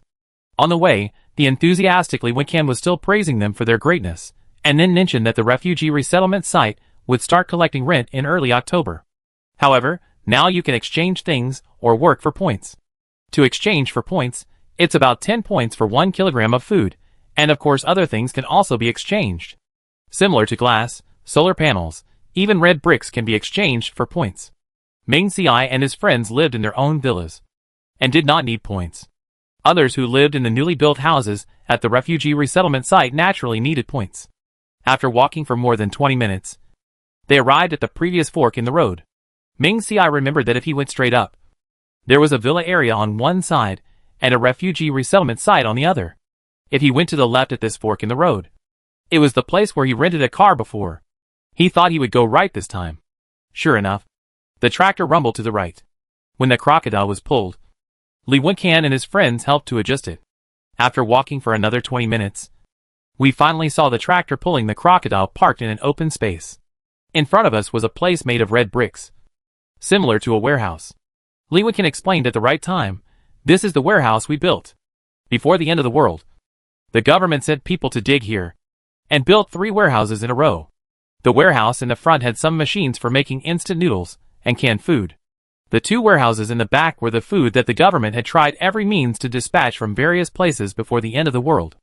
At the beginning of the rainstorm, the government rescued a group of soldiers and civilians from low-lying areas, temporarily placed them in the villa area, and then processed the food together with the soldiers. However, because the disaster was global, and the country had a large population base, food was relatively scarce. Therefore, the official processed instant noodles were made of wheat flour and other soybean, buckwheat and other flours. The reason for choosing to process and produce instant noodles is that it is convenient for residents to eat. Whether they are eaten dry or soaked in water, they can be eaten. And as long as the seal is good, the shelf life is relatively long. Although the 3 warehouses look ordinary from the outside, they are equipped with first-class soldiers equipped with various weapons. And people are also arranged around the warehouse. Pulling the crocodile here today is not only convenient for weighing, but also for later processing. There is a weighing scale in the warehouse. When the driver of the tractor saw Ming Xiai and his team coming, he drove the tractor slowly moved onto the weighing scale, and then went down. Someone was directing on the side. After seeing that the crocodile's body was completely on the scale, he directed the tractor to stop. Several people untied the rope on the crocodile and began to weigh it. 3,625 kilograms. Li Wencan asked Ming Xiai to come over and take a look at the scale. If there was any problem, he could raise it in time. Ming Xiai had no objection. After all, even if there was, he didn't have a scale in his space, so he couldn't weigh it. 3 kilograms of meat, exchanged for 1 kilogram of coarse grain. This crocodile could be exchanged for more than 1,000 kilograms of grain. It just so happened that the official could start scoring now. 1 pound of food can be exchanged for 10 points. If you don't know what to exchange, you can exchange it for points first. As long as you stay in the base, the points can be exchanged for things at any time. Ming Xiai thought about it and felt that it could be exchanged for points. Otherwise, exchanging too many things at once would be useless and attract attention. So Li Wencan led Ming Xiai and his group up the mountain to villa number 51. This place has been converted into an office, and there is a sign at the gate which reads the Shang Points Exchange Point. There were a row of tables in the hall, each of which had a computer and a camera next to the computer. How do you divide your points? Li Wencan called a staff member behind a table, explained his purpose, and asked Ming Xiai about their situation. Ming Xiai said, "Let's divide it equally among the 3 of us. More than 1,200 kilograms of food per person can be exchanged for more than 10,000 points." The 3 of them sat in front of the computer desks one by one, logged in and entered information, not only passwords and fingerprints, but also irises. Then, they got a card with the word Shishan Wild Base printed on it. Chapter 151 Liangxiu. Why don't you follow me, Comrade Li? Where can I exchange things? After leaving villa number 51, Ming Xiai put the points card in his pocket, thinking about exchanging some solar panels first. Li Wencan pointed in the direction and said, "You have to go inside. About 10 minutes away. And you can see it." Ming Xiai nodded, said goodbye to Li Wencan, and was about to go in the direction he pointed. But unexpectedly, after walking 2 steps, he heard a voice behind him. "It was you 3 who killed a crocodile?" Ming Xiai looked back and found that the person who came was not in his memory, and he thought it was an insignificant person. "So I didn't want to get too entangled, and I was about to leave. But I didn't expect that the man saw that he was thick-skinned enough, and he walked up quickly. Aren't you Ming Xiai?" The man actually knew Ming Xiai. At this point, he took 2 steps forward, walked around Ming Xiai, and looked him up and down. "TSK, TSK, TSK. I didn't expect that the child of the richest man in M City at that time would live such a miserable life. Then the man took 2 steps back and fanned his nose with his hand in disgust. It seemed that Meng Ci was emitting some bad smell. This person's face was full of sighs when he spoke. But Meng Ci searched his memory and found that he had no impression of him. It was just that there were 2 sturdy bodyguards following this person, which reminded Meng Ci of the man who asked him for eggplants in the extreme cold before. Hey, isn't this Manager Liang? Have you found your young master? I've said it before. The Ming family is no longer good. Now it's the end of the world. Follow me. And I promise that you won't suffer any loss. Liang Xiu said lightly, Young Master Zhao. Be careful with your words. Sure enough, the person in front of him was Zhao Jingyu, the only son of the Zhao family, the second richest man in M City. What's the matter? Meng Ci asked. Why is this guy pretending? He takes a bath every day. As far as the original owner is concerned, he only attended a few banquets with Zhao Jingyu when Meng Wan was alive, and they didn't have much contact. As for after Meng Wan passed away, if there was such a banquet again, Zhang Lu and others would use the excuse that the original owner should study hard, and said that attending such a banquet would be a waste of time, and Meng Ci would refuse every time. However, Zhang Lu would always find an excuse to take the invitation, and bring the beautifully dressed Li Xiuyao with her. But at many high-end banquets, the number of people is greater than the number of invitations, so it is difficult for Li Xiuyao and her friends to squeeze in. Some ordinary banquets will also send invitations to the Ming family, with the idea that the Ming family will not attend. And these have become occasions for Zhang Lu to socialize with Li Xiuyao. If the level is not high enough, you will not know the information of the upper class. Meng Ci bought the shares of the Ming group, and Li Shunyang and his friends naturally had no way of knowing the news of the coming of the end of the world. Meng Ci was relieved that he did not find out any relationship between Zhao Jingyu and the original owner from his memory. If you are not familiar with him, you can just ignore him, and you are not afraid of being exposed. Zhao Jingyu shook his head and said, It's okay. I just wanted to see who killed the crocodile, but I didn't expect to meet an old acquaintance. Hearing Zhao Jingyu say that it was okay, Meng Ci turned around and left. Shin Kei naturally couldn't wait to follow. Master Zhao, since you have seen it, then go back, Liang Xiu said, and turned around and left. Zhao Jingyu finally saw Liang Xiu. How could he leave easily? He followed Liang Xiu all the way. Liang Xiu, I told you before that you can come to my Zhao family, and I guarantee that you will live a comfortable life. And I will never let you work hard, especially for dangerous things like catching crocodiles. Seeing Liang Xiu's wet body and dry grass on his head, Zhao Jingyu would have left in disgust if he hadn't wanted to win him over. Liang Xiu refused again. No. Then he quickened his pace and left. Zhao Jingyu snorted coldly, waved his hand to let a bodyguard come, and told him to investigate Meng Ci's situation these days. The main purpose was to see if Meng Ci had a bad life in the past few months. If not, he would be satisfied. After all, the Ming family had always been superior to the Zhao family. Now that they were in decline, Zhao Jingyu would naturally laugh at them. In the end times, news was blocked. We could only find information about Meng Ci's resettlement site in Zishan. He had only lived there for a few days and rarely went out. Meng Ci and his friends didn't know what Zhao Jingyu was thinking. After walking for a few minutes, they saw a sign leaning against the wall. Zishan Item Exchange Point. The sign looks very new. I think it was just made, and it hasn't been put in place yet. Hello, I want to exchange points for something. How can I do that? Meng Ci stopped a woman. She had a blue badge with a work ID on her chest, and her name was Fan Yimeng. Some residents of Zishan have already exchanged their points. After all, compared to physical goods such as food, points cards are safer, and redemption requires fingerprints and passwords, so even if someone picks it up, there is no need to worry about theft, and it will be easier to reissue it later. Therefore, people living in the Zishan refugee settlement, after knowing the exchange details, exchange their things for points. And this is official. There is no need to worry about problems. Inside, Fan Yimeng took Meng Ci and the others into villa number 53. After entering the door, they saw a table, computer and card reader placed in the yard. What do you want to exchange? Fan Yimeng sat behind the computer and asked. I heard that you can exchange points for solar panels now. Meng Ci asked. Yes. 1,000 points for one solar panel, Fan Yimeng said. Meng Ci calculated that it was about 10 kilograms of food for one solar panel, which was quite cost-effective. So he spent 6,000 points in one go and exchanged for 6 solar panels. Fan Yimeng didn't react when she heard Meng Xiai wanted to exchange solar panels. But she was a little surprised that so many were exchanged at one time. She couldn't help but look up at Meng Xiai. Obviously, she didn't understand why there were people exchanging solar panels when there was no sun in the sky, and the official price was so high. But she didn't say much.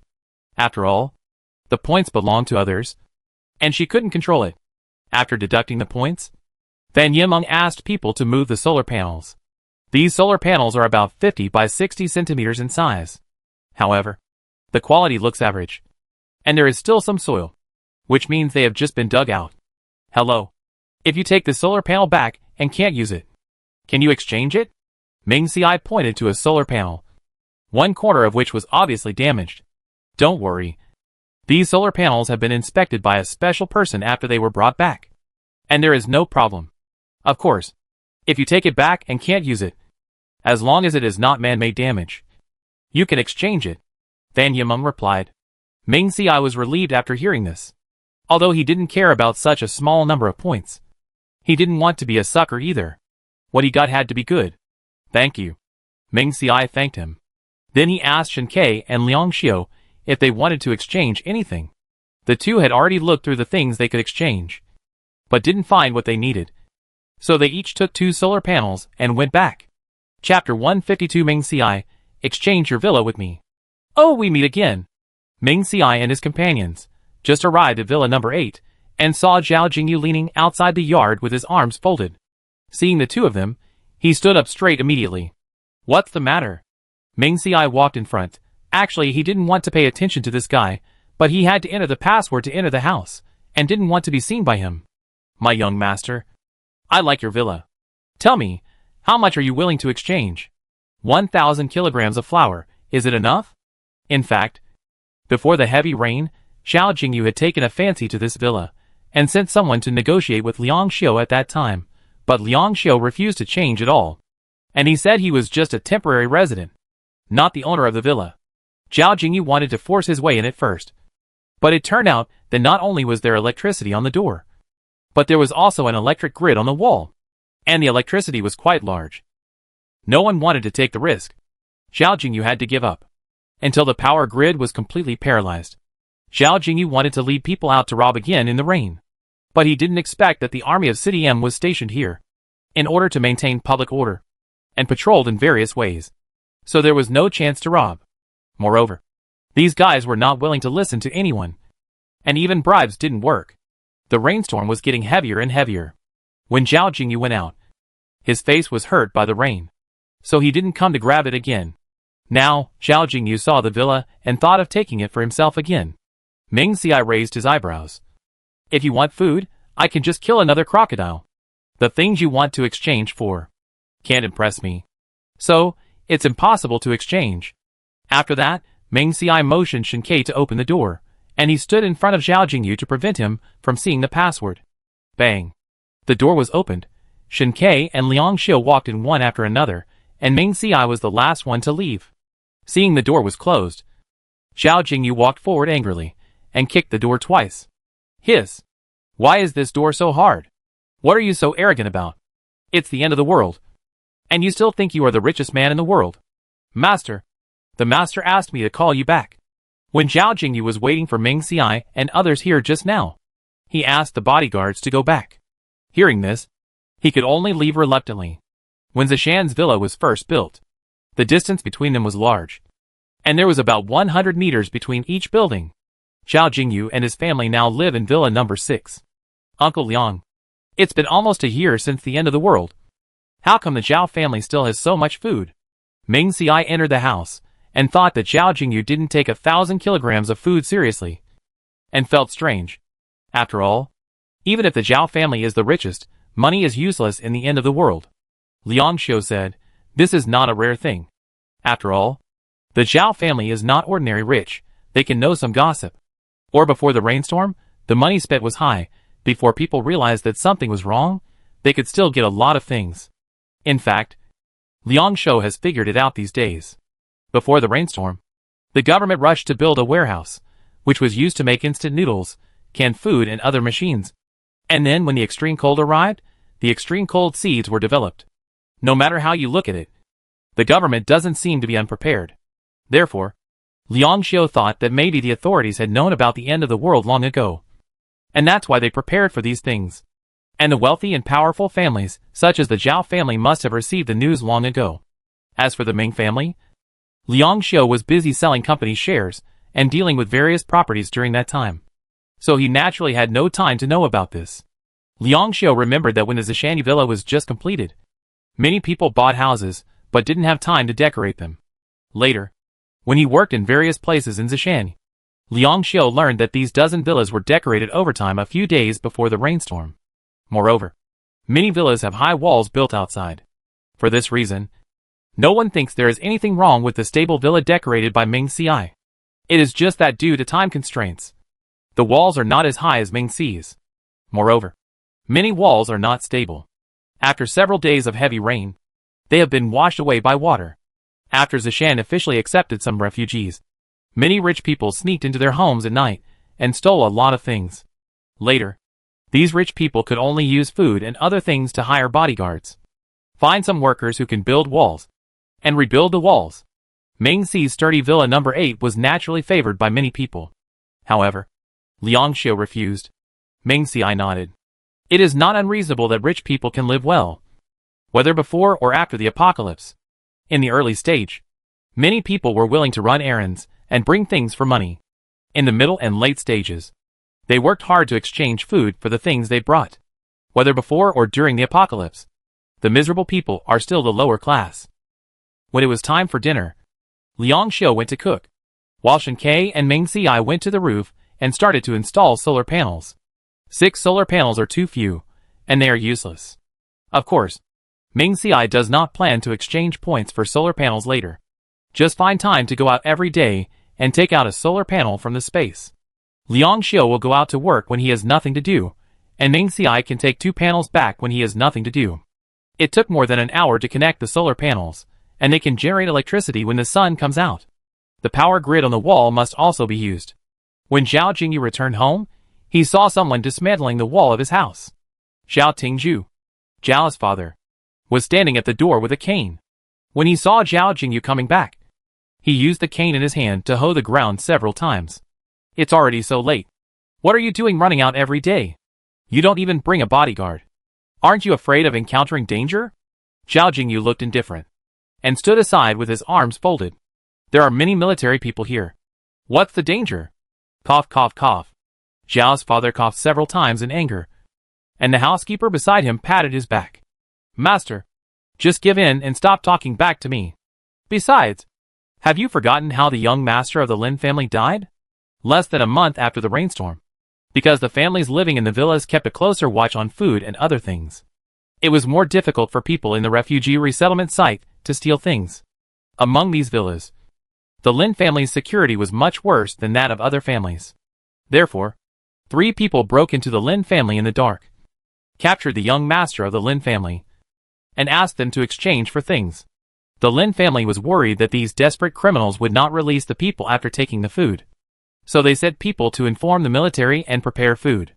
However, they did not expect that the 3 people hiding in the unmanned villa were extremely hungry. They had planned to kill the hostages after taking the things. But they actually killed the 13-year-old young master Lin at night, and cooked and ate the meat. When the military entered the villa, they saw the 3 people lying on the ground without image after eating and drinking. And the young master Lin was bleeding and missing a leg. After other rich families knew about this, they quickly found people to build a wall, and then recruited some good bodyguards. Chapter 153. The temperature rises, and the flu will come soon. I remember. Zhao Jingyu just didn't want to be followed by others, and felt uncomfortable. Besides, Villa number 8 is very close to Villa number 6, so there shouldn't be any accidents. So he let the bodyguards leave.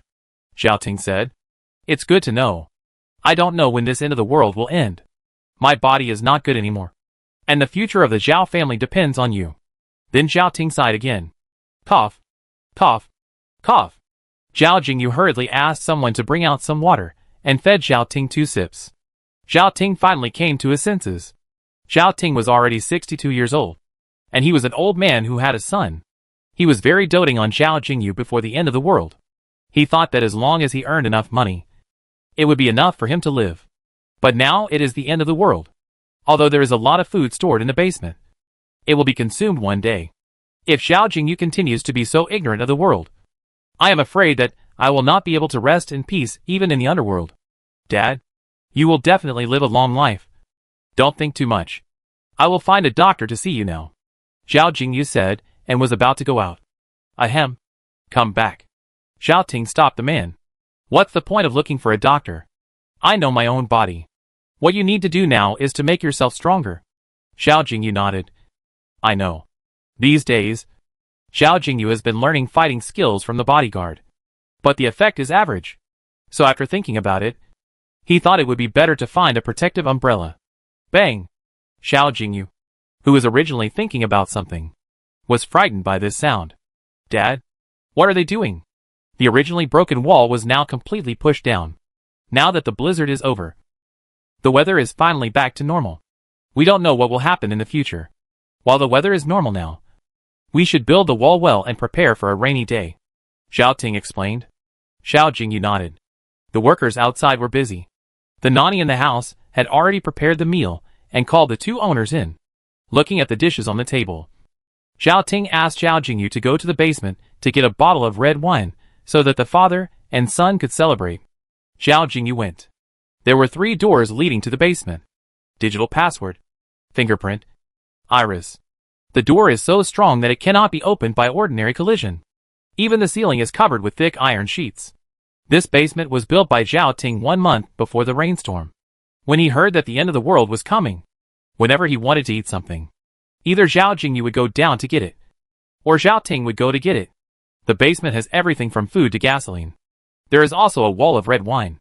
There are several freezers against the wall, which contain all kinds of lobsters and crabs. Since Ming Xiai went out to catch the crocodile, he has been living a life of staying at home all day, eating, sleeping, and playing when he wakes up. As for Liang Xiu, he started to go out early and come back late. It is said that Liang Xiu was recognized by the government for his previous work, and he was asked to be responsible for registering points. Moreover, Liang Xiu was to be organized and promoted. Since Liang Xiu was able to live well in the end times with his own abilities, Ming Xiai would naturally not refuse him to go out to work, but supported him very much. While Liang Xiu was busy all day, Ming Xiai sometimes called Shen Kai out when he was bored lying at home.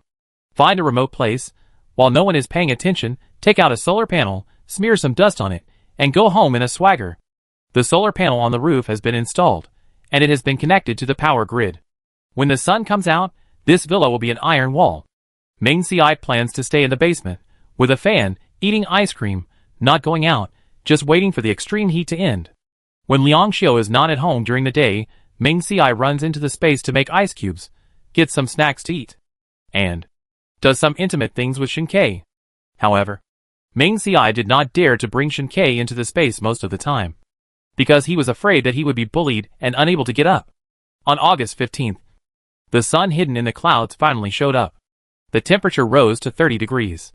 The flood water at the foot of the mountain receded to about 10 meters, and it dropped at a speed visible to the naked eye. As the temperature rose, the garbage that had not been salvaged in the water began to rot and stink.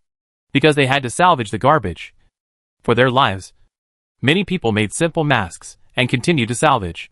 On August 25th, the temperature rose to 35 degrees. The flood receded to below 5 meters. Everyone became more enthusiastic about salvaging garbage.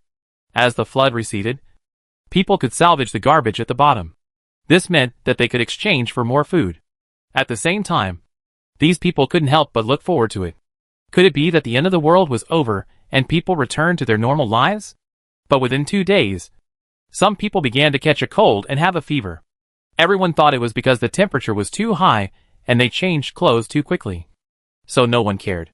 In early September, colds and fevers began to appear on a large scale. People with fevers had temperatures rising to 40 degrees or above, and they did not go down for a long time. People began to realize that this was not an ordinary cold, but probably something like the flu. The authorities had already made preparations and set up a temporary resettlement point at the foot of the West Mountain Villa district.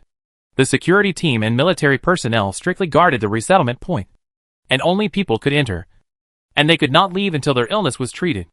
As for Liang Xiu, when someone caught a cold, Ming Xiai persuaded him not to go to work again. But Liang Xiu felt that, since he had been helping the government, and now that he was in a position to be used, how could he retreat? Therefore, Liang Xiu registered a room, and did not return to the villa, helping to take care of the patients all day. The two of them lived in the basement, planning to wait for half a month, and wait for the flu to disappear before going out. Fortunately, now that there is the sun, many solar products can be used. Therefore, Ming Xiai commanded the drone to fly out when he had nothing to do, and gathered information everywhere, because in this life, the garbage in the water was salvaged on a large scale, so there were fewer people with colds than described in the book. Moreover, the authorities knew from Shinkei's letter that there would be a flu outbreak, so they protected several well-known academicians and experts in flu and respiratory diseases in M City early on. In the early days of the flu, a simple laboratory was built in Villa number 55 to develop drugs. This flu was not as serious as described in the book, so within 20 days, the corresponding vaccine began to show results. Soon, before reaching the high temperature of the previous life, the flu was artificially suppressed, but many people still died in this flu. In addition, some lives were lost in the previous garbage salvage and killing of crocodiles and other beasts. Therefore, of the more than 4 million people who originally survived in City M, only more than 3 million people were left. Among them, there were more than 1 million people in the resettlement site where Ming Xiai and his team were. In early October, the flu was completely over. Those who died of the flu were collectively incinerated. At this time, the temperature had risen to 45 degrees, and the flood was dry. It was also in early October that people who wanted to live in the refugee resettlement site needed to pay points.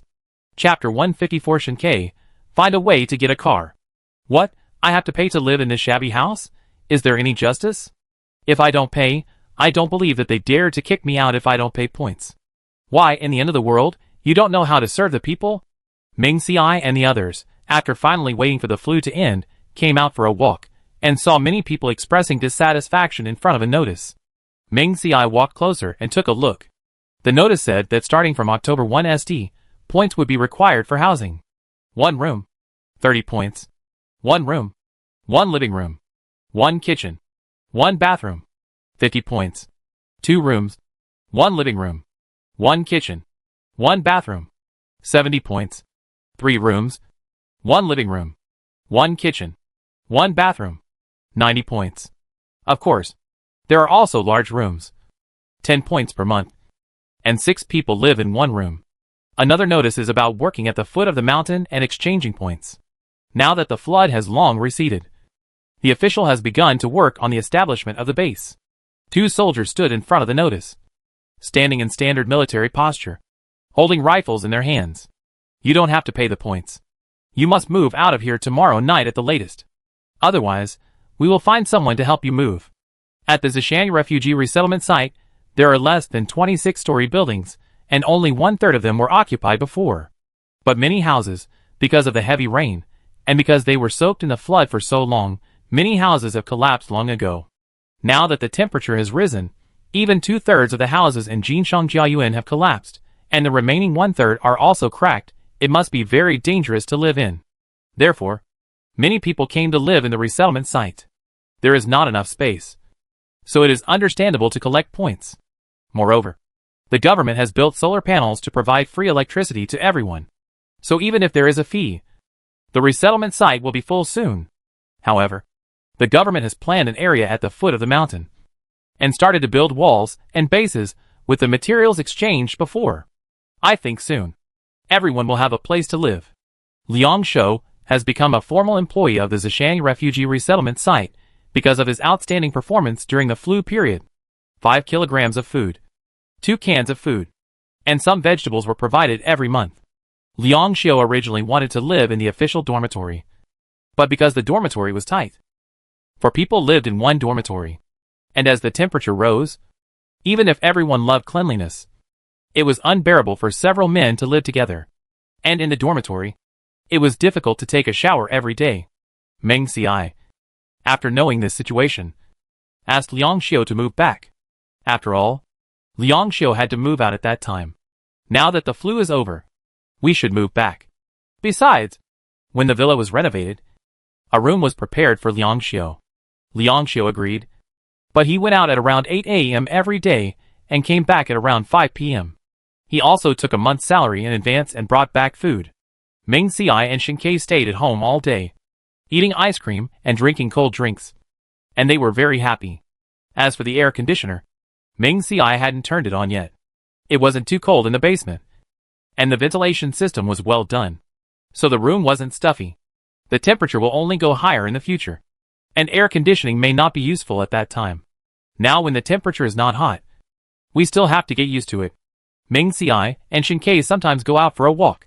However, in order to prevent themselves from getting tanned, the sunscreen stored in the space comes in handy.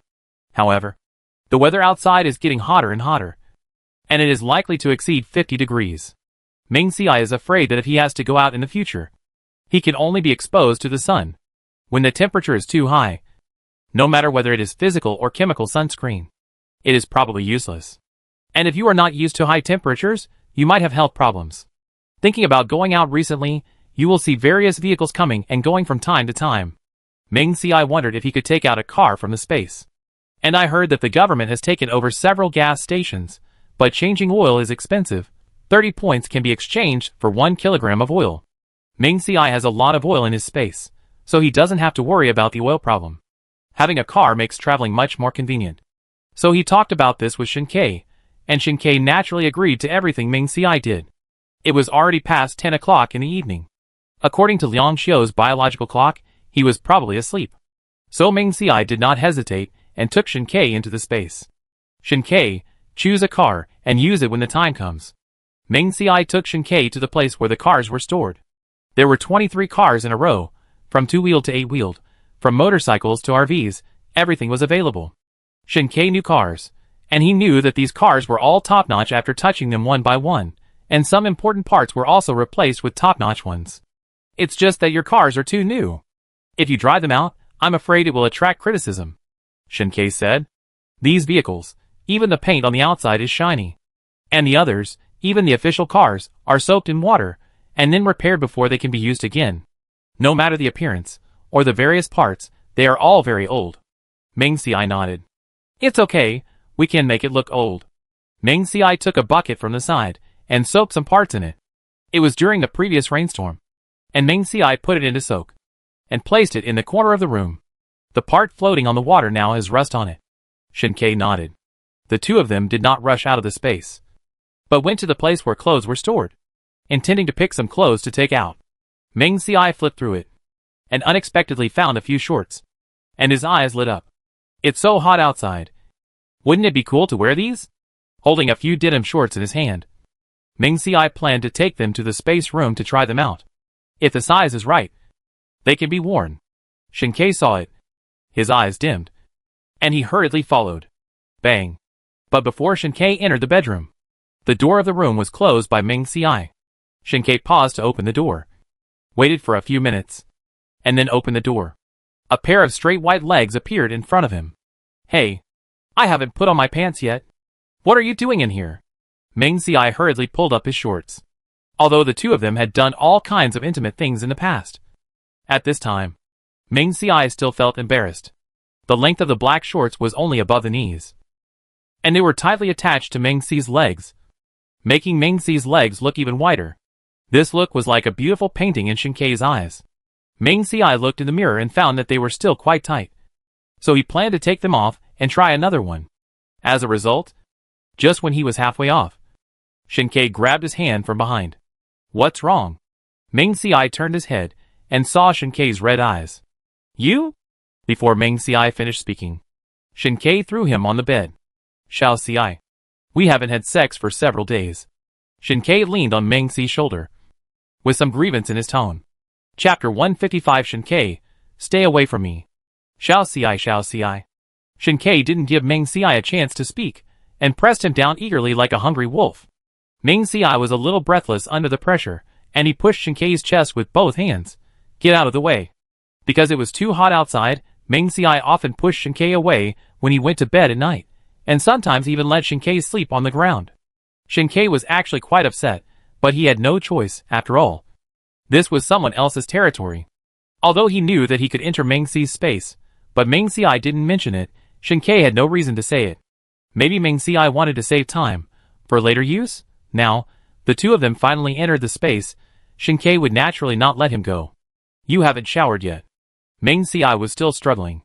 Let's shower together, Shinkei said without thinking. No. Meng Xi refused. Yes. Shinkei was firm. I'll shower myself, Meng Xi insisted. I'll help you shower. Shinkei looked serious. No. Meng Xi's voice trembled. Stop it. Shinkei carried him to the bathroom, then turned on the faucet and filled the bathtub with water. Ah! Meng Xi screamed and fell into the bathtub, splashing water. Shinkei, let me go! Meng Xi struggled hard, but his strength was too weak, and he couldn't break free from Shinkei's restraints. Meng Xi's eyes widened, and he wanted to push him away, but Shinkei held him down tightly. He could only make a whining sound, and wanted to call for help, but he couldn't make a sound. Shinkei pressed greedily. He could only make a humming sound, trying to call for help, but couldn't make a sound. Let's get out of the space. Shinkei held Meng Xi in his arms, and held the short-sleeved shirt and shorts that Meng Xi had picked out. Yeah. Meng Xi was very sleepy, and hadn't reacted to what happened yet. After a while, he realized that he had to get out of the space. After getting out of the space, Shinkei put Meng Xi on the bed, and then hugged Meng Xi to sleep. Hot. But within 2 minutes, Meng Xi stretched out his legs to kick Shinkei. Why is this guy so clingy? Hiss. But he only moved his legs a little. And because of the wound? He cried out in pain. Now, Meng Xi was completely awake. Seeing Shinkei was getting closer, Meng Xi stared at him. Xiao Xi, are you okay? As he said that, Shinkei was about to reach out and rub Meng Xi's waist. If you stay away from me, I will be better. Meng Xi supported himself, turned around, and put his head on the other side. Shinkei had no choice but to withdraw his hand. And then he lay on the sofa as Meng Xi asked. But when Meng Xi fell asleep, Shinkei still lay on the bed, rubbing Meng Xi's waist. And then when it was almost dawn, he went back to sleep on the sofa. Because of the nonsense, the matter of going out to find a car had to be put on hold. 2 days later, when Meng Xi woke up, Liang Shou had already gone out. So he left him a letter, saying that he was going out to find a means of transportation, and that his return date was uncertain. Then he went out wearing a sun hat and long pants. It's so hot. Meng Xi felt sweaty after only 2 minutes of going out. It's all your fault. You didn't let me wear shorts. Shinkei quickly fanned Meng Xi with the fan in his hand, and replied, yes. Yes, it's all my fault.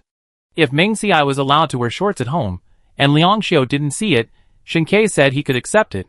But if he was allowed to wear shorts, and show it to others, Shinkei firmly disagreed.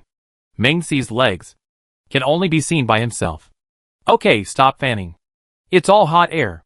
Meng Xi had a cooling patch on his forehead, and a small solar fan in his hand. Meng Xi had seen this kind of small fan before at the trading point. So he was not afraid of being targeted. It was okay on the mountain. After all, the trees here were not cut down too much under official pressure. So he could walk under the shade of the trees. But at the foot of the mountain, it was bare, and the heat was even worse. The clothes they wore were soaked by sweat and stuck to their bodies, making them uncomfortable. Meng Xi even regretted going out. At the foot of the mountain, the wall of the new base was more than 1 meter high. Meng Xi looked at the thickness of the wall, which was more than 50 centimeters. It was enough to resist zombies in the later stage. The sun was scorching. Meng Xi and Shinkei walked on the mountain path. Sweat beads as big as beans rolled down their foreheads, and their clothes were soaked with sweat. Meng Xi complained, it's all your fault. You didn't let me wear shorts. Shinkei quickly took a fan to fan Meng Xi and said, yes. Yes. It's all my fault. Meng Xi's legs could only be seen by himself. Shinkei firmly disagreed with Meng Xi wearing shorts for others to see. Meng Xi had a cooling patch on his head, and a small solar fan in his hand. Their clothes were soaked with sweat and sticky to their bodies, which was very uncomfortable. When they reached the foot of the mountain, they found it was bare and even hotter. Meng Xi regretted going out. At the foot of the mountain, the wall of the new base was more than 1 meter high and more than 50 centimeters thick. It was enough to resist zombies in the later stage. Although the temperature was as high as being in a steamer, the workers were still like ants, crowded on the construction site. Their expressions were numb and dull, as if they had lost all their emotions. When Ming Si and Shinkei passed by, they just mechanically raised their heads and took a look, and then continued to move bricks. These people were more or less sunburned, with dark skin, as if they were scorched by the sun. Ming Si couldn't help but sigh, and the words that in the end of the world, the most tiring life is still the ordinary people, echoed in his mind again. Thinking of last night, Zhao Jingyu invited more than a dozen rich people to hold a party at home, saying that it was to celebrate the completion of the wall of Villa number 6. At that time, Zhao Jingyu also sent someone to invite Ming Si, but Ming Si refused. However, at night, Ming Si still climbed to a high place and looked from afar. When the Zhao family built a new wall around the villa, it was enclosed by at least 50 meters on both sides.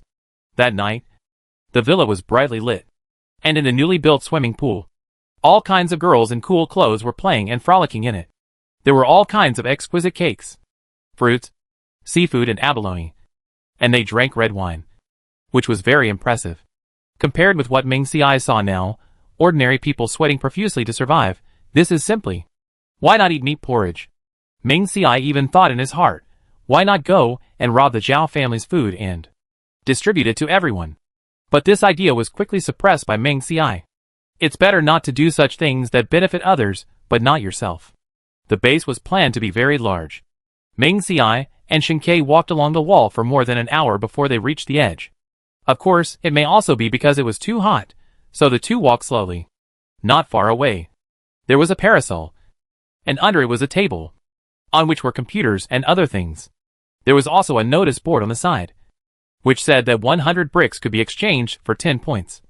20 pieces of glass could be exchanged for 10 points. And 20 kilograms of cement could be exchanged for. Ming Si saw many people, carrying baskets on their backs or bags on their shoulders, coming one by one to have their numbers counted and registered. Chapter 156. It's too hot. Let's go into the space to cool down. Hello. Please show me your pass. This time it's 25 bricks. You have moved a total of 109 bricks, which can be exchanged for 10 points.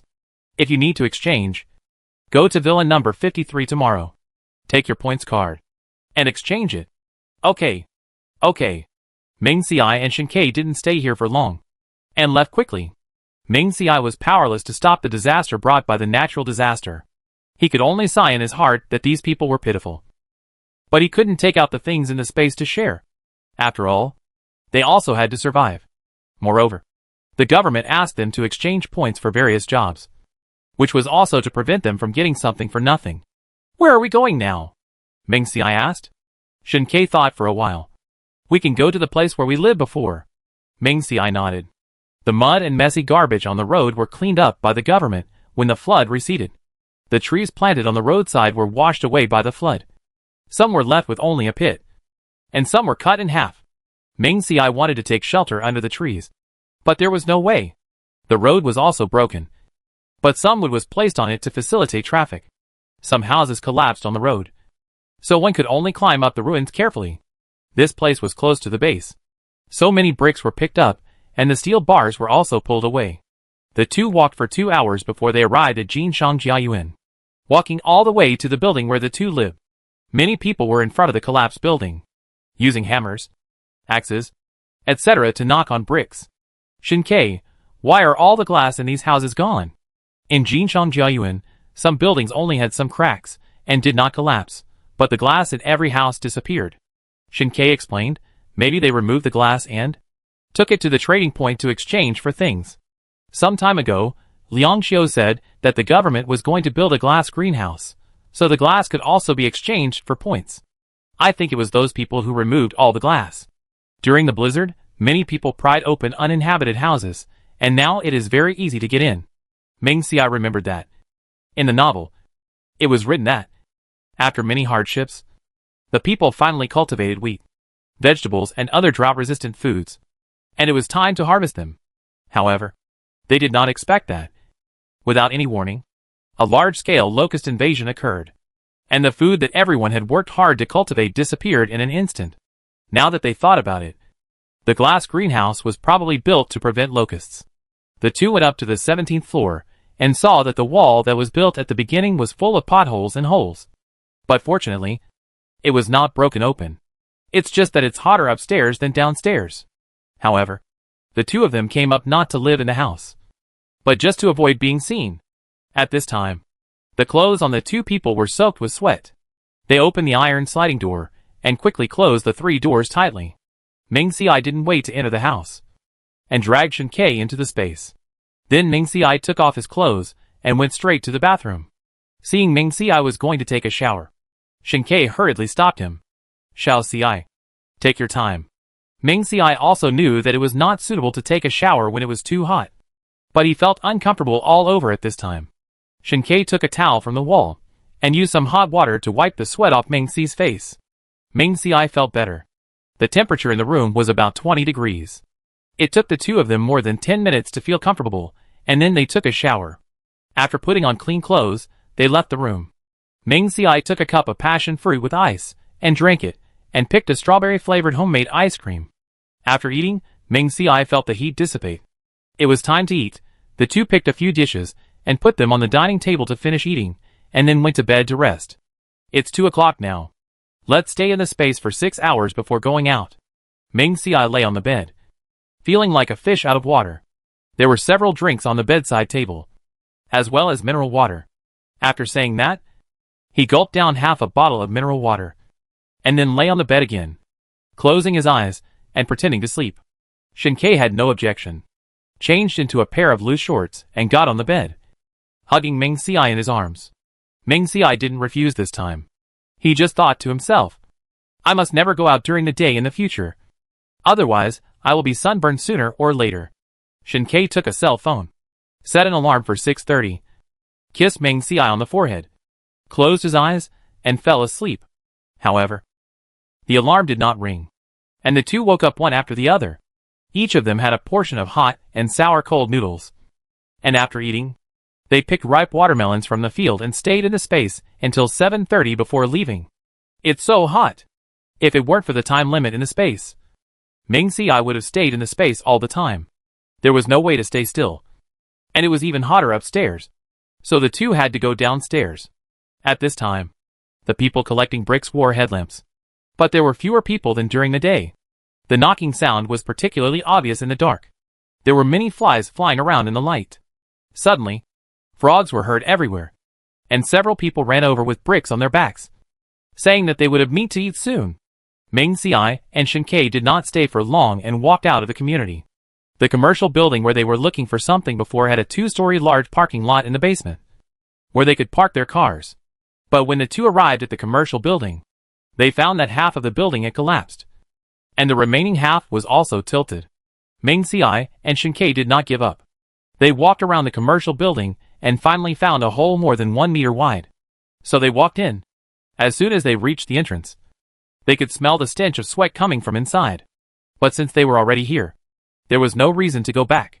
So Ming Xiai took out 2 masks from the space and put them on. Fortunately, the temperature was only more than 30 degrees. So it was not very hot to wear a mask. Snoring. Snore. As soon as they took 2 steps, they heard a lot of snoring. Shined the flashlight in his hand inside, and found many people lying along the wall, with a sheet casually spread under them, and lying carelessly on the ground. And they were only wearing shorts, and some people didn't even have clothes. Shen Ke, what are you doing? Before Ming Xiai could see more clearly, Shen Ke covered his eyes, so he could only complain in a low voice. Don't look. Shen Ke took the flashlight from Ming Xi's hand. Close your eyes, I'll take you away. The flashlight accidentally shone on a man. Shen Ke quickly retracted his eyes. I'm going to get a sty. I must not let Xiao Xiai see it. No, I'll walk by myself. Ming Xiai felt that he was very insecure walking with his eyes closed. Are you still going to sleep? If not, get out. It was probably because Ming Xiai and Shen Ke had been waiting there for too long, disturbing others' sleep. So a man opened his eyes in dissatisfaction and sternly scolded. Ming Xiai and Shen Ke didn't want to cause trouble, so they hurried forward and continued to walk. Chapter 157 Brother. Save the teachers. Turn and go down. There's a slope ahead. When the man was talking, Ming Xiai didn't want to cause any more trouble, So he closed his eyes in time and let Shinkei pull him. You can open your eyes now.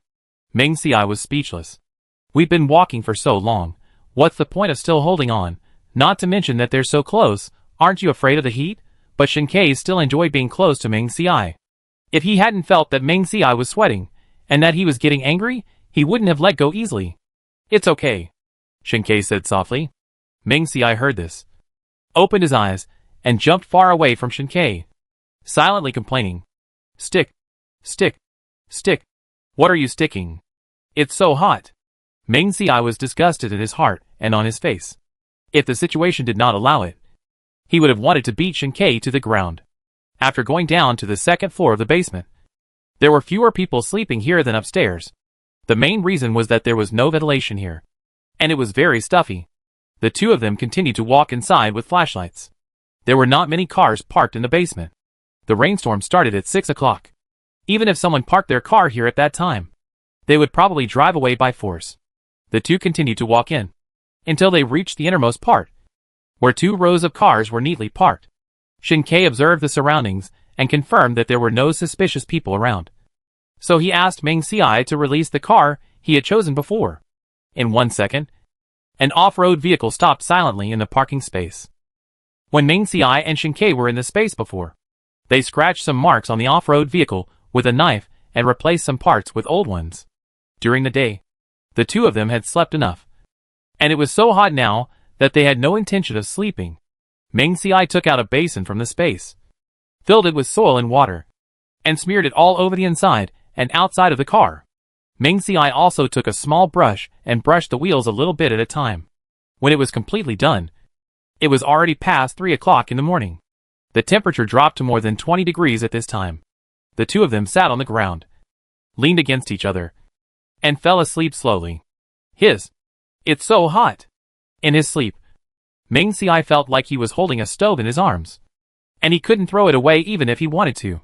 When he woke up, Meng Xiai stood up immediately after seeing Shinkei leaning against him. Seeing Shinkei fall to the ground, Meng Xiai was pleased, and asked him to hold him. Childish. Shinkei brushed off the dust on his body, but he was sweating and couldn't shake off the dust. Now, Meng Xiai couldn't let Shinkei get close to him. There were still a few people walking around in the basement. Meng Xiai looked from a distance and saw that they were having breakfast. Mostly a steamed bun and a glass of water. Shinkei, take a look. Are there any of these cars that can be repaired? Okay. Meng Xiai and Shinkei began to knock and bang among several rows of cars. And of course they finally chose the off-road vehicle that Meng Xiai took out from the space. The few people who were resting in the basement were still there. Shinkei had some skills in car repair, so he took some parts of the car apart and put them back together. It looked like he was doing something. After half an hour, Shinkei wiped the sweat off his face and stood up. It's done. Pour the oil in and try it. Meng Xiai took a pot from the wall and pretended to add some oil to the car. After getting in the car, Shinkei quickly started the car and walked around the basement. Some people who were fanning themselves against the wall were extremely envious when they saw that the car was really repaired. But soon, thinking that the gas was expensive, he could only continue to do his own thing. It would be better to use the points for oil change to exchange for food. Shinkei drove the SUV out of the underground parking lot, and then drove the SUV all the way to the river. He first cleaned the car, and then headed west to the mountains. Halfway through the journey, Meng Xiai suddenly saw a skinny man in front of him, running westward. As a result, he fell to the ground without paying attention. But soon, the man forced himself to get up and continued to run.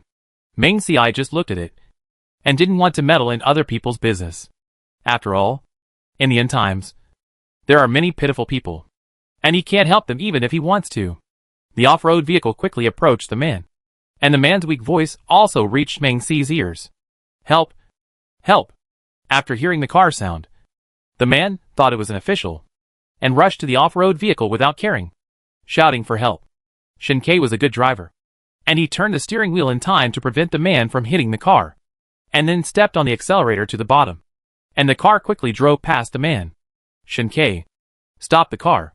Meng Xiai just casually glanced at the rearview mirror and found that the person running was familiar, so he quickly asked Shinkei to stop the car. Hearing this, Shinkei stepped on the brake and quickly stopped the car. What's wrong? Shin-Kei was puzzled.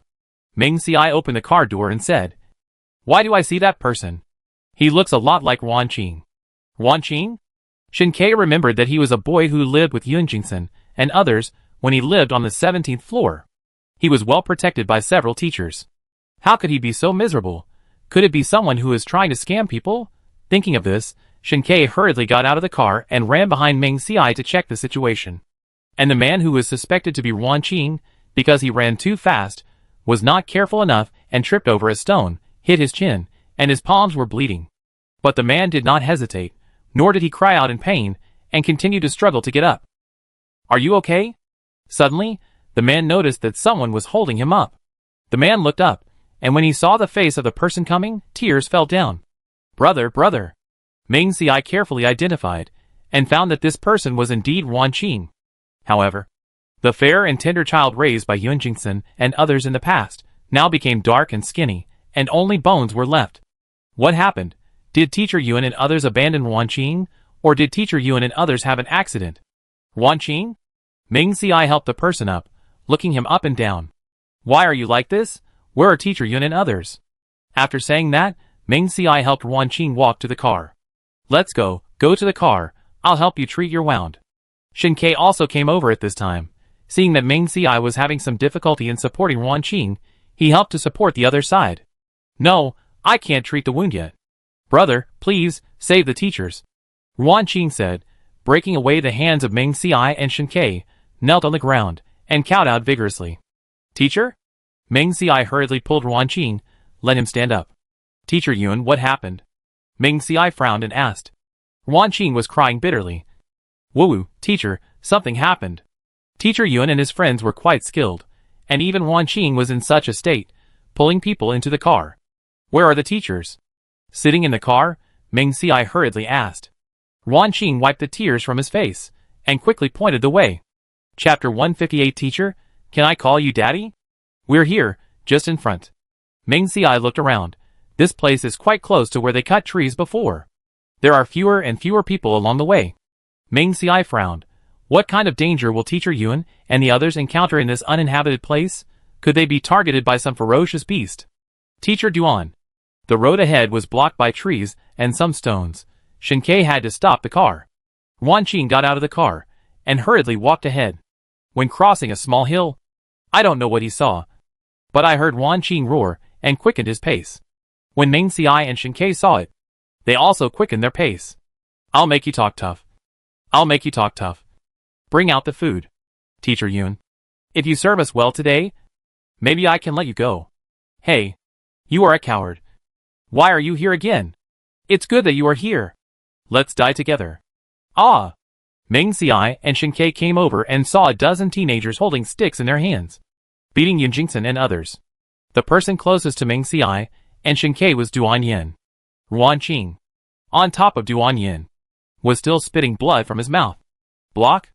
I wonder how many times you can block." Ming Xiai came over and saw a man holding an iron rod, trying to continue hitting him. Wan Qing was already weak, and if he continued to hit him, he would probably die. So Ming Xiai didn't think much, reached behind his back, took out a long knife from the space, and threw it at the man. "Ah!" The knife slashed at the man fiercely, and then fell to the ground. The man covered his wrist. Blood was flowing. Seeing Ming Xiai and the others, his eyes were fierce. "Who are you? Don't meddle in other people's business here." The two people around the man also held wooden sticks in their hands, and looked at Ming Xiai and Shin-Kei vigilantly. Ming Xiai and Shin-Kei came over, aggressive. The three people were frightened by the momentum of the two and retreated one after another, like a sped bow. Ming Xiai picked up the knife on the ground, and Shin-Kei picked up the iron rod dropped by the man. "Come here. Deal with these two first." "Okay." Soon, the remaining people came over one after another. The two of them were not afraid of the dozen people who surrounded them. Soon, screams and shouts came one after another. Of course, these sounds came from the enemy. Duan Yin, who was lying on the ground, saw Wan Qing throwing himself on him, and was in a panic, not daring to touch him. "Wan Qing. Wan Qing. Are you okay? Why are you so stupid?" Wan Qing shook his head gently. "I'm fine." But Wan Qing had a mouthful of blood, and blood was flowing out as he spoke, which was not convincing at all. Cheng Yu and Fang Shuhui were also covered with wounds. The people who beat them were holding iron bars and heading towards Meng Xiai and Shen Ke. Yun Jingsen and Mao Xinyu were unable to stand up. Their clothes were torn apart, leaving them naked. Fang Shuhui barely stood up, took off his short-sleeved shirt and covered Yun Jingsen, who was closest to him and whose clothes were torn the most. Cheng Yu took off his clothes and threw them to Fang Shuhui. He picked up a stone from the ground and was a little unsteady, but he still walked towards Meng Xiai and the others firmly. Although he was worried about Duan Yin, if he didn't deal with these people now, it would only put Duan Yin in greater danger. Bang! The stone hit the man closest to him, and soon blood flowed from the back of the man's neck. You? The man turned around, and before he could say anything to accuse him, he felt his eyes go black, and fell to the ground. Cheng Yu snatched the baseball bat from the man's hand, and hit the back of the nearest man again. Fang Shuhui covered Mao Xinyu with Cheng Yu's short-sleeved shirt, and then came over to check on Duan Yin and Ruan Qing. Duan Yin was already injured, even though Ruan Qing, who was lying on him, was very thin. Duan Yin could not help him up. Moreover, he did not dare to do it without knowing Ruan Qing's condition. Teacher. Ruan Qing turned his head, stared at Duan Yin, and shouted weakly. Ruan Qing. You? Don't talk. Save your energy. Duan Yin touched Ruan Qing's head with one hand, thinking of the past. There were 3 men who somehow knew that he and Cheng Yu were in a relationship. They scolded him as a disgusting homosexual, but asked Duan Yin to take off his clothes and then let them ravage him. Duan Yin was naturally unwilling, and then he picked up the dust on the ground and looked up at the 2 people. His action angered the 2 people, and one of them raised the stick in his hand and hit Duan Yin hard. Unexpectedly, Ruan Qing actually ran over, threw himself on him without any hesitation, and took the stick for him. Teacher. Ruan Qing did not listen to Duan Yin this time, with a slight smile on his face, staring at Duan Yin without blinking. Teacher. Can I call you Dad? Duan Yin heard this, and his brain stopped working for a moment. Ruan Qing had just turned 18 a few days ago, and he was only 26 years old. Would it be inappropriate to call him Dad? Dad. Ruan Qing didn't give Duan Yin a chance to refuse, and shouted. After the end of the world, Ruan Qing's parents died one after another, and it was Yun Jingsen and several other teachers who cared for him. Among them, Teacher Duan was the person Ruan Qing relied on the most. After all, he was his physics teacher before the end of the world. Although Teacher Duan usually had a cold face and always asked him to study various courses, Ruan Qing knew that he cared about him very much. When he went out to look for things on weekdays, he would always bring back some snacks or toys for Ruan Qing, like the box of marbles, building blocks, puzzles and other toys. Sometimes, when he saw nice clothes, he would also bring them back. Although he always had a cold face and threw them to Ruan Qing dryly, Ruan Qing knew that Duan Yin was cold on the outside but warm on the inside. Moreover, Duan Yin was not good at speaking, just like his deceased father.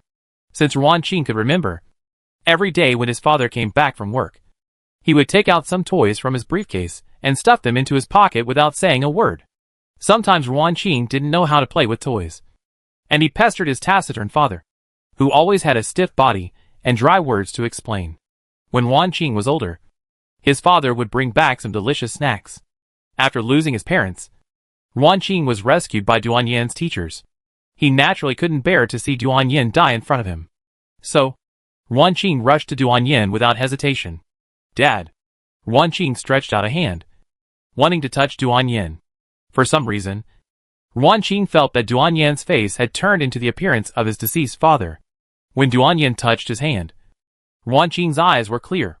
It was Teacher Duan. Ruan Qing opened his mouth and wanted to say something, but felt his eyelids getting heavier and heavier, and slowly closed his eyes. Ruan Qing. Ruan Qing. Don't sleep. Duan Yin didn't dare to shake Ruan Qing too much, and could only call his name. Fang Shuhui also came over at this time, and took Ruan Qing off Duan Yin. Chapter 159 Shen Ke, can we go catch a panda? Duan Yin, Ruan Qing is fine, still breathing. Fang Shuhui laid Ruan Qing flat on the ground, reached out to feel his breath. Feeling his weak breath, he was relieved. Duan Yin was already in tears at this time. Hearing this, nodded. That's good, that's good. Ruan Qing, Wake up quickly. Duan Yin propped himself up, sat next to Ruan Qing, and kept calling his name. Ruan Qing, don't sleep. Ruan. Fang Shuhui looked at Ming Xiai and the others. 5 or 6 men had already fallen to the ground, but 7 or 8 were still trying their best to resist. Duan Yin, I'll go help them. You stay here and keep an eye on Teacher Yuan and the others. Fang Shuhui instructed. Duan Yin wiped the tears from his face and nodded. Okay. Then he saw an axe not far from Mao Xinyu. Duan Yin stood up, supported his right leg, and limped to pick up the axe. Ming Xiai and Shen Ke, although they were slack at exercising because of the hot weather, were not their opponents. But these guys were brave but not wise, and only used brute force. Ming Xiai still had time to think in his mind. Why couldn't Teacher Yuan and the others beat these rotten fish and stinky shrimps? Moreover, they were so badly injured. Thinking of the injuries of several teachers, there was no time to delay, so Ming Xiai decided to make a quick decision. A few slashes, each of which was fatal. Don't mind your own business here. The leading man in his 20s, after being hit by Shen Ke's stick, took 2 steps back, spit out blood on the ground, and said viciously. Shen Ke ignored him, and continued to move forward with the iron rod. Fang Shuhui and Cheng Yu, who were injured, could only attack from behind. Seeing that the people who fell to the ground were about to get up again, they took sticks and hit them hard. In order to prevent themselves from not having enough strength, each person hit them a few more times. 10 minutes later, the battle was over. More than a dozen men were lying on the ground, without the strength to get up again. One by one, they lay on the ground, breathing in but not out.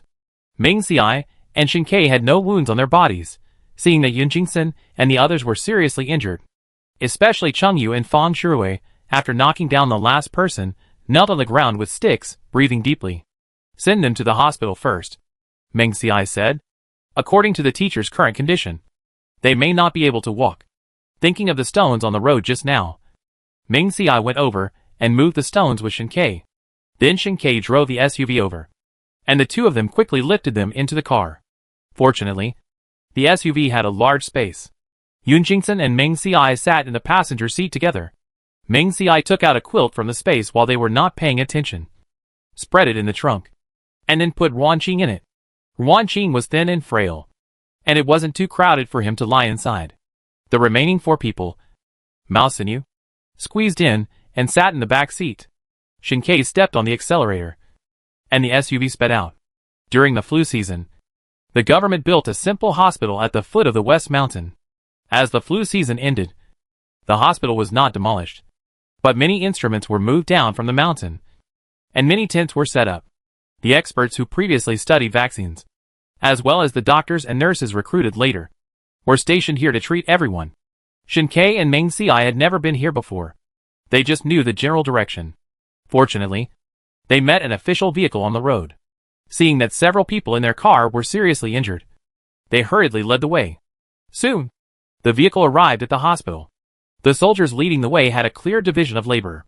Someone went to call a doctor, helped carry a stretcher out, and someone helped Ming Xiai and his men get out of the car. Seeing 6 people being sent in for emergency treatment, Ming Xiai breathed a sigh of relief. Among the 5 soldiers, the man who had driven the car earlier came over. Hello, my name is Su Luo. I'm mainly responsible for security patrols. Can I ask them what's going on? When Su Luo said this, he looked at Ming Xiai and Shen Ke, not sure if the injuries of the 6 of them were related to the 2 of them.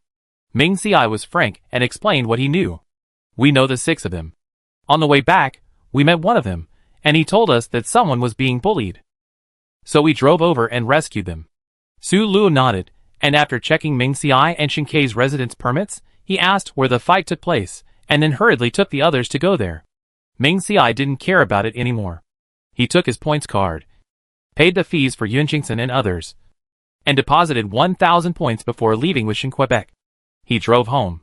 It was already past 4 in the afternoon. He went into the basement, turned on the central air conditioner first, and then went into the space to take a shower. After coming out, the stuffiness in the room disappeared. Ming Xiai and Shen Ke took 2 portions of cold noodles, 2 portions of Rigiamo, and 2 portions of jiaoda soup from the space, and ate them comfortably. Thinking of the 6 people lying in the hospital, Ming Xiai took out a rabbit from the space, processed it and stewed it in the pot, and then boiled a pot of white porridge. After looking through the space, he took out a portion of juicy eggplant and a few steamed buns. Then he put the spinach he had grown in the pot and boiled it, and made a cold spinach salad. After finishing his work, Ming Xiai lay on the sofa and played with his phone. Shinkei, do you think Eggplant is happy with Uncle Liang these 2 days? If Eggplant knew that its master had been out for 2 days and finally thought of itself, it would probably turn around for joy. Come back?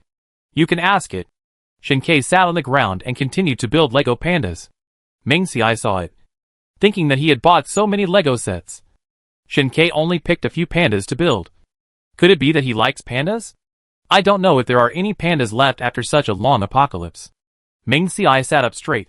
Shinkei, since you like pandas so much, why don't we go find one? I can plant some bamboo in my space, so I don't have to worry about them being hungry. Ming Xiai said this, and felt that he was quite smart. It would be great if we could find a pair. Wouldn't it be a contribution to protecting the national treasure? Maybe.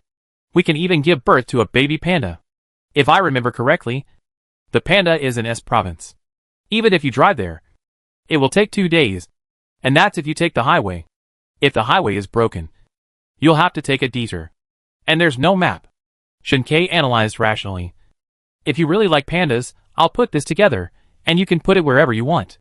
Seeing that Shinkei was pouring cold water on him, Ming Xiai wanted to argue with him. But after hearing the latter part, his temper died down. No. It's put together, but you can't hug it. Ming Xiai felt that, under Shinkei's infinite doting, his temper was really getting more and more delicate. Chapter 160 Teacher. What's going on with them? Teacher Fong.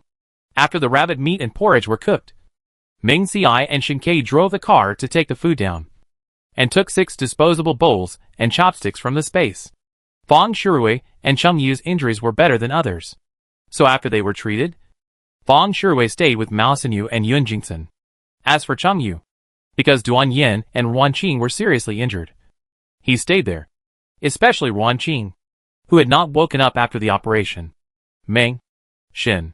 Fong Shuhui saw Ming Xiai and Shinkei and quickly stood up to greet them. At this time, one of Fong Shuhui's arms was in a cast, and a circle of hair was shaved on the back of his head and wrapped with gauze.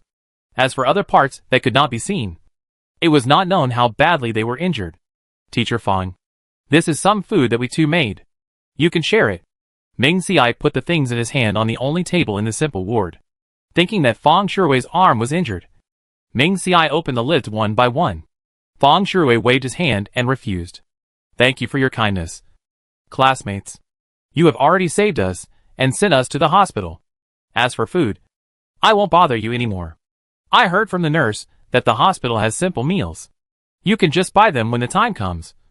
Or I can go back and make them when I have time. Ming Xiai scooped a bowl of rabbit soup with a plastic spoon and put it on the table. Teacher Fong, this is what we made for you.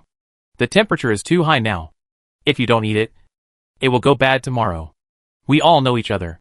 Now that you are in trouble, it is our duty to help you. If we are in danger in the future, we will need you, Teacher Fong, to help us. Ming Xiai persuaded Fong Shuhui to come over and eat nervously. And Shinkei just went over and called Cheng Yu over. Shinkei, except for talking more to Ming Xiai, he was concise to everyone else. Teacher Cheng, eat. Shinkei came to Duan Yan's ward and said only a few words. No. Cheng Yu didn't even turn his head. He held Duan Yan's hand tightly. His eyes were red, his voice was hoarse. But Shinkei was stubborn, standing at the door without moving, just staring at Cheng Yu's back. Duan Yan was lying on the bed, with medicine on his hand, originally dozing. He opened his eyes with difficulty after hearing this. Seeing Shinkei standing at the door, it was not good to leave him alone. So he touched Cheng Yu. Xiao Yan, how are you? Are you in pain? I'll go find a doctor right away. Cheng Yu stood up in a panic. I'm fine. Duan Yan's voice was as soft as a mosquito. He had been injured before. And how could he get better without eating now? You go and eat. I won't go. I want to stay with you. Cheng Yu sat down, continued to hold Duan Yan's hand, and tears suddenly fell. Go eat something. Cough. Cough. Cough. Duan Yan just said a few words, and then he kept coughing. I'll go. I'll go. Cheng Yu hurriedly helped Duan Yan breathe. Stop talking, and have a good rest. Duan Yan nodded gently. After Duan Yin stopped coughing and closed his eyes to rest, Chung Yu felt relieved to go to eat with Shen Kai. Seeing Chung Yu coming, Ming Ci also scooped a bowl of rabbit soup for him. As for the white porridge, Ming Ci thought that he might give it to Yun Jingson and the others. Teacher Chung, how are Duan Yin and Wan Qing? Ming Ci had just asked Fang Shui, and knew that Mao Sinyu and Yun Jingson were only injured, and they would be fine after resting for 10 days or half a month. Wan Qing, who had been beaten so hard that he vomited blood, might have suffered internal injuries. According to current medical conditions, and the shortage of medicine, what if he can't be cured? Ming Ci remembered reading the news before, saying that if his spine or something was injured, he would be paralyzed in bed.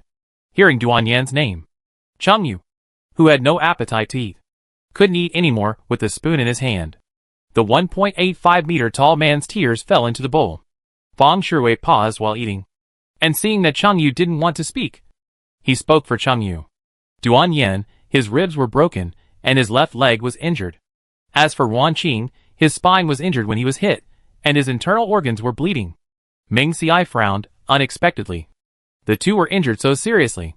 Did the hospital tell what medicines were missing? Ming Ci thought of the medicines stored in the space, most of which he couldn't use. If there were any that could help them, he could definitely take some out. Fang Shui and Chung Yu shook their heads. Nowadays, there is a large shortage of medicines, and treatment will definitely be time-consuming and laborious.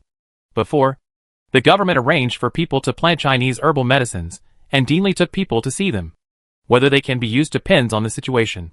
Ming Ci roughly understood the situation, and then went to see Duan Yin and Wan Qing again and left. When they got home, Liang Xiu had already returned with eggplant. Uncle Liang.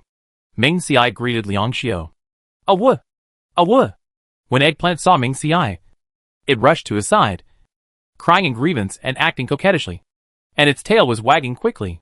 Ming Ci hugged Eggplant and rubbed it for a long time. Liang Xiu took out a can of crocodile food from his trouser pocket and poured it into the food bowl beside him. Uncle Liang, you gave Eggplant canned food again. Keep your points for yourself. Eggplant has everything. When Eggplant saw Liang Xiu pouring meat into his bowl, he quickly forgot about Ming Ci and came to Liang Xiu with his tail wagging. Seeing that Eggplant was eating happily, Liang Xiu smiled unconsciously and stroked Eggplant to smooth its fur. It's okay. I have work meals, and I'm not short of food and supplies. You're the only baby in the family, so of course you have to pamper her well. The crocodile meat was mutated and tasted very chewy. The people present could hear the sound of Eggplant chewing meat. Shen Kai, after returning, felt a little hungry, and ran into the kitchen to cook. Because Liang Xiu was there, he didn't dare to take out the noodles pressed by the noodle press from the space. So Shen Kai could only mix a ball of dough, roll it out, and cut it into thin pieces with a knife. Minced garlic, chili sauce, light soy sauce, vinegar, sugar, sesame oil, salt and chicken essence. Cook the noodles and rinse with cold water, add spinach, pour the sauce in, and mix well. A simple, refreshing and appetizing cold noodles is ready. There is also some rabbit soup on the stove. Heat it up, and divide it into 3 portions. Liang Xiu was reluctant to eat it first, after all. He had already eaten the work meal. But Ming Ci knew that the so-called work meal was just a pack of instant noodles, or a bowl of very thin white porridge, plus a steamed bun. Anyway, it was very little, not enough for an adult. But there was no way, in the end of the world, it was good to have something to eat. Ming Ci put the rice in front of Liang Xiu and forced him to eat. Even the eggplant, he ate half a bowl of sour and spicy cold noodles. Chapter 161. How about shaving the eggplant? I heard that the government has already researched drought-resistant seeds, and the glass greenhouse has also been built. Now they are recruiting people who can grow vegetables. Do you want to go? Liang Xiu may feel that what he said is inappropriate, so he hurried to explain. Although you have stored a lot of food before, you don't know when the end of the world will end. You still have to prepare for a rainy day. If you work, you can also earn points to exchange for food. You can eat the food you stored slowly. Ming Ci knew that Liang Xiu said this for the benefit of the two of them, but thinking that it was so hot outside, it was absolutely impossible to work, not to mention that his space could grow food. Thank you, Uncle Liang. But it's too hot outside, I won't go. Liang Xiu looked at Ming Ci's fair and tender appearance, and he was indeed a young master who was ignorant of the world before the end of the world, so he gave up the idea of letting him go out to work. Then he thought in his mind whether he should find another job to support the young master and repay Ming-Wan's original support. But Uncle Liang, you said that the government has developed drought-resistant seeds. Can we ordinary people exchange them? Ming Xiai finished the rabbit soup in the bowl and asked curiously. Liang Xiu thought about it. I haven't heard about it yet. I'll ask tomorrow. Okay. Ming Xiai nodded. Then Ming Xiai began to plan. There was a lot of open space in the yard, more than 100 square meters. In addition to placing an air conditioner in the backyard of the villa, there was also open space, which could be used to grow vegetables. After dinner, Liang Xiu took the initiative to wash the dishes. And Shen Ke and Ming Xiai were not idle either, and they cleaned the house. By the way, he stuffed the eggplant into the bathroom and took a bath with it. Eggplant, are you hot? While drying the eggplant, Ming Xiai pulled at its thick fur. The temperature outside was over 50 degrees. Eggplant was covered in fur. Even in the space, it must be very hot. Liang Xiu was sitting on the side, reading a book on vegetable planting. Hearing this, he said, on the way back today, it stuck out its tongue. It must be hot. Ming Xiai nodded, touched the fur on the eggplant and said, why don't we shave it? Then he went into his room and took out a hair clipper from the space. This hair clipper is electric, and it makes a sizzling sound when it is turned on. Eggplant, who was standing on the ground obediently waiting to be shaved, moved her ears when she heard the sound, and it was close to her body, and it even vibrated a little, which scared Eggplant. Hey, Eggplant, don't move, because Eggplant struggled. The hair clipper accidentally left a cut on Eggplant's body, and it was still bleeding. Eggplant was now, and it was even more impossible for Ming Xiai to shave her. She lay in the corner with grievance, licking her wound sadly. But Ming Xiai took a look and saw that the hair on the eggplant had fallen off a little, forming a small pit, which was uncomfortable to look at. Besides, it was better to suffer a short pain than a long pain. If the eggplant was not shaved, it would only get hotter. So Ming Xiai called Shen Ke and Liang Xiu to come together and hold down the 1.5 meter long eggplant. It took nearly an hour to kick off the hair amid the eggplant's wailing. After shaving the hair on its body, the eggplant felt like it couldn't walk anymore. Although it felt cooler, it didn't have any privacy at all. Who asked Ming Xiai to shave off the hair under its belly? Don't mention it. Eggplant is quite capable. When Ming Xiai was packing up his hair clipper, he saw what was under Eggplant's belly, and boldly stretched out his finger to flick it. Eggplant jumped up in fright, and hid behind the sofa, trembling. The two men next to him saw Ming Xiai's action, and they couldn't help but tighten their legs. Especially Shen Ke, who was afraid that if he didn't satisfy Ming Xiai in bed one day, he might cripple him. So Shen Ke planned in his mind to exercise more, and try to make Ming Xiai have no strength to hurt his little brother. Ming Xiai suddenly shivered as he sat on the ground, not knowing that his careless action would make his bottom even more vulnerable in the future. When shaving, because of Eggplant's struggle, the three of them were covered with a lot of dirt. So they lined up to take a shower. The water system was destroyed during the rainstorm, and even now, it is unable to be repaired. Fortunately, this is a mountain. The authorities sent a group of professionals at the end of the extreme cold, and found some springs everywhere on the mountain, surrounded them, and then buried the pipes. A simple reservoir was built to store water, and then it was delivered to each household. However, points were charged for this water. Moreover, if you wanted to use water, you had to pay the water fee first. Half a ton of water cost 150 points. The water price was set so high, and there was nothing we could do about it. After all, there were limited springs on the mountain, and charging allowed everyone to cherish water. Otherwise, it would be like free electricity, and some people would keep lights on all night. At first, when residents heard that they had to pay for water, they were naturally unwilling to pay the water fee, and they all had to work at the foot of the mountain. So they all took buckets from the river in City M. But the water became turbid for some reason. The water had to sink in the bucket for 2 or 3 days before it could be consumed, and it tasted weird. But later, the government built a set of sewage treatment equipment to treat the river water. But the water treatment effect was average, and it had no disinfection function, and had to be boiled before use. But this water was much cheaper than mountain spring water. 1 ton of water only cost 150 points, which was half the price of mountain spring water. So the government added a function to the points card, which could be used as a water card. But Meng Xiai thought it was troublesome. And he had a lot of points. So he was not afraid of consumption. So he used mountain spring water. If he really had no points, he could pick some things from the space to exchange. If that didn't work, he could go kill some beasts. I heard that tigers, wolves, and other beasts in the mountains were all alive and well. After the three of them washed up, they went back to their rooms to sleep. Although the air conditioner was turned on in the room, Shinkei was too angry. And he liked to sleep with Meng Xiai in his arms. It was sweet in the extreme cold, but it was a sweet burden in the extreme heat. Seeing that Shinkei was still trying to get closer, Meng Xiai used his feet to hold Shinkei's body. Well, there is another empty room. If you like to hug something when you sleep at night, you can sleep over there. Here. Meng Xiai took out a poppy pillow from the space and handed it to Shinkei. You can hug it when you sleep at night. After saying that, Meng Xiai stuffed the pillow into Shinkei's arms, and then wrapped a thin blanket under him, turned around on the bed, and moved away from Shinkei.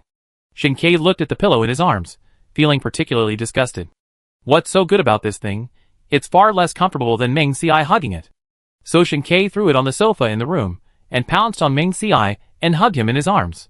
With my wife in my arms, hugging a pillow is nothing, and we must not sleep in separate rooms. No. Shinkei refused. Chapter 162 Shinkei, don't hug me. Xiao Xiai, did I make you angry? Or did I do something wrong? Why do we have to sleep in separate rooms? Don't you like me anymore? Shinkei hugged Meng Xiai and said pitifully. But Meng Xiai felt that Shinkei was like a stove, so hot that he couldn't stand it. Meng Xiai didn't understand why Shinkei, who was also a man, had such a high body temperature. Seeing that he couldn't struggle free, Meng Xiai could only comfort Shinkei perfunctorily. No. No. Of course I love you, but don't you think it's too hot when we hug each other? Shinkei hugged Meng Xiai and was quiet for a while, feeling it carefully, then shook his head and said, It's not hot. Then Shinkei added solemnly, The temperature is just right. Meng Xiai was speechless. Yes, Shinkei is indeed not hot. After all, his body temperature is high, and my body temperature is lower than his. Shinkei really can't feel the heat. But I can't stand it. Meng Xiai found that he didn't listen to reason, so he thought of leaving it alone. Go to sleep. Maybe when you fall asleep, you won't feel anything. But unfortunately, 10 minutes have passed. Meng Xiai didn't feel sleepy at all, and he was sweating a lot. Don't hug me anymore. Meng Xiai turned around, facing Shinkei, and then pushed him hard, since Shinkei didn't want to listen to the talk. Don't blame him for getting angry. Shinkei didn't listen. But Meng Xiai had already thought of a countermeasure. If you hug me again, I'll go into the space. It just so happens that I've accumulated more than 20 hours these days. So I'll stay in the space and wait for it to kick me out automatically. Shinkei heard this threatening word and immediately let go of Meng Xiai. How could Shinkei bear not seeing each other for more than 20 hours? He had to settle for the next best thing, saying that he could not hug Meng Xiai, but he had to hold hands. Meng Xiai agreed. With his back to Shinkei, Meng Xiai closed his eyes and fell asleep. But the more he thought about it, the more he felt something was wrong. Shinkei used to be clingy, but not like today. And this clingy look didn't fit his cold personality at all. Did something go wrong? What's wrong with you? Meng Xiai turned over, supported his body with both hands, and imprisoned Shinkei between his arms. He began to think, could it be that Shinkei was beaten up in the fight today? Thinking of this, Meng Xiai was about to check on Shinkei. Shinkei didn't want to say what he was worried about, but seeing Meng Xiai frowning and looking worried, Shinkei still spoke. I'm afraid I can't protect you. Shinkei had been worried since he rescued Yunjingson and the others, and then saw that the 6 people were so seriously injured. 2 fists can't beat 4 hands, and a hero can't stand up to a crowd. Shinkei was afraid of encountering danger in the future. If he encountered a group fight, it wouldn't matter if he got hurt, but he was afraid that Meng Xiai would be hurt. Thinking of those injuries on Meng Xiai, Shinkei felt distressed, especially knowing that those people were going to pull off Duan Yan's clothes. If this kind of humiliation happened to Meng Xiai, Shinkei felt sad. Therefore, Shinkei was afraid. That's why he wanted to hug Meng Xiai and feel that he was by his side. Knowing why Shinkei was afraid and nervous, Meng Xiai had a way to comfort him. Meng Xiai sat up straight, and soon there was a grenade in his hand. Do you know what this is? This is a grenade. If we really encounter a group fight, The worst that can happen is that we will all die together, Meng Xiai said with high morale. But Shen Kei's focus shifted. Didn't you say that this grenade was for me? Meng Xiai was speechless. He put the grenade into the space and lay down. To perish together is also for you. After all, you are dead. That's right. Shen Kei even nodded when he heard this outrageous statement. But Meng Xiai suddenly remembered something else. Shen Kei, if we die, will we be reborn again? But he was in a book. Will he be able to get out of the book after death, and not have to experience the end of the world? Shen Kei obviously thought of this, and hugged Meng Xiai in his arms. No, you can't die. Shen Kei hugged Meng Xiai, as if he wanted to rub him into his bones. Okay. I won't die. He was almost suffocated by the hug. Meng Xiai patted Shen Kei's back.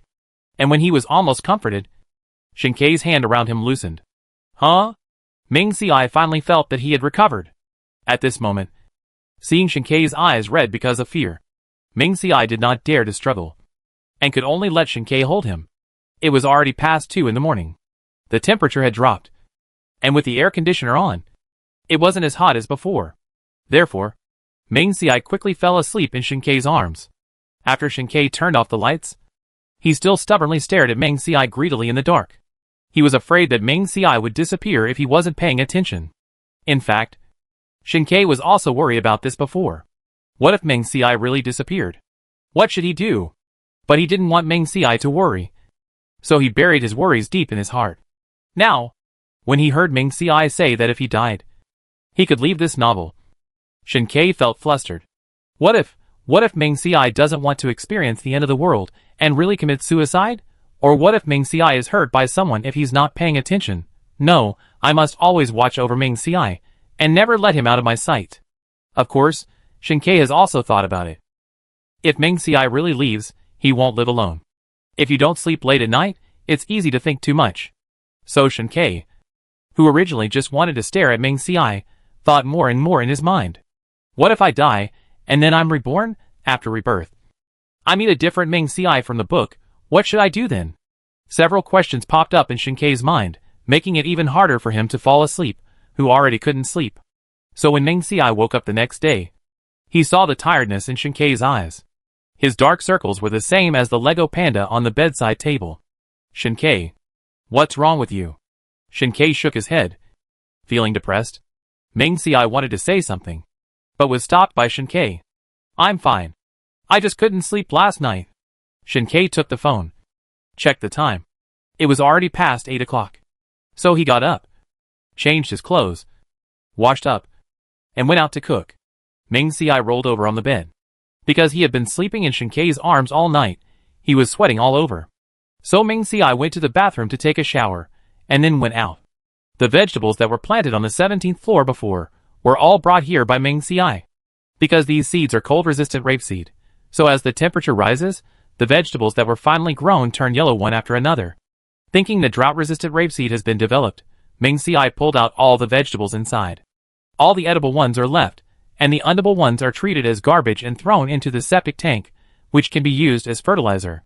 Chapter 163 Teacher, why were you beaten? The meal is ready.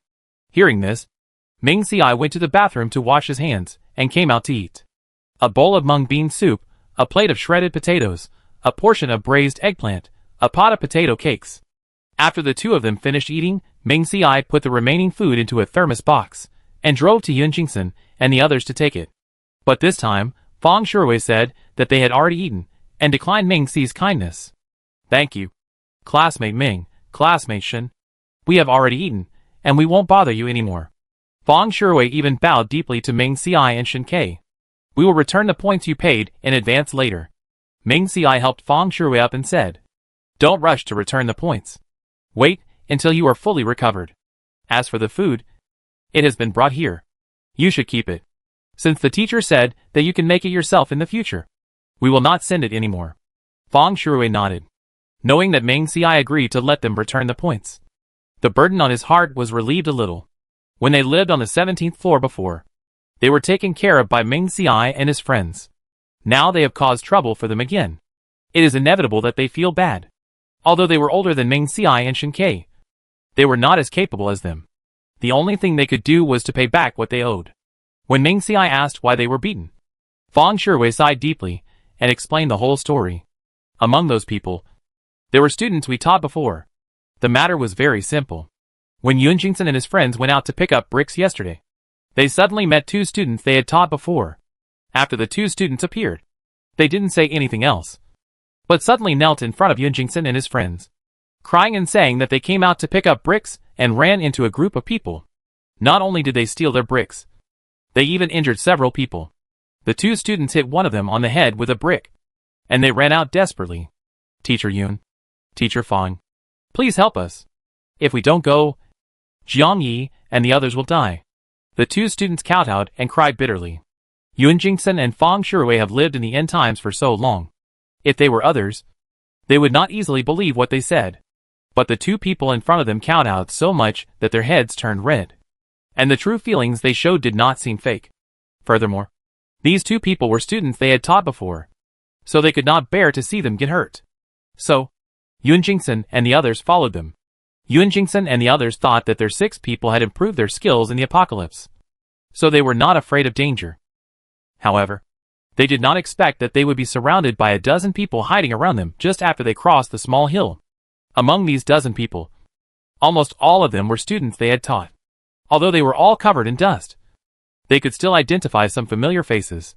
Yun Jingson wanted to ask these classmates how they were doing, but he didn't expect that he was beaten up by the other party before they could say anything. In front of the 6 people, they were surrounded and beaten. Although the 6 people had improved their skills, they couldn't resist the opponents outnumbered. It was 1 against many, and the opponent was a young man of 17 or 18 years old. His skills were tempered by the end of the world, so they were naturally not bad. After more than 20 minutes of fighting, Yun Jingson and the other 4 were more or less injured. Only Ron Qing was left. Seeing that he was weak, the opponent only sent 1 person to deal with him. The man saw that Ron Qing had round eyes. Although she was too thin, she still had a beautiful face. The man had a beastly heart for some reason, and wanted to kill her right there.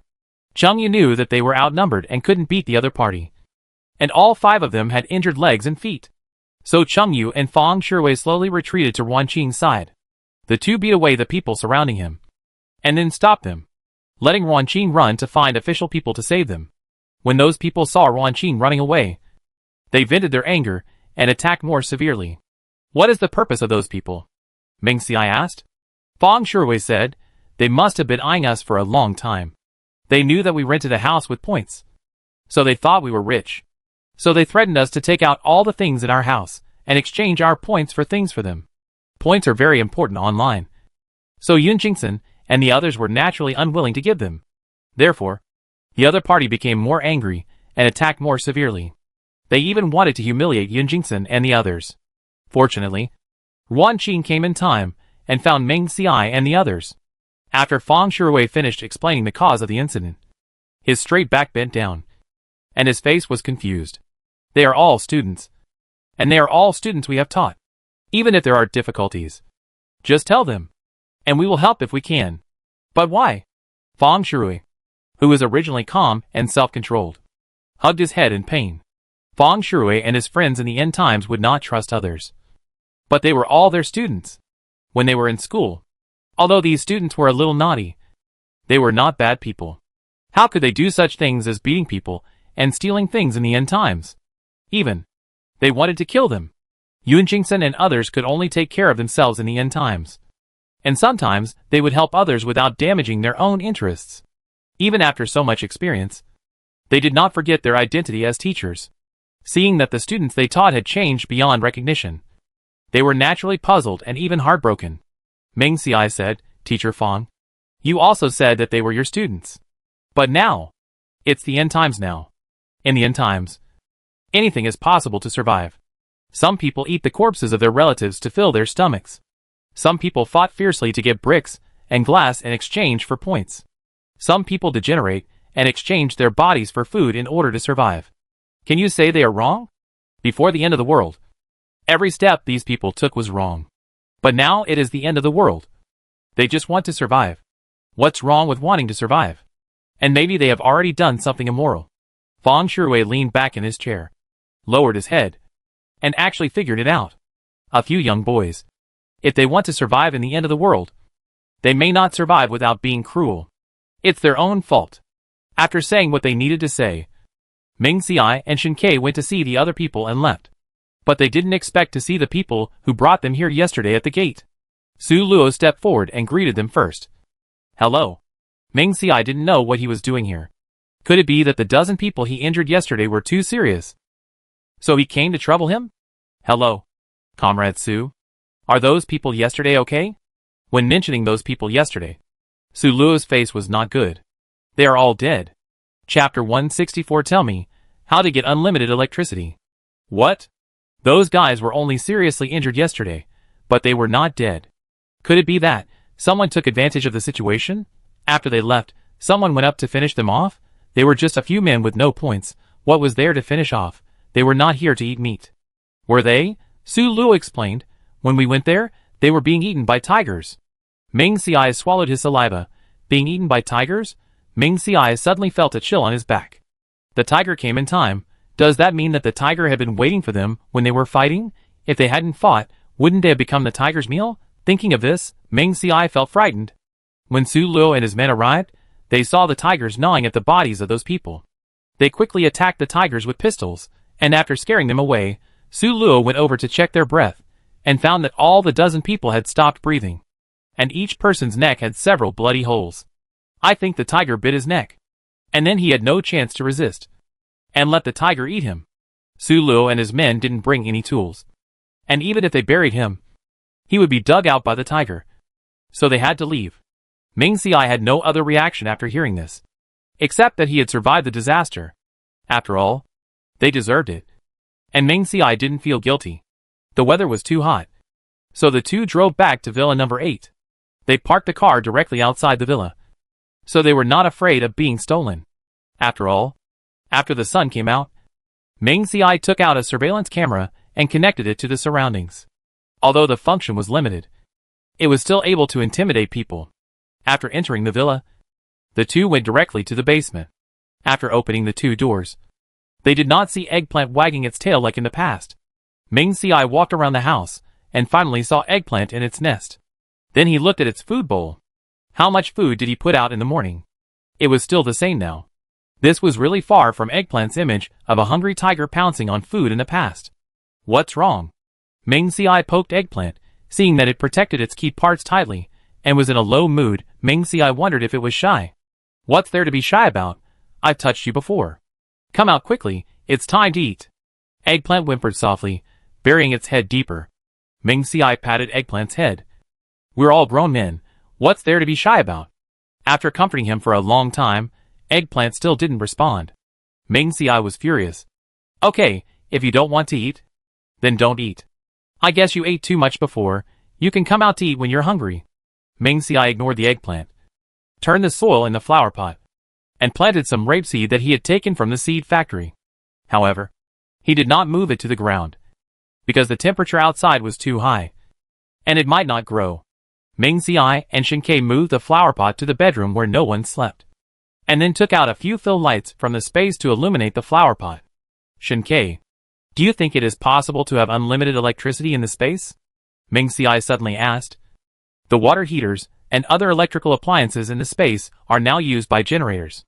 Although the space has stored gasoline and diesel, the quantity is limited. Moreover, now there is a car. The oil can only be consumed more. If there is really unlimited electricity, a lot of gasoline can be saved. After taking Shen Ke into the space, Ming Xiai went straight to the 3rd floor. Then, Shen Ke saw the scene of Ming Xiai threatening the space. Ming Xiai took a knife in his hand, waved it in front of the white wall, and then spoke slowly. Tell me, can the space have unlimited electricity? There were only a few marks on the wall made by Ming Xiai before, and there was no other reaction. Ming Xiai was not satisfied with the wall's reaction. The knife in his hand was already against the wall. Yes. Yes. No. No. What's the point of you pretending to be dead? Do you think I can do nothing if you don't speak? As he said that, Ming Xi's hand moved slightly, and a little whitish fell from the wall. Yes. Shen Ke only blinked an eye, and suddenly saw a knife-carved word yes appeared on the white wall. Ming Xiai saw that the wall finally reacted, and he was finally satisfied. What do you want me to do? Ming Xiai was satisfied. But he didn't find a solution after all. And the knife in his hand would naturally not give up the threat. Looking at the scene in front of him, I don't know why, in Shinkei's eyes, the wall in front of him suddenly turned into a weak and pitiful child. Facing Ming Xi's sharp knife, he could only tremble and shed tears and tell everything he knew. Put the solar panels on the roof and connect the wires, you can get unlimited electricity. Ming Xiai got the result and put away the knife with satisfaction. With a sly smile on his face, reached out and touched the wall to comfort him. Be good, answer questions in time next time, to avoid getting hurt. He went to move a few solar panels, but he looked around and didn't see the so-called wires. Seeing Ming Xiai holding a knife and going to cause trouble for the wall again, Shinkei quickly stopped him. Maybe it's on the roof of the 3rd floor? Shinkei pointed to the 3rd floor and asked. The house is 2.5 floors. And now the two are on the balcony on the 2nd floor. As for the roof of the 3rd floor, Ming Xiai has never been there. Seeing Shinkei pointing to the roof of the 3rd floor, Ming Xiai thought it was possible. Speak clearly next time, or I will scratch your face anyway. After Ming Xiai threatened the wall, he and Shinkei brought a ladder over, climbed up to the 3rd floor, and saw an electric wire in the middle of the roof. The wires were placed so secretly. If Ming Xiai hadn't asked, he would probably never have known about it. The two of them moved a solar panel to the roof, installed it, disconnected the generator downstairs, turned on the switch in the house, and saw that the whole house was powered. Ming Xiai clapped his hands, very satisfied. If he knew that just putting a solar panel could make the house have wireless, he would have installed it long ago. Looking at the knife on the side, Ming Xiai touched his chin and began to think whether to threaten the space again, to see if there are other functions. Ouch! As soon as Ming Xi's thought came out, the space shook violently, and he was kicked out of the space soon. Since Shinkei had been kicked out before, he asked Ming Xiai curiously, Are you cursing the space in your heart again? Ming Xiai snorted coldly, and sat on the sofa, thinking that this space was really too much, and he had to think of a way to punish it. After being kicked out of the space, Ming Xiai did not go in again, but took out a chilled watermelon from the space, and he and Shinkei each took half, and ate it with a spoon. Of course, Liang Xiu couldn't see the watermelon. After all, there was no clear path. However, when planting vegetables, Ming Xiai scattered watermelon seeds in 2 pots. In addition, the soil was from the space, so it would take less than 2 months for watermelons to grow. Ming Xiai saw that the eggplant had not finished eating, so he took a chicken claw from the space to feed it. As a result, the eggplant didn't even smell it. Chapter 165 That, I want to change your car. Okay, don't be shy, I'll get you a piece of clothing to wear. Ming Xiai rummaged through the space, and found a piece of warm clothing that he had made for Eggplant during the extreme cold period. Eggplant looked at the clothing, and the food in the food bowl, and her stomach was already growling. So Eggplant got up shyly, and asked Ming Xiai to put the clothing on her. After putting on the clothing, Eggplant felt that her stomach was no longer open, and she could finally wander around the house comfortably, and eat and quickly finish the food in the food bowl. When Liang Xiu came back from get-off work, he saw that Eggplant was wearing a yellow woolen dress in the hot weather. Putting down the things in his hand, Liang Xiu touched the eggplant that was circling around his legs. It was already sweating slightly. Master, why are you putting clothes on it? If it gets hot, it will be bad. After Ming Xiai and Shinkei returned to Villa number 8, Liang Xiu always called Ming Xiai master. After knowing that Shinkei and Ming Xiai were together, he even called Shinkei son-in-law. Ming Xiai refused the title of young master. After all, it was the end of the world. The Ming family was no longer the richest family. Now everyone was of the same status. So calling him young master was meaningless. Besides, he was not the original owner. He felt like the stupid son of a rich family in ancient times when he heard the title. But Liang Xiu refused. In his heart, it was because of the financial support from the Ming family that he could go to school and live a less difficult life. So no matter whether it was the end of the world or not, in Liang Xiu's heart, Ming Xiai would always be his young master. As for the title of son-in-law, Ming Xiai was very satisfied. And of course Shinkei was satisfied too, because it represented that Ming Xi's family recognized him. So after hearing it many times, Ming Xiai got used to Liang Xiu's title. Ming Xiai sat cross-legged on the single sofa, playing with his mobile phone, and replied without raising his head, "It has to wear it by itself. If it doesn't wear it, It will lie pitifully in the nest and won't even eat. Liang Xiao didn't believe it, and took out a can of rat kin from the pocket he brought back and shook it in front of the eggplant. Eggplant's eyes lit up, and it stared at the can. Do you want to eat? If you want to eat, take off your clothes. After that, Liang Xiao picked up Eggplant and wanted to take off its clothes. After learning Liang Xiao's intention, Eggplant screamed like a pig being slaughtered. Awoo! Awoo! Don't take off your clothes. Woo woo! Don't take off your clothes. Eggplant was very strong, and Liang Xiao almost didn't catch it. Okay. Okay. I won't take it off. Seeing that Eggplant struggled hard and really didn't want to take off his clothes, Liang Xiao comforted Eggplant and fed it the mouse can. Eggplant was comforted and ate the canned food, but she didn't dare to stay near Liang Xiao anymore. Liang Xiao thought it was okay to wear such thick clothes, so he took out a short-sleeved shirt from his bedroom, put it on the dining table, and started to cut it. After Meng Xiai passed the test, he looked up and turned his neck. When he saw Liang Xiao sewing clothes, he was very surprised. Uncle Liang, you can actually use needles and thread? I learned it when I was in the orphanage, Liang Xiao explained. Soon, the clothes were sewn and fit Eggplant very well. The bag Liang Xiao brought back also contained some seeds that he had exchanged at the wild goods exchange point in Shishan. Drought-resistant wheat seeds, corn seeds, eggplants, cucumbers, peppers, and even a small bag of drought-resistant potatoes. The daytime temperature can reach up to 56 degrees. Many people suffer from heat stroke during the day, and even a small number of people die from the heat. Therefore, the government issued a notice that the trading point will open at night in the future, and everyone will stay at home during the day and rest on their own. Nowadays, the sun is strong, and the official places, including the newly built bases, are equipped with solar lights, so there is no shortage of lighting conditions. There were lights outside the house, so after midnight, when the temperature outside was about 40 degrees, the three of them left the house and began to cultivate the land.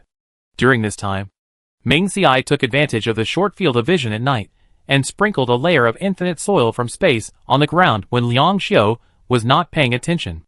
The villa had a large open space, so the three of them didn't plant the seeds until after 4 o'clock the next day. The three of them were sweating profusely. Before planting the land, Meng Xiai boiled a pot of mung bean soup, which had already cooled down. The three of them were also hungry, and the large pot of mung bean soup was quickly consumed. After washing up, they were exhausted and went to bed.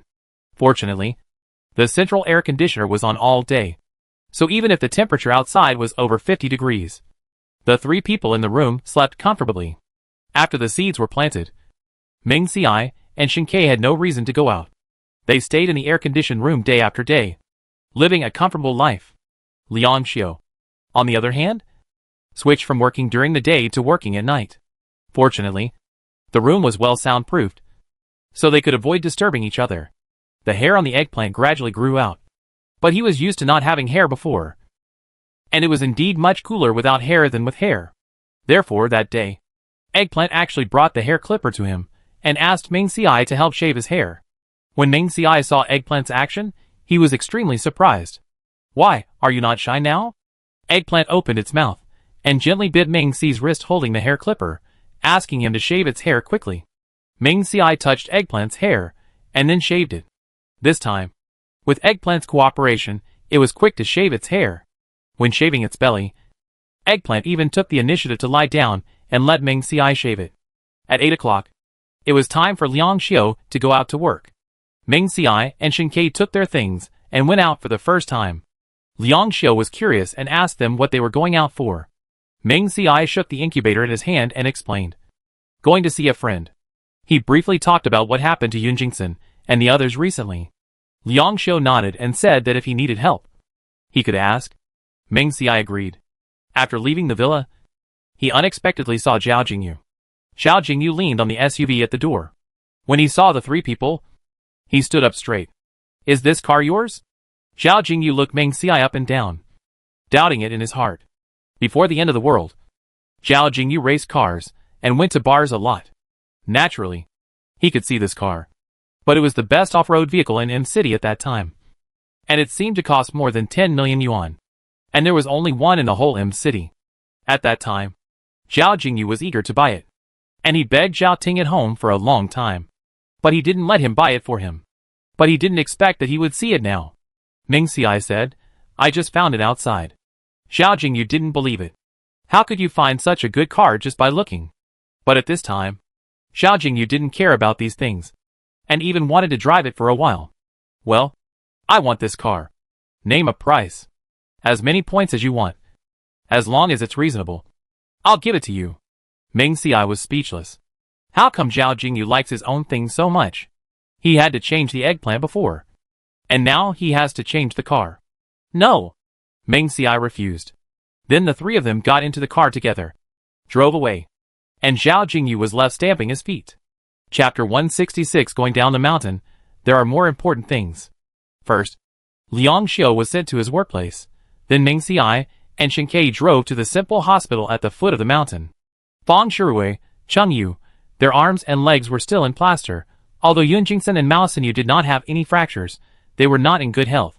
Although the four of them were discharged from the hospital, the work outside was too heavy, mostly moving bricks, building walls. The four of them could not do anything for the time being. Ming Xiai also advised them, telling them not to rush to work, and that keeping their bodies in good condition was the most important thing. Yun Jingsen and the others also knew that. In the end times, good health was the most important thing. So they did not rush out to work.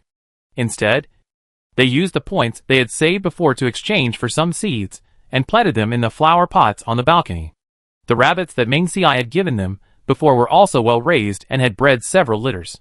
Because the weather was hot, they did not have a refrigerator. And if they killed the rabbits, the meat would not last long. If they kept raising them, they would need a lot of food. So Yun Jingsen and the others only kept a few breeding rabbits, and killed the others and sold them to the government, in exchange for a lot of points. Even the authorities, after knowing that they still had live rabbits, exchanged 1,000 points for a pair of rabbits for breeding. Ming Xiai felt relieved after knowing that Yun Jingsen and the others had no major problems in their lives. Although Cheng Yu had a problem with his legs, he was worried about Duan Yin. So he stayed in the hospital to accompany Duan Yin and take care of Wan Qing. Fang Shirui stayed at home and did what he could. Mao Xinyu and Yun Jingsen went back and forth between their residence and the hospital every day, delivering food and clean clothes to the people. Nowadays, it is too hot during the day, and even hospitals have replaced the heavy blackout curtains. As a result, gradually, everyone has become accustomed to staying out at night and staying at home during the day. On the way to visit Duan Yin and Wan Qing, Ming Xiai and Shen Ke ran into Yun Jingsen and Mao Xinyu, who were delivering food to them, and gave them a ride. Brother Shen. Wan Qing's eyes lit up when he saw Ming Xiai and Shen Ke coming in. In fact, when Ming Xiai first knew that Ming Xiai and Shen Ke were together, he considered whether to call Shen Ke brother-in-law. But later he thought, I am not Ming Xi's real brother, it is not appropriate to call him brother-in-law, so he changed his name. When Ming Xiai saw Wan Qing trying to sit up, he hurriedly helped him up. Wan Qing was pale and thin before, but now he has been lying in the hospital for more than 20 days, and finally he has become whiter, and his face has grown some flesh, which makes him look like he was seen in the extreme cold period before. How do you feel? Ming Xiai asked. Wan Qing leaned against the head of the bed, with a smile on his face. I feel that my body is fine now, but the teachers won't let me leave the hospital. In fact, Wan Qing was worried that hospitalization would consume too many points, and the current conditions of the few people were not suitable for work. What if the points in the card are used up? Duan Yin, who was drinking porridge over there, heard this and said coldly, You say it's fine? If you have this ability, what do you need a doctor for? Wan Qing lowered his head and grabbed the bed sheet, not daring to speak. Yun Jingsen handed the bowl of mung bean soup to Wan Qing and touched his head to comfort him. If you care about people, just speak nicely. It will be uncomfortable for Qingqing to hear such a thorny speech. Wan Qing held the bowl in one hand and pulled Yun Jingsen's arm with the other. Teacher Yun, I'm fine. Teacher Duan just cares about me. Yun Jingsen sighed. Okay, they both wanted to fight, and they both wanted to be beaten. Why doesn't she learn her lesson? Ming Xiai stayed here for more than 10 minutes, and then found an excuse to leave. Shen Ke drove the SUV and did not go back up the mountain, but went all the way down. The wall near the mountain had been built, so the lights here were not turned on at night. After walking for a distance, The two got off the car, and after making sure that there was no one around, Ming Ci put the SUV into the space. Then they walked forward. After walking for about half an hour, they finally arrived at the gate of the base. This time, going down the mountain, seeing Duan Yin and the others was secondary, and the main purpose was to come to the hospital. In addition to the office building, residential building, points exchange building, item exchange building, etc., there are also hospitals and teaching buildings in the base. Ming Ci and Shen Kei's destination this time is the hospital. The hospital has a total of 5 floors. Now that the overall construction is completed, I heard that tomorrow night, the things in the simple hospital over there will be moved in one after another. After Ming Ci learned the news, he planned to quietly put all kinds of medical equipment collected in the pharmaceutical factory in the space into the hospital. Of course, there were also those Chinese herbal medicines, and medicines that Ming Ci could not use. These things, for people like Ming Ci and Shen Kei who did not know medicine, were just a pile of waste in the space. But they were good things for curing diseases in the hospital. The base was large, and there were many buildings. The two walked for more than 10 minutes before they saw a simple sign with the word hospital written on it. It was dark at night, but Ming Ci and Shen Kei were afraid of being discovered, so they didn't dare to take out the flashlight to illuminate the way, nor did they dare to speak, in order to prevent getting separated from Ming Ci. Shen Kei directly held Ming Ci's hand. Ming Ci felt too hot, and couldn't shake him off, so he could only let him hold his hand. The door and windows of the hospital were wide open, and the smell inside was wafting. After observing that there was no one inside, he quietly entered the hospital. He was afraid that if he put his things on the first floor, someone would find them and take them for himself, or take them to exchange for points. So the two went to the 3rd floor. After checking every room on the 3rd floor to make sure that no one was inside, and that there was no surveillance, Ming Ci began to put things out. Shelves and shelves of Chinese herbal medicines were neatly stacked in the room, and soon the 3 wards were filled with shelves, anesthesia machines, operating tables, ultrasound diagnostic equipment, defibrillators, respirators, blood analyzers. There were many other medicines, but Ming Ci only picked some cold medicines and other daily medicines, and took out the rest. In addition, Ming Ci bought a lot of medicines abroad before the end of the world, so as long as he didn't encounter any life-threatening situations, they would be enough. Even if he encountered a big problem of anger, Ming Ci, who didn't know medical skills, couldn't find the right medicine. Ming Ci took out medicine for more than 2 hours. He filled the room on the 3rd floor and half of the room on the 2nd floor, and then he finished. Ming Ci turned his neck. This is a matter that doesn't involve action or thinking, but it's so tiring. It seems that in the end of the world, I am only suitable for lying down. Chapter 167. It's over. I've been discovered. Let me help you massage. Shen Kei followed Ming Ci closely, looking around vigilantly. Seeing him turning his head, he quickly stepped forward to help massage. Ming Ci was very satisfied with Shen Kei's skills. The strength was appropriate, and the effect was good. After the soreness disappeared, Ming Ci stopped Shen Kei from continuing to massage, and then he was about to leave. But Ming Ci was afraid that the authorities would see these things and investigate who put them there, and if a bad guy claimed them, it would be bad to make a profit from them. So Ming Ci took out a pen and paper from the space, and wrote the words crookedly on purpose. Donate with love, no need to look for me. Putting the pen in his hand into his trouser pocket casually, Ming Ci looked at it, and planned to put the note in the most conspicuous place. Unexpectedly, because it was too dark at night, Ming Ci didn't pay attention to his feet, and accidentally tripped over a cardboard box, and fell to the medicine boxes in front of him. Shen Kei saw that Ming Ci was not in a good condition, and quickly reached out and grabbed his arm. Unexpectedly, it was still a little late. Bang! The neatly stacked medicine boxes suddenly fell to the ground in a mess, making a bang. Only Ming Ci, who was held by Shen Kei's arm, did not fall to the ground. What's that sound? No one is removing the bricks in the house.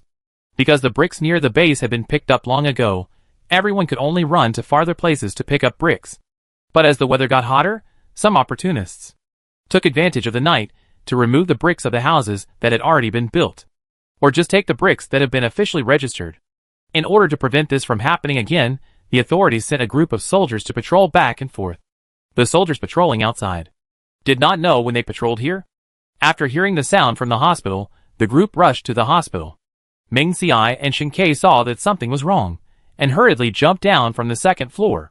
Because the direction they jumped down was the back door of the hospital, they did not run into the patrolling soldiers. The two did not dare to delay, and hurriedly ran outside. Ming Si actually wanted to hide in the space for a moment. But considering that if those people found the extra things in the hospital, they would most likely send people to guard here.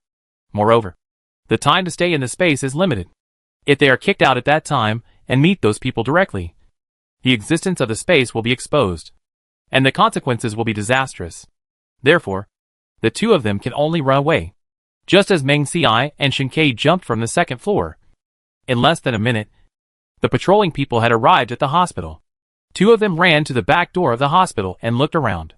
Fortunately, the footprints on the ground were messy, and no abnormalities were found. Ming Si and Shin Kei ran for more than 10 minutes, and only slowed down after they made sure that no one was chasing them. There were cicadas chirping, frogs croaking, and hot wind blowing in their ears. The two of them had been running for a while, and they were sweating a lot. Ming Si took a few deep breaths, stroking his chest, and calming his disordered breath. Tell me, we are obviously doing good things. Why are we running so awkwardly? Afraid of being heard and discovered. Ming Si kept his voice very low.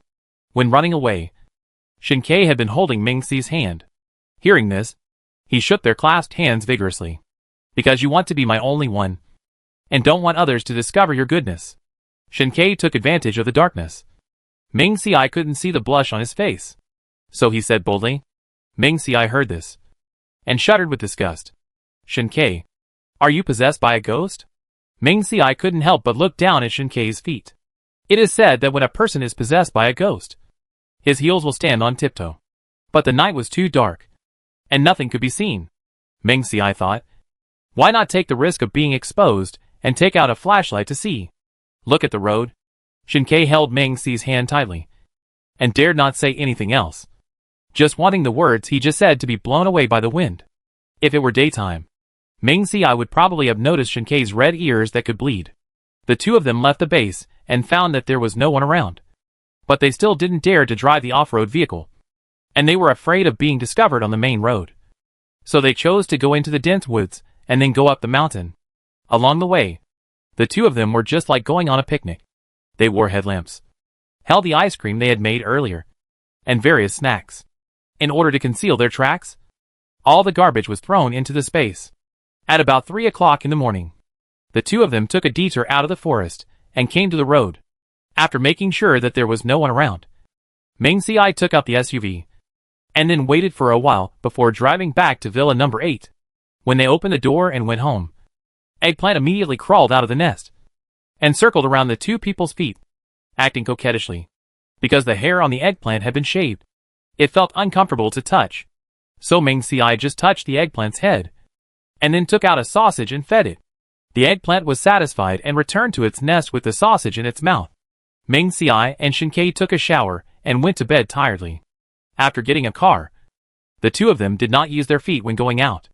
After walking for such a long time, their legs and feet were naturally sore. Ming Si sat on the bed and rubbed his legs with his hands.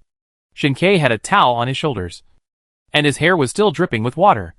But he didn't care about himself and only focused on helping Ming Si wipe his hair. After Ming Si's hair was dried, Shin Kei turned to massage Ming Si's legs. Ming Si was very satisfied with Shin Kei's service. He hugged Shin Kei and kissed him, and then lay on the bed, enjoying his service with peace of mind. After a while, Ming Si fell asleep. Shin Kei massaged for more than 10 minutes to make sure his legs would not be swollen and painful tomorrow. Shin Kei started to clean himself up. When the two woke up, it was already past 1 in the afternoon. Seeing that there was still some food left in Eggplant's food bowl, he thought Liang Shou had come back to feed Eggplant. So Ming Si went into the bedroom and took a portion of spicy crayfish from the space, as well as some other dishes. Of course, the chilled watermelon also had to be there. He took another large bottle of Coke, put some ice cubes in the cup, and after filling it up with Coke, Ming Si drank most of it directly. Burp. Great. Shin Kei locked the door, came over and saw Ming Si drinking so fast, and advised, drink less cold things. Yeah. Ming Si just nodded casually, and his attention was all on the crayfish in his hand. Shinkei sighed softly, sat at the table, and helped Meng Ci peel shrimp. After many days, Meng Ci and Shinkei did not go out again. When the soldiers saw the medicines and various instruments in the hospital, which filled more than one floor, they were all surprised. The leader asked them not to make it public and sent people to find Lu Qin and the relevant leaders. After checking the note on the ground, Lu Qin told everyone present not to disclose what happened today. In Shinkei's previous letter, it was mentioned that in the zombie era, people would awaken superpowers. So Lu Qin and his team suspected that the medical equipment was left behind by the person who reported the news. Could it be that this person, like in the novel, was reborn with the ability to travel through space? And before the end of the world, he deliberately stockpiled these medical equipment. This kind of fantasy idea was hard for everyone to accept at first. But as the heavy rain, extreme cold, and other things written in the letter came true one by one, they were prompted to believe this absurd suspicion. Chapter 168 Shinkei, are there any others that have been neglected? Uncle Liang, does the official have any gossip recently? A few days after putting the things in the hospital, Meng Ci wanted to ask around, to see if the official had any opinion on this matter. Or, what if that group of people took it for themselves? Meng Ci was quite upset at this time. I was in a hurry to run away at that time. I didn't have time to see if those people were soldiers. What if they were other bad guys? Liang Xiu thought about it carefully, and then shook his head and said, no. I just heard that the base at the foot of the mountain has been built almost, and any residents who want to live there can go. Meng Ci nodded. These people live on the mountain, and have to walk a long way back and forth every day to work. Now that they know that the resettlement site at the foot of the mountain is suitable for living, and the cost is the same, they all expressed their willingness to move down. Meng Ci doesn't want to go to the base below for the time being, and it's best for everyone to move down, so that they can live more comfortably here. After dinner, Liang Xiu went back to the bedroom to rest. Meng Ci and Shinkei went to the vegetable garden to play with the flower pots. The watermelon vines climbed randomly on the ground, and thumb-sized watermelons had grown on them. I believe they will be ready to eat soon.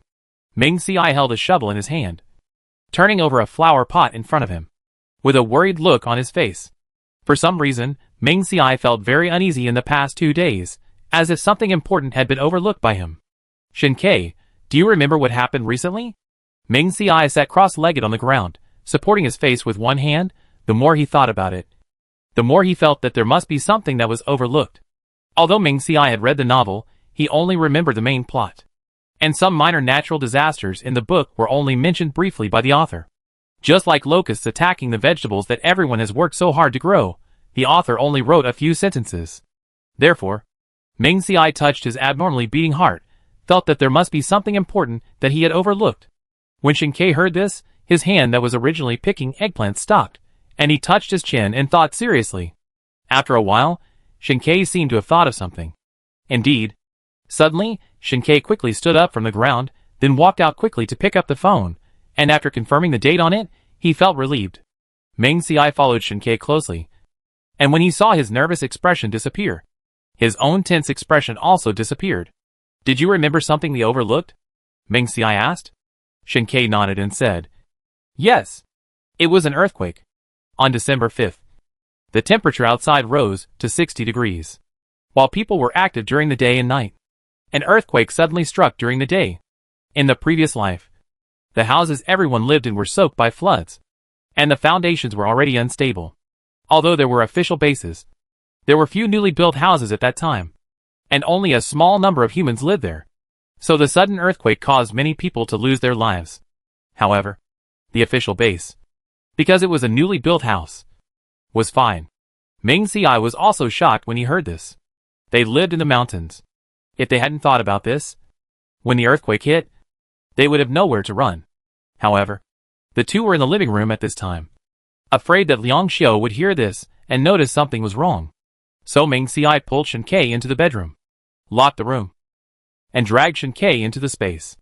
Because I lived in the official base in my previous life, and the earthquake only happened once, so I don't remember it very clearly. At this point, Shinkei suddenly remembered that he had not written about this incident in the letter he had sent to the official. Meng Ci quickly calmed down and began to recall the plot in the novel. After thinking for a long time, Meng Ci finally remembered the earthquake, which was only mentioned briefly in the book. It was also because the perspective of the novel was mainly based on the protagonist. And Si Chin and his friends lived in the base. And the earthquake did not cause much damage to them. So not much was written about it. After that, the novel described a few words about disaster relief and post-disaster reconstruction, and did not say whether Zishani was affected. Don't worry, let's sort out what we know. After all, it's only the 1st. There are still 4 days before the earthquake.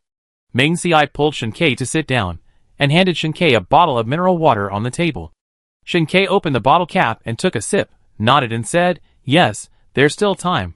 After experiencing all kinds of things in his previous life, Shinkei could stay calm when encountering things, but he couldn't control himself when he encountered Meng Si's things.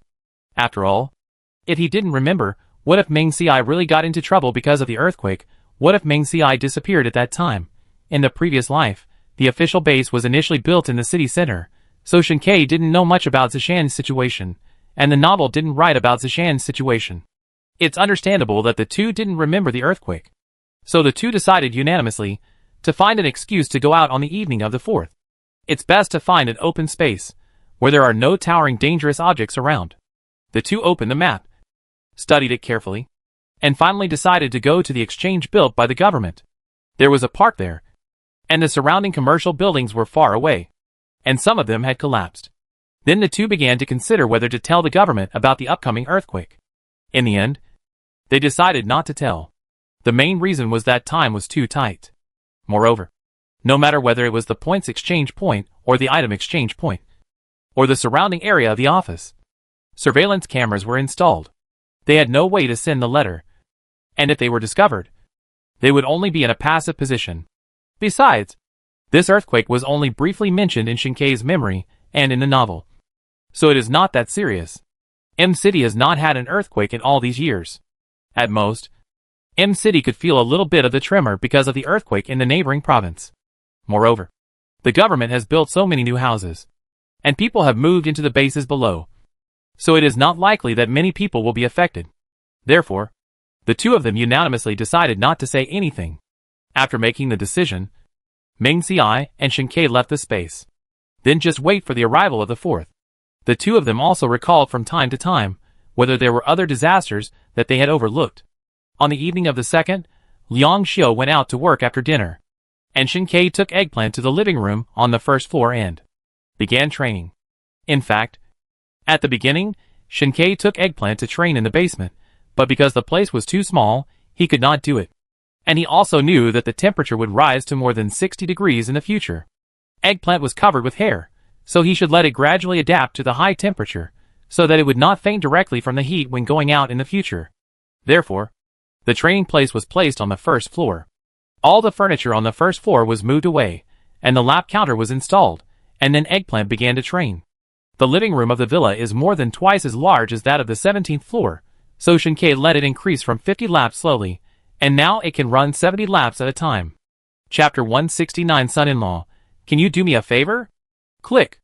Shinkei, who was watching Chiezi running, saw Liang Xiu running in from outside in a panic. Uncle Liang, did something happen? Shinkei took 2 steps forward and asked. Liang Xiu's lips trembled slightly, and he looked panicked. Seeing Shinkei coming over, he quickly grabbed his hand. Son-in-law, can you do me a favor? What favor? Shinkei asked. Ketsi also came over at this time, and walked around Liang Xiu. Awoo. Uncle Liang. I can help too. Oh no, the master said that he should be called Grandpa Liang. So Eggplant awooed twice more, calling him Grandpa. Help me save someone, Liang Xiu said hoarsely. Hearing this, Shinkei realized that something was wrong, and told Liang Xiu not to worry, and then went down to the basement with him. Meng Si was playing games at this time, and heard the sound of the door opening, and looked up, and saw Liang Xiu, who was supposed to go to work, walking in with a bad face. Uncle Liang, why didn't you go to work? Meng Si asked curiously. Liang Xiu used to be very active at work.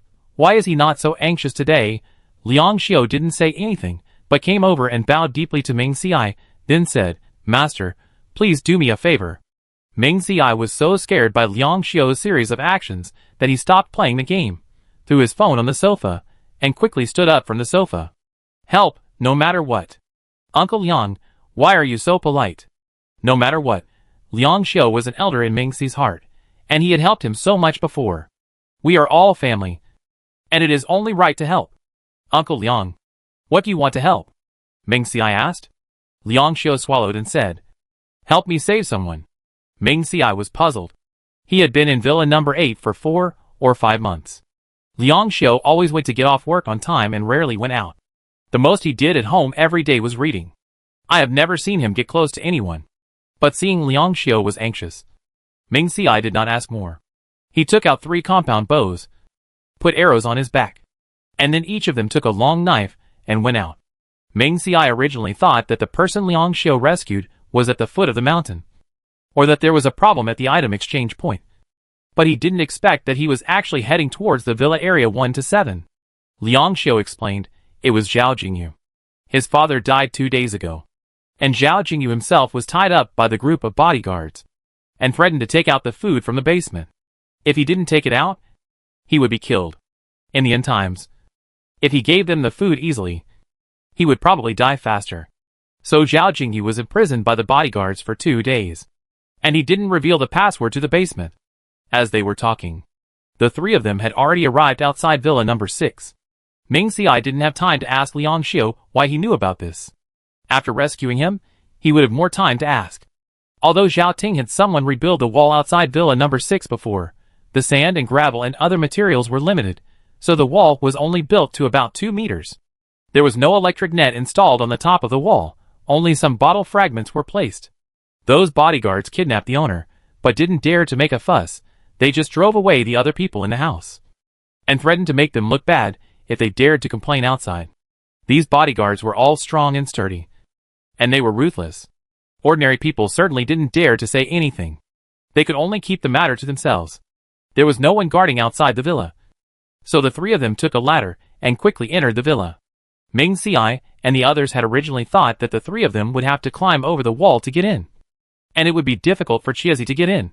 So they asked Chiezi to watch around. But when the 3 of them landed, they heard a whoosh, and a huge figure fell from the high wall. If the 3 of them hadn't experienced big storms, they would probably have screamed in fear. Eggplant also knew that it was a critical moment, so he looked at the few people with sparkling eyes, wagging his tail happily, as if asking for praise. Ming Xi touched Eggplant's head and gave it a thumbs up. Eggplant was even more proud, and then led the way. It was probably because the group of bodyguards were too confident, thinking that no one would find out what they did. So there were no guards in the yard. 3 people and 1 wolf slowly approached the house. Boss, why don't we just kill Zhao Jingyu? We can't get the password to the basement, and it's a waste of food. That's right. I didn't expect a delicate young master to be so stubborn. Boss, let me meet him again. When this person spoke, there was a lewd expression on his face. I think this young master Zhao is fair and clean, and maybe his back is pink and tender too. The man rubbed his hands excitedly while speaking. Old Lu, I didn't expect you to like this. Ming Xi counted them, and there were 9 bodyguards in the room, each wearing only a pair of shorts. Sitting on the sofa or on the floor, the man who was called the boss actually had a cigar in his hand, took a deep puff of the cigar, and exhaled a puff of white smoke. The eyes of the other people were red. It was obvious that these guys were all heavy smokers, but they had to endure it because of the boss. No hurry, torture him a little more. And the boss looked at Lao Lu, who had said that he would get Zhao Jingyu. You can try the method you just mentioned. Maybe this young master can't stand this humiliation, and will confess everything. Lao Lu's eyes lit up, and he quickly assured, don't worry. Boss, I promise to complete the task. As he said that, he walked upstairs excitedly. When the others saw Lao Lu's anxious look, they all joked, saying that he had reacted before he even saw the young master, which was really embarrassing. Swish! Liang Xiu pulled up the compound bow in his hand, and an arrow shot out quickly, and then hit Lao Lu's back. Lao Lu was caught off guard, and was shot like this. He tried to grab the handrail with one hand but failed, and fell on his back, and the arrow directly penetrated his entire chest. Bang! Who? The other 8 bodyguards heard the noise and stood up, took the baseball bats in front of him, and looked around vigilantly. There was a window in the living room. For some reason, it was opened. Liang Xiu was standing behind it and shot the arrow. After the arrow was shot, the 3 people had dodged it, Looking around, no one was seen. 2 bodyguards opened the door and walked out. However, as soon as they came out, Shen Kai and Liang Xiu held knives on their necks. One on the left and one on the right. And Meng Ci, holding a compound bow in his hand, smiled and silently told them to shut up. These 2 people had heard before that some people had killed a crocodile with a compound bow. When they saw the compound bow, the 2 people were about to throw away the baseball bats and surrender. Take it, Meng Ci said softly. If the baseball bat is thrown on the ground, it will definitely make a sound. The 2 people quickly picked up the baseball bats, not daring to act rashly. Chapter 170 Uncle Liang, how do you know him? Why did they go out for so long? The bodyguards in the room realized that something was wrong outside, and they became alert one by one. This time, they did not let 1 or 2 people go out, but 6 people went out together. Shen Kai and Liang Xiu had already pulled the people aside, while Meng Ci stayed in front of the window on the other side. Seeing a few people coming out, Meng Ci waved to them. When the 2 saw Meng Ci's actions, they directly cut the necks of the 2 bodyguards with a knife. The baseball bats in the hands of the 2 bodyguards fell to the ground quickly. Each of them could only cover their necks with their hands, and fell to the ground in disbelief. At this time, the 6 bodyguards in the room also came out. When they heard the sound, they all turned around. They saw their brothers lying on the ground with their throats cut, and their eyes were wide open. You dare to break into my villa at night? Are you going to die? That's right. Since you're here, then stay here. The 6 people held the baseball bats tightly in their hands, and were about to rush forward. Swoosh. You, the last person standing, suddenly felt a sharp pain in his back, groaned, turned around, and saw Meng Ci holding a compound bow by the window. But Meng Ci's arrow was not accurate, only hitting his shoulder, not fatal. You dare to shoot me, you are looking for death. The man spit on the ground, and rushed towards Meng Ci regardless. The other 5 naturally saw the man's situation, and became more cautious. Shen Kai and Liang Xiu did not wait any longer, and rushed up with knives. Originally, Meng Ci took the compound bow to prevent someone from guarding outside the house, thinking that he could use it to attack from a distance. Now it was a close-range fight, and the compound bow was useless. So after Meng Ci shot the arrow, he threw the compound bow on the ground, pulled out a long knife from his waist, and fought with the 2 bodyguards who were rushing towards him. Compared with ordinary people, these bodyguards were indeed very capable. But when they met Meng Ci and his men, they were nothing. It took only 10 minutes to knock 6 people to the ground. And there were 5 of them, all of whom had their necks cut. Tell me, where is Zhao Jingyu? Liang Xiu pressed the boss to the ground, and pressed the knife in his hand to his neck. On the 3rd floor, on the 3rd floor. Please spare my life. Please spare my life. The bodyguard boss stared at the long knife with his eyes downcast, not daring to act rashly. He didn't expect that. These people were so cruel, and they could kill people in this villa area. The bodyguard boss swallowed his saliva. If he had known that Zhao Jingyu knew such a powerful person, he would not have arrested him in the first place. Now, not only did he not get the food, but he also had to sacrifice his life. It was impossible to spare their lives. After all, if they were released, Meng Ci and his men would be speechless if they went to the authorities to complain. So Liang Xiu did not hesitate and cut his neck. Meng Ci stood aside and saw Liang Xiu being so cruel, and he still couldn't believe it. After all, Liang Xiu's image these days was gentle and elegant, and he never put down his book. Tonight's battle really made Meng Ci look at him with new eyes. But Meng Ci didn't know that Liang Xiu had killed many people here, especially during the rainstorm. Many refugees were brought up by the authorities in Zishan. Even with official restrictions, there were too many people, imperfect policies, and too many petty thieves. Liang Xiu killed a few people to protect himself and Meng Ci's villa. After making sure that several people were no longer breathing, Meng Ci and his companions entered the villa and walked upstairs. Finally, they saw Zhao Jingyu in a utility room on the 3rd floor. Zhao Jingyu was wearing short-sleeved shirts and shorts, and there were many wounds on his exposed skin. He himself was lying on the ground, breathing weakly. Zhao Jingyu. Zhao Jingyu. Liang Xiu squatted on one side, patting Zhao Jingyu's face, and shouting his name. Wu! Stop! Stop! I don't know the password. I don't know. Zhao Jingyu unconsciously protected his head with both hands, and his voice was hoarse. Liang Xiu frowned and said, Zhao Jingyu, wake up! It's me, Liang Xiu. Liang Xiu reached out and pressed one of Zhao Jingyu's hands. Zhao Jingyu heard the voice and gradually calmed down. He lowered his arm from his head. After seeing Liang Xiu, tears began to flow. Liang Xiu. Zhao Jingyu grabbed Liang Xiu's arm with his backhand. Feeling very wronged. Those people are too much. Isn't it good to stay in my house and enjoy good food and drink? Woo woo woo. Why do you want to imprison me? Ming Xiai and Shen Ke were speechless. This man could still say so much. It seems that his injury is not very serious. Don't talk. Calm down. I'll take you to the hospital. Yeah. Zhao Jingyu shut up obediently. Shen Ke drove the off-road vehicle over, pulled a few people in, and drove all the way to the hospital at the base. At this time, the hospital at the base had already set up various instruments and began to receive patients. After stopping at the hospital gate, Liang Xiu carried the person in his arms and walked in. Until he saw the person being sent to the operating room, Liang Xiu felt relieved. Ming Xiai and the other two hugged their arms and leaned against the wall. Uncle Liang, can I ask you how you know Zhao Jingyu is in trouble? Ming Xiai tilted his head and asked curiously. Liang Xiu explained, I went out today and met a man who ran up to me in a hurry, stuck a note in my hand, and left without saying anything. Liang Xiu took out a note from his pocket and handed it to Ming Xiai. Ming Xiai unfolded it and took a look. It said, Young Master Zhao is in danger.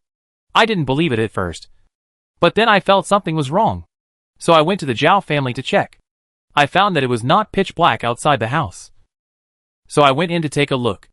I only saw a group of bodyguards in the house, but no sign of Zhao Jingyu. I then came out to find the young master and the son-in-law. Liang Xiu explained the whole story. And in the past period of time, except for Zhao Ting's death, Liang Xiu could see Zhao Jingyu on his way to work without fail. So, after Liang Xiu hadn't seen Zhao Jingyu for 2 days, and received this note, he believed it. Ming Xiai nodded, thinking of Zhao Jingyu's excitement when he saw Liang Xiu. It was quite strange how Liang Xiu and Zhao Jingyu became familiar with each other. So he asked. Liang Xiu didn't hide it and explained it directly. Before the end of the world, the Ming family and the Zhao family also cooperated. Before Mr. Zhao died, he entrusted Zhao Jingyu to me, so I got to know him better. Ming Xiai nodded. I just don't know how Liang Xiu will arrange Zhao Jingyu. If he lives with him, Ming Xiai will definitely refuse. It was Liang Xiu's business to help take care of him, and Ming Xiai didn't want to take care of one more person. Zhao Jingyu's injuries were mostly external, so he left the operating room quickly. Seeing that Zhao Jingyu was fine, he just needed to be hospitalized for a few days. Liang Xiu stayed to take care of him, and asked Ming Xiai and Shen Ke to ask for leave. Ming Xiai and Shen Ke drove back. Shen Ke, what do you think if Uncle Liang wants Zhao Jingyu to live with us? Ming Xiai supported his head with one hand and hit the car window with the other. Uncle Liang, it shouldn't happen. Although he didn't have much contact with Liang Xiu, Shen Ke's intuition told him that Liang Xiu would not be that kind of person. I hope so. Ming Xiai sighed and said. Chapter 171. Take it, change whatever you want. However, it's good for us that Uncle Liang goes to take care of Zhao Jingyu.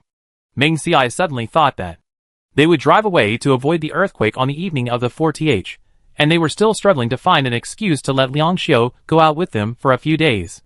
Now that Liang Xiu is taking care of Zhao Jingyu, there is no need to find an excuse. Shen Ke nodded. The two returned to Zishan, and did not rush back to Villa number 8, but came to Villa number 6. Opening the door of the villa, the two walked in. Eggplant, who was digging a hole, heard the sound and hurried over to show off his hole to Ming Xiai and Shen Ke. Amazing! Ming Xiai touched Eggplant's head and fed it a sausage. Then Ming Xiai and Shen Ke took the hoe and started digging the hole.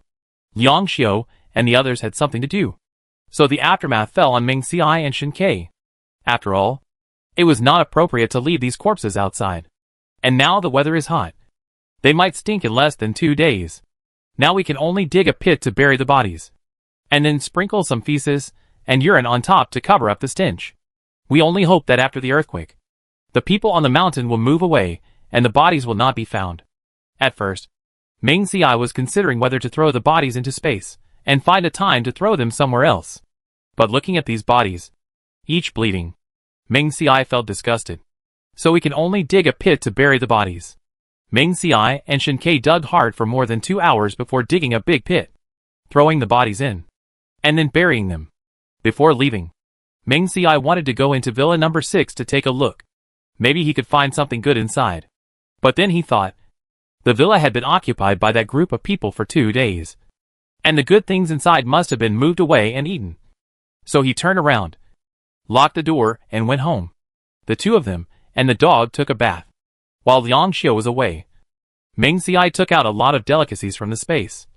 Braised prawns, braised pork trotters, hand-shredded cabbage, tiger skin green peppers, and a bowl of seaweed and shrimp soup. The two were also tired after a night of work, so they ate all the food. After throwing the garbage into the space, Meng Xiai and Shen Ke ate for more than half an hour, and then went to bed. When they woke up again, it was 1 or 2 o'clock in the afternoon.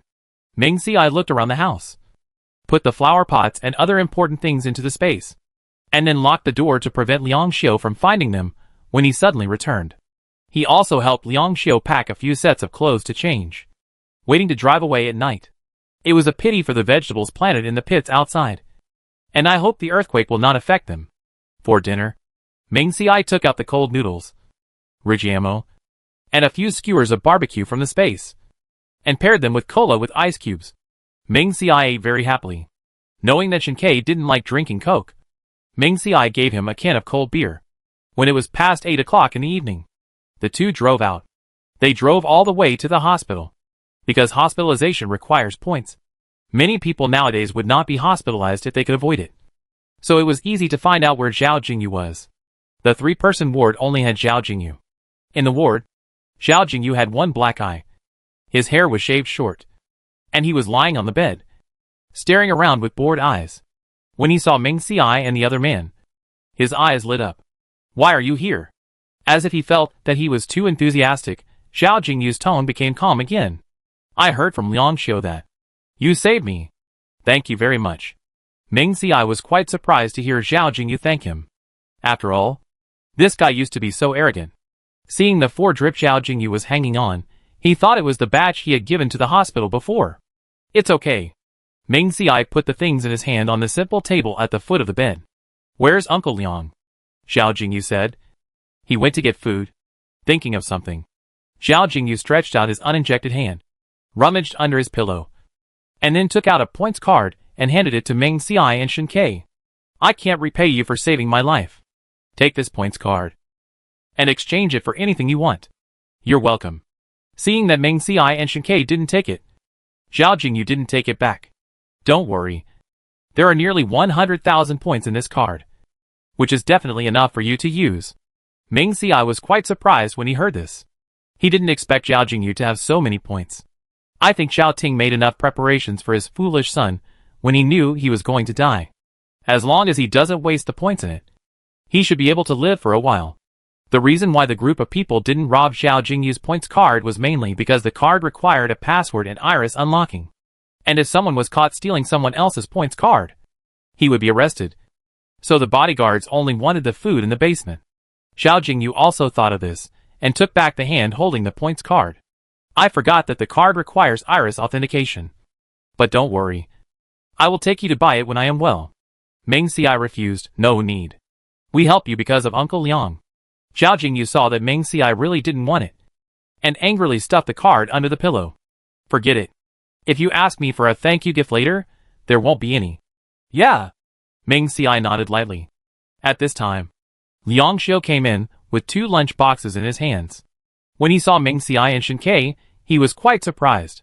Young master. Son-in-law. Zhao Jingyu supported himself and sat up from the bed. When he heard Liang Xiu address Meng Xiai and the others, he was even more surprised. Why are you here? Liang Xiu put the lunch box in his hand on the table. Originally, he wanted to pour water for Meng Xiai and the others, but when he thought of not having a suitable cup, he had to give up. Then he asked 2 people to sit on the other 2 beds. Meng Xiai refused.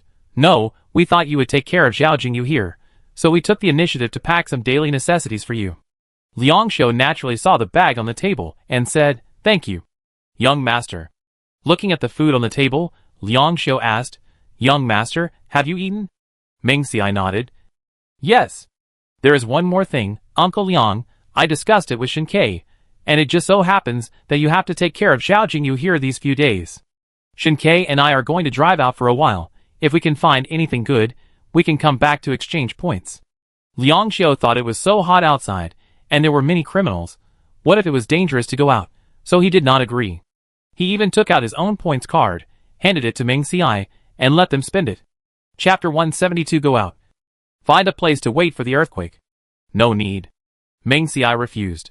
We still have points, we just want to go out for a walk. Meng Ci thought for a while. We will be back in 5 days at most. Seeing Meng Ci's insistence, Liang Xiu said nothing more, but asked them to take their life-saving weapons and drive away quickly if they were in danger. Meng Ci agreed, and then said goodbye and left the ward.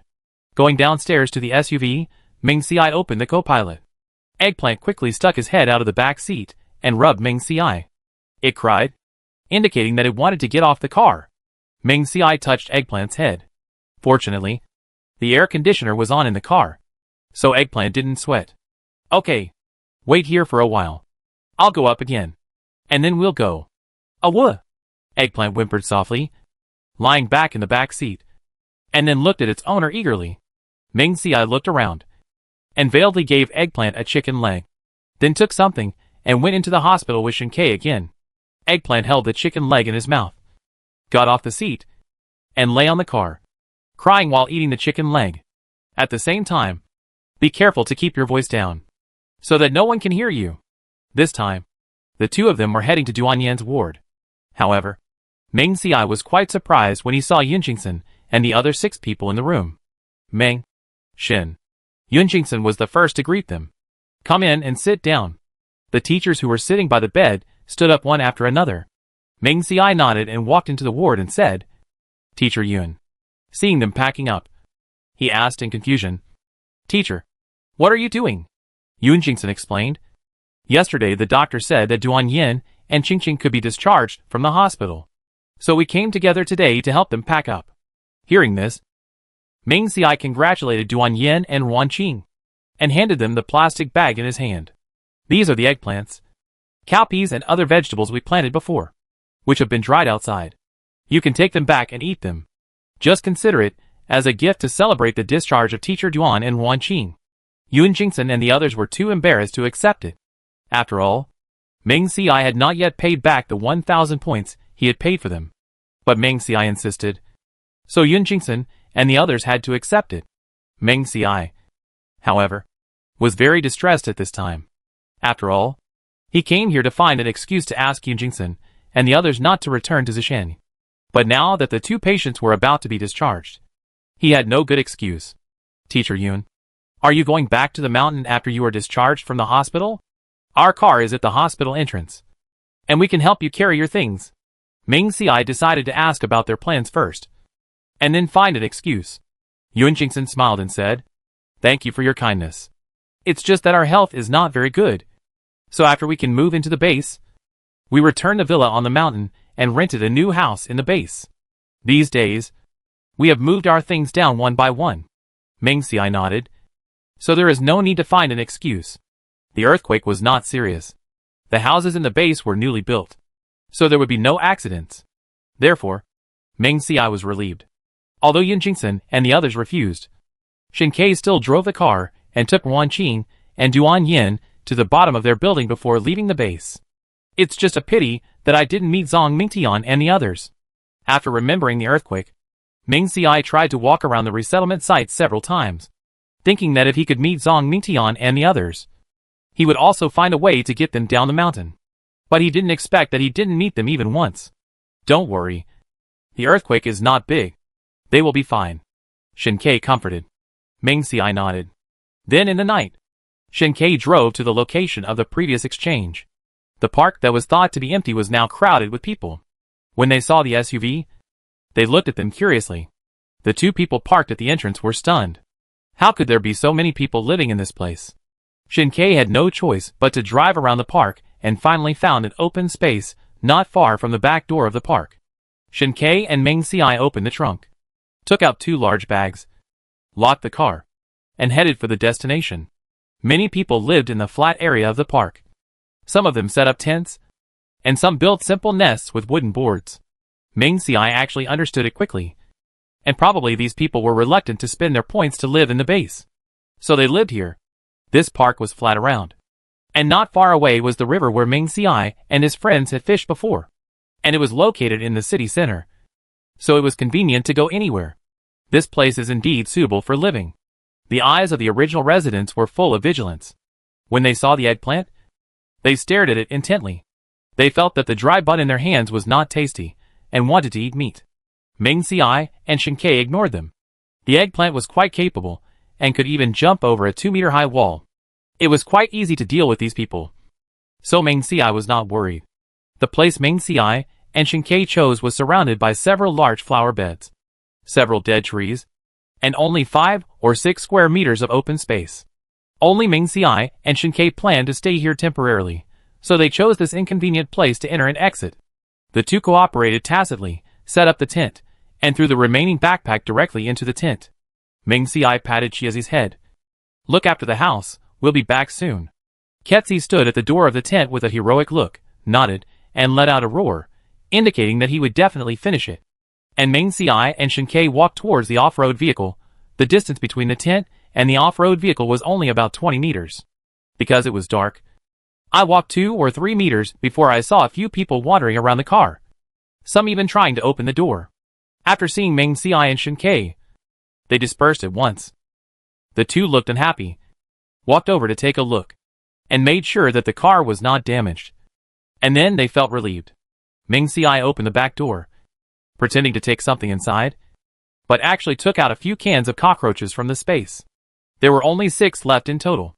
Ming Xiai thought about it, and it should be enough. So he took the things and went first. Shinkei got in the car and turned the car around, then turned on the headlights, lighting the direction of Ming Xiai. And Ming Xiai, whenever he met a resident, he gave them a can, hoping that they would collect the things on the side of the road and let the car pass. When these people saw the can of cockroaches and the meat, they smiled happily after taking the things, and moved the things away one after another. There were 5 households in total. After moving the things away, Shinkei's car drove in smoothly, and then turned the car around, blocking the entrance to the tent. Ming Xiai thought about it, seeing several flower beds around, took out a few sheets, and surrounded their area, so that they wouldn't be afraid of people seeing what they were doing next. Then he took out a small night light from his backpack, and turned it on. There were many people around, so the two of them just had a portion of cold noodles each, and ate them quickly, and then lay on the ground, looking at the sky. Chapter 173. Waiting. The temperature is getting higher and higher. Shinkei, have you noticed that the nights are getting longer and longer? Ming Xiai asked in a low voice. Shinkei nodded. Because of the extreme heat, it used to get dark after 8 o'clock in the evening, and the next day after 4 o'clock, the sky slowly brightened. These days, it started to get dark after 6 o'clock, and the next day after 7 o'clock, there were signs of light. After a while, the dark time will only get longer and longer. Then, the polar night begins. Under the cover of night, dangers are everywhere. At that time, I am afraid that many people will take advantage of the night to do things that they cannot do during the day. At 10 o'clock in the evening, Ming Xiai heard people talking louder and louder, thinking that they were going out to work. A wuh! Eggplant, who was lying on the ground leisurely, heard some sound and got up and cried loudly. Ming Xiai and Shinkei took the long knives on the ground and stood up with a roll. In the end, they only saw the back of a man running away quickly. Bah, coward! The people who lived nearby all saw the long knife in Ming Xi's hand and left with flashlights.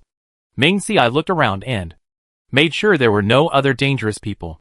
He sat down with Shinkei again and took out a sausage from the space to feed Eggplant. Eggplant, I'm sorry to bother you these days. Watch the surroundings for us. We'll feed you delicious food when we're done, Ming Xiai whispered. When Eggplant heard this, he nodded quickly. Those who were going to work were not afraid of having their home stolen. Nowadays, the most important thing for everyone is the points card. You can take the card to exchange for anything you need. For example, food, you can only exchange for 2 or 3 days worth of food at a time. And even if they go out to work, they carry a pound or half a pound of food on their backs. As for what can be left, they are all useless. In just an hour, there was no sound in the park. Ming Xiai and Shinkei slept too much during the day, and now they are not sleepy, so they take out their phones to play games. This time, The two of them turned on Bluetooth and played Minecraft online in adventure mode. Each person had a shovel, a sword, and a lot of torches in their backpacks. And then, they started the mining mode. Shinkei found that this game was quite magical. Although he didn't like playing games, he could play with Meng Ci for 4 or 5 hours. Sometimes zombies suddenly appeared, which was terrifying if you didn't pay attention. When it was past 5 o'clock, when other residents were about to come back, Meng Ci took out a few eggplant rice bowls from the space, ate them quickly, threw the garbage into the space, and then lay down in the tent. The tent was a family deluxe version. 2 people and a dog could lie in it, and there was still plenty of space. However, the only drawback was that the tent was too well sealed, and the 2 people felt uncomfortable with the heat. Meng Ci took out a fan from the space. This fan was precharged. When I bought it, it said that it could be used for 10 days after charging once. Meng Ci didn't care about these at all. The most important thing was that it could blow cold air. Meng Ci took 2 fans in a row, intending to blow them one on the left and one on the right. However, the temperature was not high now, so Meng Ci only turned on one. As the residents gradually returned, the temperature slowly rose, and Meng Ci turned on another fan. It was past noon, and the cold air from the 2 fans was no longer very effective. Meng Ci got up and took a thermometer, opened the tent and measured it outside. Watching the temperature slowly rise, Meng Ci's eyes widened. Oh my god! The temperature has reached 58.6 degrees, and it is still rising. Meng Ci directly took 2 basins, filled 2 basins of snow from the space, and placed them in front of the fan, which made it even cooler. But the snow melted too quickly. Meng Ci took out 2 more ice cubes and put them in the basin. Why is the weather getting hotter and hotter? Are you going to let people live? Bang! The man who was talking was probably annoyed by the heat, and threw something in his hand to the ground. If you are angry, just be angry. Why throw things? A female voice reached the ears of several people. It is so hot now. The water in the M River is almost gone. This is the water I brought back and sank for several days before I can drink it. Water is so scarce now. And you actually threw it away. The woman felt more and more wronged, and her voice was filled with tears. If you don't want to drink it, give it to me. Woo woo woo. The man also realized that he had made a mistake. He was slapped twice. Xiaoqing, don't cry. I was wrong. I was wrong. I'll go get a bucket of water later. Then there were voices of comforting people around. Xiaoqing, don't be angry. The more tears you shed, the more you lack water. That's right. That's right.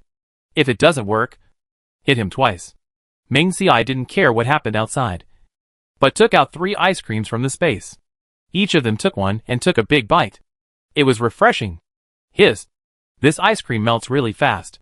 Meng Ci licked a bite of the ice cream and said softly. Shinkei watched Meng Ci licking the ice cream. His eyes darkened, and he felt dry mouth, feeling water dripping on his fingers. Shinkei lowered his eyes and ate the ice cream in 2 bites. After Eggplant finished eating the ice cream, he looked at the ice in the basin beside him. After seeing that his master didn't pay attention to him, Eggplant stretched out his tongue and licked the ice in the basin. Well, although this ice cube has no taste, it can also cool down. Therefore, Eggplant couldn't wait to lick it several times. Meng Ci and the others were in a closed tent, and they could feel the temperature getting higher and higher. Shinkei took the thermometer and reached out of the tent to measure the temperature again. It had only been half an hour since Meng Ci measured the temperature, and the temperature had risen to 59.8 degrees. Turning back and sitting down, Shinkei suddenly held Meng Ci's hand. The temperature is about to reach 60 degrees, and the earthquake will happen soon. Meng Ci nodded. Shinkei had said before that in his previous life, an earthquake occurred after the temperature rose to 60 degrees. I already knew about this. Why did Shinkei say it again? Meng Ci wondered. Then he looked at the wrist held by Shinkei, which was already sweating. But Meng Ci felt Shinkei's hand shaking. Although he didn't understand, Meng Ci thought, since Shinkei was afraid, let him hold it. But Shinkei was not afraid of the earthquake at this time, but was afraid of the earthquake. What if Meng Ci got into trouble? There are boats for floods and high temperatures can be avoided, but earthquakes are unavoidable. Thinking of the earthquake in his memory, the ground cracked, the mountains collapsed, and the buildings collapsed. What if the place they were staying was not safe? What if the ground cracked and the two fell down. What if Ming Ci? What if there was an accident? As long as he thought that he might lose Ming Ci. Shin Kei was terrified. Chapter 174 Tremor. The earthquake finally came. Awoo! The eggplant, which was licking the ice obediently, somehow, suddenly got up from the ground, and then walked around the tent anxiously. Sometimes, it would wail, and swallow Ming Ci's clothes, trying to pull the two people out. I heard before that animals can feel things that humans can't feel, especially natural disasters. Ming Ci and Shin Kei looked at each other, and realized that the earthquake was coming. Ming Ci held Shin Kei's hand, and pulled the anxious eggplant over. Eggplant, don't be afraid, Ming Ci comforted. If the ground beneath them cracked due to an earthquake, Ming Ci could bring the man and the wolf into this space in time. Eggplant was pulled by its owner, and took the initiative to put its head on Ming Ci's legs. Ming Ci reached out, and touched Eggplant's head to calm its fear. 10 minutes later, the residents outside spoke again. Hey, why do I find that the ground is moving? You are fainted from hunger. You are talking nonsense. Is there going to be an earthquake? In the tent, Ming Ci and Shin Kei looked at the basin that was originally filled with ice cubes, which had already melted into water. The originally calm water surface began to ripple. Here it comes, Shin Kei said, his eyes fixed on Ming Ci, as if he wanted to imprint him deeply into his heart. Ming Ci felt embarrassed by the stare, and his hand, which was originally touching the eggplant's head, unconsciously grabbed its ears and rubbed them hard. No. What does this person mean? It's just an earthquake. Why is it like a life and death separation? Embarrassed by the stare, Ming Ci raised his head and planned to glare at Shin Kei fiercely, telling him to stop looking at him. Unexpectedly, as soon as Ming Ci raised his head, Shin Kei hugged him in his arms, and then kissed him deeply. Ugh! Ming Ci was kissed so hard that his mind went blank. As the two kissed, the ground shook more and more. Run! An earthquake is coming! Someone exclaimed. Don't take things. People or things are more important. Everyone calm down. This is an open space. It's relatively safe to stay here. That's right. Everyone squat on the ground with your heads in your hands. Soon, some people who reacted started to give orders loudly, because they had a backbone. The crowd calmed down quickly, and then squatted on the ground as they were told. When will this doomsday end? God, are you going to let us live? Ming Ci in the tent was hugged and kissed by Shin Kei for 5 or 6 minutes. From the mouth at the beginning, to the forehead and nose later, Ming Ci's hands and legs were weak from being kissed, and he could only stay in his arms and let others kiss him. The ground was shaking more and more severely. After Ming Ci recovered a little, he finally pushed Shin Kei away with all his strength.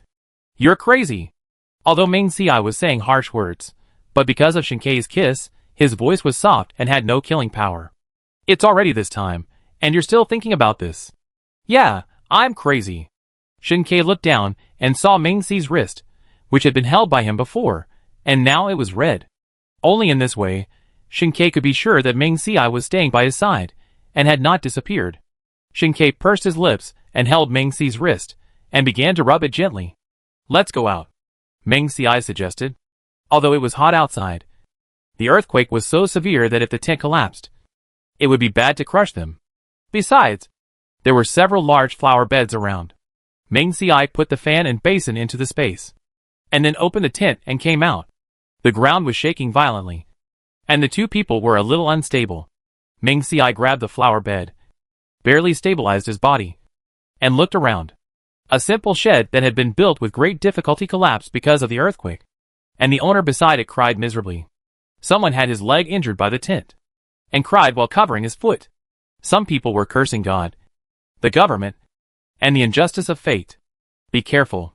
Shin Kei stood behind Ming Ci and saw that the flower bed was about to fall because of the earthquake. So he pulled Ming Ci away from the flower pot.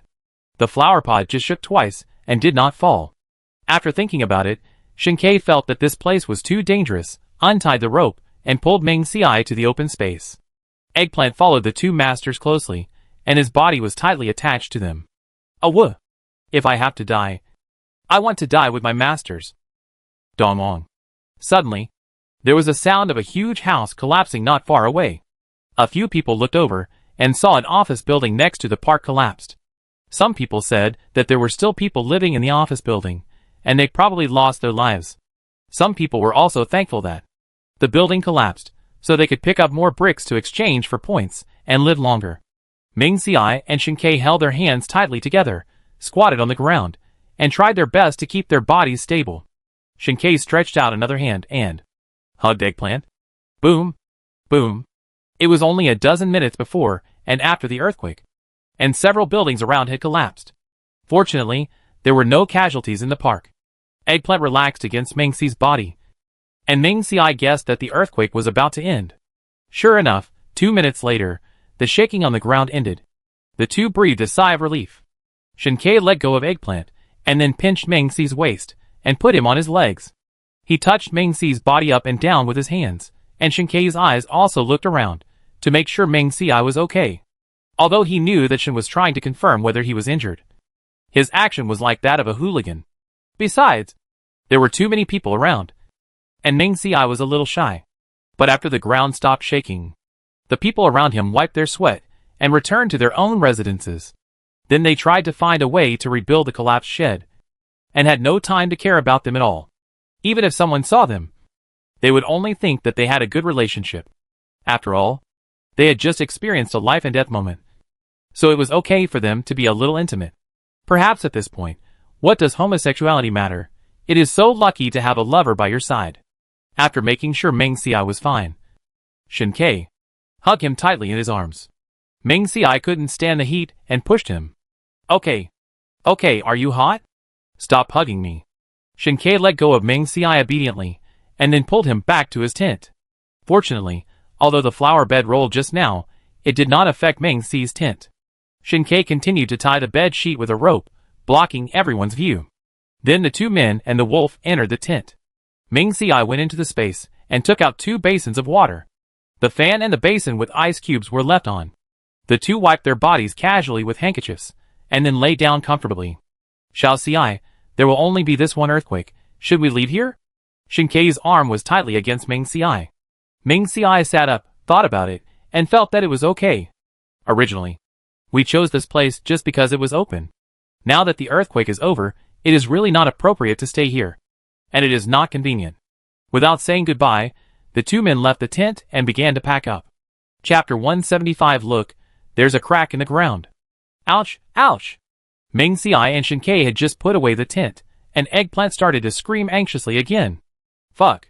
Ming Xiai looked around, and everyone was dealing with their own things, and no one had any thoughts about their things or cars. That could only mean that Eggplant screamed suddenly, because the earthquake came again.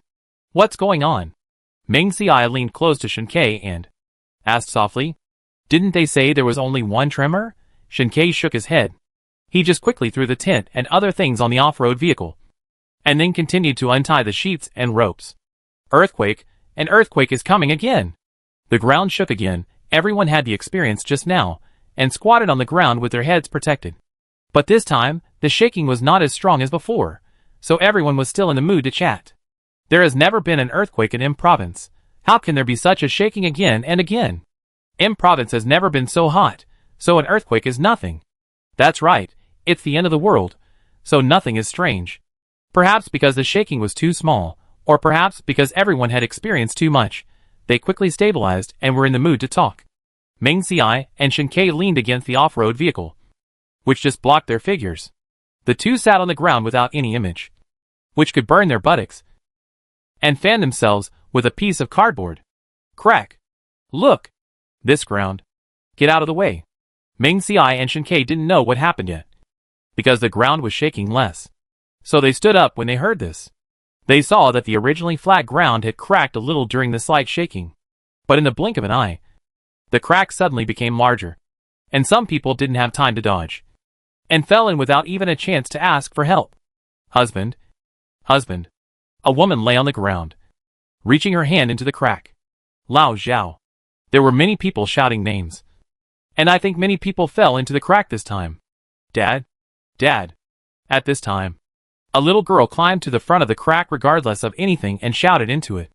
However, the crack was so deep that it was impossible to see the bottom, and there was no response from anyone in the crack. Xiaoya, don't worry. We will find someone from the government to help you save him. That's right. Or wait until the earthquake is over, and the uncles will help you save him. Some residents around knew the little girl, and seeing her crying so sadly, they tried to comfort her. But the little girl couldn't listen anymore. Her mother died in the extreme cold, and now her father, who had always protected her, was also dead. What was the point of her living? So, the little girl jumped down without a care in the crowd's exclamations. Why is this little girl so stupid? That's right. It's good to be alive in the end times. But someone still hurriedly took a rope and threw it in to see if they could save the person. However, the 8-meter-long rope thrown in still could not reach the bottom. After a moment, the ground began to shake slightly again. The 1-meter wide crack became smaller and smaller in the shaking, and finally closed together. If there was no small crack of several centimeters left on the ground, I am afraid everyone would think that what happened just now was just a fantasy. Some people began to dig a hole with their bare hands, crying and shouting. It has only been 5 minutes since the crack appeared, and the scene was in chaos. Some cried, some persuaded, and some pulled people. Meng Xiai and Shinkei looked at each other, their faces looking a little heavy. After packing up their things, while these people were immersed in grief, Meng Xiai and Shinkei drove away without being stopped. Seeing the park getting farther and farther away in the rearview mirror, Meng Xiai leaned back in his chair tiredly. Before Meng Xiai traveled through the book, he had only seen the horror of earthquakes on TV and mobile phones. This was the first time he faced an earthquake directly, especially when the ground suddenly cracked and then closed silently, and the people who were swallowed inside were not left with any bones. Fortunately, they were far away from the crack just now. Shinkei, you said that M province is not a place prone to earthquakes, but the earthquakes are so strong. What about other places? Meng Xiai suddenly thought that S province and Q province are places where earthquakes frequently occur. Shinkei shook his head. Now that the signal system has collapsed, the roads leading to various places have also been damaged. The frequency of communication between cities has naturally decreased. Therefore, Shinkei in his previous life did not know the situation in other cities. Meng Xiai sighed, and then regretted in his heart.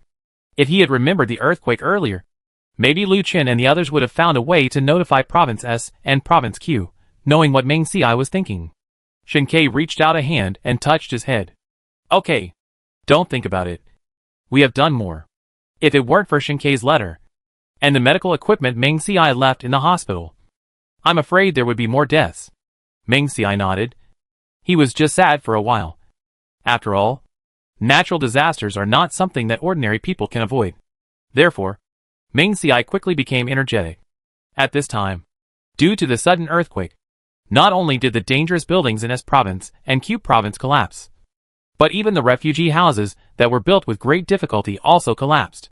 Seeing that there was no one around, Meng Xiai took out half a watermelon from the space and ate it with a spoon. Of course, he did not forget to feed Shinkei. Shinkei and Meng Xiai were not in a hurry to return to Zishan, but planned to go out and walk around. It was considered camping and relaxing. Therefore, Shinkei drove the car to the east. Before the end of the world, there was an amusement park in the east. It must have been broken and collapsed after so many things happened, and there was nothing there. It was suitable for 2 people to camp. The car drove for more than an hour and arrived at the destination. Many equipment in the amusement park had been dismantled, and the useful parts were taken away. At this time, there were only a pile of broken pieces.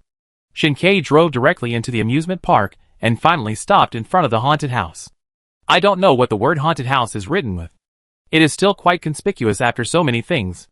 In addition, the surroundings are in tatters, and ordinary people would find it scary. But Meng Xiai and Shinkei are not ordinary people. The reason they chose this place is that the haunted house is still strong. The 2 of them can drive the car in and block the entrance, and then live in it. Now it is the end of the world, and there must be nothing scary in the haunted house. However, Meng Xiai and Shinkei decided to go in first to see if the place is suitable. As a result, as soon as the 2 arrived at the door, they smelled a foul odor. Ugh! Meng Xiai grabbed Shinkei's arm with one hand and bent down to vomit. Of course, he just retched because of the stench, and didn't spit out anything. The expression on Shinkei's face was hard to describe. He grabbed Meng Xiai and walked to the SUV. Shinkei took a bottle of mineral water from the car and asked Meng Xiai to rinse his mouth. Eggplant was marking the territory around him. Seeing that Meng Xiai was not in a good condition, He quickly ran to Meng Ci and rubbed him to comfort him. Chapter 176 RV can be taken out and used. Xiao Ci, are you okay? Looking at Meng Ci's uncomfortable look, Shen Ke frowned, patted his back gently, asked with concern. Meng Ci endured the discomfort, nodded with difficulty, indicating that he was fine. He held his chest with one hand, trying to relieve the feeling of nausea and dizziness, and stroked his throat with the other hand, hoping to eliminate the strange feeling as soon as possible. After a long while, Meng Ci finally recovered a little, but his face was still a little pale. He looked at Shen Ke, his eyes firm and resolute. I would rather use the sky as a blanket and the ground as a bed. And I will never live in it. Okay. I won't live in it. Shen Ke laughed softly. He knew that Meng Ci had a shadow in it, so he didn't force it. In fact, he chose to live in it at the beginning, just because it was relatively hidden, and it could block others prying. But now it seems that this choice is not suitable. Why don't we set up a tent? This way, we can avoid being exposed to the outside, and we don't have to worry about it being as stuffy as inside, Shen Ke suggested. However, Meng Ci immediately shook his head to object. No. The tent is too hot. I've experienced that before. And it's unbearable. Let's think of other ways. Then Meng Ci thought of the things in the space, and dragged Shen Ke to the off-road vehicle, and closed the windows tightly, because the car was covered with film. There was no need to worry about people outside seeing inside. What's wrong? Shen Ke asked. It was too late now, and we had to set up the tent before dark. Otherwise we would have nowhere to sleep at night. Shoo! Meng Ci motioned Shen Ke to stop talking, and then pulled Shen Ke, and went directly into the space. Shen Ke, what do you think of us living here? Meng Ci patted the RV in front of him, his eyes sparkling. Meng Ci had never lived in an RV before, so he was full of yearning. Okay. Shen Ke nodded. But this car is too new. If someone sees it, they will be suspicious. Although there was no one where they were staying, if someone came and saw their new car, it might cause unnecessary trouble. Meng Ci felt that what Shen Ke said was right. So he followed Shen Ke, and smeared some mud on the outside of the car with a hardtack, and drew some marks with a marker as scratches. As for the rest, the two did not move. And the eggplant playing around, felt that the owner's breath suddenly disappeared around, and was only worried for a second, and continued its digging and burying work. The two owners must have gone to that paradise with food and drink. Thinking of this, the eggplant even whimpered twice. The owner was too much. He didn't even take it with him. When he found something delicious, he wouldn't share it with the owner. Unexpectedly, only 2 minutes later, Eggplant smelled the owner's scent again. Eggplant's eyes were confused. Why did the owner come out so quickly this time? After Meng Ci and Shen Ke got off the SUV, Meng Ci raised his hand to signal Eggplant to come over. Eggplant, smell if there are other people around. Meng Ci whispered in Eggplant's ear. Then Meng Ci stuffed a sausage into Eggplant's mouth. Eggplant was bribed, and said that he would complete the task. Eggplant walked out calmly, sniffed carefully, and even explored more than 1,000 meters around. After confirming that he did not smell the breath of other people, he came back to report. Meng Ci still trusted Eggplant's nose, so he took out the RV from the space. This RV is fully functional, with a bedroom area, a driving area, a kitchen area, and a leisure area. It has bedding, tableware, and bathing facilities. Now, just take out the daily necessities, and 2 people can stay. Opening the car door, the two walked in. After observing the facilities inside, Meng Ci was very satisfied. He took out the new daily necessities from the space and placed them in place. Meng Ci even took a dog bed made by Zhang's mother for Eggplant. After being busy for so long today, of course he had a good meal. So Meng Ci picked steamed hairy crabs, braised pork trotters, braised eggplant, and gave Shen Ke a portion of rice. Meng Ci took a portion of hot and sour noodles for himself. Sizzle. Don't say it. This hot and sour noodles is authentic. Handing Shen Ke a bottle of cold beer, Meng Ci got himself a bottle of iced fruit beer. After the two of them had their fill, they took a shower in the bathroom. Then they lay down on the bed and fell asleep. As for Eggplant, after having their fill, she didn't want to stay in the RV, and kept crying to get out. Meng Ci thought it wasn't dangerous around, so he let Eggplant out. As for the RV door, he left a gap for Eggplant. He wasn't worried about someone coming in, after all. Eggplant's nose wasn't for nothing.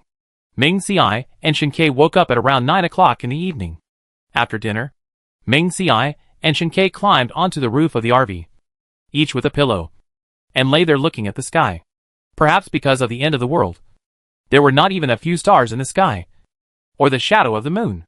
However, the two of them slept too much during the day, and now they couldn't sleep, so they could only empty themselves. Hey! Ming Si sighed. Shinkei sat up straight, pushed Ming Si and asked him, "Why are you sighing? It's just too boring. There was too much food stored in the space. And now there were no zombies. It was difficult to fight and kill. Boring? We can do something less boring," Shinkei said. What are you doing?" Until an hour later, Ming Si lay on the roof of the car, panting like a dying fish. You are really too much." Ming Si was exhausted. Ming Si felt that the previous attack was much more tiring than exercising or practicing martial arts. "Okay, it's all my fault." Shinkei wiped the sweat off Ming Si's forehead and admitted his mistake. "I'll go down and get a bottle of water." Shinkei looked at Ming Si's sweaty body and felt guilty. He decided to make up for what he had done to Ming Si just now. No need. Ming Si swallowed hard, as if all the moisture in his body had been taken away by sweat. "Damn! Why is the weather so hot? I feel like all the saliva has turned into sweat and flowed away." Ming Si couldn't stand it anymore, so he took out a bottle of pulse from the space and prepared to drink some water to moisten his throat. However, his body seemed to be numbed by the pressure, and he couldn't struggle at all. At this moment, Shinkei quickly pulled Ming Si into his arms and thoughtfully helped him open the bottle of water and gently handed it to his mouth. Ming Si felt a little embarrassed. After glaring at Shinkei, he took the bottle and drank it in big gulps. Soon, he drank half a bottle of Pocari Sweat. Seeing that Ming Si had almost finished drinking, Shinkei didn't mind at all. He took the bottle and continued to drink, drinking the rest of the water. After drinking, Shinkei gently pinched Ming Si's cheek again. "Thank you for your trouble. Bring out another basin of water. I'll help you wipe your body." "Okay?" Ming Si snorted. Although he was a little reluctant, he still obediently took out a basin of water and placed it beside the bed. Shinkei carefully held Ming Si and moved him from the sweaty place under his body to another clean place. Then, he wet a towel and gently wiped Ming Si's skin, asking Ming Si if he felt uncomfortable. Ming Si felt Shinkei's careful care, and his originally irritable mood gradually calmed down. Chapter 177 Brother. We have meat to eat. It's all your fault. Ming Si woke up the next day, looked at himself in the mirror in the RV bathroom, and found that his back was red. After seeing Shinkei open the door and come in, he couldn't help but slap him on the arm. Shinkei knew he was in the wrong, and he took it. Yes, it's all my fault. He admitted his fault. But Shinkei was thinking, at worst, when they were on the roof in the future, he would let Ming Si be on top. And he was thick-skinned and would definitely not be afraid of pain. Thinking of the experience on the roof yesterday, Shinkei even looked forward to the next time. Shinkei began to think about it. There was a lot of space in the off-road vehicle. They could give it a try. But they had to find a way to get rid of the light bulb. Eggplant. They said they were going out to play. But it was too hot during the day and too dark at night. There was nothing fun. So the two of them discussed it and took out all the power storage devices in the space, and then connected them to the solar panels, intending to fully charge these devices. In more than a month, it will be the polar night. The polar night lasts for more than a month, and these power storage devices will be a good thing to conceal people's tracks. Eggplant is no longer afraid of heat, so let it go outside and help watch people while playing outside. Ming Si and Shinkei thought about it, and found that there were not many cooked foods such as rice and noodles in the space. At this time, the two of them happened to be free, so they could make more food and store it in the space, which would be more convenient to eat in the future. So Ming Si took out 5 rice cookers from the space, and also took out 5 generators, and began to assemble them to steam rice. Ming Si also took out a noodle press, kneaded the dough, and pressed noodles. Some of the pressed noodles were put into the space raw, and some were put into a pot, cooked, and put into a disposable lunch box. Time in the space is still, and there is no need to worry about the noodles clumping. After the rice is steamed, it will be put into a disposable lunch box. When these are almost done, Ming Si takes Shinkei into the space and picks all the ripe vegetables.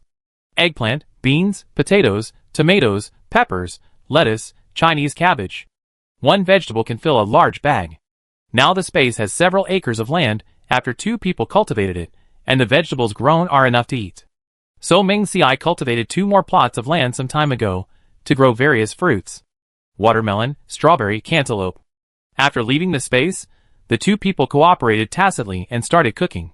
Braised eggplant is Ming Xi's favorite, and he never gets tired of it, so he cooked 3 pots in a row. Fried eggplant with tomatoes, braised eggplant with oil, 3 fresh vegetables, shred cabbage, cold spinach, potato cubes with sauce. Of course, Ming Xiai also took out some pork, mutton and beef from the space.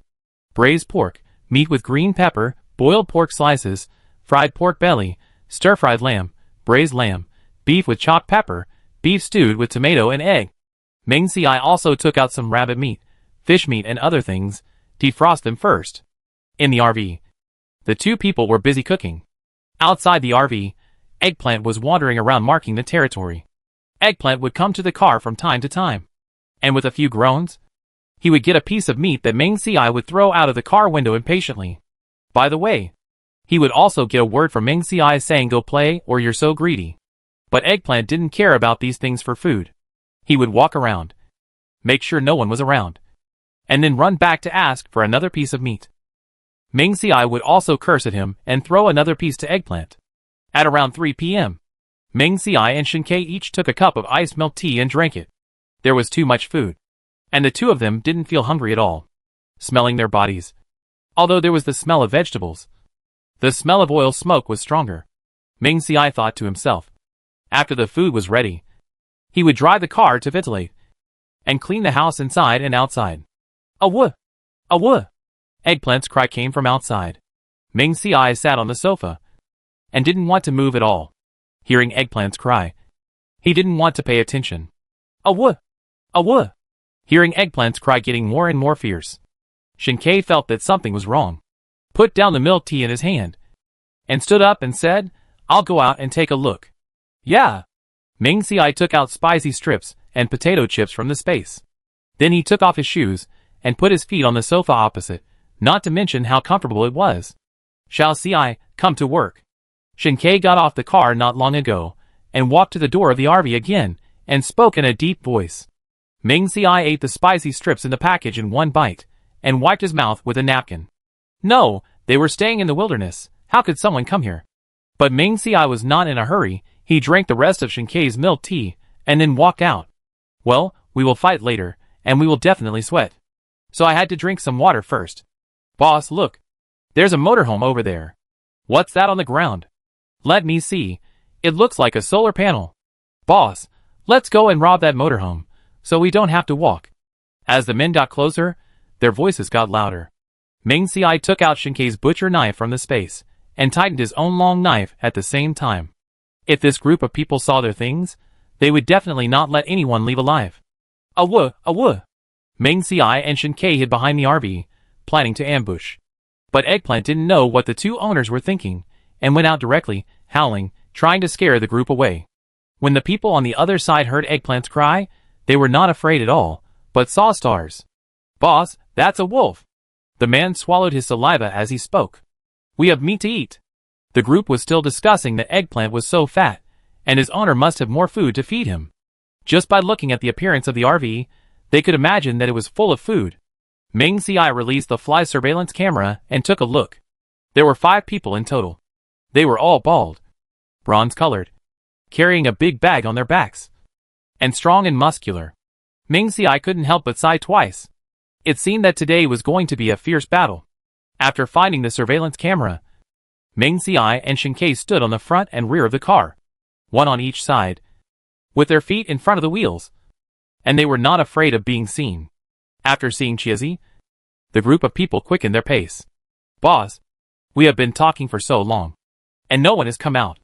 Could the owner of the RV be out or dead? The man originally wanted to say whether he was eaten by a wolf, but when he saw Chiazi's shaved body, he thought that the wolf might be domesticated.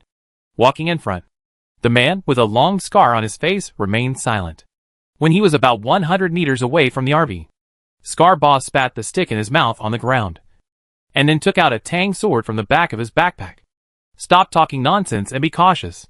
Yes, boss. The other four agreed and took out their weapons. Chapter 178 Shinkei can only use flash bombs. Wait! When they were more than 10 meters away from the RV, the scarred boss suddenly waved his hands to let his brother stop. Come out.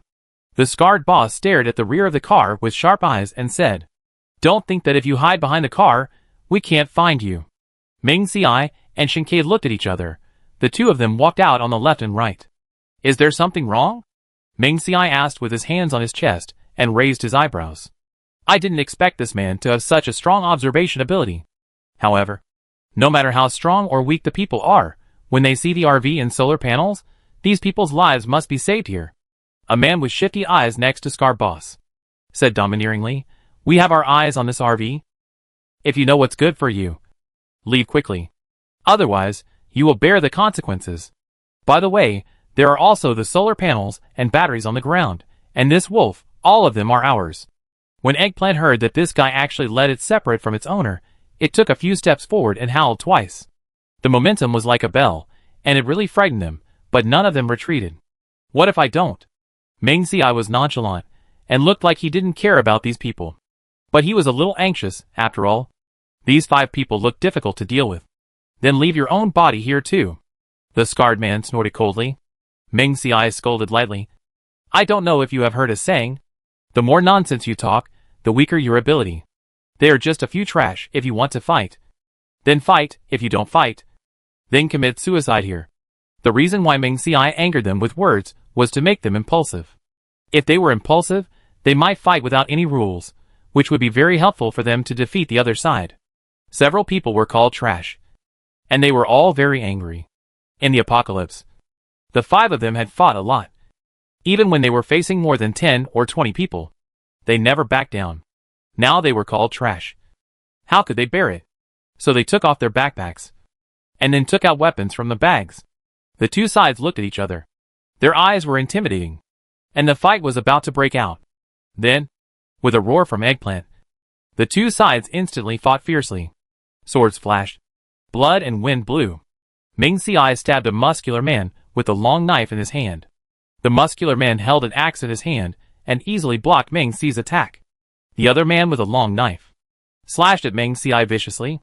Ming Xiai turned his body and avoided the knife. But soon, the muscular man chopped down with an axe again. Ming Xiai dodged, stepped back a few steps, and got a little breathing space. Not to mention, these guys are really strong. Ming Xiai thought of the flash bomb in the space, and now it seems that it will not work if it is not used. However, Shinkei dealt with Scar Boss and another tall man, and had already hit the front of the RV, so it is not the time to use it yet. During the fight between Shinkei and the other two, the solar panels and batteries were knocked over one after another. Ming Xiai heard the sound and his face was filled with worry. If the solar panels and other things were damaged because of these people, Ming Xiai would have to chop them up and feed them to Eggplant. If Eggplant knew that its owner let it eat these stinky guys, it would definitely step back. At the same time, it said in its heart that eating their meat would be worse than eating grass. At this time, Eggplant was playing with the short man, who was fighting with it flexibly. The short man saw that he could not get close to Eggplant, so he planned to let it go and deal with Ming Xiai and the others. Once its owner is killed, a beast will be nothing to fear.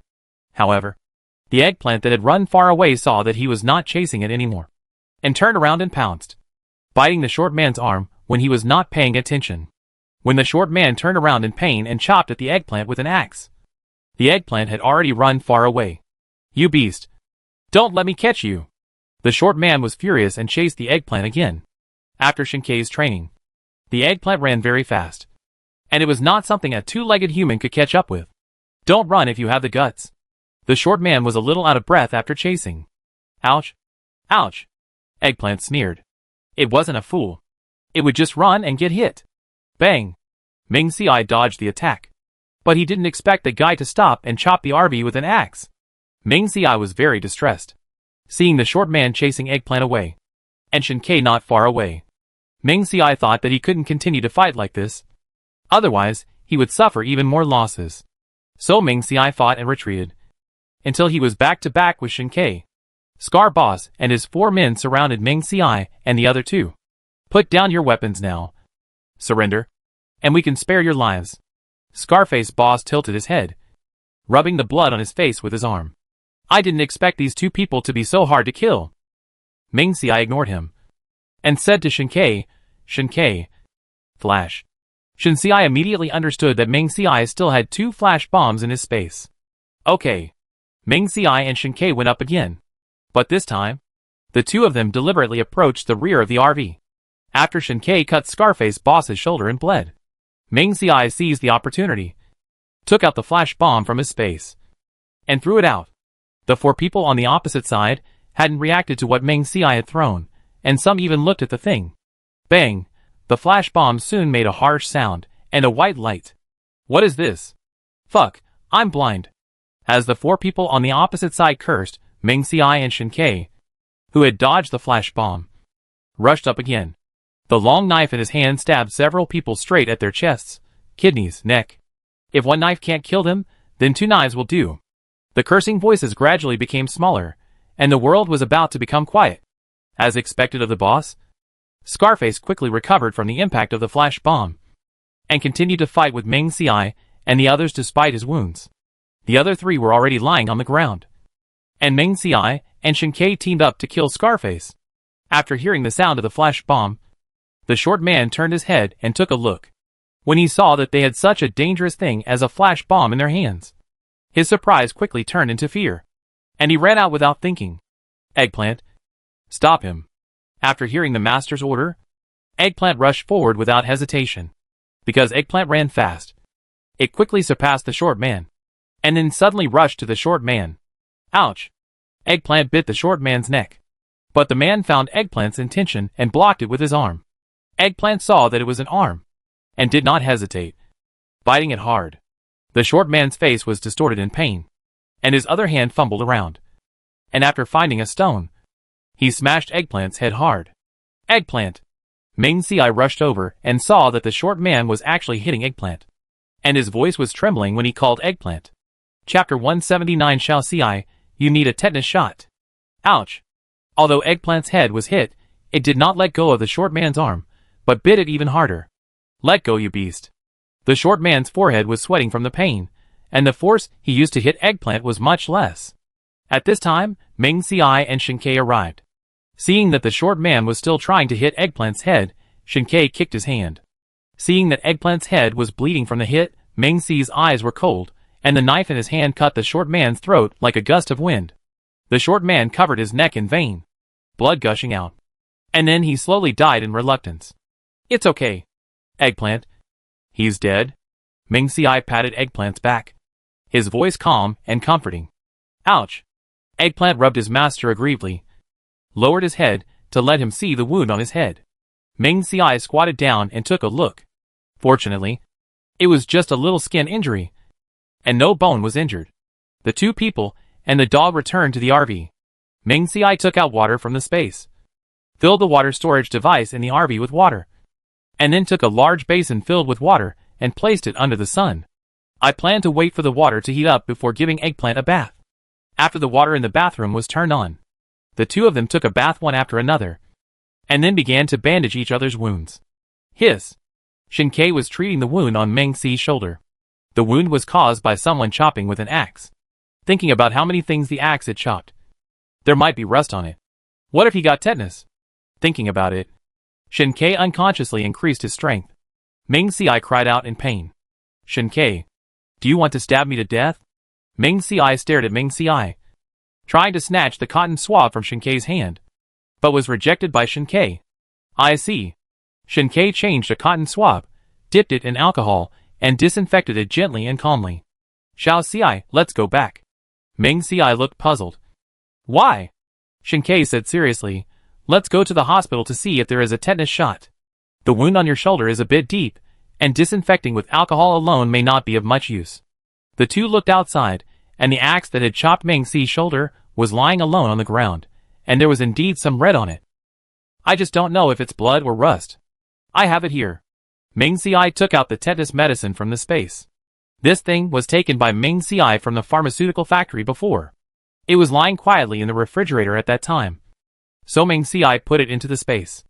Ming Xiai carefully selected the medicine for the hospital at that time, such as tetanus shots and medicines for treating high blood pressure, and kept a few for himself. Because the items in the space were in a static state, they were still a little cool when they were taken out. I'll give it to you. Shinkei took the medicine and said without hesitation. Ming Xiai stepped back, with a little fear in his eyes. Are you sure you can do it? I've learned it before. Shinkei's grandmother has high blood pressure and needs to inject insulin frequently, so in order to take care of his grandmother, Shinkei specially found a nurse to teach him. Ming Xiai still had doubts in his eyes, but he also knew that letting Shinkei give the injection was the best way at the moment, so he handed the syringe to Shinkei. Shinkei put the medicine in the bottle into the syringe, and then patted Ming Xiai. Kneel on the sofa and take off your pants. Ming Xi's eyes widened. It's already this time. And you're still thinking about this? Shinkei was silent. Was he so hungry that he would not choose his food? Besides, both of them had more or less wounds on their bodies. He was not an animal. The tetanus shot needs to be injected into the buttocks. Shinkei defended himself. Oh! Ming Xiai was embarrassed. This was the first time he had received a tetanus shot since he was a child. He didn't know it was normal to inject it into the buttocks. This misunderstanding, I should blame Shinkei. It's because his mind is full of yellow garbage. Ming Xiai pretended to be calm, knelt on the sofa, and then, under Shinkei's gaze, pulled his pants down a little. Pull it down a little more. Shinkei stared at Ming Xi's white and round buttocks, and felt a little difficult to breathe. If he didn't know that the timing was wrong, he would definitely press this guy under him and teach him a lesson. Oh! Ming Xiai obediently pulled his pants down a little more. In Ming Xi's memory, he was only 3 or 4 years old, and was taken to a small clinic by the dean for a buttocks injection because of a cold. I never thought that, today, I am so old, I still have to go through this. While thinking about it, Ming Xiai felt his buttocks being touched by a hotter finger. Then, Ming Xiai felt a pain in his buttocks. Hiss! Ming Xiai couldn't help but grab the back of the sofa. Why is it so painful to get a shot in the buttocks? It's done! Shinkei's voice sounded from behind. Oh! Ming Xiai slowly pulled up his pants, and then turned around. Unexpectedly, a pair of hands suddenly stretched out from behind, and hugged Ming Xiai, and then, with Ming Xi's exclamation, sent him all the way to the bed. Originally, Ming Xiai wanted to give Shinkei a shot in the buttocks, but he thought he didn't know how to do it. What if he got the wrong place and hurt Shinkei instead? Therefore, I had to give up this idea. Rest well, I'll take care of things outside, Shinkei said in a deep voice. Ming Xiai thought for a moment. Shinkei had few wounds on his body, and they were not deep, so he nodded in agreement, and rested peacefully on the bed. He even took out a cell phone and a bottle of orange juice from the space, and enjoyed himself leisurely. Shinkei, don't forget to give Eggplant a bath. Okay. Shinkei left the RV, and saw Eggplant holding 5 backpacks together, and then grinning to open the zipper of the backpack. He took out the clothes in the backpack one by one, and then pushed them aside with disgust. Awooh! It stinks. Eggplant has a keen sense of smell, and turned every backpack upside down. He can also distinguish what is good and what is useless. When Shinkei came out, Eggplant had already divided the things into 2 piles. When Eggplant saw Shinkei coming down, he came with a can in his mouth and motioned Shinkei to help him open it. Although Eggplant can bite that can open by himself, sometimes he can't control the strength and the juice inside will spill out. The juice tasted good, so Eggplant naturally didn't want to give it up. Now that the owner was away, Eggplant could only ask Shinkei for help. Shinkei put down the alcohol and cotton swab in his hand, opened the can for Eggplant, and after it finished eating, he took Eggplant to the basin, shaking the alcohol bottle in his hand. Shinkei said, "Stand here obediently. I will treat your wound." Ouch! Eggplant refused. It was just a small wound. No need to treat it. But Shinkei ignored its refusal, took a towel, and wiped the blood off Eggplant's body. Eggplant didn't dare to move. After all, the person in front of him was its master, who taught it life-saving skills. So Eggplant could only look at Shinkei with a sad look. Shinkei ignored him, wiped the blood off Eggplant's body, and began to treat its wound. Chapter 180. Let's go, and live somewhere else. Woo! Ah! Every time the alcohol touched its wound, Eggplant would let out a low roar. After Shinkei had dealt with it, Eggplant limped away, looking at Shinkei with resentment in his eyes. Shinkei ignored it, poured out the water in the basin, and then began to pick up the solar panels and storage devices on the ground. Fortunately, these batteries were intact, only the solar panels were a little damaged. Shinkei checked them one by one, and continued to charge the uncharged storage devices with the ones that could be used, and put the damaged ones aside. Maybe he could exchange them for something at the base. At this time, the bodies of Scar Boss and his men had attracted many flies, buzzing around. Eggplant was dismantling the last backpack. As soon as it was opened, many square boxes fell out. Eggplant thought it was food, sniffed it several times, but only smelled a pungent smell. So Eggplant thought it was useless, and pushed it into the useless pile with his claws. Shinkei happened to pack up the solar panel and came over, and saw the scene. This is a good thing. It can be exchanged for a lot of meat. Shinkei patted Eggplant's claws. When Eggplant heard that he could exchange meat, his eyes lit up, and he quickly took the things to the useful pile.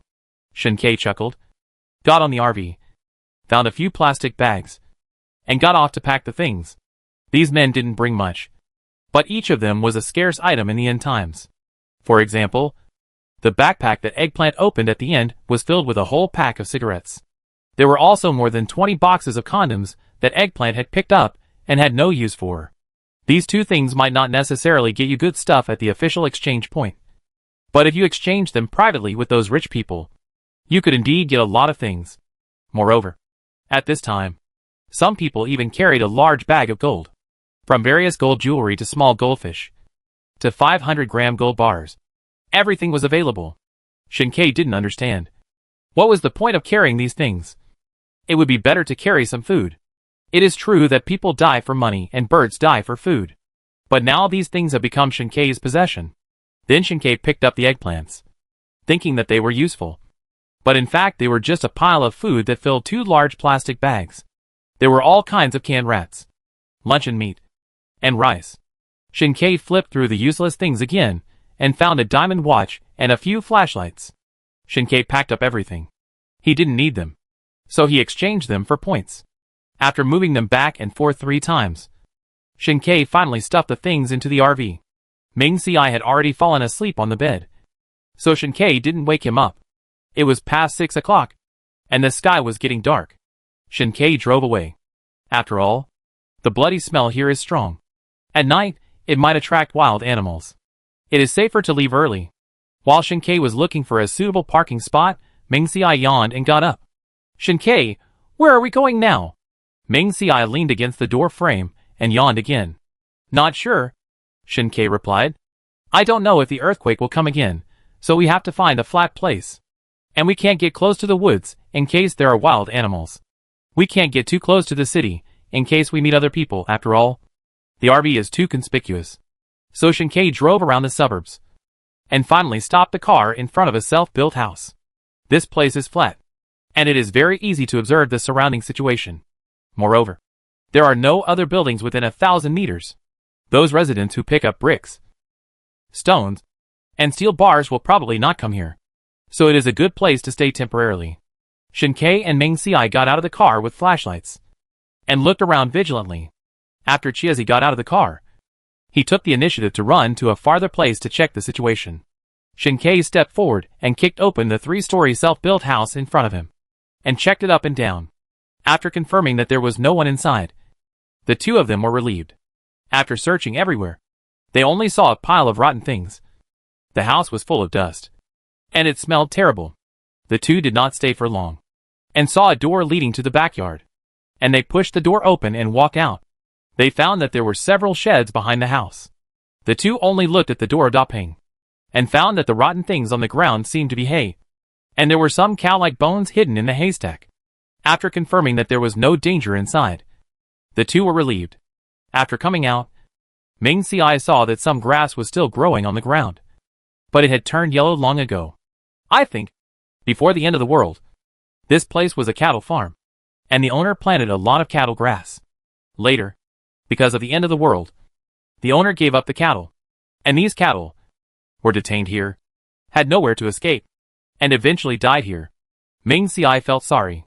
If he had known that there were cattle here, he would have come to collect them into the space, and he would have eaten a lot of beef for free. But if he missed it, he missed it.